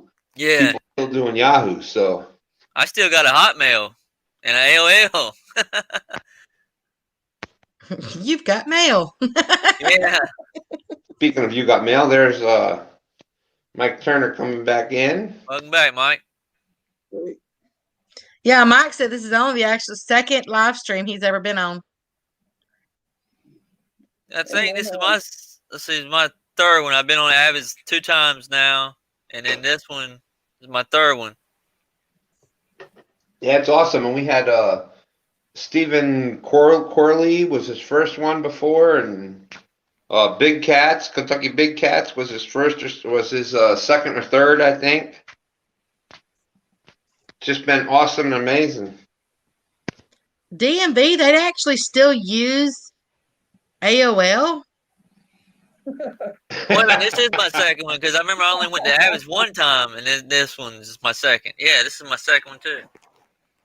In Kentucky, I knew they still use Yahoo because my folks, theirs it's based out of Yahoo. It belongs to like a different place, but it's based out of Yahoo.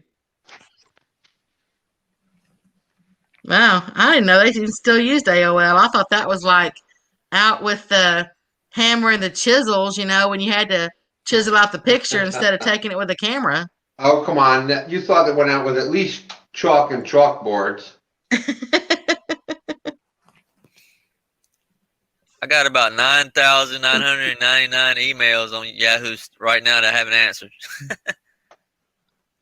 They spam me every day. Oh, you get tons of spam on that. Yeah. Yeah, that is the one issue with Yahoo is they try to promote all their liberal media crap. Mm-hmm. Stan, did you turn this over? No, I just put the phone in a different direction. That's all. I'm like, I have to turn my head. I'm getting a crick in my neck. Yeah. I think you mean creek. No, a creek's what you fish in. You fish in a creek, you get a crick in your neck. That all depends on what part of the country you're from. And you don't fish in your neck. I think Mike's got a bigger beard than I do. Yeah, well, it's cold here. Yeah. Yeah, I just keep the chin covered anymore. That's all I do. DMV, you work for a tax company that uses AOL? A tax company like big tax, federal something, or big taxes? Because I don't know if I'd want to use that company if they're still using AOL. Hey, well, think about it. That'd probably be the quickest way because there's not a lot of all that other spam traffic going on. That might be a good idea. Yeah, but is AOL still dial up? Yeah, that's what I'm wondering. Oh, crap. Bing, bing, bing, bing. Hey, Tim Molina's back. Didn't mean to make you fall over, Stan. Yeah, the virus shut down my work. I was in a factory making elevator parts and medical supplies, and they shut me down. Oh, no. Yep. This virus sucks, man. Yeah, they're about to shut down Virginia again, they said. Now what are we looking at, Stan? The ceiling? No, there we go. Now I'm like upside down. No, I think it should be right now. I see myself right on the screen. Oh, there you are.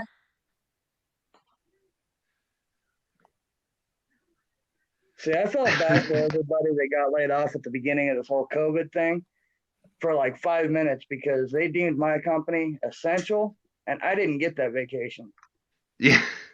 Man. I mean, Yeah, I my was son does. excited. He's a commercial electrician, and they deemed that a non-essential for about a week, and he was fishing every day. And then it took about a week, and they're like, "Well, Virginia deemed you essential again, so you're back to work." Yeah. Damn it.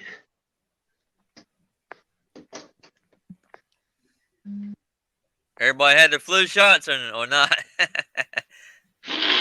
Oh, No, my Lord, I hadn't gotten mine yet. When I went the other day and I was just getting a few things, and so the person back there said, "Here, let me go ahead and hand you that piece of paper, and you take it home, fill it out, and then when you get ready to come back in, you'll be ready for it." So I get it home and everything, just throw it on the table. I go to fill it out right before I go back, to actually get it, and I noticed they handed me the Spanish version, Oh. so I couldn't read it anyway.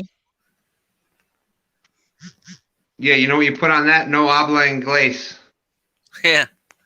Well, I wouldn't even put that on there.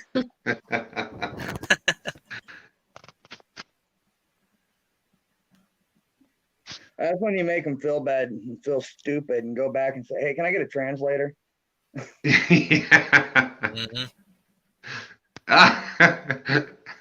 We got Tim Molina that was here, in and out, in and out. Tim Molina's gone. Hey, Avid. There's Avid down there.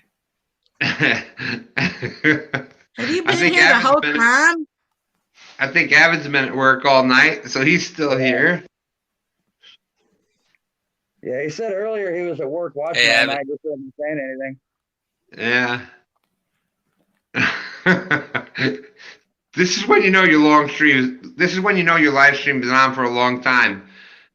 From one comment you got, "Hey, morning, Avid," to the next comment being, "Oh." Next comment being, "All right, later, night, Tim."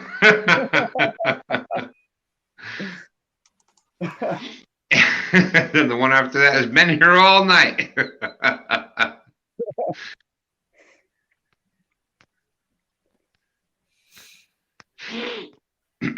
Farming never stopped. The zombie apocalypse would come and we could still be planting and using them for fertilizer. Using the zombies for fertilizer? Is that what you're talking about? Dang, I must be, oh, there it is. Missed the whole thing.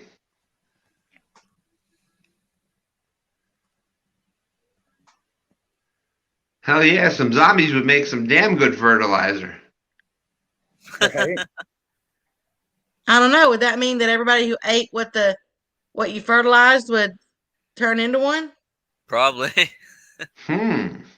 You know, that's like some Big Bang Theory topics going on now. Well, think about it. I mean, it's the blood that gets in your mouth or whatever that makes you a zombie. But I thought that was only once they bit you. Right. Yeah, but if you're going to eat their blood, like eat the blood particles, then wouldn't that make you a zombie too? Not necessarily, because by the time you ate the blood particles, it'd be nothing but powder. Yeah, the bacteria from the ground would already have changed that over. So you're saying that dehydrated zombies would not turn you? Yeah, I believe that's what we're trying to say.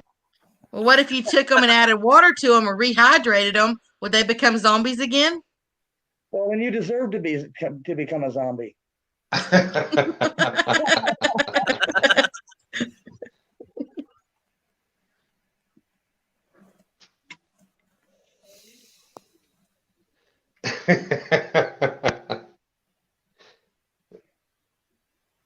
Yeah, almost 1 hour and 53 more minutes to get to the full 12 hour. How long? The stream has been on for 10 hours and 7 minutes now. Yeah, but we ain't going to go another 2 hours. No, Michael Murillo put up, let's see. That's what Stan said 9 hours and 50 minutes ago.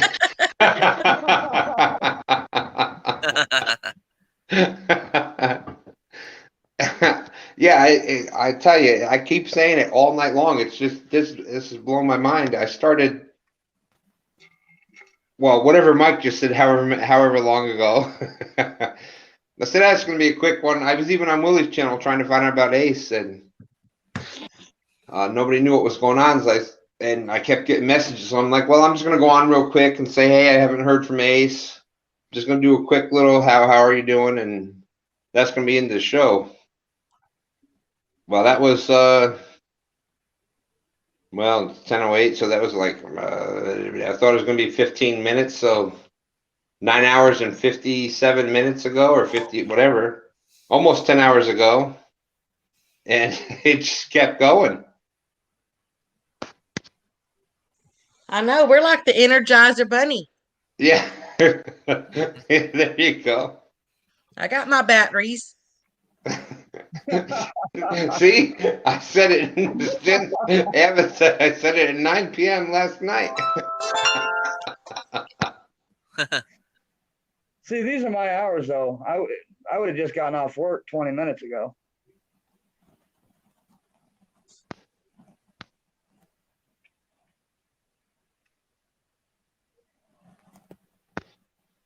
Well, thank you very much, DMV, and I recently have tried to get the laptop going again, and it came up the one time. So now that this is the first night that I've heard that, so that's what I'm going to try to see what's going on, especially if I'm able to keep these 10-hour live streams from the house going, which I don't know how many nights that'll happen. Hey, Stan, you're in Virginia? Yes, sir. I got a family in Richmond and was it a Sharpsburg or something like that? You said in Richmond? Yeah. I'm right. I'm just about 10 minutes outside of Richmond. You know any Webbers? Webbers. Not off the top of my head. I moved down here from upstate New York, so I don't know a lot of people down here. Okay. But yeah, it's pretty decent people down here. Yeah. I like going to the beach down there. Oh, down by Virginia Beach? Yeah, Virginia Beach. Yeah, that's one thing I love. I'm right here outside of Richmond. And what's good about that is I got the James River, which is like 10 to 15 minutes away from me. I can be fishing for catfish and whatnot on the James River. I can go to the York River about 45 minutes or so, less than an hour away, and I'm fishing saltwater for we do blue crab fishing. We're doing the crab traps and whatnot down there. Right. And croaker, spot, flounder, that's like less than an hour away. I can head north, and you got Washington, D.C. and whatnot is less than a couple hours away. So within 2 hours, you can go from freshwater to salt in Charlottesville, which is the mountains in Virginia, on the border of Virginia and West Virginia. So you ever do any fishing in my state? I'm sorry, what's that? You ever do any fishing in North Carolina? No, I have never been to the we drove through them a few times, but I've never fished or stopped in the Carolinas. Right. They're pretty good fish here too. Oh, dang straight. I've been when I was in the service back in the 80s, I was stationed in started out in Texas, then I went to Colorado. I was stationed in Moody Air Force Base in Georgia for a while. I was in Homestead Air Base, which was just outside of Miami, Florida. I was in Ramstein Air Base in Germany. I've done a couple other things that were here and there across the country in different places. Mm-hmm. I was born down in Louisiana, so that's why I say when I've kind of got a mix of the entire across the country. When I used to sell vacuum cleaners in Kirby Vacuum, I think I worked at Jacksonville base. Oh, that's not easy. there was a while I was working in a factory, and I was doing I was working for First Investors Corporation. So it wasn't necessarily selling vacuums, but we had to, every Monday took the phone book and we just did cold calls. Yeah. Trying to get people to invest with life insurance and mutual funds, and you set up your appointments for the week on Mondays, and that's not an easy thing to do. Right. And you heard every excuse from, I'm sure you've heard them. What's some of the most crazy excuses that you've heard? I think somebody told me one time the dog ate their vacuum cleaner. It reminded me of schoolwork, like my dog ate my homework kind of thing. Hey, Mr. Stan, I'm gonna have to jump off of here. So, it's been a pleasure, and I hope y'all have a wonderful and blessed day. It was nice meeting you. You Miss too. Rebecca. And I will catch y'all on the flip side. Rebecca, thank you so very much. That's me doing a little bow to you. Thank you so much. Well, you're quite welcome. Been an awesome evening. I've said it. Even Avid was saying that. I said it since 9 o'clock last night. All right, well, I'm gonna nope. And then more people came in. I'm like, all right, well, we're gonna keep going. And I'm like, well, no, I'm gonna end it. Nope, more people came in. So I thought I was getting out of here about 8 hours ago, but 9 hours, 10 hours, it just kept going. I appreciate you coming in and being up on the panel for as long as you've been. Thank you so very much. Anytime. Y'all have a good one. Later, Have a blessed day.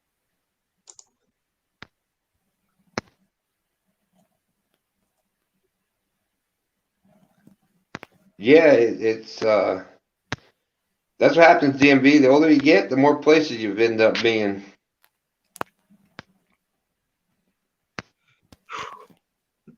Where'd you go, Mike? Your camera cut off. I'm here. I just had to go do something. Oh, okay. Yeah, I'm back. Oh, you sleep your hair back.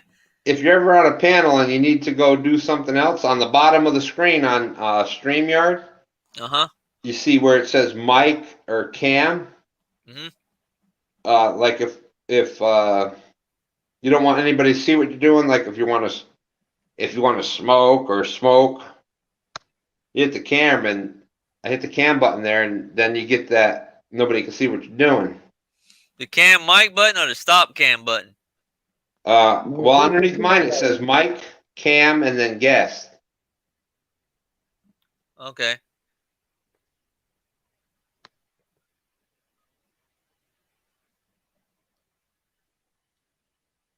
I think Stan just muted himself. Yeah, he muted himself. When you hit the mic button, nobody can hear what you're saying. So. Okay. That's just when you're up on a panel. That's the kind of things, you need to, whatever happens, other noise going on in your background, or somebody, getting a little pissed at you or whatever's going on.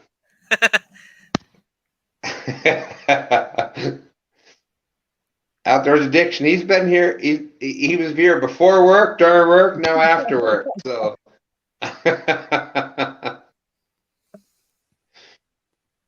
He's probably getting close to getting to the lake and ready to go live now. Yeah, and I'm going to pass the torch right off to him, and everybody can jump right on over because. Yeah.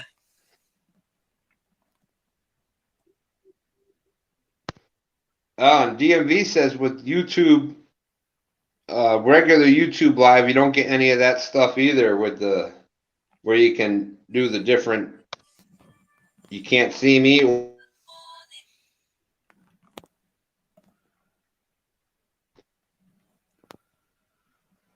He says you can't get any of that stuff either. Ice starting to form on the lake. Yeah, well, that's when you throw those big ass rocks out on there and break the ice open so you can fish through it. I saw Sunday you had the rocks tied. You made like a bobber, right, or something like that, or sinker. The sinker, yeah. That was a cool idea, man. I appreciate it. Yeah, they're down. I don't have them with me right now, but yeah, that's that's old school. When I first was taught how to fish, my family, like I said, originally from the bayous in Louisiana, and you don't waste anything, or we got to that spot and we got first couple of poles we cast out, snag, snag, snag, and if you're buying sinkers at Walmart or online or whatever, you're spending $1, $2 a sinker. So I get to a spot and I cast out and lose $6. I don't like that, so I go old school then and put on the rock and a rubber band, and it works just as well as the lead sinker, and you're not putting any other crap in the river. And at the very worst, if you get totally locked up, all you're losing is a hook. Yeah. So that I've done that for years and years and years since I was a kid. So I've probably saved hundreds or thousands of dollars just by using that little technique there. So everybody gets in a spot where they're getting snagged up like that, I would just carry some rubber bands with you. You tie it on the bottom and you just keep wrapping that rubber band around the rock. And we used them the rest of the afternoon. I caught the 2 flatheads on it. We caught the channel cat on that. There was no damn demon dragons or rattles or any of the other stuff. It was a rock on the bottom, a dropper rig with a hook about a foot up from that, and we caught those couple of flatheads and a blue cat on the same exact type of rig with a rock on the bottom. Nice. And rocks are free, so I've seen it. Chunky, he catch some big catfish, man, really big. I don't think I've ever seen fish that big before. Yeah, there's we get them here too in the James, and what was that? He caught the 50+ pounder there on one of his live streams recently. We get them here. Early in the year, my son has caught a bunch of them over 50 pounds. He was doing a lot of kayak fishing and stuff like that earlier in the year. It depends on the way I feel about it is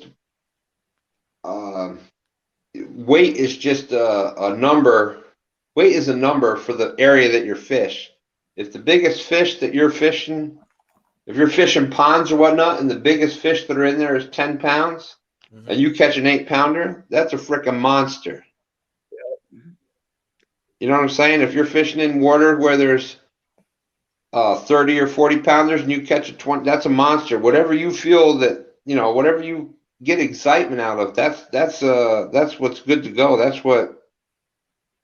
If that's what you're happy about, that's a monster fish. That's what you go for. Yep.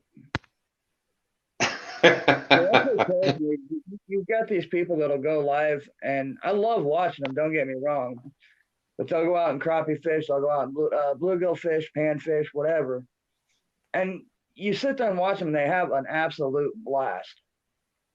Yep. Me, on the other hand, I go out and I'll catch a bucket full of bluegill for bait, and if I don't get anything with them, I still consider myself skunked. Yeah. So. Yeah, and that's everybody's got the little different.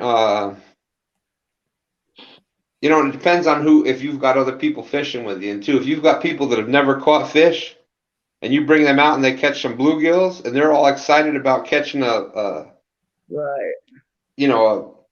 Dang it, I still can't get used to this.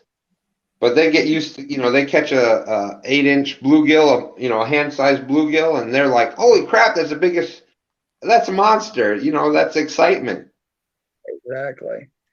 But then you get people, like Combat Carl, that he needs at least an 80-pounder. I hope I don't ever get like that myself. Right. I caught that 18-pound flathead this past weekend, and for everybody that was watching, I was like, "Oh yeah, that was great."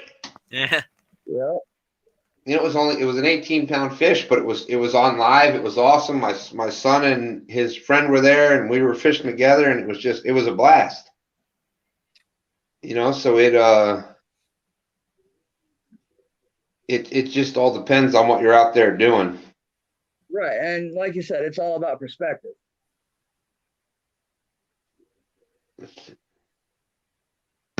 Yeah, hey, the content's been from PG to R to PG to fishing to you know, hey, but that's when you do lives that go over 10 hours, you're gonna have from prime time to overnight to I gotta commend Willie. What self-restraint. Not one curse word from Willie the whole hours that he was on my stream tonight. Yep. That's amazing. That's a miracle in itself right there.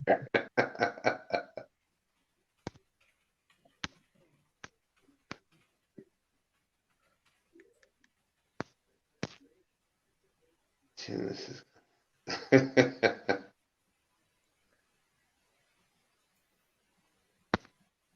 yeah, there's Jesse from Jesse caught some big channel cats, and if that's what's in your area, that's what's in the lakeshore fishing, and a big channel cat is like 10 pounds and you catch an 8-pounder, that's a damn monster fish.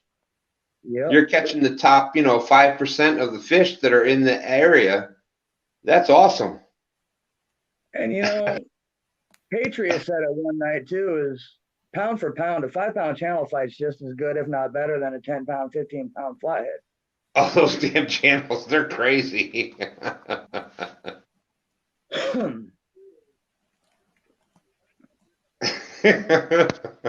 Yeah, I think I need to take a shower too, Tim.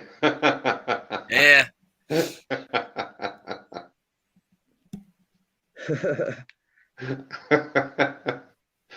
DMV's shocked at Willie. He's like, what? What did Willie do?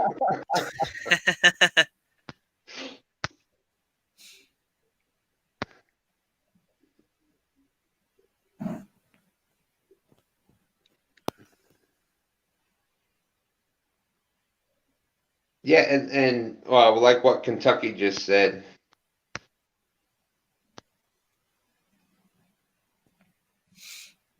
Exactly.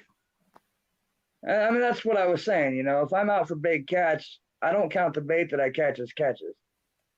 Yeah. It all depends on, it all depends on who you're going out with, what you're after, what you're doing. If you're going out to catch some panfish or catch some fish to eat, any bite you get is awesome catch. It all depends. So y'all catch a fish to catch a fish. Yeah, and it just depends on some people need to catch the biggest fish that are there, and some people are just happy catching, like myself. I've been fishing for so many years now, and I had that time. For those that don't know my situation, I was hit by a drunk driver about 10 years ago. Oh yeah. And messed up, serious back issues, and et cetera, and physical limitations and other issues going on. Yeah, I understand that, man. Trust me. Yeah, and I'd gotten to the point where earlier this year I didn't even want to leave the bed, yet alone go out to the river and whatnot. And yeah, so to me, just going out to the river, just being outside and being with people and having poles out, that's a blessing. That's I understand that. And then especially doing it with my son, and then doing it live. That's like,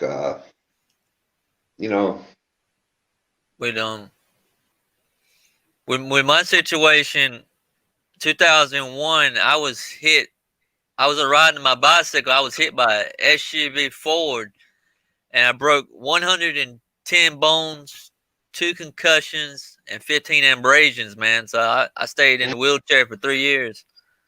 Well, God bless. I know how you feel, man. Yeah. So just being able to be out there. Yeah, just being outside, getting the fresh air. Yep. The fish are a bonus. Yeah. Oh yeah. Absolutely. But I totally understand the people that like my son is like that. He was catfishing, kayak fishing a lot earlier this year, and saltwater fishing, and he's younger, so he's a lot he's a lot like Combat Carl, where he's got to catch the biggest and the most, and he'll be out. He brings the kayak out in the saltwater down there, and you're younger. That's what you're after. You haven't had all those things happen to you in life yet, so. Yeah. And he does it. He called me the one night all excited in Virginia. Citation catfish is if you catch something over 38 inches, a blue cat. And he sent me pictures and stuff all night, and he ended up. I think he caught more than 5 of them in one night. And he's like, I just caught my 5th one. And you're out in the James River where it's got all that current, and you're catching fish that are 5 or 6 fish that are above 30, 40 pounds, up to 60, 70 pounds. It's just in a kayak. It's just crazy. Right. See, now, go ahead. Go ahead. I was going to say, with me, myself, I carry 5 rods with me anytime I go to the lake, minimum. And in my state, I'm allowed 2 rods. But I have the option, which I always take, of purchasing a 3rd rod license. So the most I can use is 3. 3. And one of them that I use is, I went and bought the Berkeley Shakespeare Ugly Stick Shakespeare Tiger rod at Bass Pro. Weighted for, I think, up to 60 pound cast. I've got it on a Penn Battle 2 8000 with 65 pound braid. That reel's got a 45 pound drag. Really? Yeah.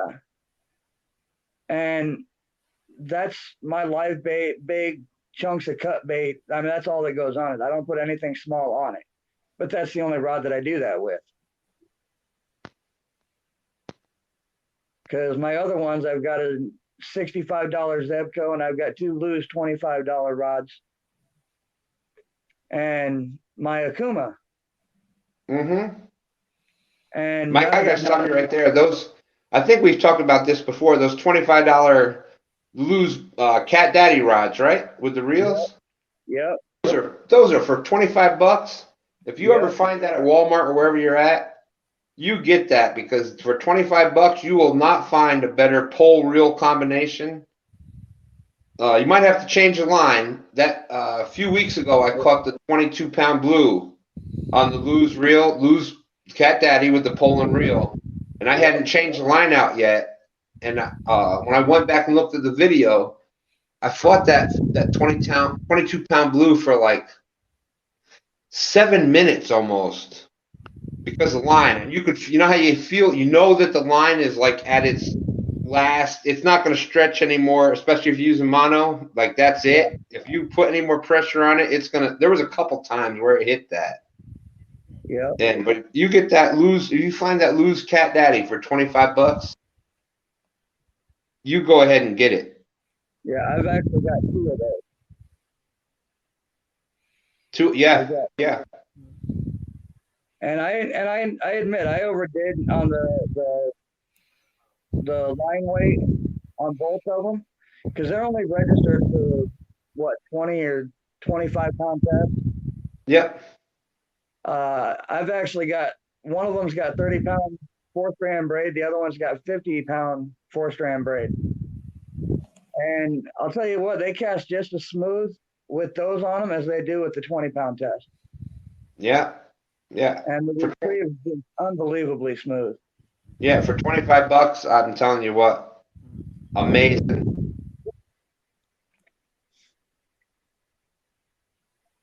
And that's, anybody that's seeing me, I'm all about value. I want to get the best I can get for the cheapest price.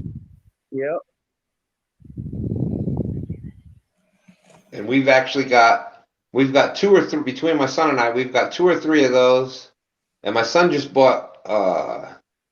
He just found a 9-foot Lew's cat pole.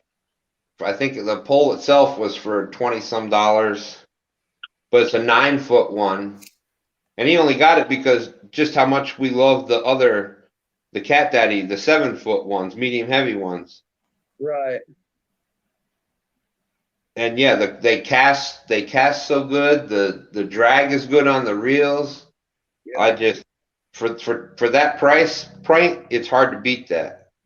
It really is.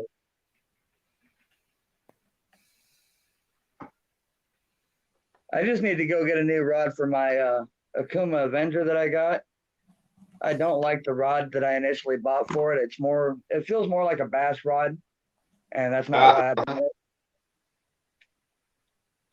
Now, Mike, you primarily fish for catfish, right? Primarily, yeah. And I'll do some carp fishing if there's nothing else going on or whatever. I'll throw a worm out and see what bites. But yeah, it's primarily catfish. Yeah, I do the same thing. And Mastermind, you said you do a lot of online fishing and stuff. When's the last time you've actually been able to get out and go fishing? A few years back, before my stepdad had a stroke, I used to go out all the time. But when he had a stroke, I haven't. I don't know, man. It's like when I go out there and fish now, it's like it's not the same. You know what I mean? Yeah, I know exactly what you mean. It's number one, it's a lot tougher to get out by yourself. And number two, it's not the same thing. You catch a fish when you're by yourself. That's what I kind of like about fishing live, is that you're out fishing by yourself and something happens. You're like, nobody's there to experience it with you and enjoy that with you and stuff. And yeah, that's awesome that you're getting it yourself. But anymore, I wouldn't even be able to go out pretty much without my son or somebody else. I wouldn't have been able to even land the fish I caught this weekend without him there with putting the net down in and landing the fish. And I couldn't, from standing on shore, I couldn't even bend over enough to lift the catfish or anything. Yeah. You guys are like professional fishers. Me, I'm just, like the dude that holds the can of night crawlers, you know what I'm saying? Little worm. And puts it on the hook, you know what I'm saying? Old fashioned way of doing it. Y'all use chicken and stuff. I haven't ever heard of ever fishing with chicken before. I seen Chunky and all you guys doing it. That was new to me, man. Yeah, well, hey. I feel like I've been living in the dark ages or something. The funny part is that people that think that they're expert cat fishermen think that us people that use chicken and that other stuff are the ones that are in the dark ages. They think that we're if you use chicken, you're not a real fisherman. And hey, if it's gonna work and it's gonna catch fish, I've done prove that it catches fish. I've caught every weekend. I didn't know fish like chicken. Yeah, every weekend my son and I have gone out. We've caught a double-digit, over 10-pound catfish for the past 5 weekends in a row. Nice. And most of them have been on lemonade, Kool-Aid chicken. Right. It's just regular chicken breast that I get from Walmart for $1.70 a pound. You can get a damn, big package of it, and you're spending. Normally what I get is I get the big package. I take 2 or 3 of the chicken breasts for myself. Man. I do the rest of it, and we freezer or use it to make fried chicken or chicken cutlets or chicken parm or whatever we're gonna do with it. But it's like $2-3, and you've got enough fishing bait for a couple of weeks. And then, we try to get live bait like shad or bluegill or whatnot, but I've always got the chicken if you can't get out and get live bait, I've always got that chicken in the back pocket that if I know I can just go out and that's all I got to use, I can still catch fish with it. Yeah. Yep, chicken has been my go-to for the last 2 years. Was the first. Does it have to have the Kool-Aid on it, or can you just throw the whole chicken breast out there? Oh no, man! You can just throw the whole. Cut it in strips, and you can put it on by the strips just raw. Yeah. Right. If you look, some of the big YouTube that's got 100,000 subscribers and whatnot, I've seen them put the whole damn chicken breast on a hook and stuff. But I've cut it. What I do is I cut it into different proportions, and I've got I always got one pole out for the biggest fish that's in the. If I know the biggest fish in that place is 100 pounds, 80 pounds, 50 pounds, whatever. I've got one rod out that's out there to catch the biggest fish that's in the water I'm fishing. I got That'd be my luck. Yeah, Oh, go ahead. I got that one pole out with that big bait, the biggest bait you can use. That one pole is out to catch the biggest fish that's there. I've got another pole out to catch. I cut smaller chunks or smaller size bait. That's for the pole that's get the action, so you're catching fish. And then I've got the other ones that I use in between for whatever else to try different baits on if something else is using or fish are biting on something else. But that I kind of go from your action eater fish all the way up to the biggest fish that's in the lake. Yeah. It'd be my luck to catch a shark or something. Have y'all ever caught a shark? Yeah, I've actually caught shark. When I go to saltwater, I actually use my catfishing gear. And I fish for shark the same way that I fish for catfish. Yeah, big bloody baits on the bottom of the water that have a lot of stink to it. Cast out, and you just hold on. Yeah, there's a lot of people that do that. They use their catfishing gear for sharks. TBA, I saw a video of TBA did that one night. Yeah. Baltimore angler, yep. My mom caught a stingray one time. Yep, if you go, you're sub to me. If you go to the first video that I put out was just a bunch of pictures that I put together, and it's got some music playing and whatnot. In there, there's stingrays that I met this kid. I was fishing down in Eastern Shore, Virginia. It's an island off. It's kind of like the Outer Banks. It's connected to the Outer Banks in North Carolina. Right. But I was out there fishing, and this other kid, I think he was like 16, 17, something like that. He was out there fishing all afternoon, fishing out there for an hour or two, and he wasn't having much luck.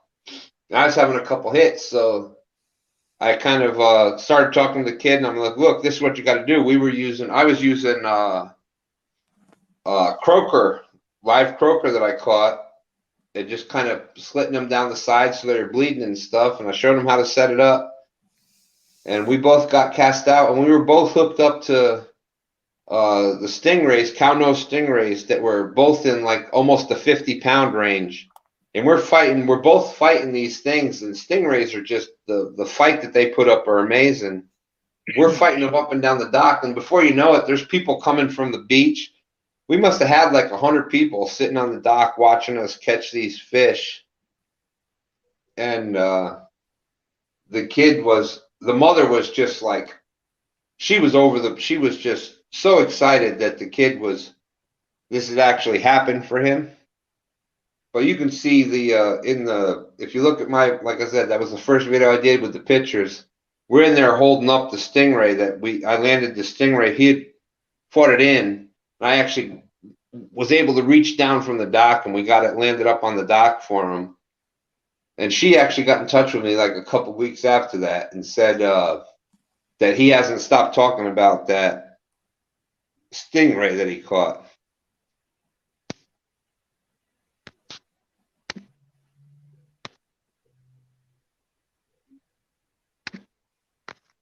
Your camera's freezing, Stan.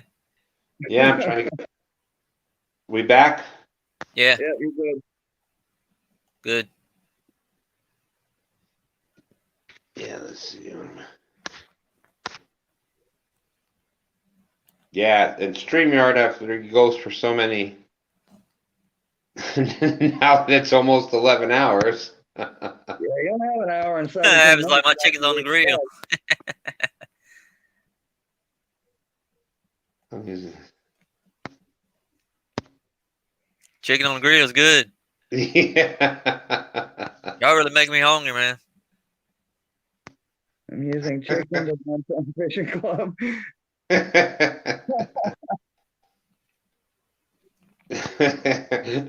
I'm using chicken right now.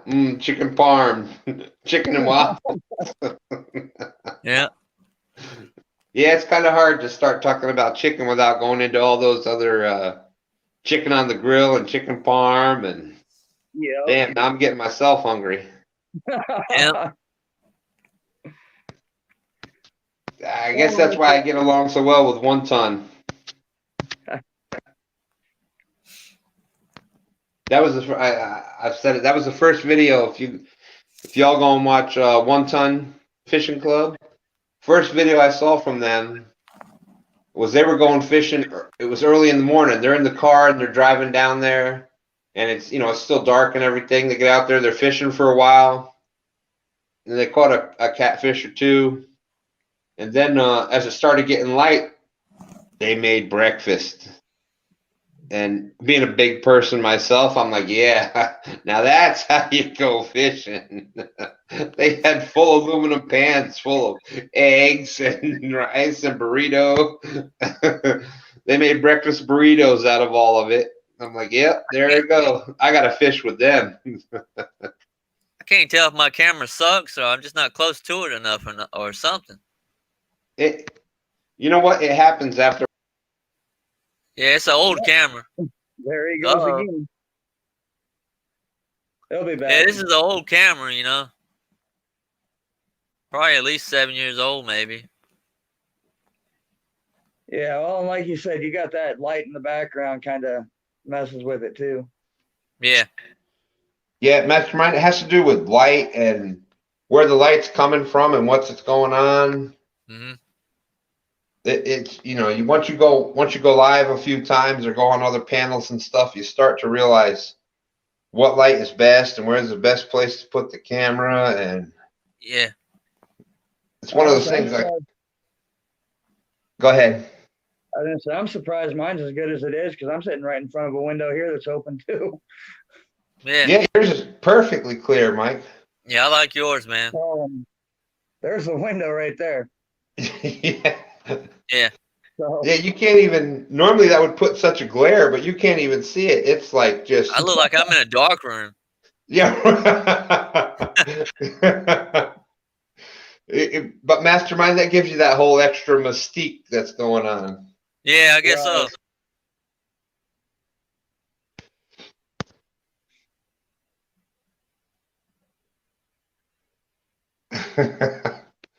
Well, because you got to do it behind shut doors, Michael Murillo. the only person I have to worry about is my little brother, and he's upstairs on a completely different level.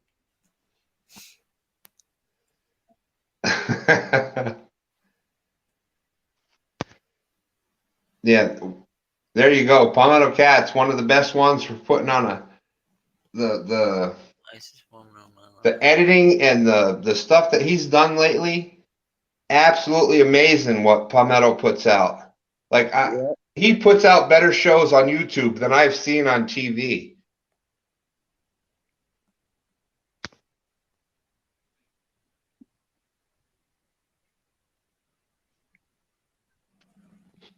He had the one show that he put out where there wasn't even fish caught. He was out with his father, but just the editing that put into the transitions that, once you start trying to edit videos and stuff and you start realizing the work that goes into transitioning from one camera or one video to another and making that transition over smoothly from the same audio and everything else. The way that Palmetto can do that, that's just It literally, that's like I said, it's better editing than you see on a lot of TV shows. Yeah, those guys, everybody that does that editing for their videos, man, they deserve a lot of credit for what they do, because I don't think I'd have the patience to do it myself. It's crazy. Somebody said that somebody earlier tonight said it was like a 3-minute video and it took them 10 minutes to edit it. Wow. Yeah. Yeah, that's the hardest part. Yeah. But it's just like anything else. The more that you do it, the more you get used to it. You start learning little tricks. You start learning how to do things. You know, it's never easier because, I mean, it gets easier, but then you do it so well that now you want to do something else. You want to do that better. So you're always trying to get to that next, you know, you're always trying to get to that next level of what can I do next to make this better. And Right. I did that good, so now I got to learn how to do this. You know, so it's like a lot of other things, but I post and edit my videos, you know. I do a few live streams here and there, not as many as you guys probably do. Y'all probably do live streams all the time, but I like to edit the videos, you know. Yeah, I've done a couple, lot of work, especially on the phone. Like I've tried to do it on the phone, and I had just gotten the laptop working the other night, and there's so many more options on the laptop than on just your phone. You know, like even as far as doing like doing your thumbnails and things like that on the laptop, there's more options that you can use that on your phone. You don't have as many options as on your laptops or tablets or things like that. right?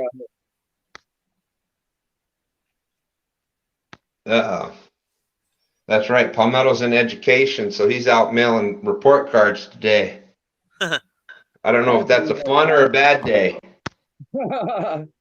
I guess that would depend on the students. Yeah. Yeah. Well, if Palmetto is good at educating as he is doing the videos, his students are doing very well. Definitely.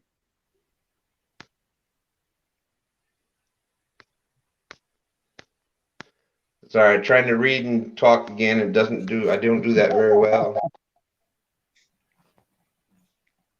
That's why I keep blocking my camera, because there's a chat button over here. I keep hitting to go look at chat once in a while. You see, that's what I need to do when I'm on the panel with somebody else. Like I've got when you're the host on the channel, you got the chat off on the side. Right. So you're trying to watch the guest and talk to everybody at the same time, and trying to go back through and read the chat. I didn't know that when I a guest and I don't have the separate device. I didn't realize that you could do that. That makes a lot of sense. Well, the last time I was on a panel, I was in rattle trap fishings. I was actually sitting on my couch and I had chat going on my TV, so I could just look over at my TV and see what was going on. But now I'm not in front of my TV, so it's like, well, I got to hit this button to. And it just takes like we're trying to tell. It's just the more times you the more times you do everything, you learn a little bit every time out, and you get a little more comfortable with it. And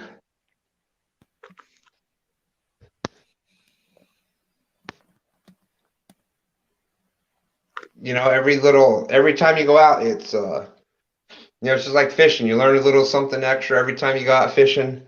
Every time you do a live, or you're on somebody else's panel, or you're even out as a guest, you learn something that they say that they've done this or that. It's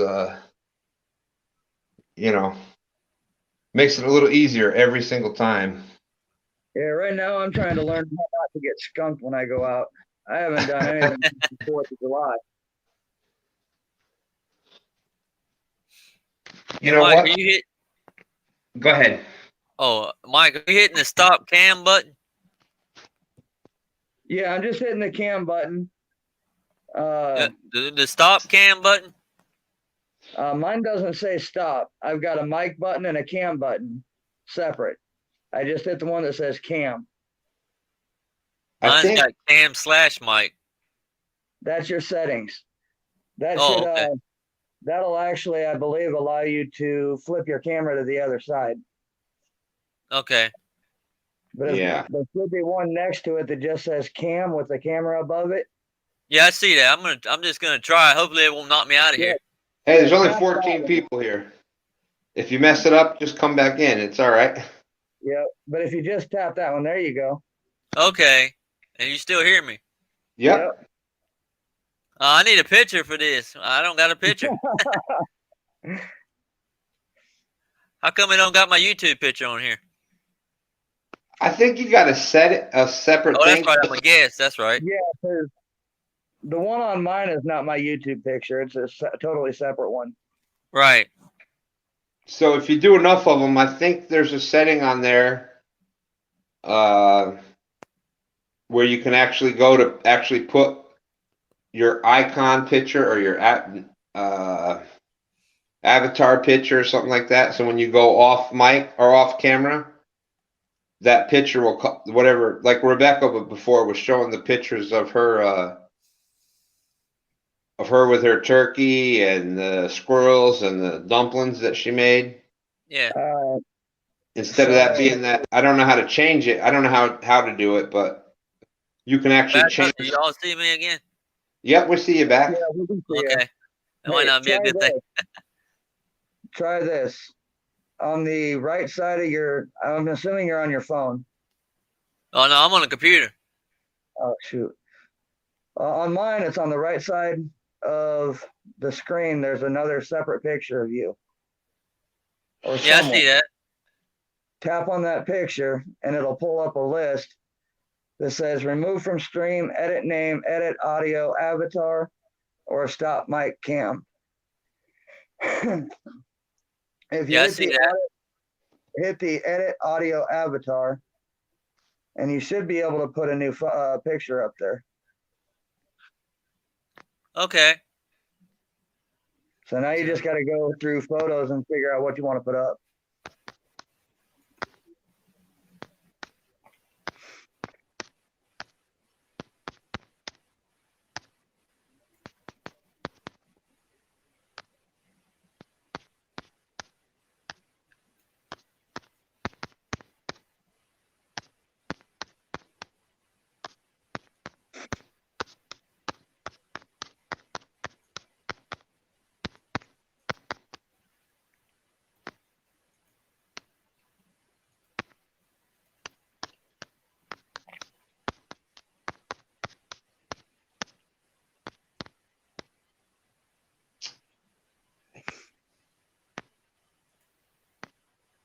There you go.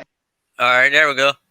That's my YouTube picture and one of my best pictures, so I figured I'd use that.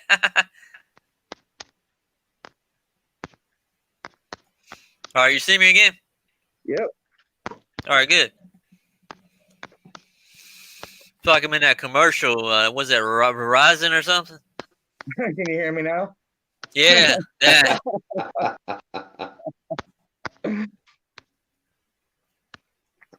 Yeah, I'm new to the smartphone too, man. I just got a smartphone a few days ago. Y'all see that? Where's my camera at? See? Yep. I don't know what's that on the back.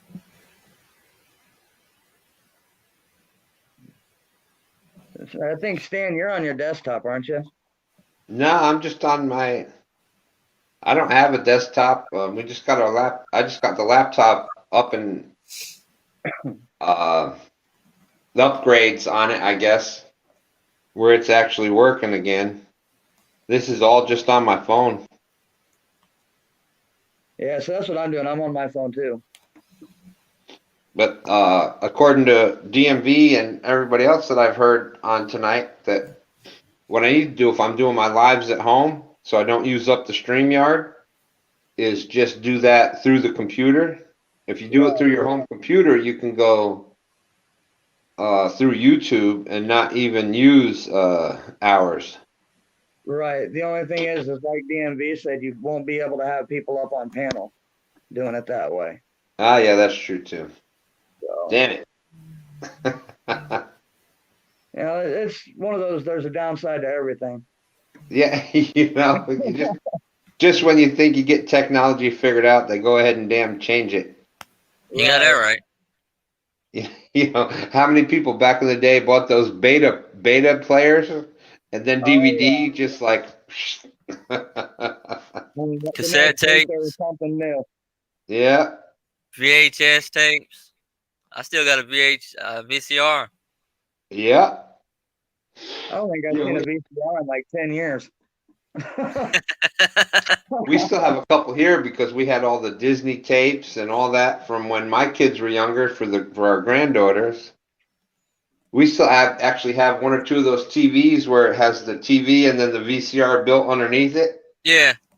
So, you know, they can be plugged in anywhere in the house and just boom. We got one of those big floor models, but we use it as a table, so the actual TV is on top of that TV. Yeah, that's old school there. That's the way you do it. Well, that's the way we did it when we had, growing up, I had an old console TV from like the 70s. Yeah. Once they started coming out with these flat screens and stuff, we just used that TV as our TV stand. Yeah. Yep. Yeah, because that damn TV on the bottom was built sturdy. That could handle some weight. Yeah. Yep. I mean, right now I have a DVD player and a shelf or two full of DVDs that I never watch because I'm always on YouTube and Netflix. Mm-hmm. Yeah, me too. Yeah, I could damn near cancel my cable right now. I'd have to keep the Wi-Fi through internet, but yeah, I don't even have cable. I have a wall-mounted antenna for local stations for bad weather. Really? Yeah.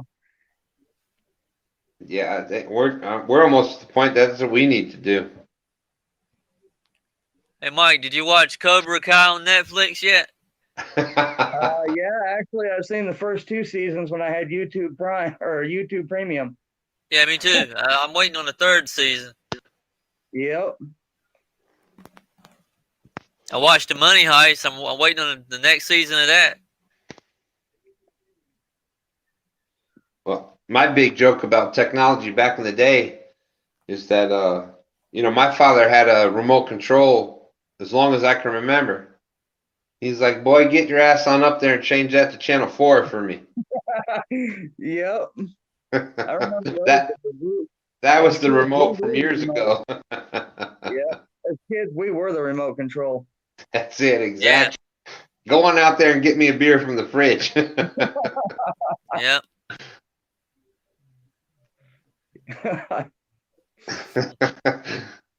You say that to your kids nowadays, and you're getting accused of child abuse and whatnot.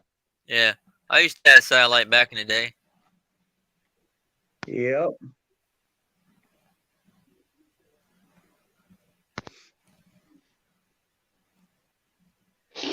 Yeah, ooh, excuse me. Ken, they used to do that too, up to like,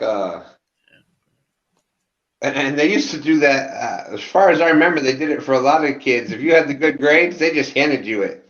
If they wanted your parents to see it, they mailed that damn thing home to them. Yeah, then you just prayed you got there before your parents got the mail. Yeah. Yep.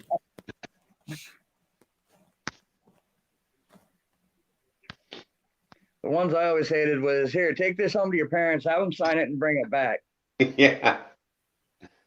Tell me you didn't get good at doing their signature. Oh, yeah, real quick. Yeah.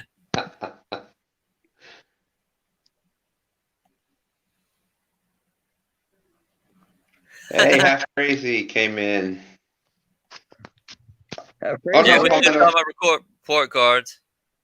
Palmetto, we actually went from report cards to something else, and now we're back to report cards again. Yeah. Half Crazy. So you said Ace is doing all right? Half Crazy?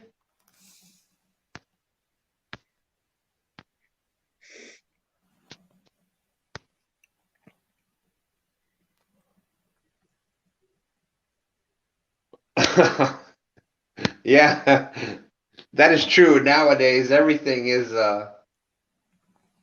with my granddaughters, 9 and 11, they get some of the stuff they tell me about. I'm like, oh my Lord, I can't believe it. Like they do all because of the pandemic stuff going on. There was a couple of the schools down here gave a couple choices, especially the ones they went to, was you could do, it was the homeschool on the computer for so many days. Or if your parents, the parents weren't home to watch it, you could go into school, but they kept everybody in different rooms. And they'd be in different rooms still doing the online computer in school, but from different rooms.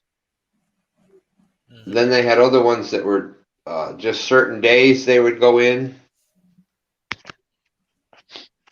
Been totally crazy, but what for those of us that grew up in the North, the whole thing with this pandemic happening and people getting used to doing this online schooling, that for anybody that's been above the Mason-Dixon line, you know what that means for all their kids, right?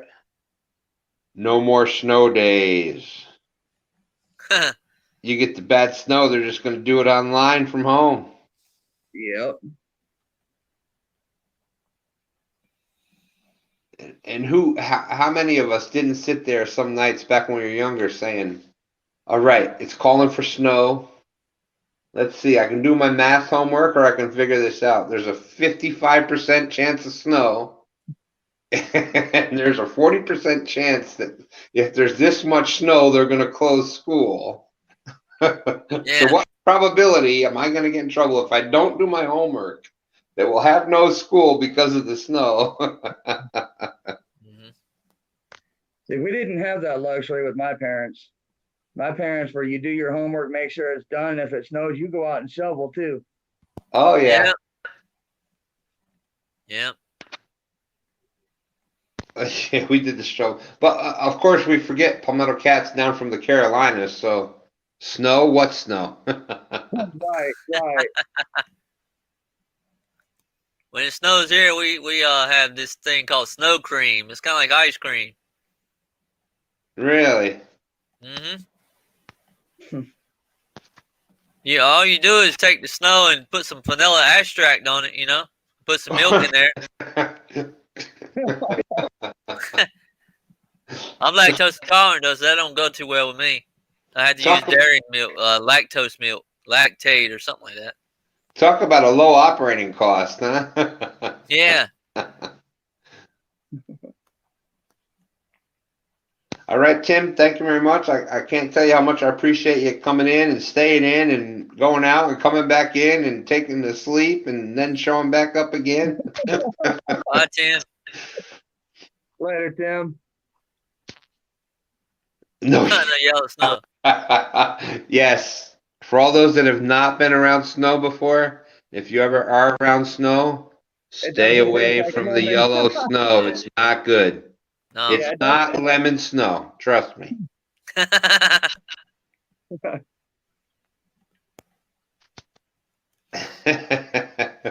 we have hurricane days. That's true. I live in a flood zone. Yeah, I have to be back every time a little bit of water comes up to the thing. See, that's what's weird about where I work, because the building that I work in, right behind it is the city levee system, and right beyond that is the river. Our flood stage is 19 foot. Last year it got up to, I believe, almost 24 foot. Dang. It put it right up to the levee. If it would have went another 3 feet higher, we would have been flooded out. Yeah. Wow. Here in the James River, it's a very low-lying river compared to the city. And flood level is 12 point something feet up. Yep. And this past weekend, before we went out Sunday morning, I think it was Friday night or early Saturday morning, it hit a high of 20 plus feet. And they said that was one of the highest recorded levels since 1990 something.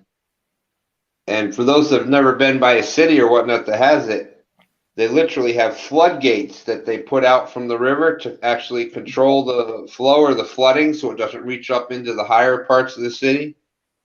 And it's these big gates, these big doors that swing out, and they do, and it closes down portions of the road, and it's really kind of weird. It's weird and neat and whatever at the same time how that stuff actually works.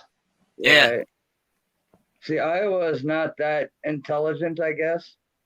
When it flooded last year, just north of us, about 20 miles, they had 5 levees break because they had no floodgates. And to this day, I think they're still trying to rebuild the levee system. Oh, I'm sure. Which sucks because I knocked out like 3 of my fishing spots. We lost Stan again. Yeah, it's I think. I'd have it back. Yeah. Flip over here and check chat out. There he goes. Welcome back. Yeah, thank you. Y'all got to tell me to stop hitting my damn buttons.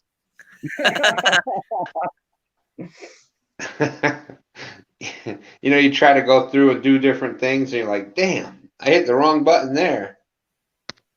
Well, Stan, you only have 51 more minutes and you hit 12 hours. Unbelievable.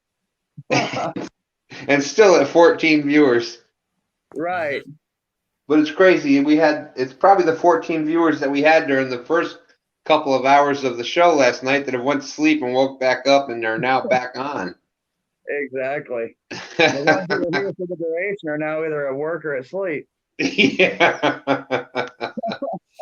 Yeah, I didn't know you were live last night, man. I would have came in. I usually watch WWE Monday Night Raw on Mondays. Awesome show, huh? Yeah. I used to be. I haven't been into it as much lately, but I used to watch that all the time. Yeah, they don't actually have a live audience. All the audience is on TVs. It's kind of weird, man. Yeah, well, that's better than what they were doing. I saw it. They were trying to do it with nobody out in the audience, and that was kind of that was weird. There was no noise. It's just the noise they were making in the ring, and you're like, oh damn, that's not cool. Yeah. At least now that they got the TVs out there, you get some sort of crowd participation and whatnot. It's like it's like the professional sports now where they're doing baseball and football and basketball with nobody out in the stands at first. Yeah. And it's like, damn, that's quieter than a high school game. It's I actually saw a video, I think yesterday or the day before. I think it was out with the Dodgers. They had a whole bunch of cardboard cutouts set in all the stands and all the seats. Except there's one guy that snuck into the stadium and he's sitting there talking on his phone. He's drinking out of his drink.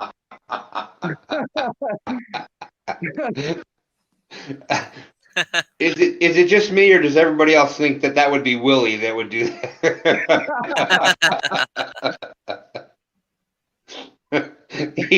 You see Willie out in the second row. What's up?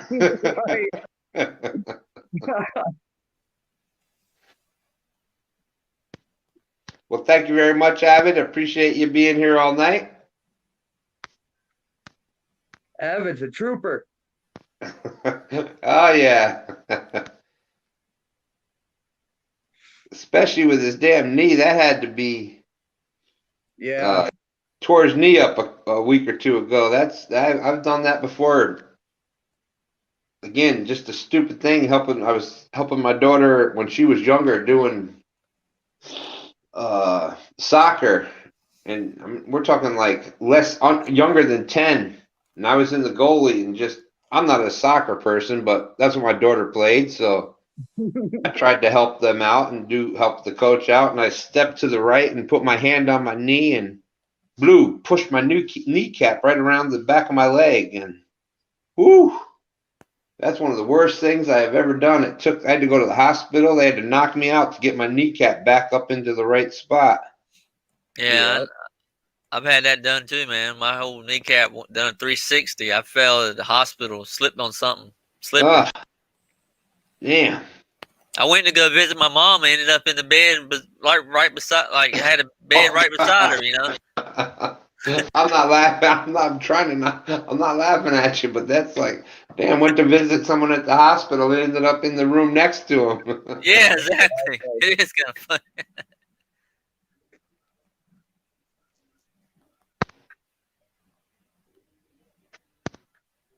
Well, I hope we did that, Avid. I really hope that we kept you entertained at night, at work all night.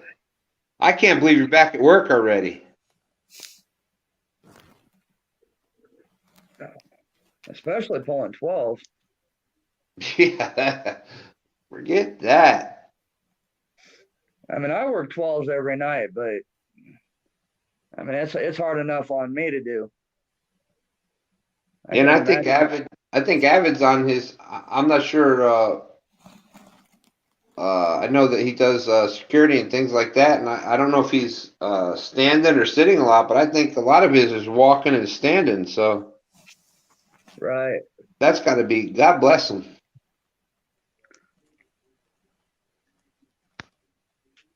So I'm kind of glad with my schedule. I only work 2 days and I get 2 days off.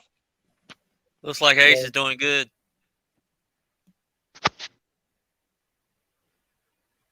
Doing good. Okay. That is awesome. We'll have Crazy tell him we said hello and we were worried about him. Just making sure he's all right.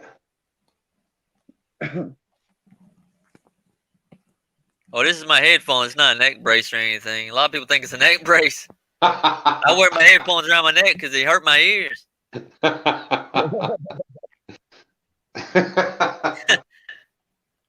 Again, not laughing at you, but that's the kind of. Yeah, my neck's all right. This is just my headphones. Yeah. Well, I'm something like a comedian. Well, you said a few things that have got me laughing tonight. That's awesome. Yeah, man. I've had fun up here. I'm glad you came in. We've had a bunch of people that well, I guess if you've been live with not fishing for over 11 hours and you're just relying on other people coming in and talking, you're gonna have a bunch of people come up, but yeah, I'll probably watch it back and watch all the 9 hours or 12 hours, however long this thing can last. I'll watch it back, you know. Well, I appreciate that. Thank you very much. Yeah, man. Yeah, we had you come in, and Steven, who's been in a bunch of the chats, he was in tonight. One of his first chats that he came up live, and Rebecca came up in and had Josh from One Ton the first couple of hours there up with me. And Mike, now you've been on here. You've been on here damn half the show now already, I think. And the other half you were. I've been here all night. I've only been on panel, a couple hours? That's what I'm saying. You spent half up here, and the other half you've been out in the chat. I only came up to appease Becca, so. But that's you've been, I said it a bunch of times that. I thought I was doing good with sharing out the links and stuff, and then bam, you flew right past me. You've been doing awesome with all that stuff. Everybody, you're out there supporting everybody, sharing their links and pushing people up. That's just amazing how you share all that out. Yeah, I appreciate it, man. It's easy to do when you love the people that you're watching. Oh, well, thank you very much. I appreciate that. Here I am trying to read and I can't talk at the same time, so. Because what's funny is we're still at 14 people, and people have gone and other people come in, so it's just like this continuing. Your channel's a revolving door. Yeah, exactly. Yeah. You drinking any Mountain Dews lately, Stan? Yeah. No, I damn sure need one right now, though, I tell you. And I'm still waiting for those. I'm still waiting for the Mountain Dew people to contact my people to get something worked out here because I promote them enough that. Right. I know that feeling, man. I drink 12 cartons. It seemed like a week or maybe 2 weeks. Well, then when Mountain Dew's people contact mine, I'll have them get in touch with you also. So we'll get a dual sponsorship going here. Yeah. Mike looks like he would be a person who drinks some Mountain Dew too. That's what I'm drinking now. I know it, man. I can sense it, mastermind. So, you know what I'm saying? All right. So then after Mountain Dew contacts your people, you got to get them in touch with Mike's people, and then we'll get a triple sponsorship going. Then I just got to worry about getting Monster involved because I drink a lot of that too. Oh man, you'd be set then. Mike's Outdoors Adventures. Thank you very much for waking back up and coming back in. Morning, Mike. Morning, Mike.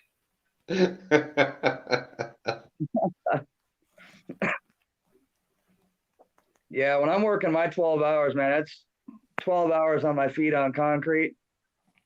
I need that extra boost of those monsters to get me going sometimes. You do construction work? No, I work in oil. Okay. Ooh. I used to do cement, and stuff. Yeah, that was when I was doing the restaurants, it was 10 to 12 hour shifts there. When I was in the military, I worked on F-16s, like I said. So you were spending your whole shift. Basically, you were out on the flight line, which was out on the concrete and stuff out there. Just if you weren't working on the jet, you were guarding it or doing something else out there. Yeah, so, if you've never done that, spending 10 to 12 hours day after day after day after day, it does wear out on your body. Yeah, it does.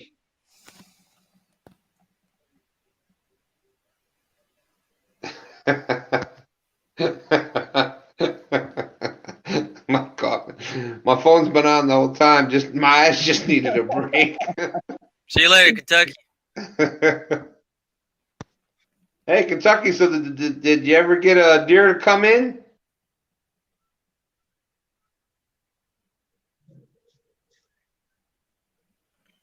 Oh, damn it. I broke the cardinal rule. Dead air time again.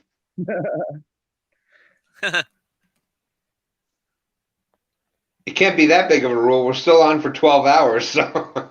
Exactly.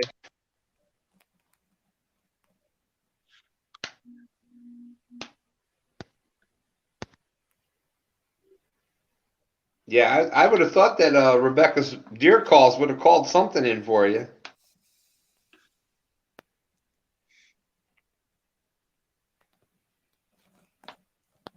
Sounded good to me, but maybe she didn't blow them right. I don't know.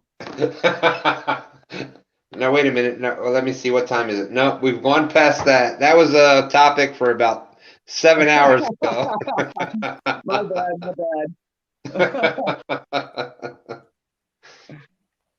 You've got those topics from midnight to like 6 a.m.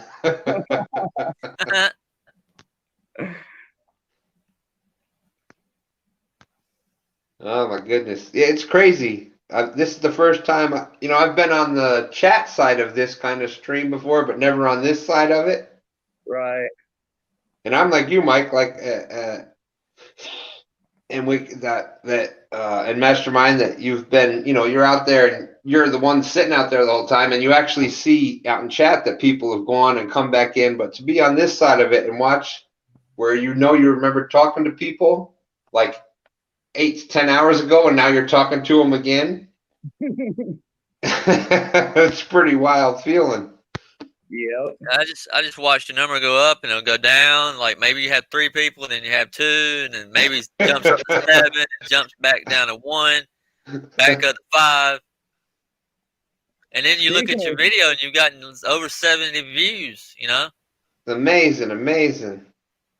Speaking of Stephen Corley, he just posted his first video, I think. God bless him. I'm glad that we could help out with that.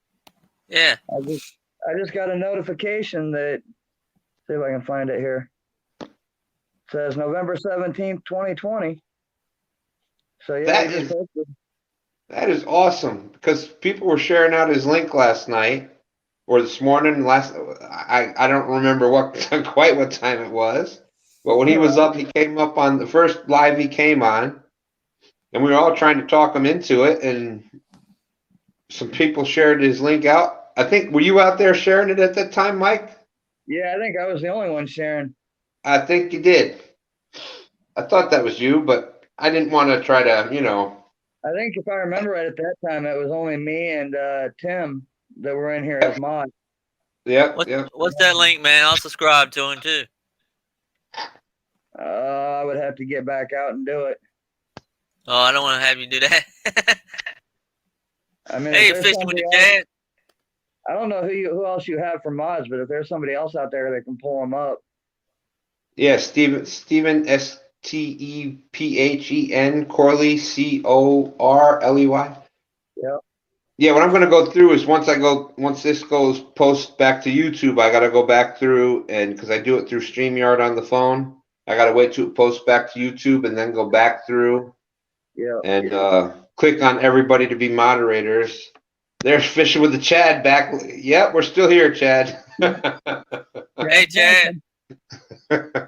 I think Chad's live stream is where I seen you for the very first time, Stan, when it was the fishing with the couples, and you were out there, and you were sitting out at the bank. Yeah. I think your leg was hurting or something like that. Oh yeah, that's always part of that's my life. Yeah. But that's what I said. That's what YouTube is. That's not excuses anymore. I just go out and do it. Right. And the Chad and the D, what they did that for the couples tournament, that was just amazing. He was spending and just to keep everybody entertained for that many weekends in a row, for that many hours every day. Yep. They did an amazing job. See, I didn't get to see a whole lot of the second weekend because I had to work all weekend, but what I saw, I mean, every day that I saw was great. Yeah, even I was the first day, and it was me, Patriot James, and JP3. In between all of us, we caught 2 catfish, but it was still entertaining. The whole 6 hours were still entertaining. So that's not an easy challenge. Well, and that day, just watching it, I think the best part was you could never tell what JP3 was thinking. Because at one point, he actually looked like he was upset and was ready to just throw it all in. Yeah. And then the next thing you know, he turns around and he starts laughing and joking. And I'm just like, man, this is like bipolar or something, Oh, Mr. Lyle's back in here. Morning, Lyle. Mountain Dew, Lyle, Mountain Dew. Now I just need the sponsors of Mountain Dew to get in touch with me.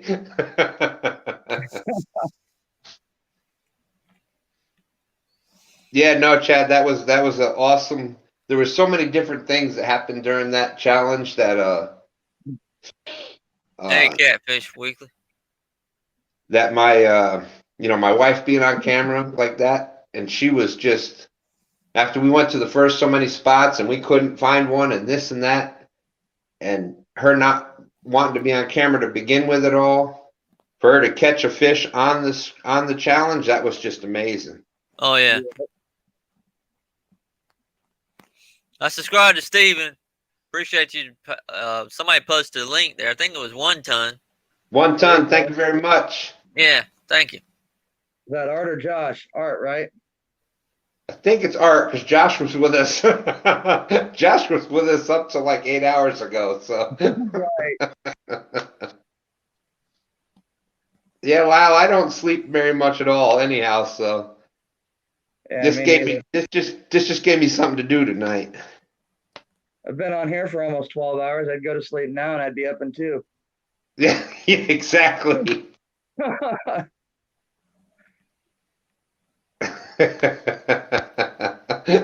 You can always count on Michael Murillo to get that one-liner in there.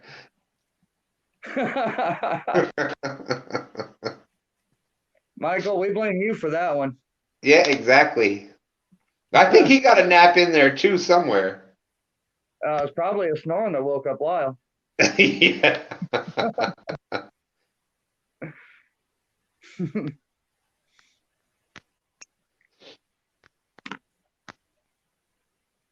Yeah, Lyle, but I still can't read and chew gum and talk at the same time, so I go back to trying to read chat and I just get quiet. So I guess it's just a thing I've got to learn how to do.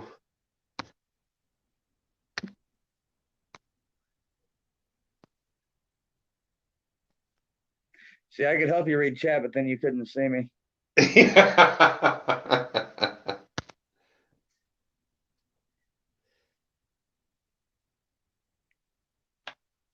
Hey, Mike, it's just been one of those things. Every time I would think I was going to go off, more people came in and some people went off. We've had the same steady stream of activity going since last night, so we just kept going with it.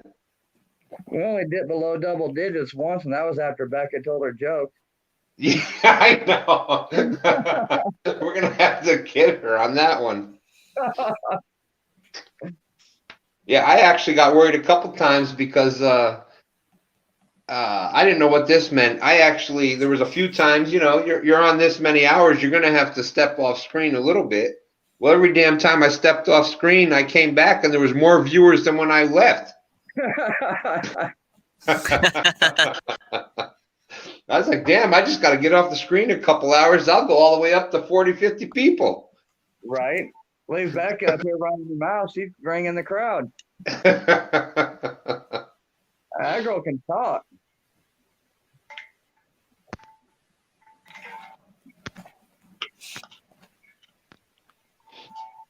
Yeah, and Chad, I can't wait to see what the next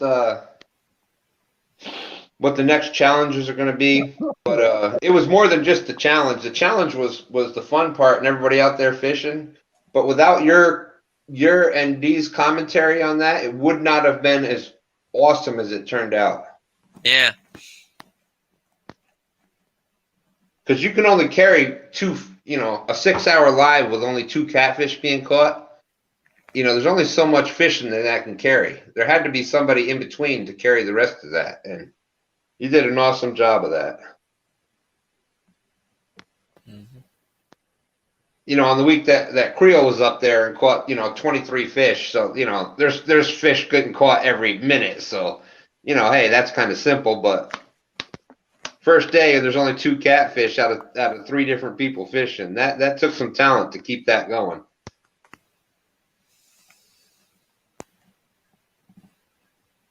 Well, and then you got those, was it Janice? They got that 20-some pounder? Yeah. Yeah, that was awesome. And then Sonny Parker and them ended up at the end catching the 40-some pounder to pull that one out. Yep.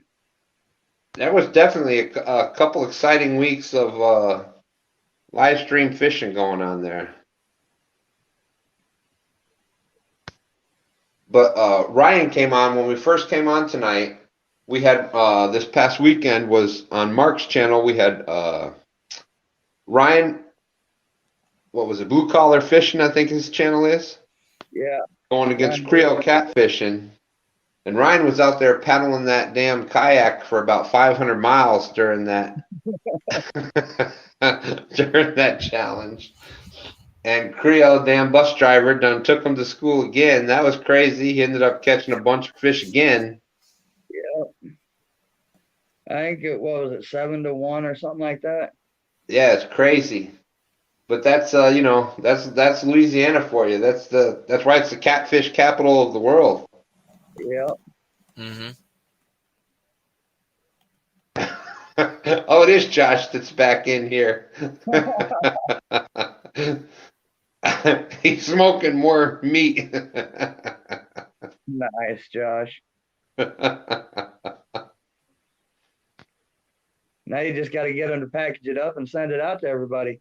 Yeah, there you go. I got a vacuum sealer. We can make some kind of arrangement there, Josh.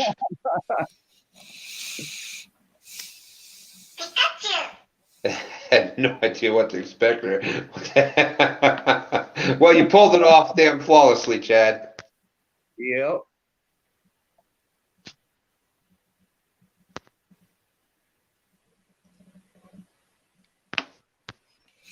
All right, trying to walk and chew gum again. Give me a second.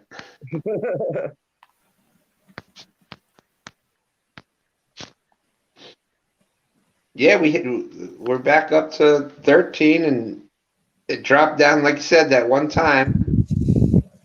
And like I said, it was hilarious. Every time that I had to step away for a few minutes, I came back. I'm like, especially I was worried the first time. No offense to Willie. It was Willie and Rebecca still left up on the screen. I had to step out for a few minutes. I'm like, oh Lord, what's gonna happen when I come back? And son of a bitch, if they didn't have like 5 more viewers on there than when I left.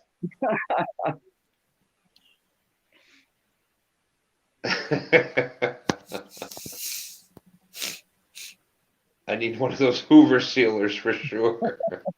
Right.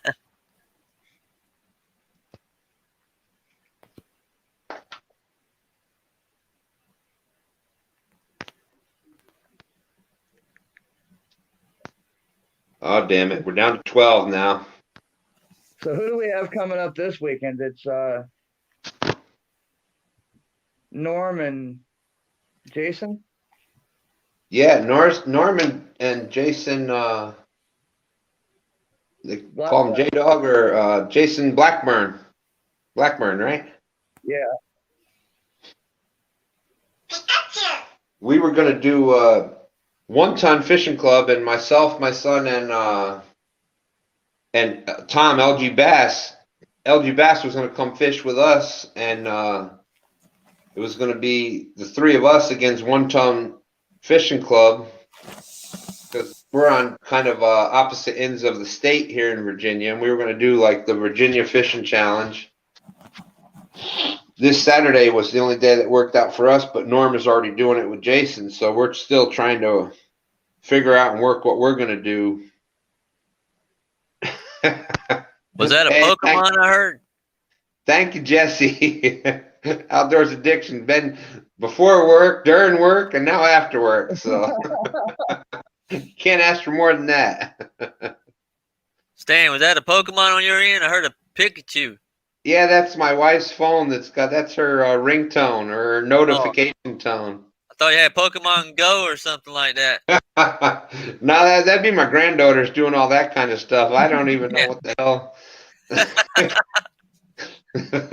They're like, it's over there. I'm like, I don't see a damn thing, but they know what it's all about. So.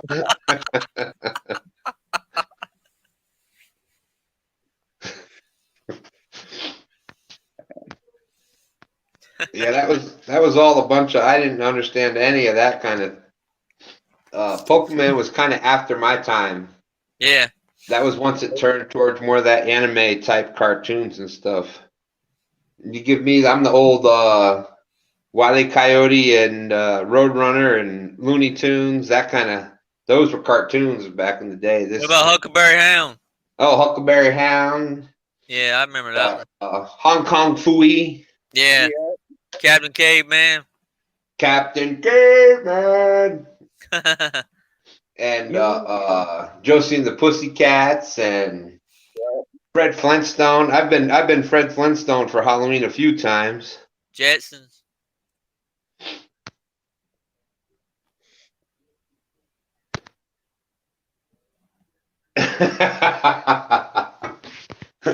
Yeah, I have that same issue, Michael. I don't. You get any kind of beef or pepperoni product in front of me, there's no sealer. I don't require one. It's gone.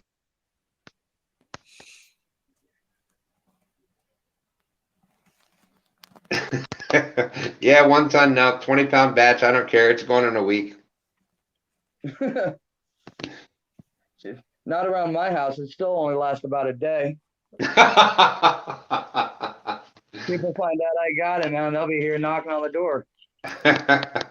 Oh, I was talking about just me eating it and trying to be, generous. Yeah, 20 pounds, I'd probably get like 5 sticks. Let's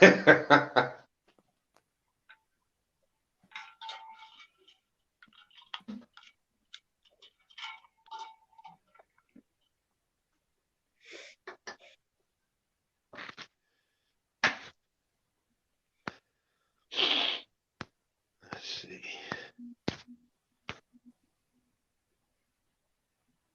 All right. 11 hours and 38 minutes. Yep. Good Lord, 9:51 in the morning. Steven just uploaded a second one. Damn, we really inspired him, didn't we? I guess. This one was dated last month in August, or whatever August was. Yeah, he said he had a bunch that he'd always done that, had a bunch of videos and stuff just sitting there that.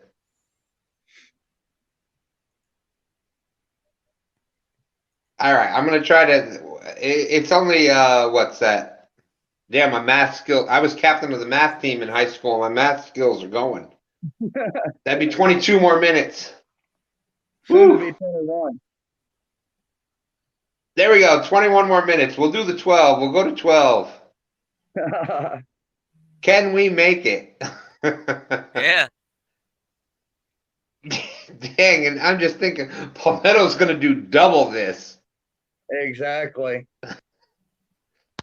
Hey, Steven, we just, if anybody that's a mod out there can post Steven's channel again, we just got the notifications that you put out a couple videos. Congratulations, you made your first steps. Way to go. Keep it going. That's the most important step, is just putting something out there. How you doing, Steven? I'm your 8th subscriber, man. I subscribe to you. Yep. You're going now. You're big time now, Steven. Now you got to keep it going. How many you still got in chat, Stan? 12? 12. Oh, if nobody can find him, I'll jump out and throw his link up again. There we go. 1 ton's out there on it. All right. That's my Virginia brothers out there. I think it got Uncle Josh out there again.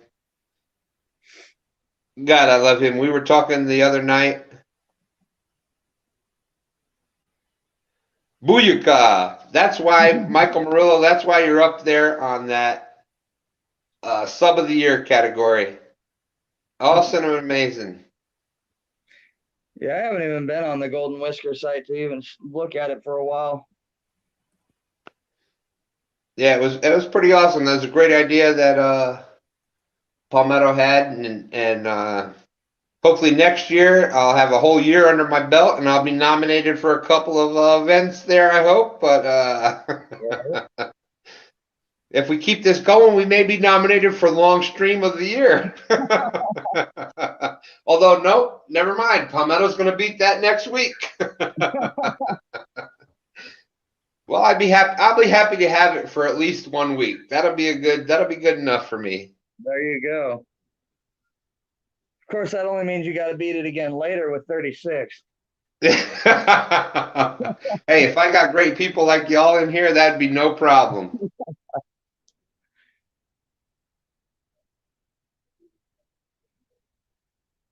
No way, Michael. You've been way longer than me. Way longer than me. I appreciate that comment, though. Thank you so much. That means a lot.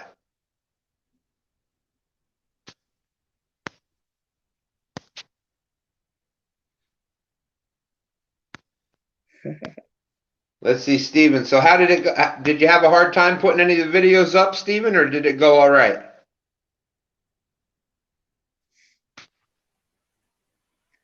Actually, I'm kind of curious about that, too. I haven't put any actual videos up, just my live. Yeah, and I tell you what, Mike Turner, you were worried about that, but your live was an awesome first live. It was, you're out there dealing with the conditions, and I thought you did an amazing job trying to go back and forth and keep for your first time trying to get the technology and dealing with the fishing and the fog and everything else. You did amazing. I appreciate that. Yeah, if I get any notifications you're going live, I'm watching. I'd like to get out this week, but I don't know. Depends on the weather and if it stays the way they're talking. And Thursday's supposed to be real good, 60s and 70. Yeah. Yeah. I mean, 2020, God bless it. Damn, can this damn year get over? It has been between the weather, the damn the weather, the election, the pandemic, the everything, just in this damn year. All right. Exactly. All right, Stephen, that's great. Hey, if you have any questions, you got any questions or anything you need to know, my email is whiskerhooker@yahoo.com, or you can just put it out in any of the lives, and there's always people that are going to be willing to help you out. Yep.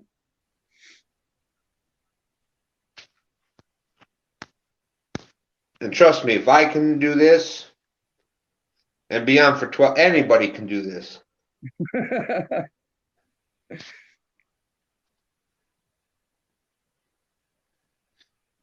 Yeah. All right, Michael, I appreciate your support. Thank you so much. We are going to go, we've got 16 more minutes. I'm going to hit that 12-hour mark, and that's probably going to be about towards the end. But again, I really appreciate you being out there, Michael. And you've been a huge supporter. I only started a couple months ago, but God bless you. Thank you for being there.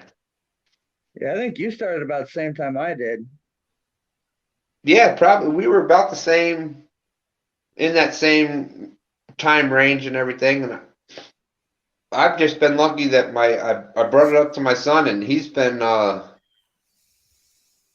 really excited about going out every Sunday morning, and that's kind of what's been pushing me along. And that's what's been really. I mean, can't tell you what the YouTube world and the live streams and this and that has meant for me. It's if a person can do 180 in a couple months, that's what it did for me. Yep. Yeah.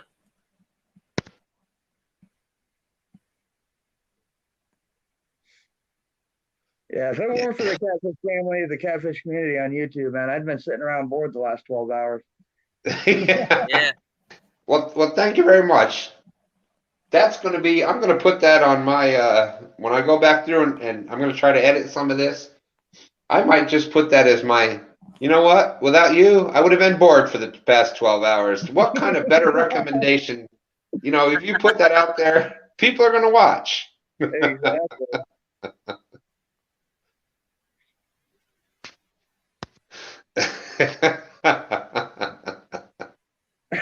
Jesse.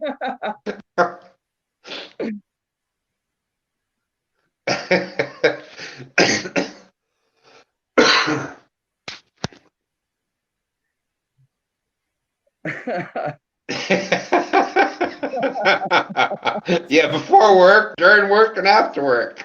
Yeah. Well, I appreciate you being out there, Jesse. That's meant I can't tell you what everybody's meant to me. Unbelievable. Jesse, look at it this way. You've got 14 more minutes, and you got to go back to the family. Yeah.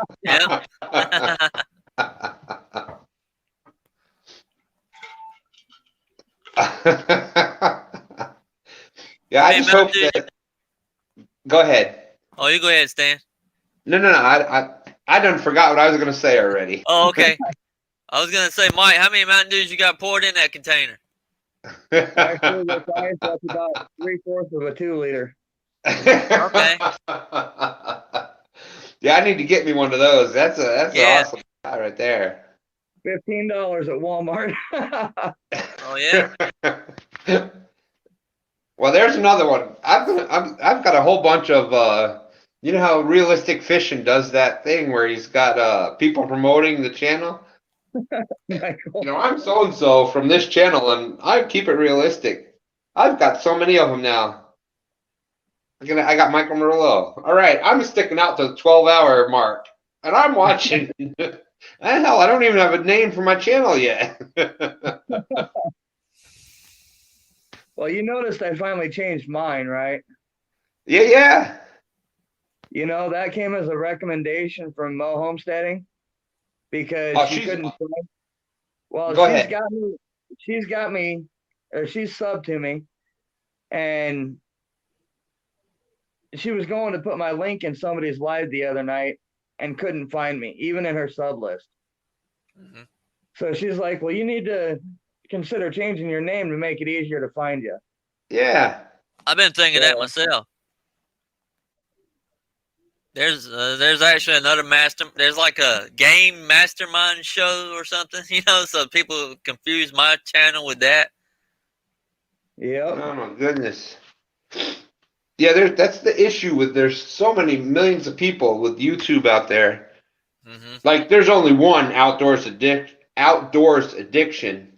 But if you go to look it up, if you're not careful, you'll click on some posers that are trying to be Jesse, which they can't be, but yeah. Well, with names are really close. And that's the thing one thing I've noticed is if you put in anybody's name and you have the word catfish behind it, like if you were looking for Lyle, looking for Catfish Weekly, he's down the list.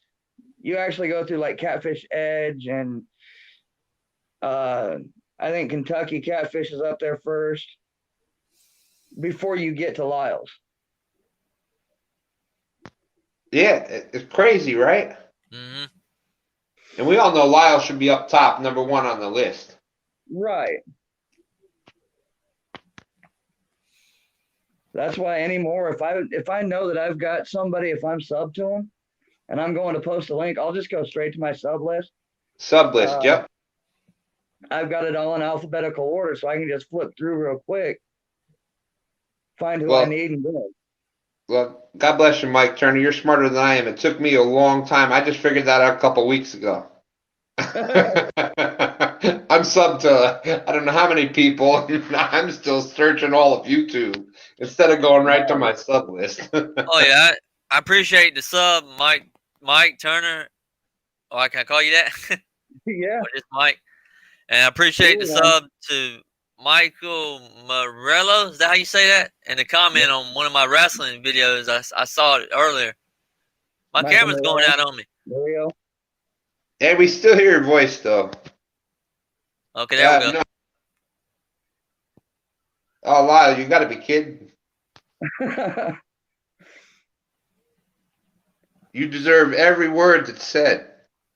Absolutely.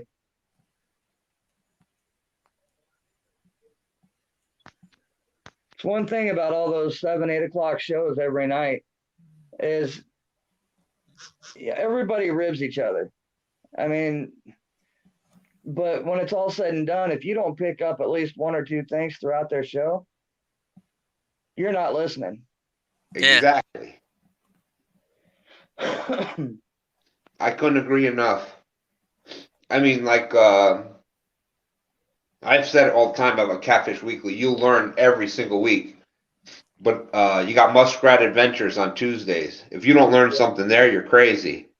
Exactly. Wednesdays, Patriot James. You know, on our little group that we have going on.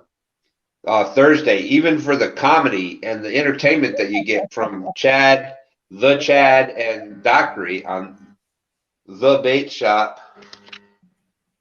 The Bait Shop or The Bait Shop. You learn something there. On Friday nights, you've had Mark from Catfish and Crappie. Yep. And just what an entertaining dude he is.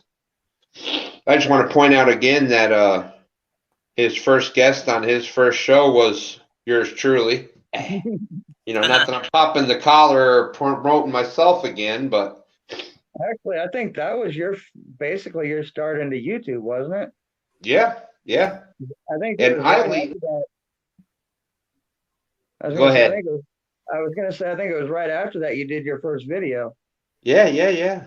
It was, and I only did it because Mark put out a thing that he was supposed to have somebody on, and a situation came up that on his first show they canceled on him like the day that his show was supposed to go, and I'm like, you know what? You know, I don't mind talking. You need somebody to be a guest. I'd be more than happy to come on with you. And It just kind of went from there.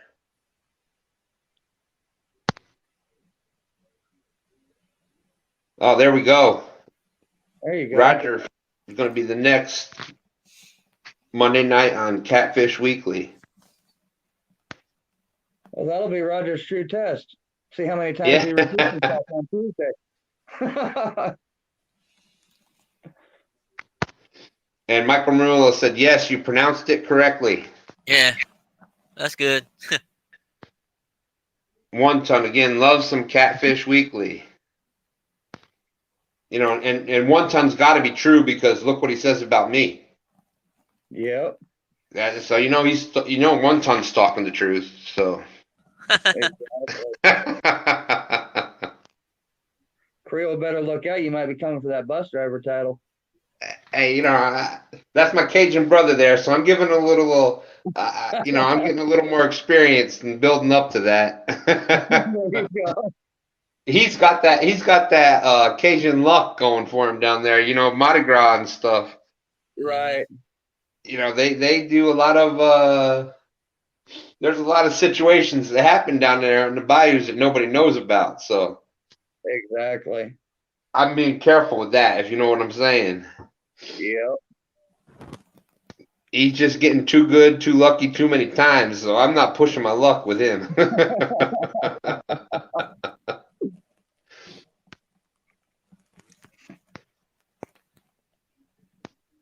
Dang, we're back up to 14. You only got about 6 minutes, unless you're going to go over. 5.5 more minutes. We hit the 12-hour mark.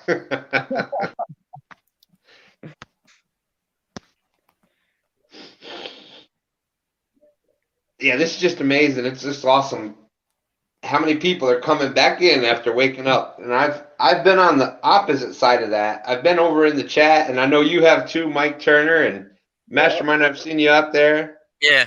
Where we're out in the chat, and we've been with the person all night and seen people going out and coming back in. I tell you what, coming on this side of it, being the person up here, totally, it's just